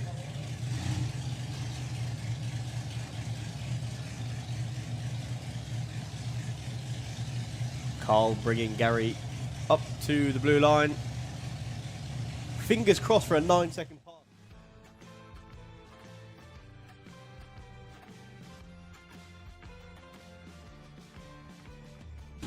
Well, the sound of engines firing up once again tells us that we are good to go, and it is the Wild Bunch that are on track at the moment. Well, fingers crossed for Bob Main. The engine, well, whatever the issue was, it was sort of like a mist that came out there. So fingers crossed, not too bad. Maybe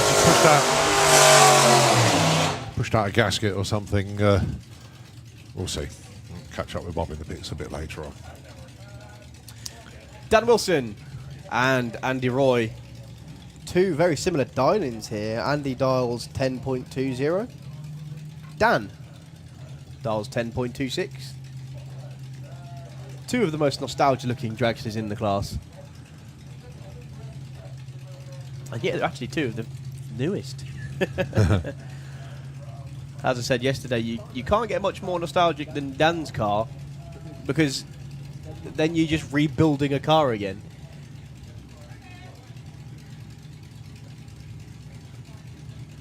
T-Roy's car built just like they would have been back in the day, because it originally came out on pie crusts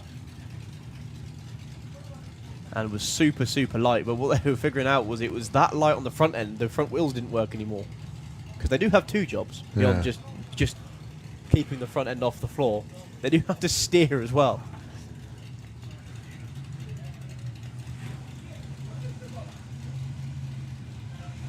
So Dan just being brought to the line.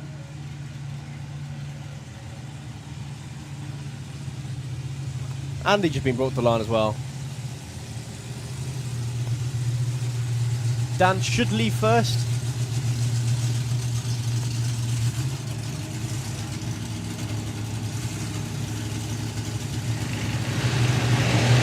And indeed he does. Oh, and a wheels up launch from the Shore Crank Redemption. He's not one of the done of those this weekend. In fact, he's dialing as well. Look at that. 10.19 on the 10.20 and a 10.31 for Dan on the 10.26. And look at this. Wrathchild out at last. I didn't even realise they had it with them, actually, because they're concentrating so much on Rebel. I'd actually forgotten they had that one here. Yeah. I didn't know they had it here. So, Rob in Wrathchild running, or dialing, 11.20. Pete remains in Rebel, looking for an 8.46.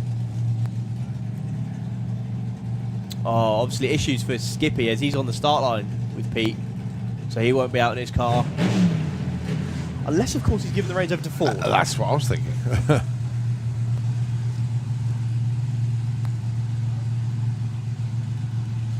So, two brothers.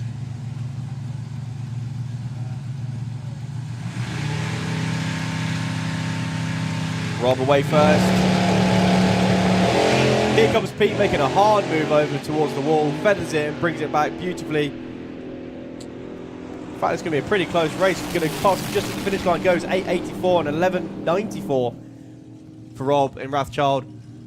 Bit of a move over to the wall, but Pete handled it beautifully. Rich Butcher and James Auld up next. James looking for a 12.56.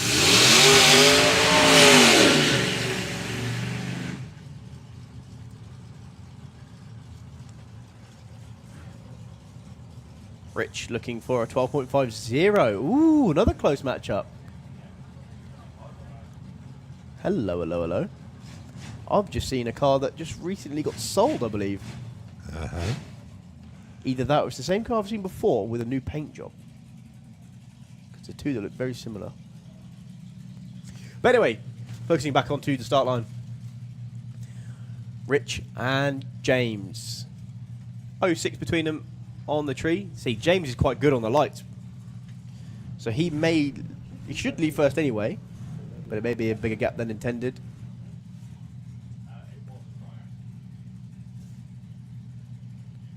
Yep, rolls it in deep once again. Oh, Rich rolls through, unfortunately. In fact, I think that was a little bit of wheel spin from James then. So he's going to get to the finish line first. No times at all for Rich, unfortunately, as he rolls through. 12.63, that'll do.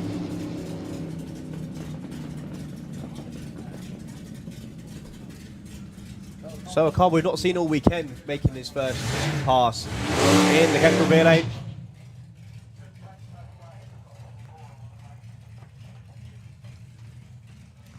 So I'm not sure if this is the one that was just for sale or this was the one who's been out before just with a new paint job. Because there's two that look very similar with that were actually in the same colour as well. Looking for a 10.25. Yeah, Dave Schumark down there with the crewman. No, so he hasn't been out before. I like what he's written on the back of the scoop, though. It just says, "Don't lift." That has a double meaning, actually, as in, don't lift the throttle or please don't let blow the scoop lift. Yeah.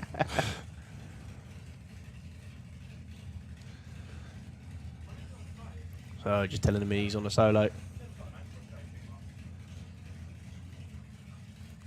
Here we go then, Dave Schumark with the crewman. Making his first run over the weekend. Rolls it in deep as well. Oh, lots of fluid out the back of it. Luckily, the trail has stopped. But he's off and running. 10.25 the index. 10.25. 10.20. I'll get it out eventually. 71, yeah. 10.71. I think that was fuel, was the actually. run. Okay, So maybe it's out the overflow. evaporating very quickly. Yeah, luckily the trail stopped as soon as he was off and running. And oh no! The trail stopped where Ian's squeegee expired.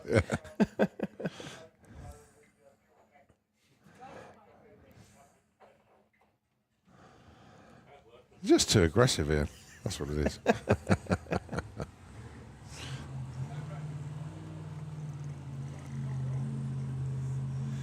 All right, Dan Boone, hopefully with American Pie, coming around the corner. Also, Bob Hawkins is lined up around there with his slingshot.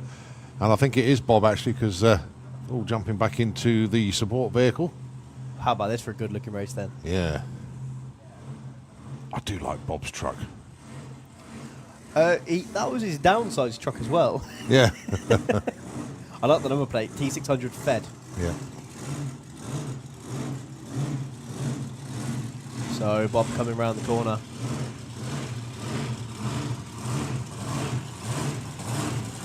Well, a new PB for Bob and a new PB for the Wild Bunch, actually. 6.436. He's already run this weekend.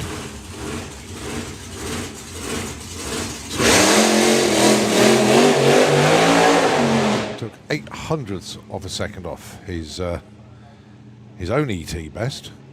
And his own Wild Bunch record was 6.60. Now both reset to 6.43. Bob, of course, is Springbridge Direct, basically. One of the key sponsors and supporters of the Wild Bunch. Yeah, and I think this is the quickest dial-in I've ever seen from Bob, 6:49. You can hear the raw fuel reignite as it comes out of the exhaust as well.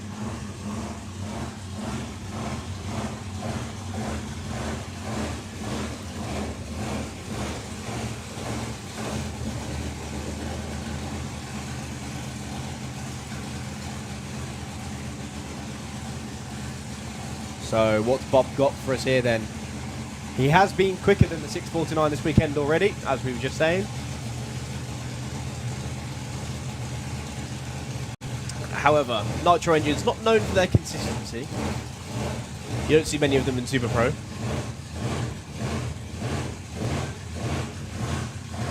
Does sound epic, doesn't it? Well, we know Bob's going to drive the wheels off it. Let's see how he gets on. Aye, aye, aye.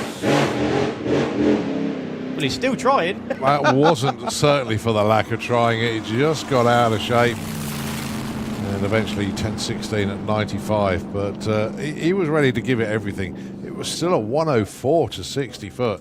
But it was out of shape then already. Oh, I've just seen Dan Boone's out of the car. Yeah. It's been a testing return for them. Instead of getting lots of testing in. It's just, yeah. It is one of those weekends. Don't get too dismayed though, Dan. Because you know more than a lot of us that when it goes right, it is so, so good. And it's just worth all the effort. So that's us done for the Wild Bunch. Moving on to Outlaw Anglia. Yeah, Eliminations round number 1. The class, of course, supported by Tony Morris Carburettors. And if Tony wasn't tuned in earlier, hopefully he's tuned in now. A very good afternoon from Santa Pod. And actually, when I say good afternoon, it is now evening here. It's 6:20. And, of course, I know Dave Gibbons is tuned in somewhere. I don't think he's actually physically here, but it was good to hear from Dave earlier on. So the matchup saying Colin Miller will get a bye. Gary Hill will be taking on Brian Nixon. Rob Brindle against Barry Danby. Wayne Power and Ben Montgomery. Ben Kennedy, Alex Strike. And Luke Hoskins taking on Andy Bloomfield. So those are your matchups. The closest is the Gary Hill, Brian Nixon matchup. So the Bluebird just going out there giving some extra traction. So to follow Outlaw Anglia, they're not in the lanes yet, but I would imagine it's going to be Gas or Circus. And to follow them, it will be round 2 of Nostalgia Superstock, and then it will be back into Run What You Brung. So that is the plan. So I'll tell you what, whilst the Bluebird is out there just laying some extra grip down, we'll give the airways over to Nitro FM 96.2. We will take it back when we carry on with Eliminations here at the Nationals.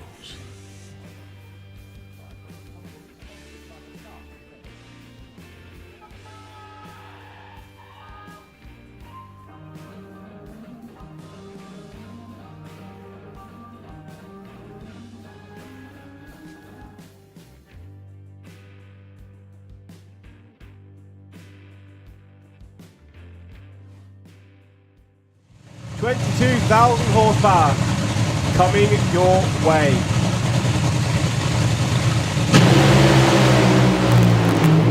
Whoa, Duncan, that was a lot more than a launch. That, ladies and gentlemen, was a Maltese 60 foot. It's as simple as that. Okay, so Duncan probably stuck with it a little bit longer than he thought he was going to. 0.85, 60 foot for Duncan there. 8th mile 370 at 145. He clicked it by then, unbelievably. 546 at 123 at the strike. Suzanne, no 60-foot time actually.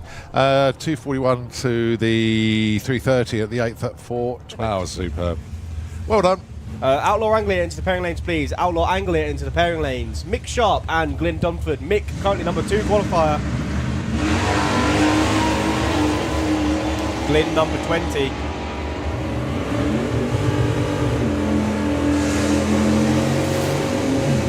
$9.61 for Mick Sharp. What? Wow. He's just pulverised his PB there, I think. Glyn Dunford go. John will get away first. Well, lots of wheel spin from him, actually. Yeah.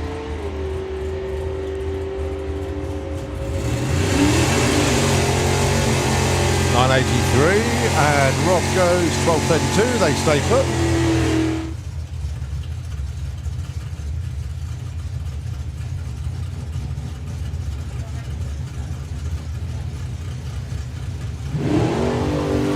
Beautiful launch there for Jack.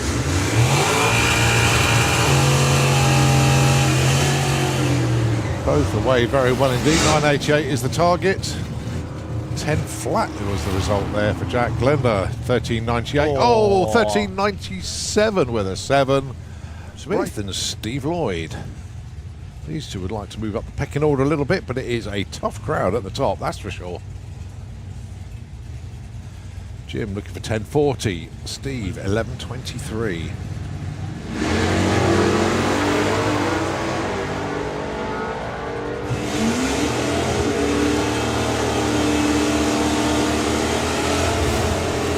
$10.42, 11.24. Look at their moves there. Steve Lloyd, 32 to 12. Jim, 27 to 18. Good moves. Ended membership this weekend. So Adrian Darling in 10.93. That's the first time I've seen his change from 10.90 for ages. Pete looking for 10.52. Yeah.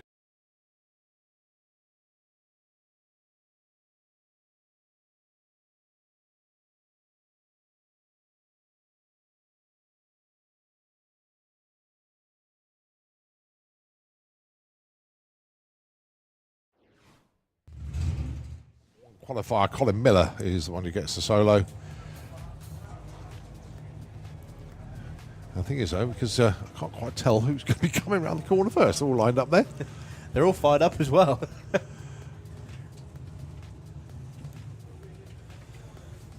And we can now see Gasser Circus lining up behind Outlaw Anglia. I think it's going to be Rob Brindle and Barry Danby coming around first.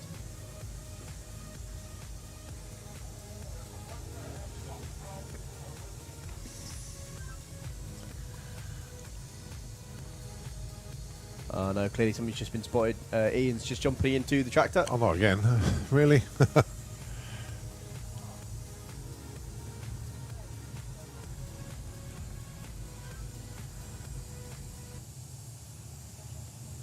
Yeah, all ready to go. And then just hopefully that's just a very quick one. Okay, so let's just give everybody a quick reminder what's going on then. So Colin Miller gets the bye run, and he will take on the winner of Gary Hill and Brian Nixon, and they are the closest to in qualifying. Rob Brindle, number 3 qualifier, will be taking on Barry Danby, number 10 qualifier. Wayne Power, who qualified 4th, gets Ben Montgomery, who was number 9. Ben Kennedy will be taking on Alex Strike, that's number 2, facing number 11. And then Luke Hoskins taking on Andy Bloomfield, numbers 5 and 8. There's only 2 buys in the round. Colin Miller gets the buy in round 1, and then there is a buy in the semi-finals at the bottom half of the ladder to go into the finals, and we'll deal with that when we get that far in. After that, it will be Gasser Circus. We got 16 cars to whittle down to 8. And then after that, it will be Nostalgia Superstock, and we've got 16 cars there to whittle them down to 8. Right, I think they're a little bit of an update. Bear with me just one sec. Yeah, so all the cars are fired up.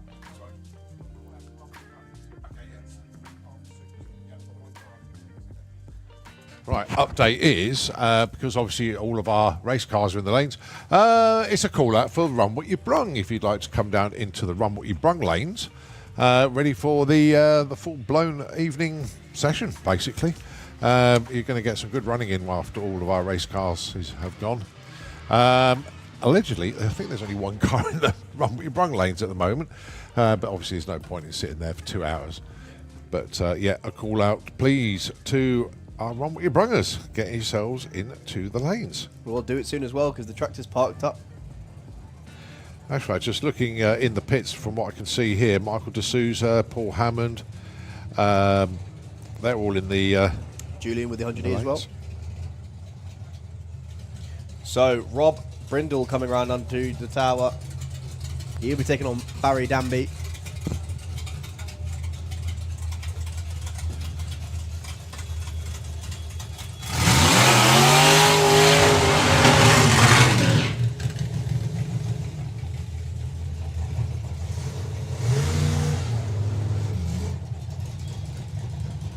Barry was our number 10 qualifier, Rob our number 3.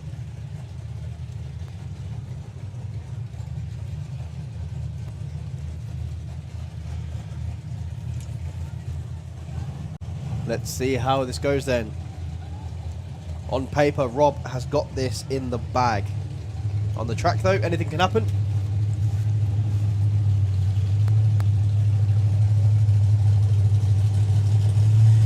Still got to get to the other end of the track without going red. A little bit of tyre shake there actually from Rob.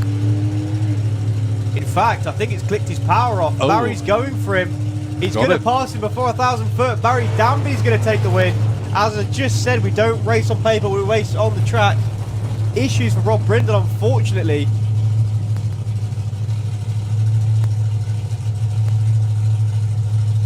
Yeah, it looked like just the shake clicked the power off.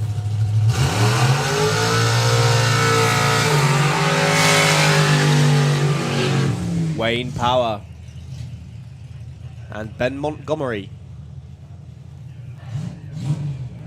Now Wayne only just got the nitrous fixed. Ran a 9:38 in the last qualifier. He's been in the 10s for quite a while.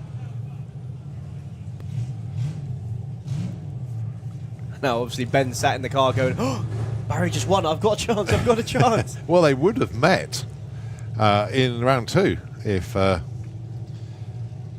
Rob had won his race there.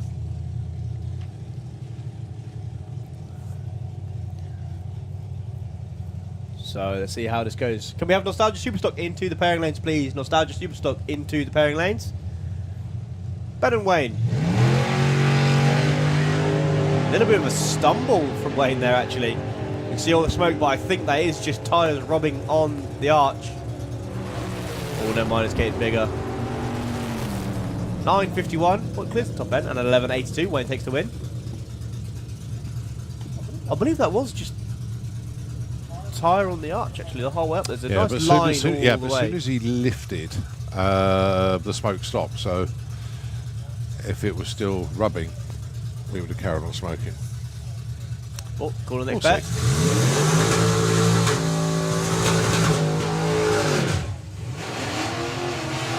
Where are you going? Andy Bloomfield and Luke Hoskins. Luke been into the mid-9s. He's dead right there. That is a dead straight black stripe. You could be right on that. Okay, let's have a look then. As you say, Andy and Luke.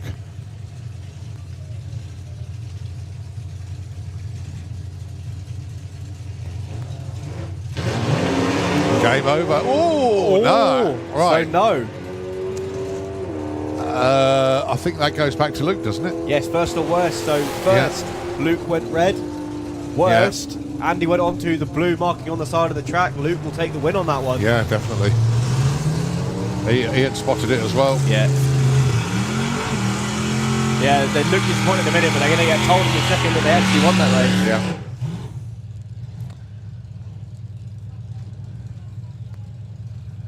Gary Well, Hill, Brian Nixon.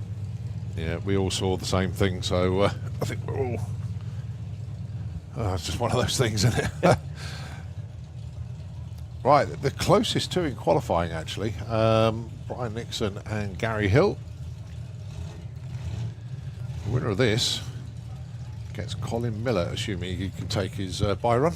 He's in the lanes, he's ready to go. If you didn't hear it, can I please have Nostalgia Superstock into the lanes, please? Nostalgia Superstock. And let's have you into lanes for Eliminations round number 2. So these are your closest pair of qualifiers, 6 and 7. 970 for Gary and 1057 for Brian.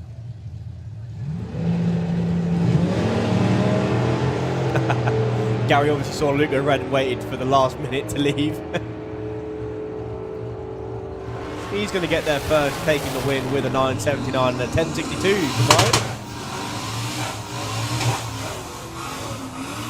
Let me guess who that is. Oh, look, it's Ben Kennedy. Taking on Alex Strike with the Turbo Turtle. In fact, there's 2 turbo cars. A rare combination in the Outlaw Anglia ranks. One we don't mind, though. No, exactly. Love diversity in these setups. Well, Alex rolled in deep. Didn't matter though. Ben is a long way out in front. He is going to take the win with an 898, 144 mile an hour. 1185 though. Best run of the weekend for Alex. He turned it up for that one.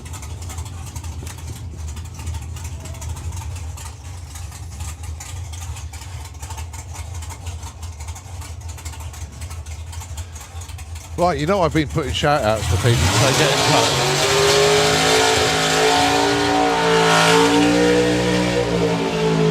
Let Colin finish his boat. You know I've been putting shout-outs for people to get in touch, right? Dalton and Mark Scarlett. Yes. Get in touch, let us know. We hope to have you at Dragstalgia. Being the defending Dragstalgia Outlaw Anglia winners from last year. We haven't seen you. I thought might have been a good opportunity for you guys to make an appearance this weekend, but appreciate that sometimes timing isn't always right, but hopefully we'll see you at Dragstalgia. Get in touch. Ping me a message. Let me know what's going on in your world. So Aaron making the final adjustments on the wheelie bar. Bringing Colin up to the line. Making sure he's nice and straight. Still aiming for the 760. Fighting the demons that is the chassis setup. What was essentially a new combination. Running just a smidge of nitrous. 100 drop for 2 seconds. Well, 112, 60, 30 moves him right over towards the centre line. Bucks off easily, but he takes the win. He's into the next round, gets another attempt at it tomorrow.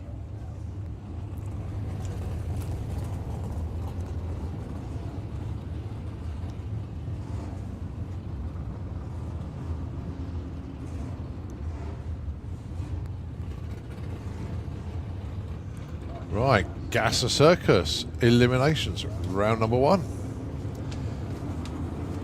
Every matchup is a toughie.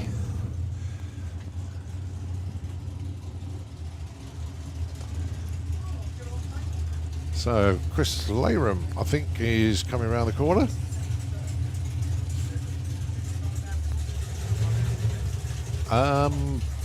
But it looks like he's on his own. Ah, no, hang on, this is down as a time trial. What's going on? Ah, no, it's Outlaw Anglia. Apologies.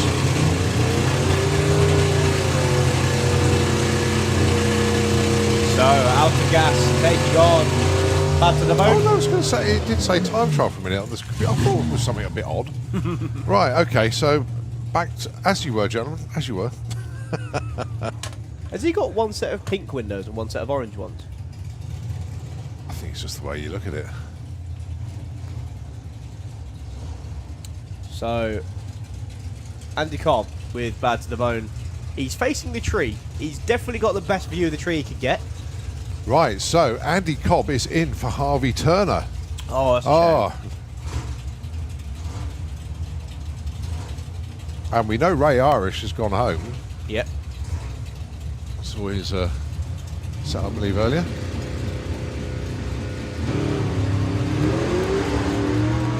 Well, they're both green.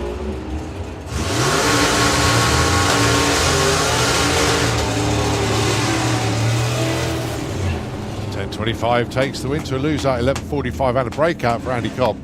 But nevertheless, a good race for Chris to get through. Yeah, Andy was definitely green on that 1.4 in the tree. Oh, picture 55. Adam Krasinski dials 11.32. Ray Turner, your number one qualifier, dials 10.84. Been running 10.85s all weekend long, but just giving himself a little bit of room. 10.84 can run it. We know that. So it will be Adam going first. Well, his side of the tree will run first. There we go.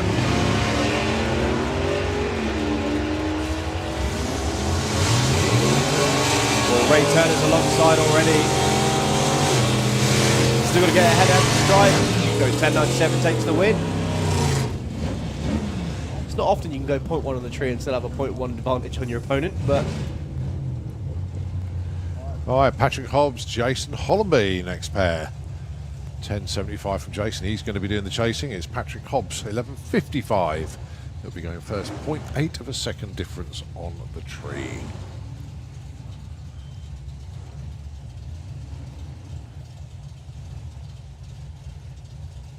Winner of this will be racing Ray Turner. It's a green light drag race. So let's sort this one out at the stripe. This will be a tight one. 10.77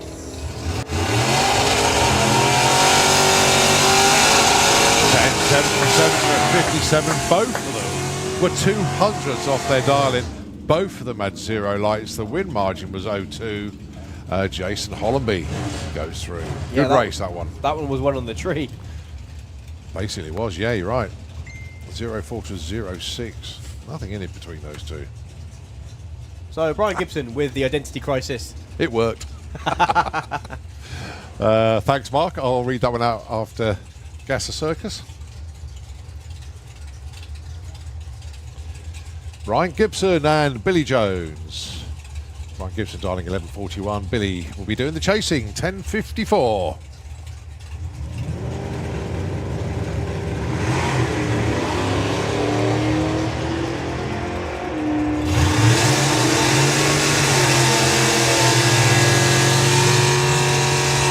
Another close one at the stripe, but the win light goes to Billy Jones, 10.60 to a lose out 53.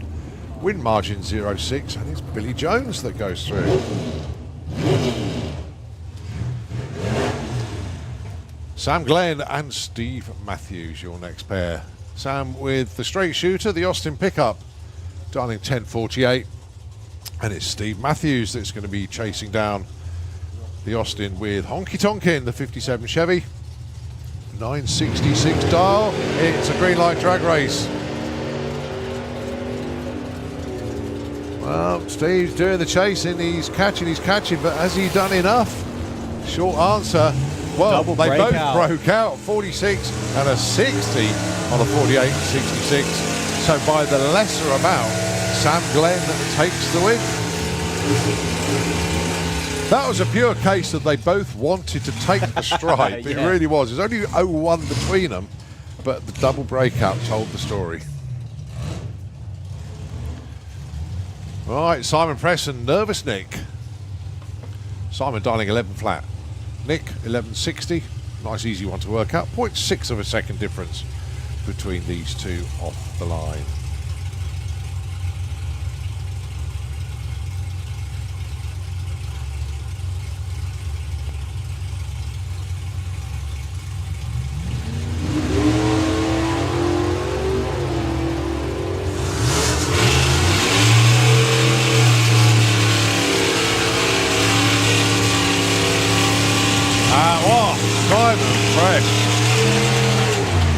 Bang on his dial, 11 flat was his dial. He went 11.002 to take the win.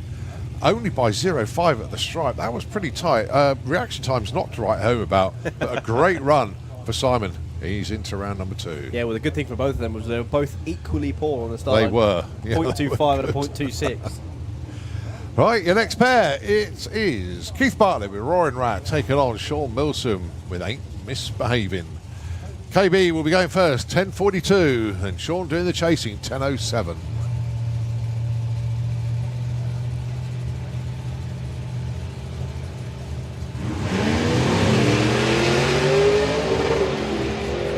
Well, it's a green light drag race. It's a good race. Sean's already alongside. Backs off. Takes the win.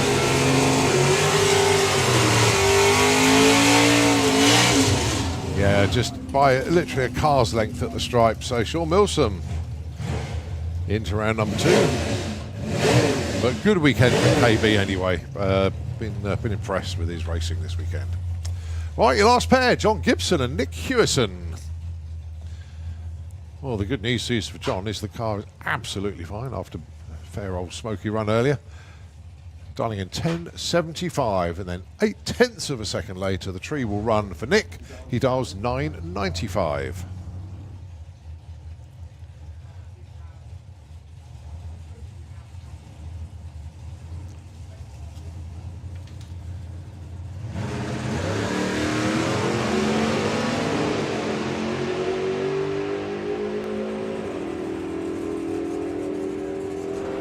Well, Nick's hunting him down. Going to get to the stripe first. Takes the win again. 10.03 on a 9.95. Beats 10.92 on a 10.75. Beaten by about a car length. Right, match shots round 2. Ray Turner taking on Jason Hollenby. Sam Glenn gets Billy Jones, Sean Milsom and Simon Craig.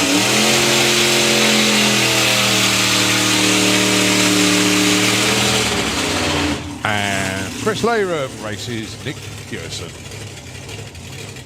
Supercharged Outlaws.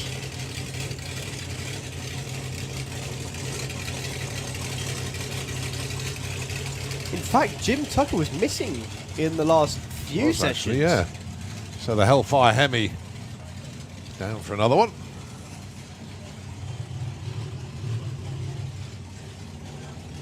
And then we go into Nostalgia Superstock. Eliminations round number 2. And then after that, we run what you brung. Whoa! Getting a little bit out of shape. Wheels start spinning about 100 feet out. Turns the guard to the wall, backs off wisely. Yeah, got some power.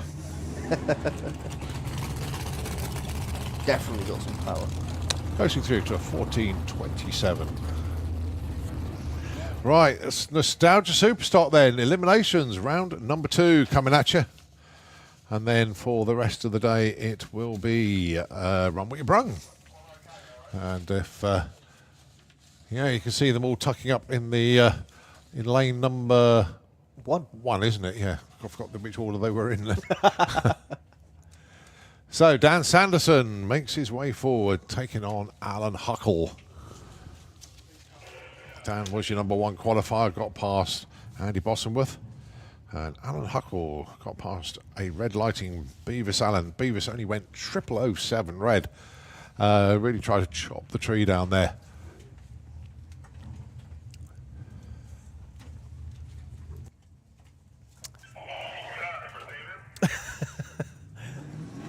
At least knows his radio's on. So, first matchup then.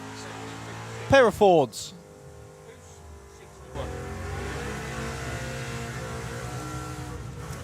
Who takes your fancy? 12.76 takes 13.89.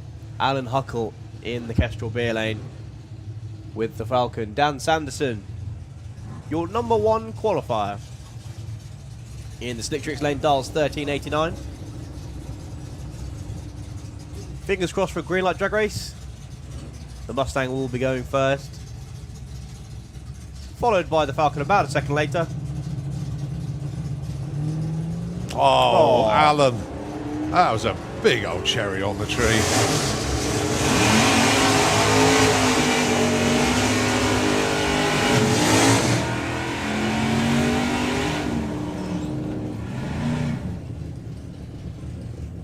So Dan Sanderson goes 12.67. He breaks out. Doesn't matter when your opponent goes red.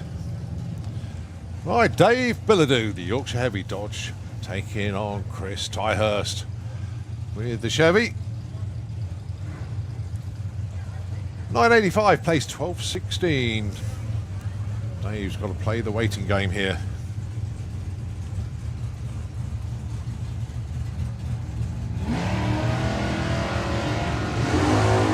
Oh, he didn't wait long enough. Chris Tyhurst into round 3.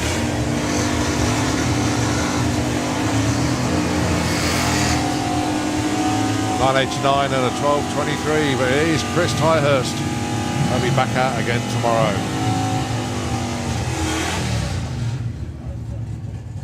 Right, Stuart Arthur and Dan Williams. 10.10 for Dan. Stuart dialing in 12.47. Well, fair to say Dan was fortunate to be into round 2 after Glyn Dunford broke out. I'm convinced it was a gear selector issue. Could be wrong, but he's back out and he's ready for his round 2 matchup. Stuart Arthur dialing in 12.47. He'll be going first. 2.37 seconds later, Dan's side of the tree will run.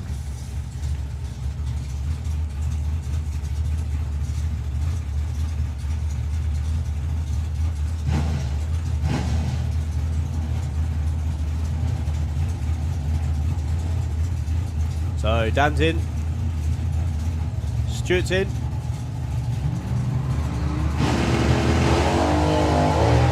Green light drag race as well. Whoa, issues again for Dan. Stu is well off it. He's not breaking out. That was too far off it. Not being funny, 15.19. He didn't need to be that far off. No. He was definitely not breaking out, I can tell you that much. Yeah, issues with him as well. He seemed to get quite a big wobble on as it hit the hit the rev limiter. Puzzled faces all around, I think, on the side on there. It's definitely gear related. Right, next pair, Lee Childs taking on Matthew Dowdy. Now this is the matchup I've been looking forward to. You can never, ever count Matt out. He took out Adrian Portelli in the first round, but Lee Charles, 00 light in the last round. Very, very good racer.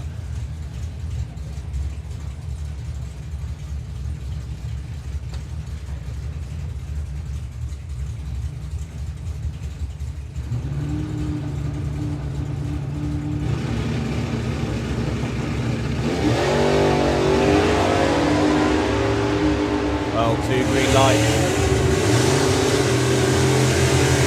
Matt looking over his shoulder. He's going to get to the stripe first.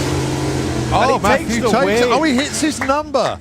Wow. 11.12 with a 6 on 11.12 dialing. Takes out Lee Charles, 91 on an 87. The win margin 0-1 at the stripe. What a race. So you didn't see Michael and Keith with a hop, skip and a high five on the start line. Right, next pair, Jack Bishop, Spencer Tram. So we got one Williams Brothers car out, one that is through. What's going to happen to the third one here? Well, there's an issue because he's against Jack Bishop. So 11.12 plays 9.87. Sort this one out at the top end. And it is Jack Bishop that takes it at 92 against a lose out 22. Win margin 005. Oh, what a race. I think Spencer lifted, definitely. But what a great race that was. 005. Closest race of the day, without a shadow of a doubt. So Gary Carr and Rick Denny. Rick, first event out for a couple of seasons, got through round 1, shall I say.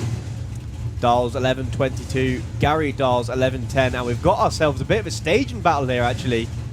Neither driver wanting to move forward. Gary goes in. Rick taking his time, he goes in. He should be leaving first. Huge wheels up launch from Gary.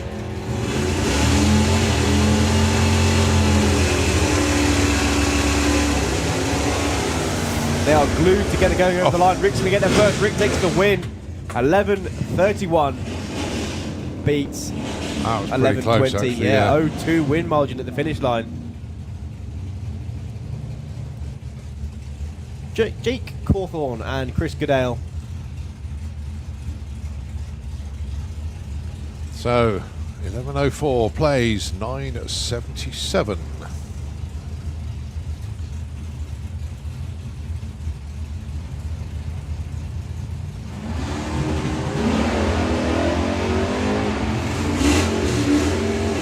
Well, who's going to be playing tomorrow? And the answer is Jake Hawthorne, 11:05 on the 11.4 dial, 100th off, win margin 0-2. A better light from Chris, but a 982 not enough. So it is Jake Hawthorne from the number 32 spot is into round 3. Right, last pair, Jim Smith, John Sleeth. 973 plays 1048. Go through the matchups after this pairing. Whoa, lots of wheel spin for John Sleeth. Yeah, but did that help him catapult or not? Let's see. Looks like Jim's out in front. And breakout for Jim Smith. 300's too quick. John Sleeth takes the win. Both of them with 0 lights. But it is John Sleeth that goes through. Right, we're in to run what you brung. Nostalgia Superstock pairings for tomorrow morning. Dan Sanderson will get John Sleeth. Rick Denny will take it on Chris Tyhurst. Stuart Arthur, Jack Bishop. And then the interesting one for me, actually, is Matthew Dowdy and Jake Cawthorne. So some really, really good matchups coming up tomorrow. Right, Matthew Stanley and Stuart Flitton down there.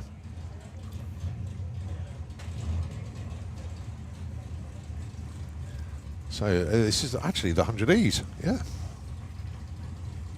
So a couple of diamonds as well, 1030 and 12.8. Just a quick check underneath.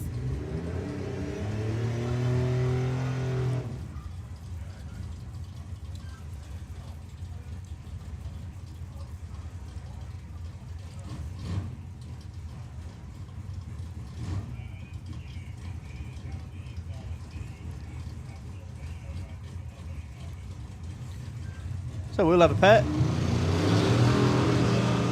Little bit of a double step in the Kestrel beer lane. Goes over the line to 10.36 on a 10.30, not too bad, and a 13.4 on a 12.8. Well, 5 to 7 in the evening, and we have Run What You Brung for the rest of the day. Looking in the lanes, good mix of vehicles. Ian Smith is down there.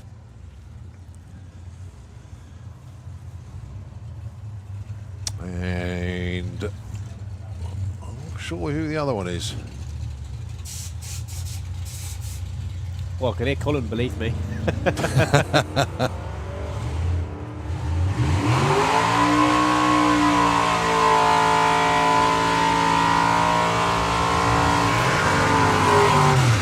$11.39 then. And a 17.83. Right, Collingwood with a Husky. Huge congratulations on getting it into the 9s.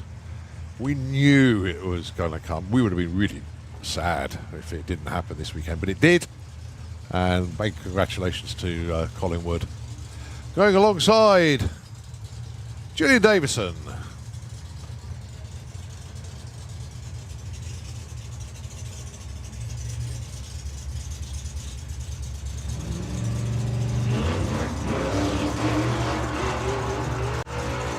There we go, 4th time's the charm. Gets it going in the right direction. Yeah, 10.92, 129. And 11.91, 112. The problem Colin has got now is he's chasing numbers. Because he's got the 9, and he's thinking, right, what can I do now? Spend more money. Go no. Okay, it's don't all do on that setup. I think it's the trans brake and the nitrous to work together.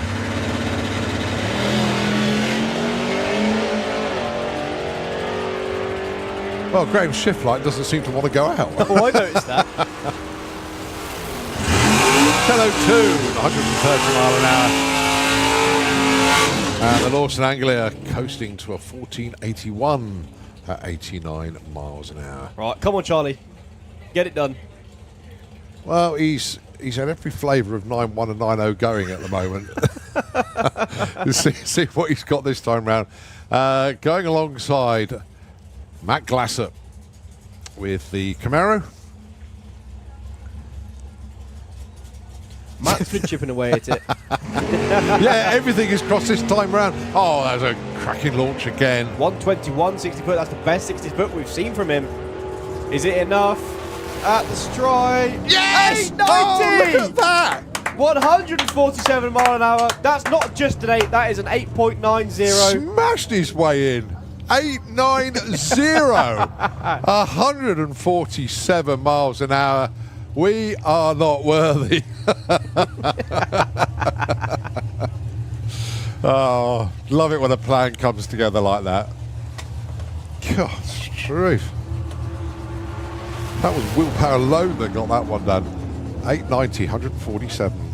So, Lewis, behind the wheel of the full tilt Willis, looking for a 13.50. I believe we are into the Outlaw Outcasts, just for a little bit. Go on, let's go. Go on.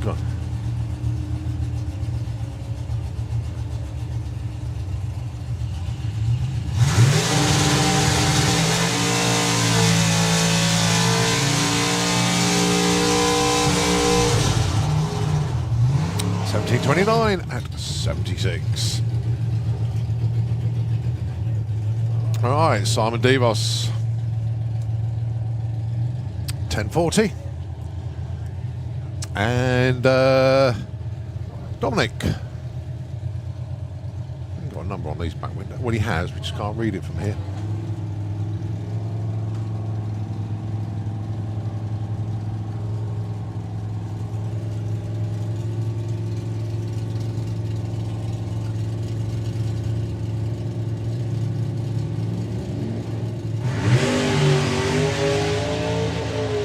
Yeah, I think Simon's nursing an issue. There's a couple of runs he's run off pace. Sorry, Dom, sorry. Simon's doing alright, 10.59.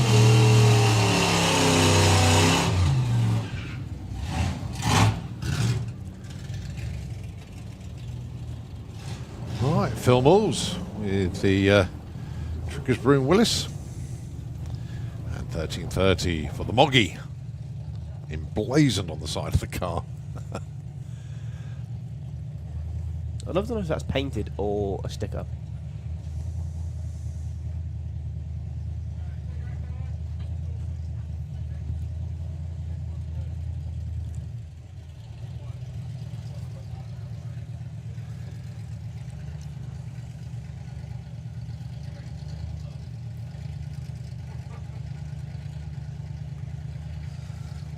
Here we go then. The Moggy will be leaving first. Soon to be chased down by the Willis. In fact, I think he was going to pass him long before the finish line, if it indeed he does. Crosses the line to 10.27 and a 13.96.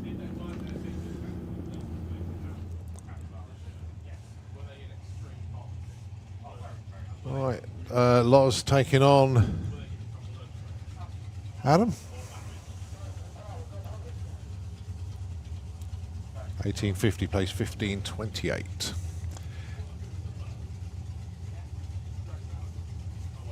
Now Loz did get in touch with me because I was querying the engine, if you remember, on Loz's car, and as per usual, we got the message back. It's got an Essex V6 in there at the moment. Okay. not for much longer, as a small block 350 will be going in at some point. That'll pick up his pace a little bit. 15.15 and 18.30.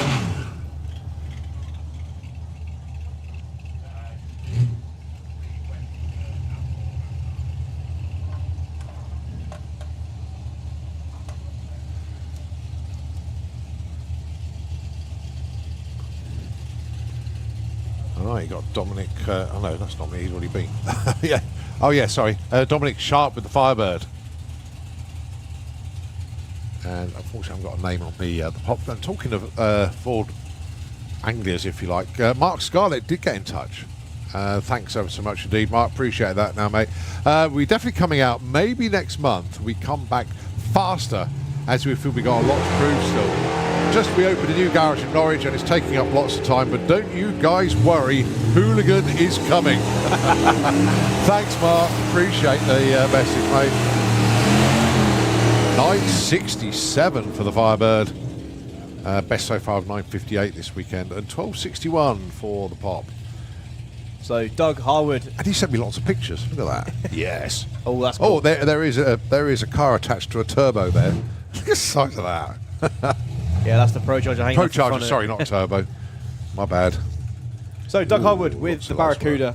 He's put the bonnet back on, so he clearly didn't want to save that much weight. Yeah, well, how much weight did you lose out of the car? That is the question. Let's see how he gets on. Come on, Doug. That's a nice looking launch.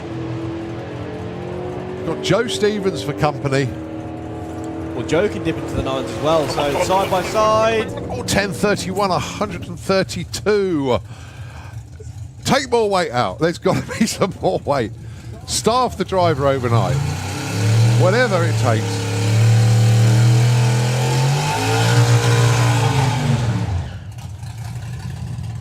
I tell you, they're trying everything. They really are trying. It's good to watch it because you know it's going to happen eventually. At some point. And you want to be there when it does.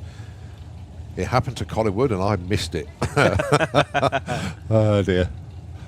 Thomas Parry and the Nash Metropolitan down there. It's easier for you with to say. nearly 500 cubes to play with under there.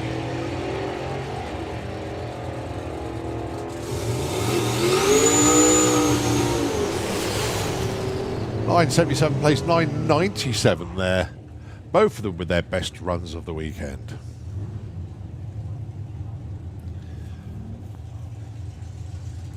Couple of 100Es then. Scott Collin. He's only 100E only went about 5 minutes ago. He's hot lapping. In actual fact, they're all hot lapping. Look at that. They're all just reappearing. So Scott's only made one pass this weekend. Well, he can go into the 8s. So let's see how this one goes.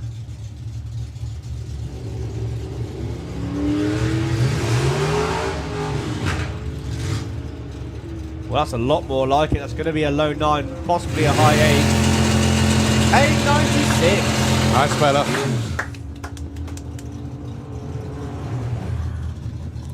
And the chute finally blossoms at the bottom end as well. Right. Collingwood. Well, we mentioned him just a second ago. Going alongside Michael D'Souza.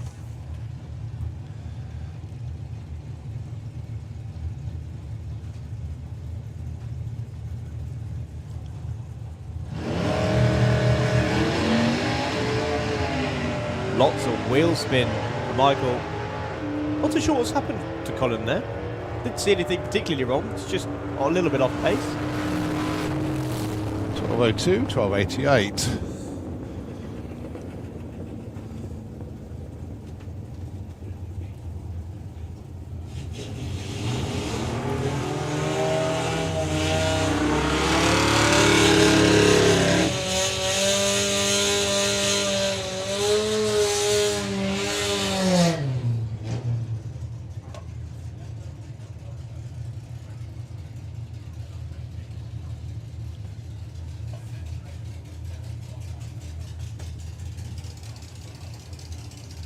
Right, Ian Smith, and here's Moggy Minor taking on the Lawson Anglia.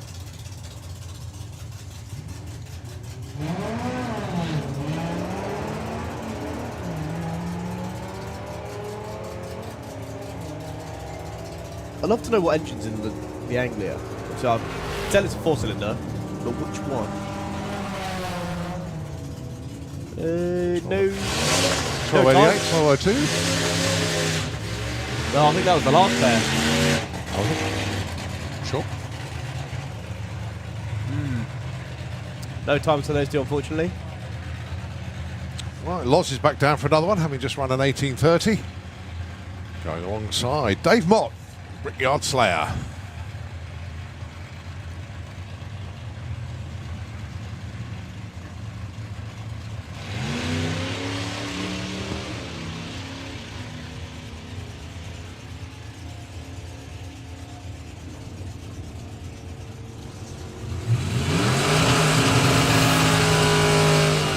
.97, Dave, 100 miles an hour. And Loz gets this time a 1923 at 70 miles an hour. Well, we're looking into the pairing lanes. It's quite quiet down there, actually. The time check is 7 minutes past 7 in the evening. If you want to get some runs in and run what you brung, just get in your cars, get into the lanes, and get some runs in. Conditions are still pretty good. The belly tanker was pushing the tree, then went red.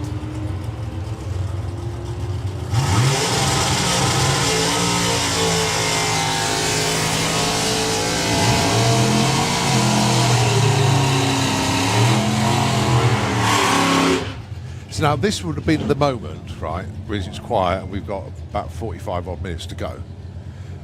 And obviously we've got two of us up here. I would have said, Tom, I'll see you in a little bit.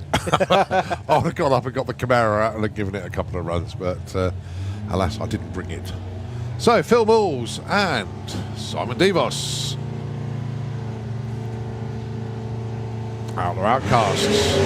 Oh, What a jump launch. off the line that time.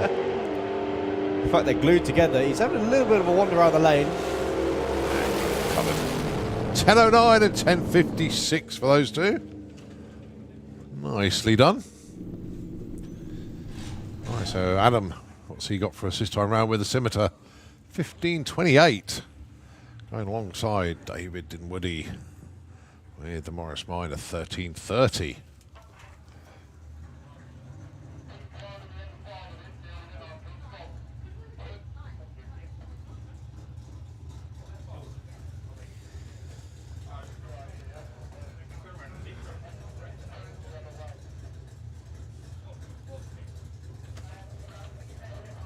So another staggered start run.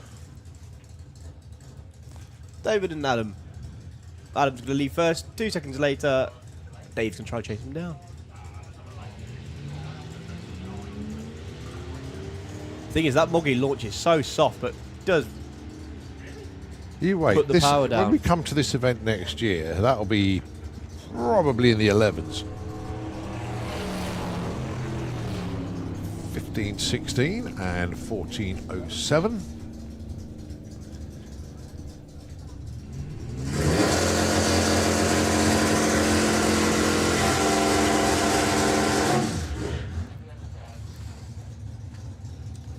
Yeah, look at that. Pairing lane's completely empty now. Yeah, we just got the Nash that's just come around the corner. Thing I is, tell you what, that is one of the coolest cars I think I have ever seen. I've never even seen another Nash Metropolitan. I've never seen one. no, I've never seen one. Well, I've And yeah, now. I'm looking at one now with nearly 500 cubic inch V8 in it. Right, Michael D'Souza. Let's see how he gets on. Nice to see him getting plenty of time. Because he's next outing, well, it could have been Doorslammers, but more than likely at the main event, Street Eliminator.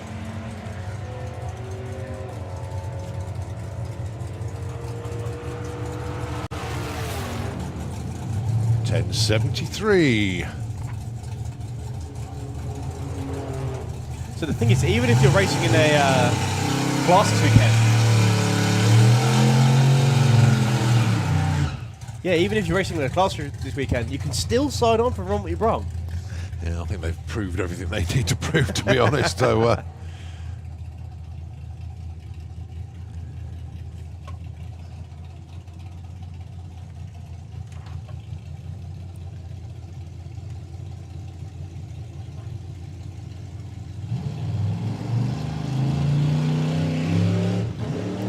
Woo!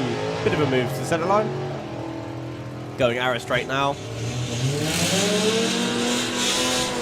So what's Dave got for us this time? 10.22, 139.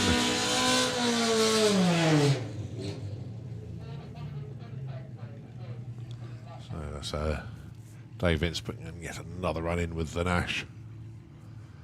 It's a pretty good race, actually, the belly tank and the Anglia.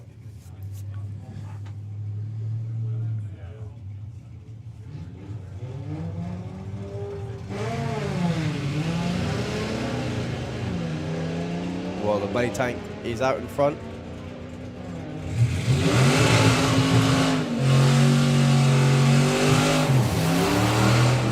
Across the line, 12.83 and a 14.74.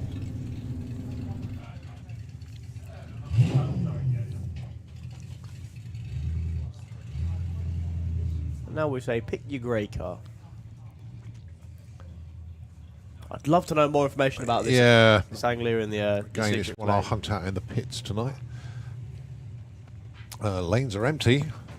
But then all of a sudden the cars that have just run will reappear. Yes.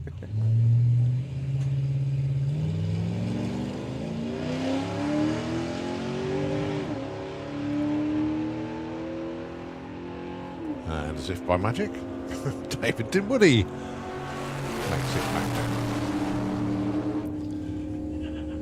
12.75, and what's Loz got for us? 1979. All right, Adam Harrison with the scimitar. Going alongside David Dinwoody.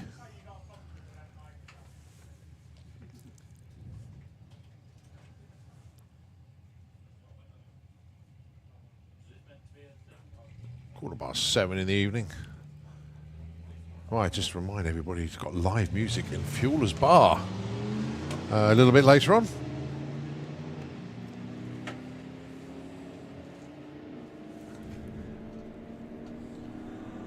Tell you what, a pair of good runs here.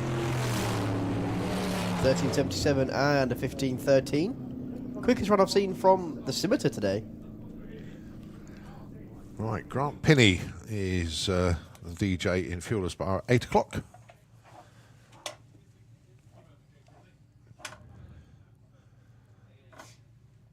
Just go to the right page on there. And yeah, what's the date today? It's Sunday, isn't it? Is it? It is. Yeah, it's Sunday. Yeah, 9 o'clock tonight in Fueler's Bar. The live band tonight is Devoted to Rock. Nice.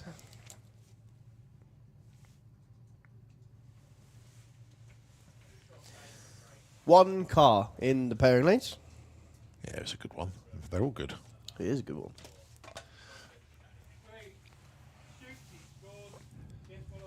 Right, there was a message that I got. Right, I need to catch up on this one.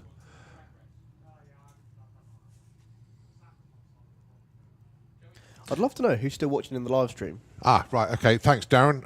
It's a Fiat twin cam in the 105E. Oh, There we go, really? Yeah, A Fiat engine. yeah. Oh, well, that's cool. Cheers, Darren. Thank you for letting us know on that one. Right, Dave Kilpatrick. You know, we gave him a shout out yesterday. He sent me a lovely message around about 5:30. I'm a little bit late reading it out. And I'm going to read it word for word. Hi, Colin. I'm the idiot who managed to rip my finger open last Sunday and ended up at Bedford A&E. Just found out you did a shout out yesterday. Cheers for that. Somehow we missed it.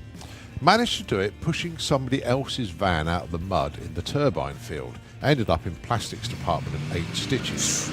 Couldn't drive for a few days. As such, wife not happy towing the caravan. My wife is exactly the same, by the way. Spoke to Santa Pod and they were more than helpful and let us stay at the track. Wasn't planning on being here this weekend, but decided might as well. Huge thank you to the whole pod team. And again, thanks for the shout out. Absolute pleasure, Dave. I hope you had an unplanned staycation, I think Yes. is the terminology for that one. But yeah, glad you're having a good week. Well, fair to say your week has got better. And also, thanks for your efforts helping people out last weekend. It was awful. Just one of those things. So, he's consistently getting down the track. Matt Glassett goes through the line 13.02.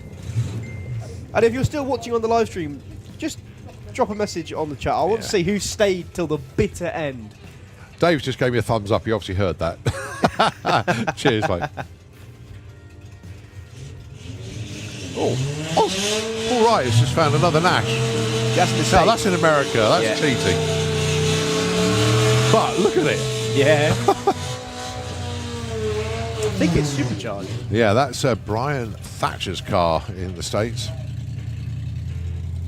Give it a Google if you haven't seen it. It's got the most impressive wing I've ever seen on a National Metropolitan, because it's the only one I've ever seen on a National.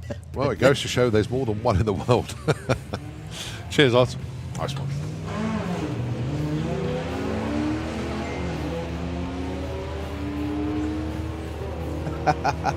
Just had a message from Dan Diaz saying, I'm still here to the bitter end, and I can hear your shirt from here.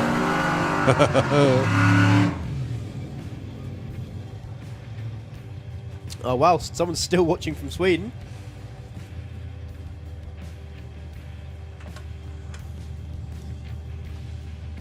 Oh, plenty of you still watching then. Someone says they're still watching and they're 6 points in. Don't blame you. Julian then. Right, with the 100E. Yeah, I've got more information on that Nash. Ooh, okay. Thanks to Jamie.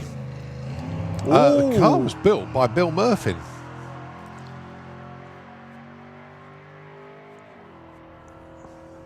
Such a cracking car.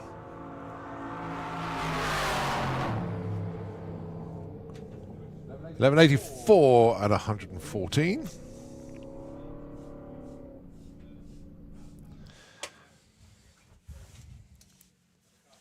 Well, Matt's coming back down with that much. I've got fuel to use and time to use it. There we go. Well, a couple of people still watching from the States as well.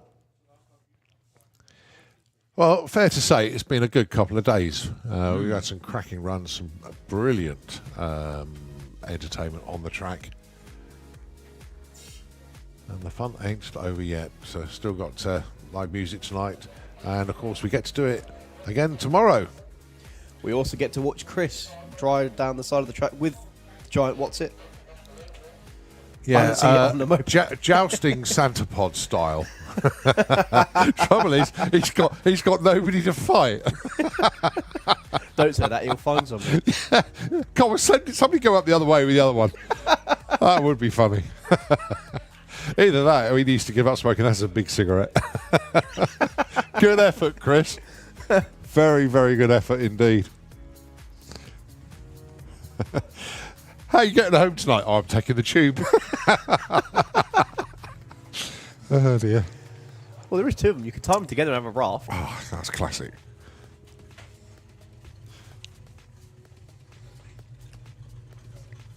I think we need to do a relay race with one of those. Chris auditioning for Gladiators. with his pugil stick, and it didn't quite go to plan.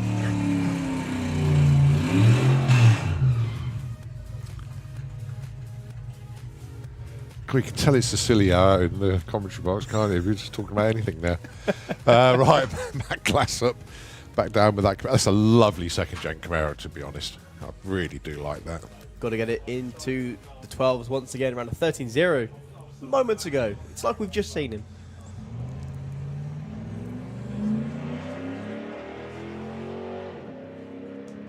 Now he's either easing into the power or it's just riding up the torque converter. 1289. Much better.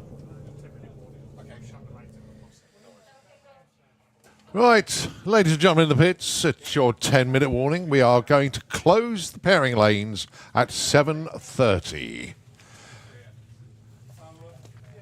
10-minute warning. So the Anglia background, I can call it that because I know the engine. The Fanglia. The Fanglia.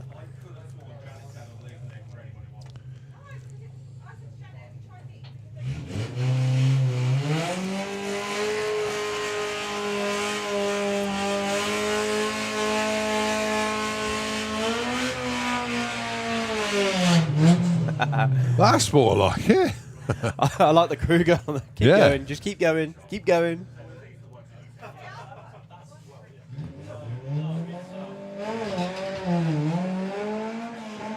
Well, getting traction eventually.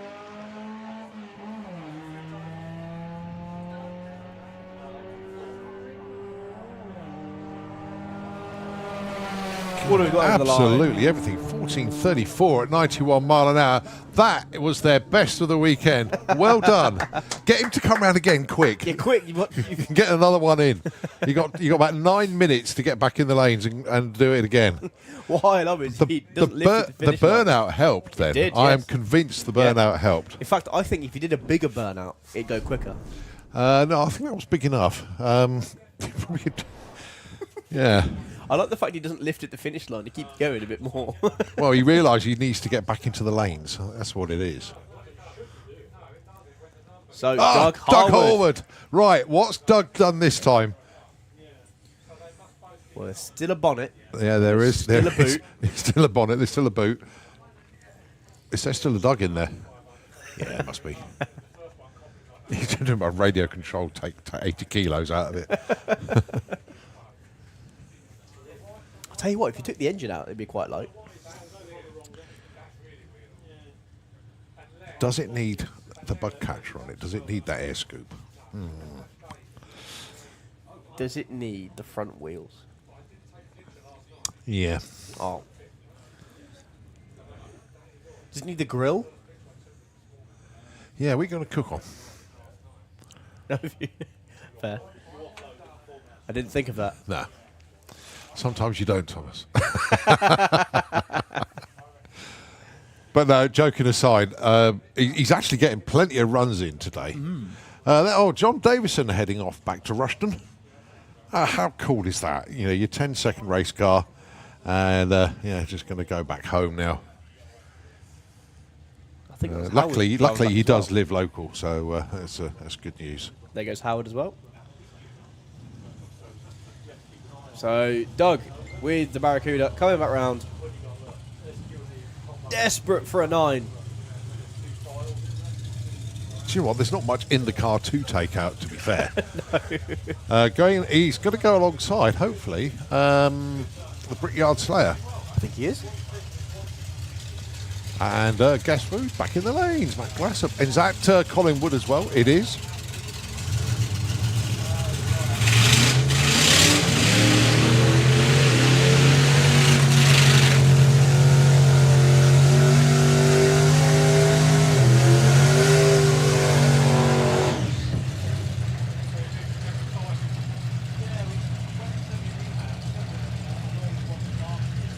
Come on, Doug.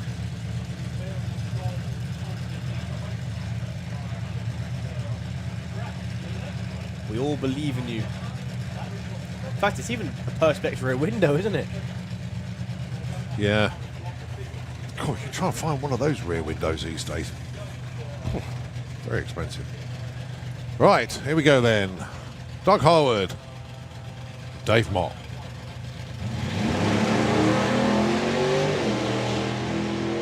It's looking good. Pretty close. 10:33. Yeah, it's. I think it's reached that point where it ain't going to be today. Maybe tomorrow.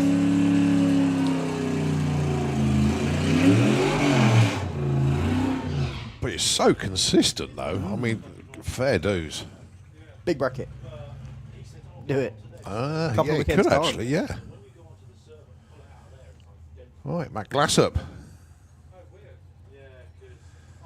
Someone spotted something. What's on there? Bonnet's Oh, not body that. pin. Yeah.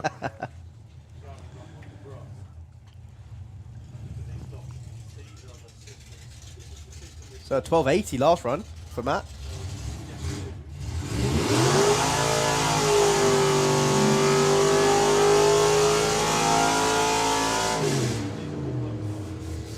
Yeah, I'd say he's fighting the torque converter. He's got a lot more in it than a 1287. You can just hear it. What's Colin got? Colin's keen, isn't he? My word, is he keen? That's better.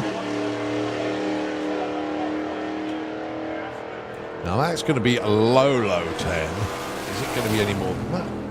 1020, 137 miles an hour.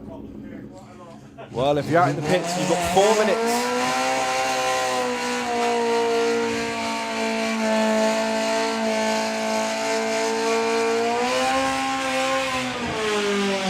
Liking the burnout. Liking the burnout. He's got his own fan club on the grandstands as well. Yeah, why not? They're doing well. Yeah, God, yes.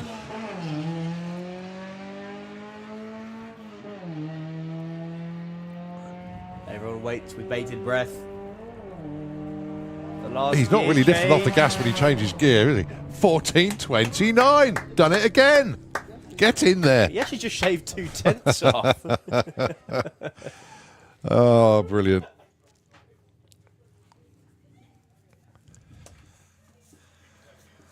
Right, so we have got literally about 3 minutes before we close the lanes. And you've got the full tilt Willis down there. Ooh, there's 2. Oh, hang on. Is there 2 of them in there? It is. It's a passenger ride. Good stuff. It'd be fun if it was John showing Lewis how it's done. I think, do you know what? Not be funny. I think it is. Oh, no, John's on the outside. there's John. Okay. Hang on. Who's inside? No, then? sorry. John is driving. We don't know who the passenger is. So Lewis is driving. No, Lewis. No, is the Lewis, passenger. that's Lewis waving at you. So John Oh, is right. taking...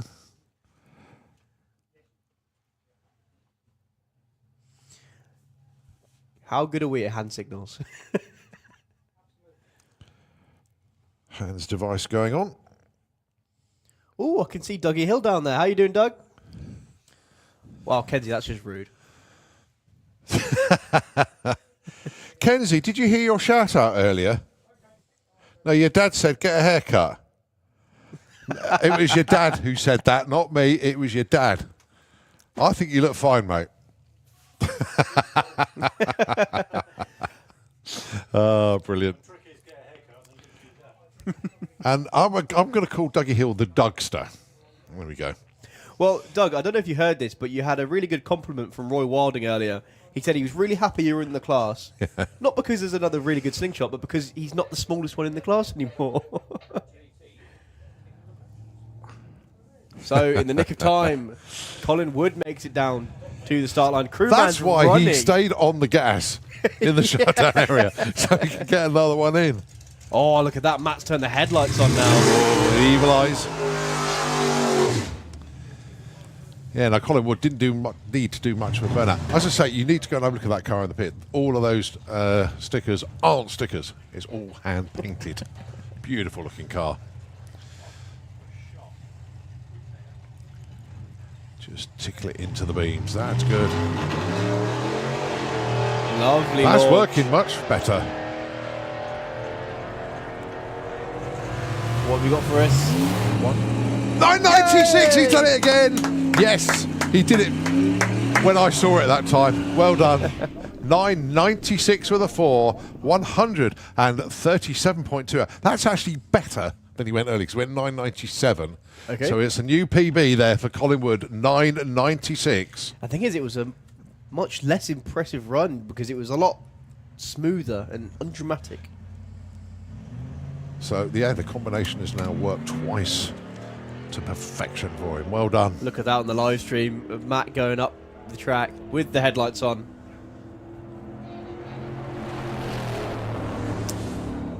Goes 1296. 1296. Nice. Yeah. So the full tilt kart fired up. Sneaking into the camera though is Adam Harrison with a scimitar. He's almost camouflaged against the racetrack there. Isn't he? Oh, is that Jim Smith that made it down in the Nostalgia Superstock? Looks like it. Yeah.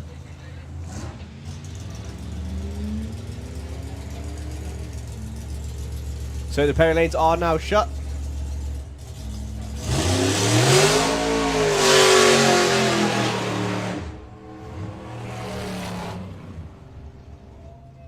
Hang on a minute.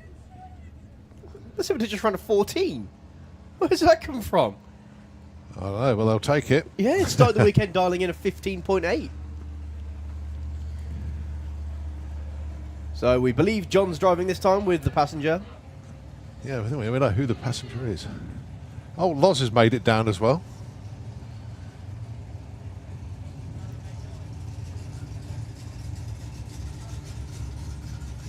Ah, no, I think I'm not. Is it Loz? Is it your boyfriend in the car? I'm trying to work this one out. We need hand signals after this run.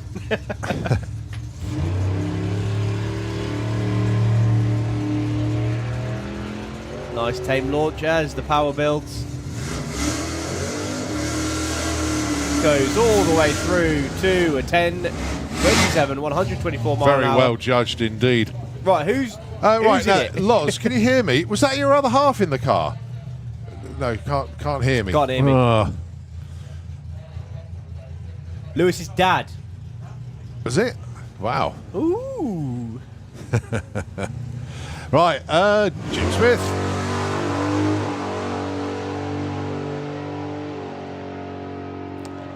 Going to be the last car down the track today. And he runs 10:40 at 128 miles an hour. Still get the messages pinging through. Oh, it was Lewis's dad. Thanks, Loz. Okay, ladies and gentlemen, that is game over for day two. We had a thoroughly enjoyable day. It's been good fun. Thomas, thanks ever so much once again, mate. Well, thank you for putting it on with really me again. appreciate it. Roy Chappell literally just messaged a moment ago. He goes, still watching the live feed from the workshop. Love the commentary. Sometime I just listen, don't need to watch it. Appreciate that. Thanks, mate. Chris Wynn, well done, guys. Thank you very much indeed. We've had a really good day today. Been thoroughly enjoyable. Well done to our track crew as per usual. Well done to all of the racers putting on such a good show. Thanks everybody on the grandstands and on the banking for joining us Hardcore. again. You Proper guys hardcore. rock, as we say. Get down to Fuelers Bar. That's the next place to hang out this evening. Got DJs at 8 o'clock and live music at 9. We're going to sign off from the tower. Graham is busy updating Euro Dragster at the moment. He's been busy all day long, actually, because he doesn't have all the names of all the runners and riders this weekend. So he's done a very good job indeed. So well done to them. It is going to be Nitro FM that's going to take over the airwaves now. Have a very, very good evening this evening. Thomas and I are going to go walk about and see what we can find. And we will see you tomorrow. Nitro FM, it's all yours.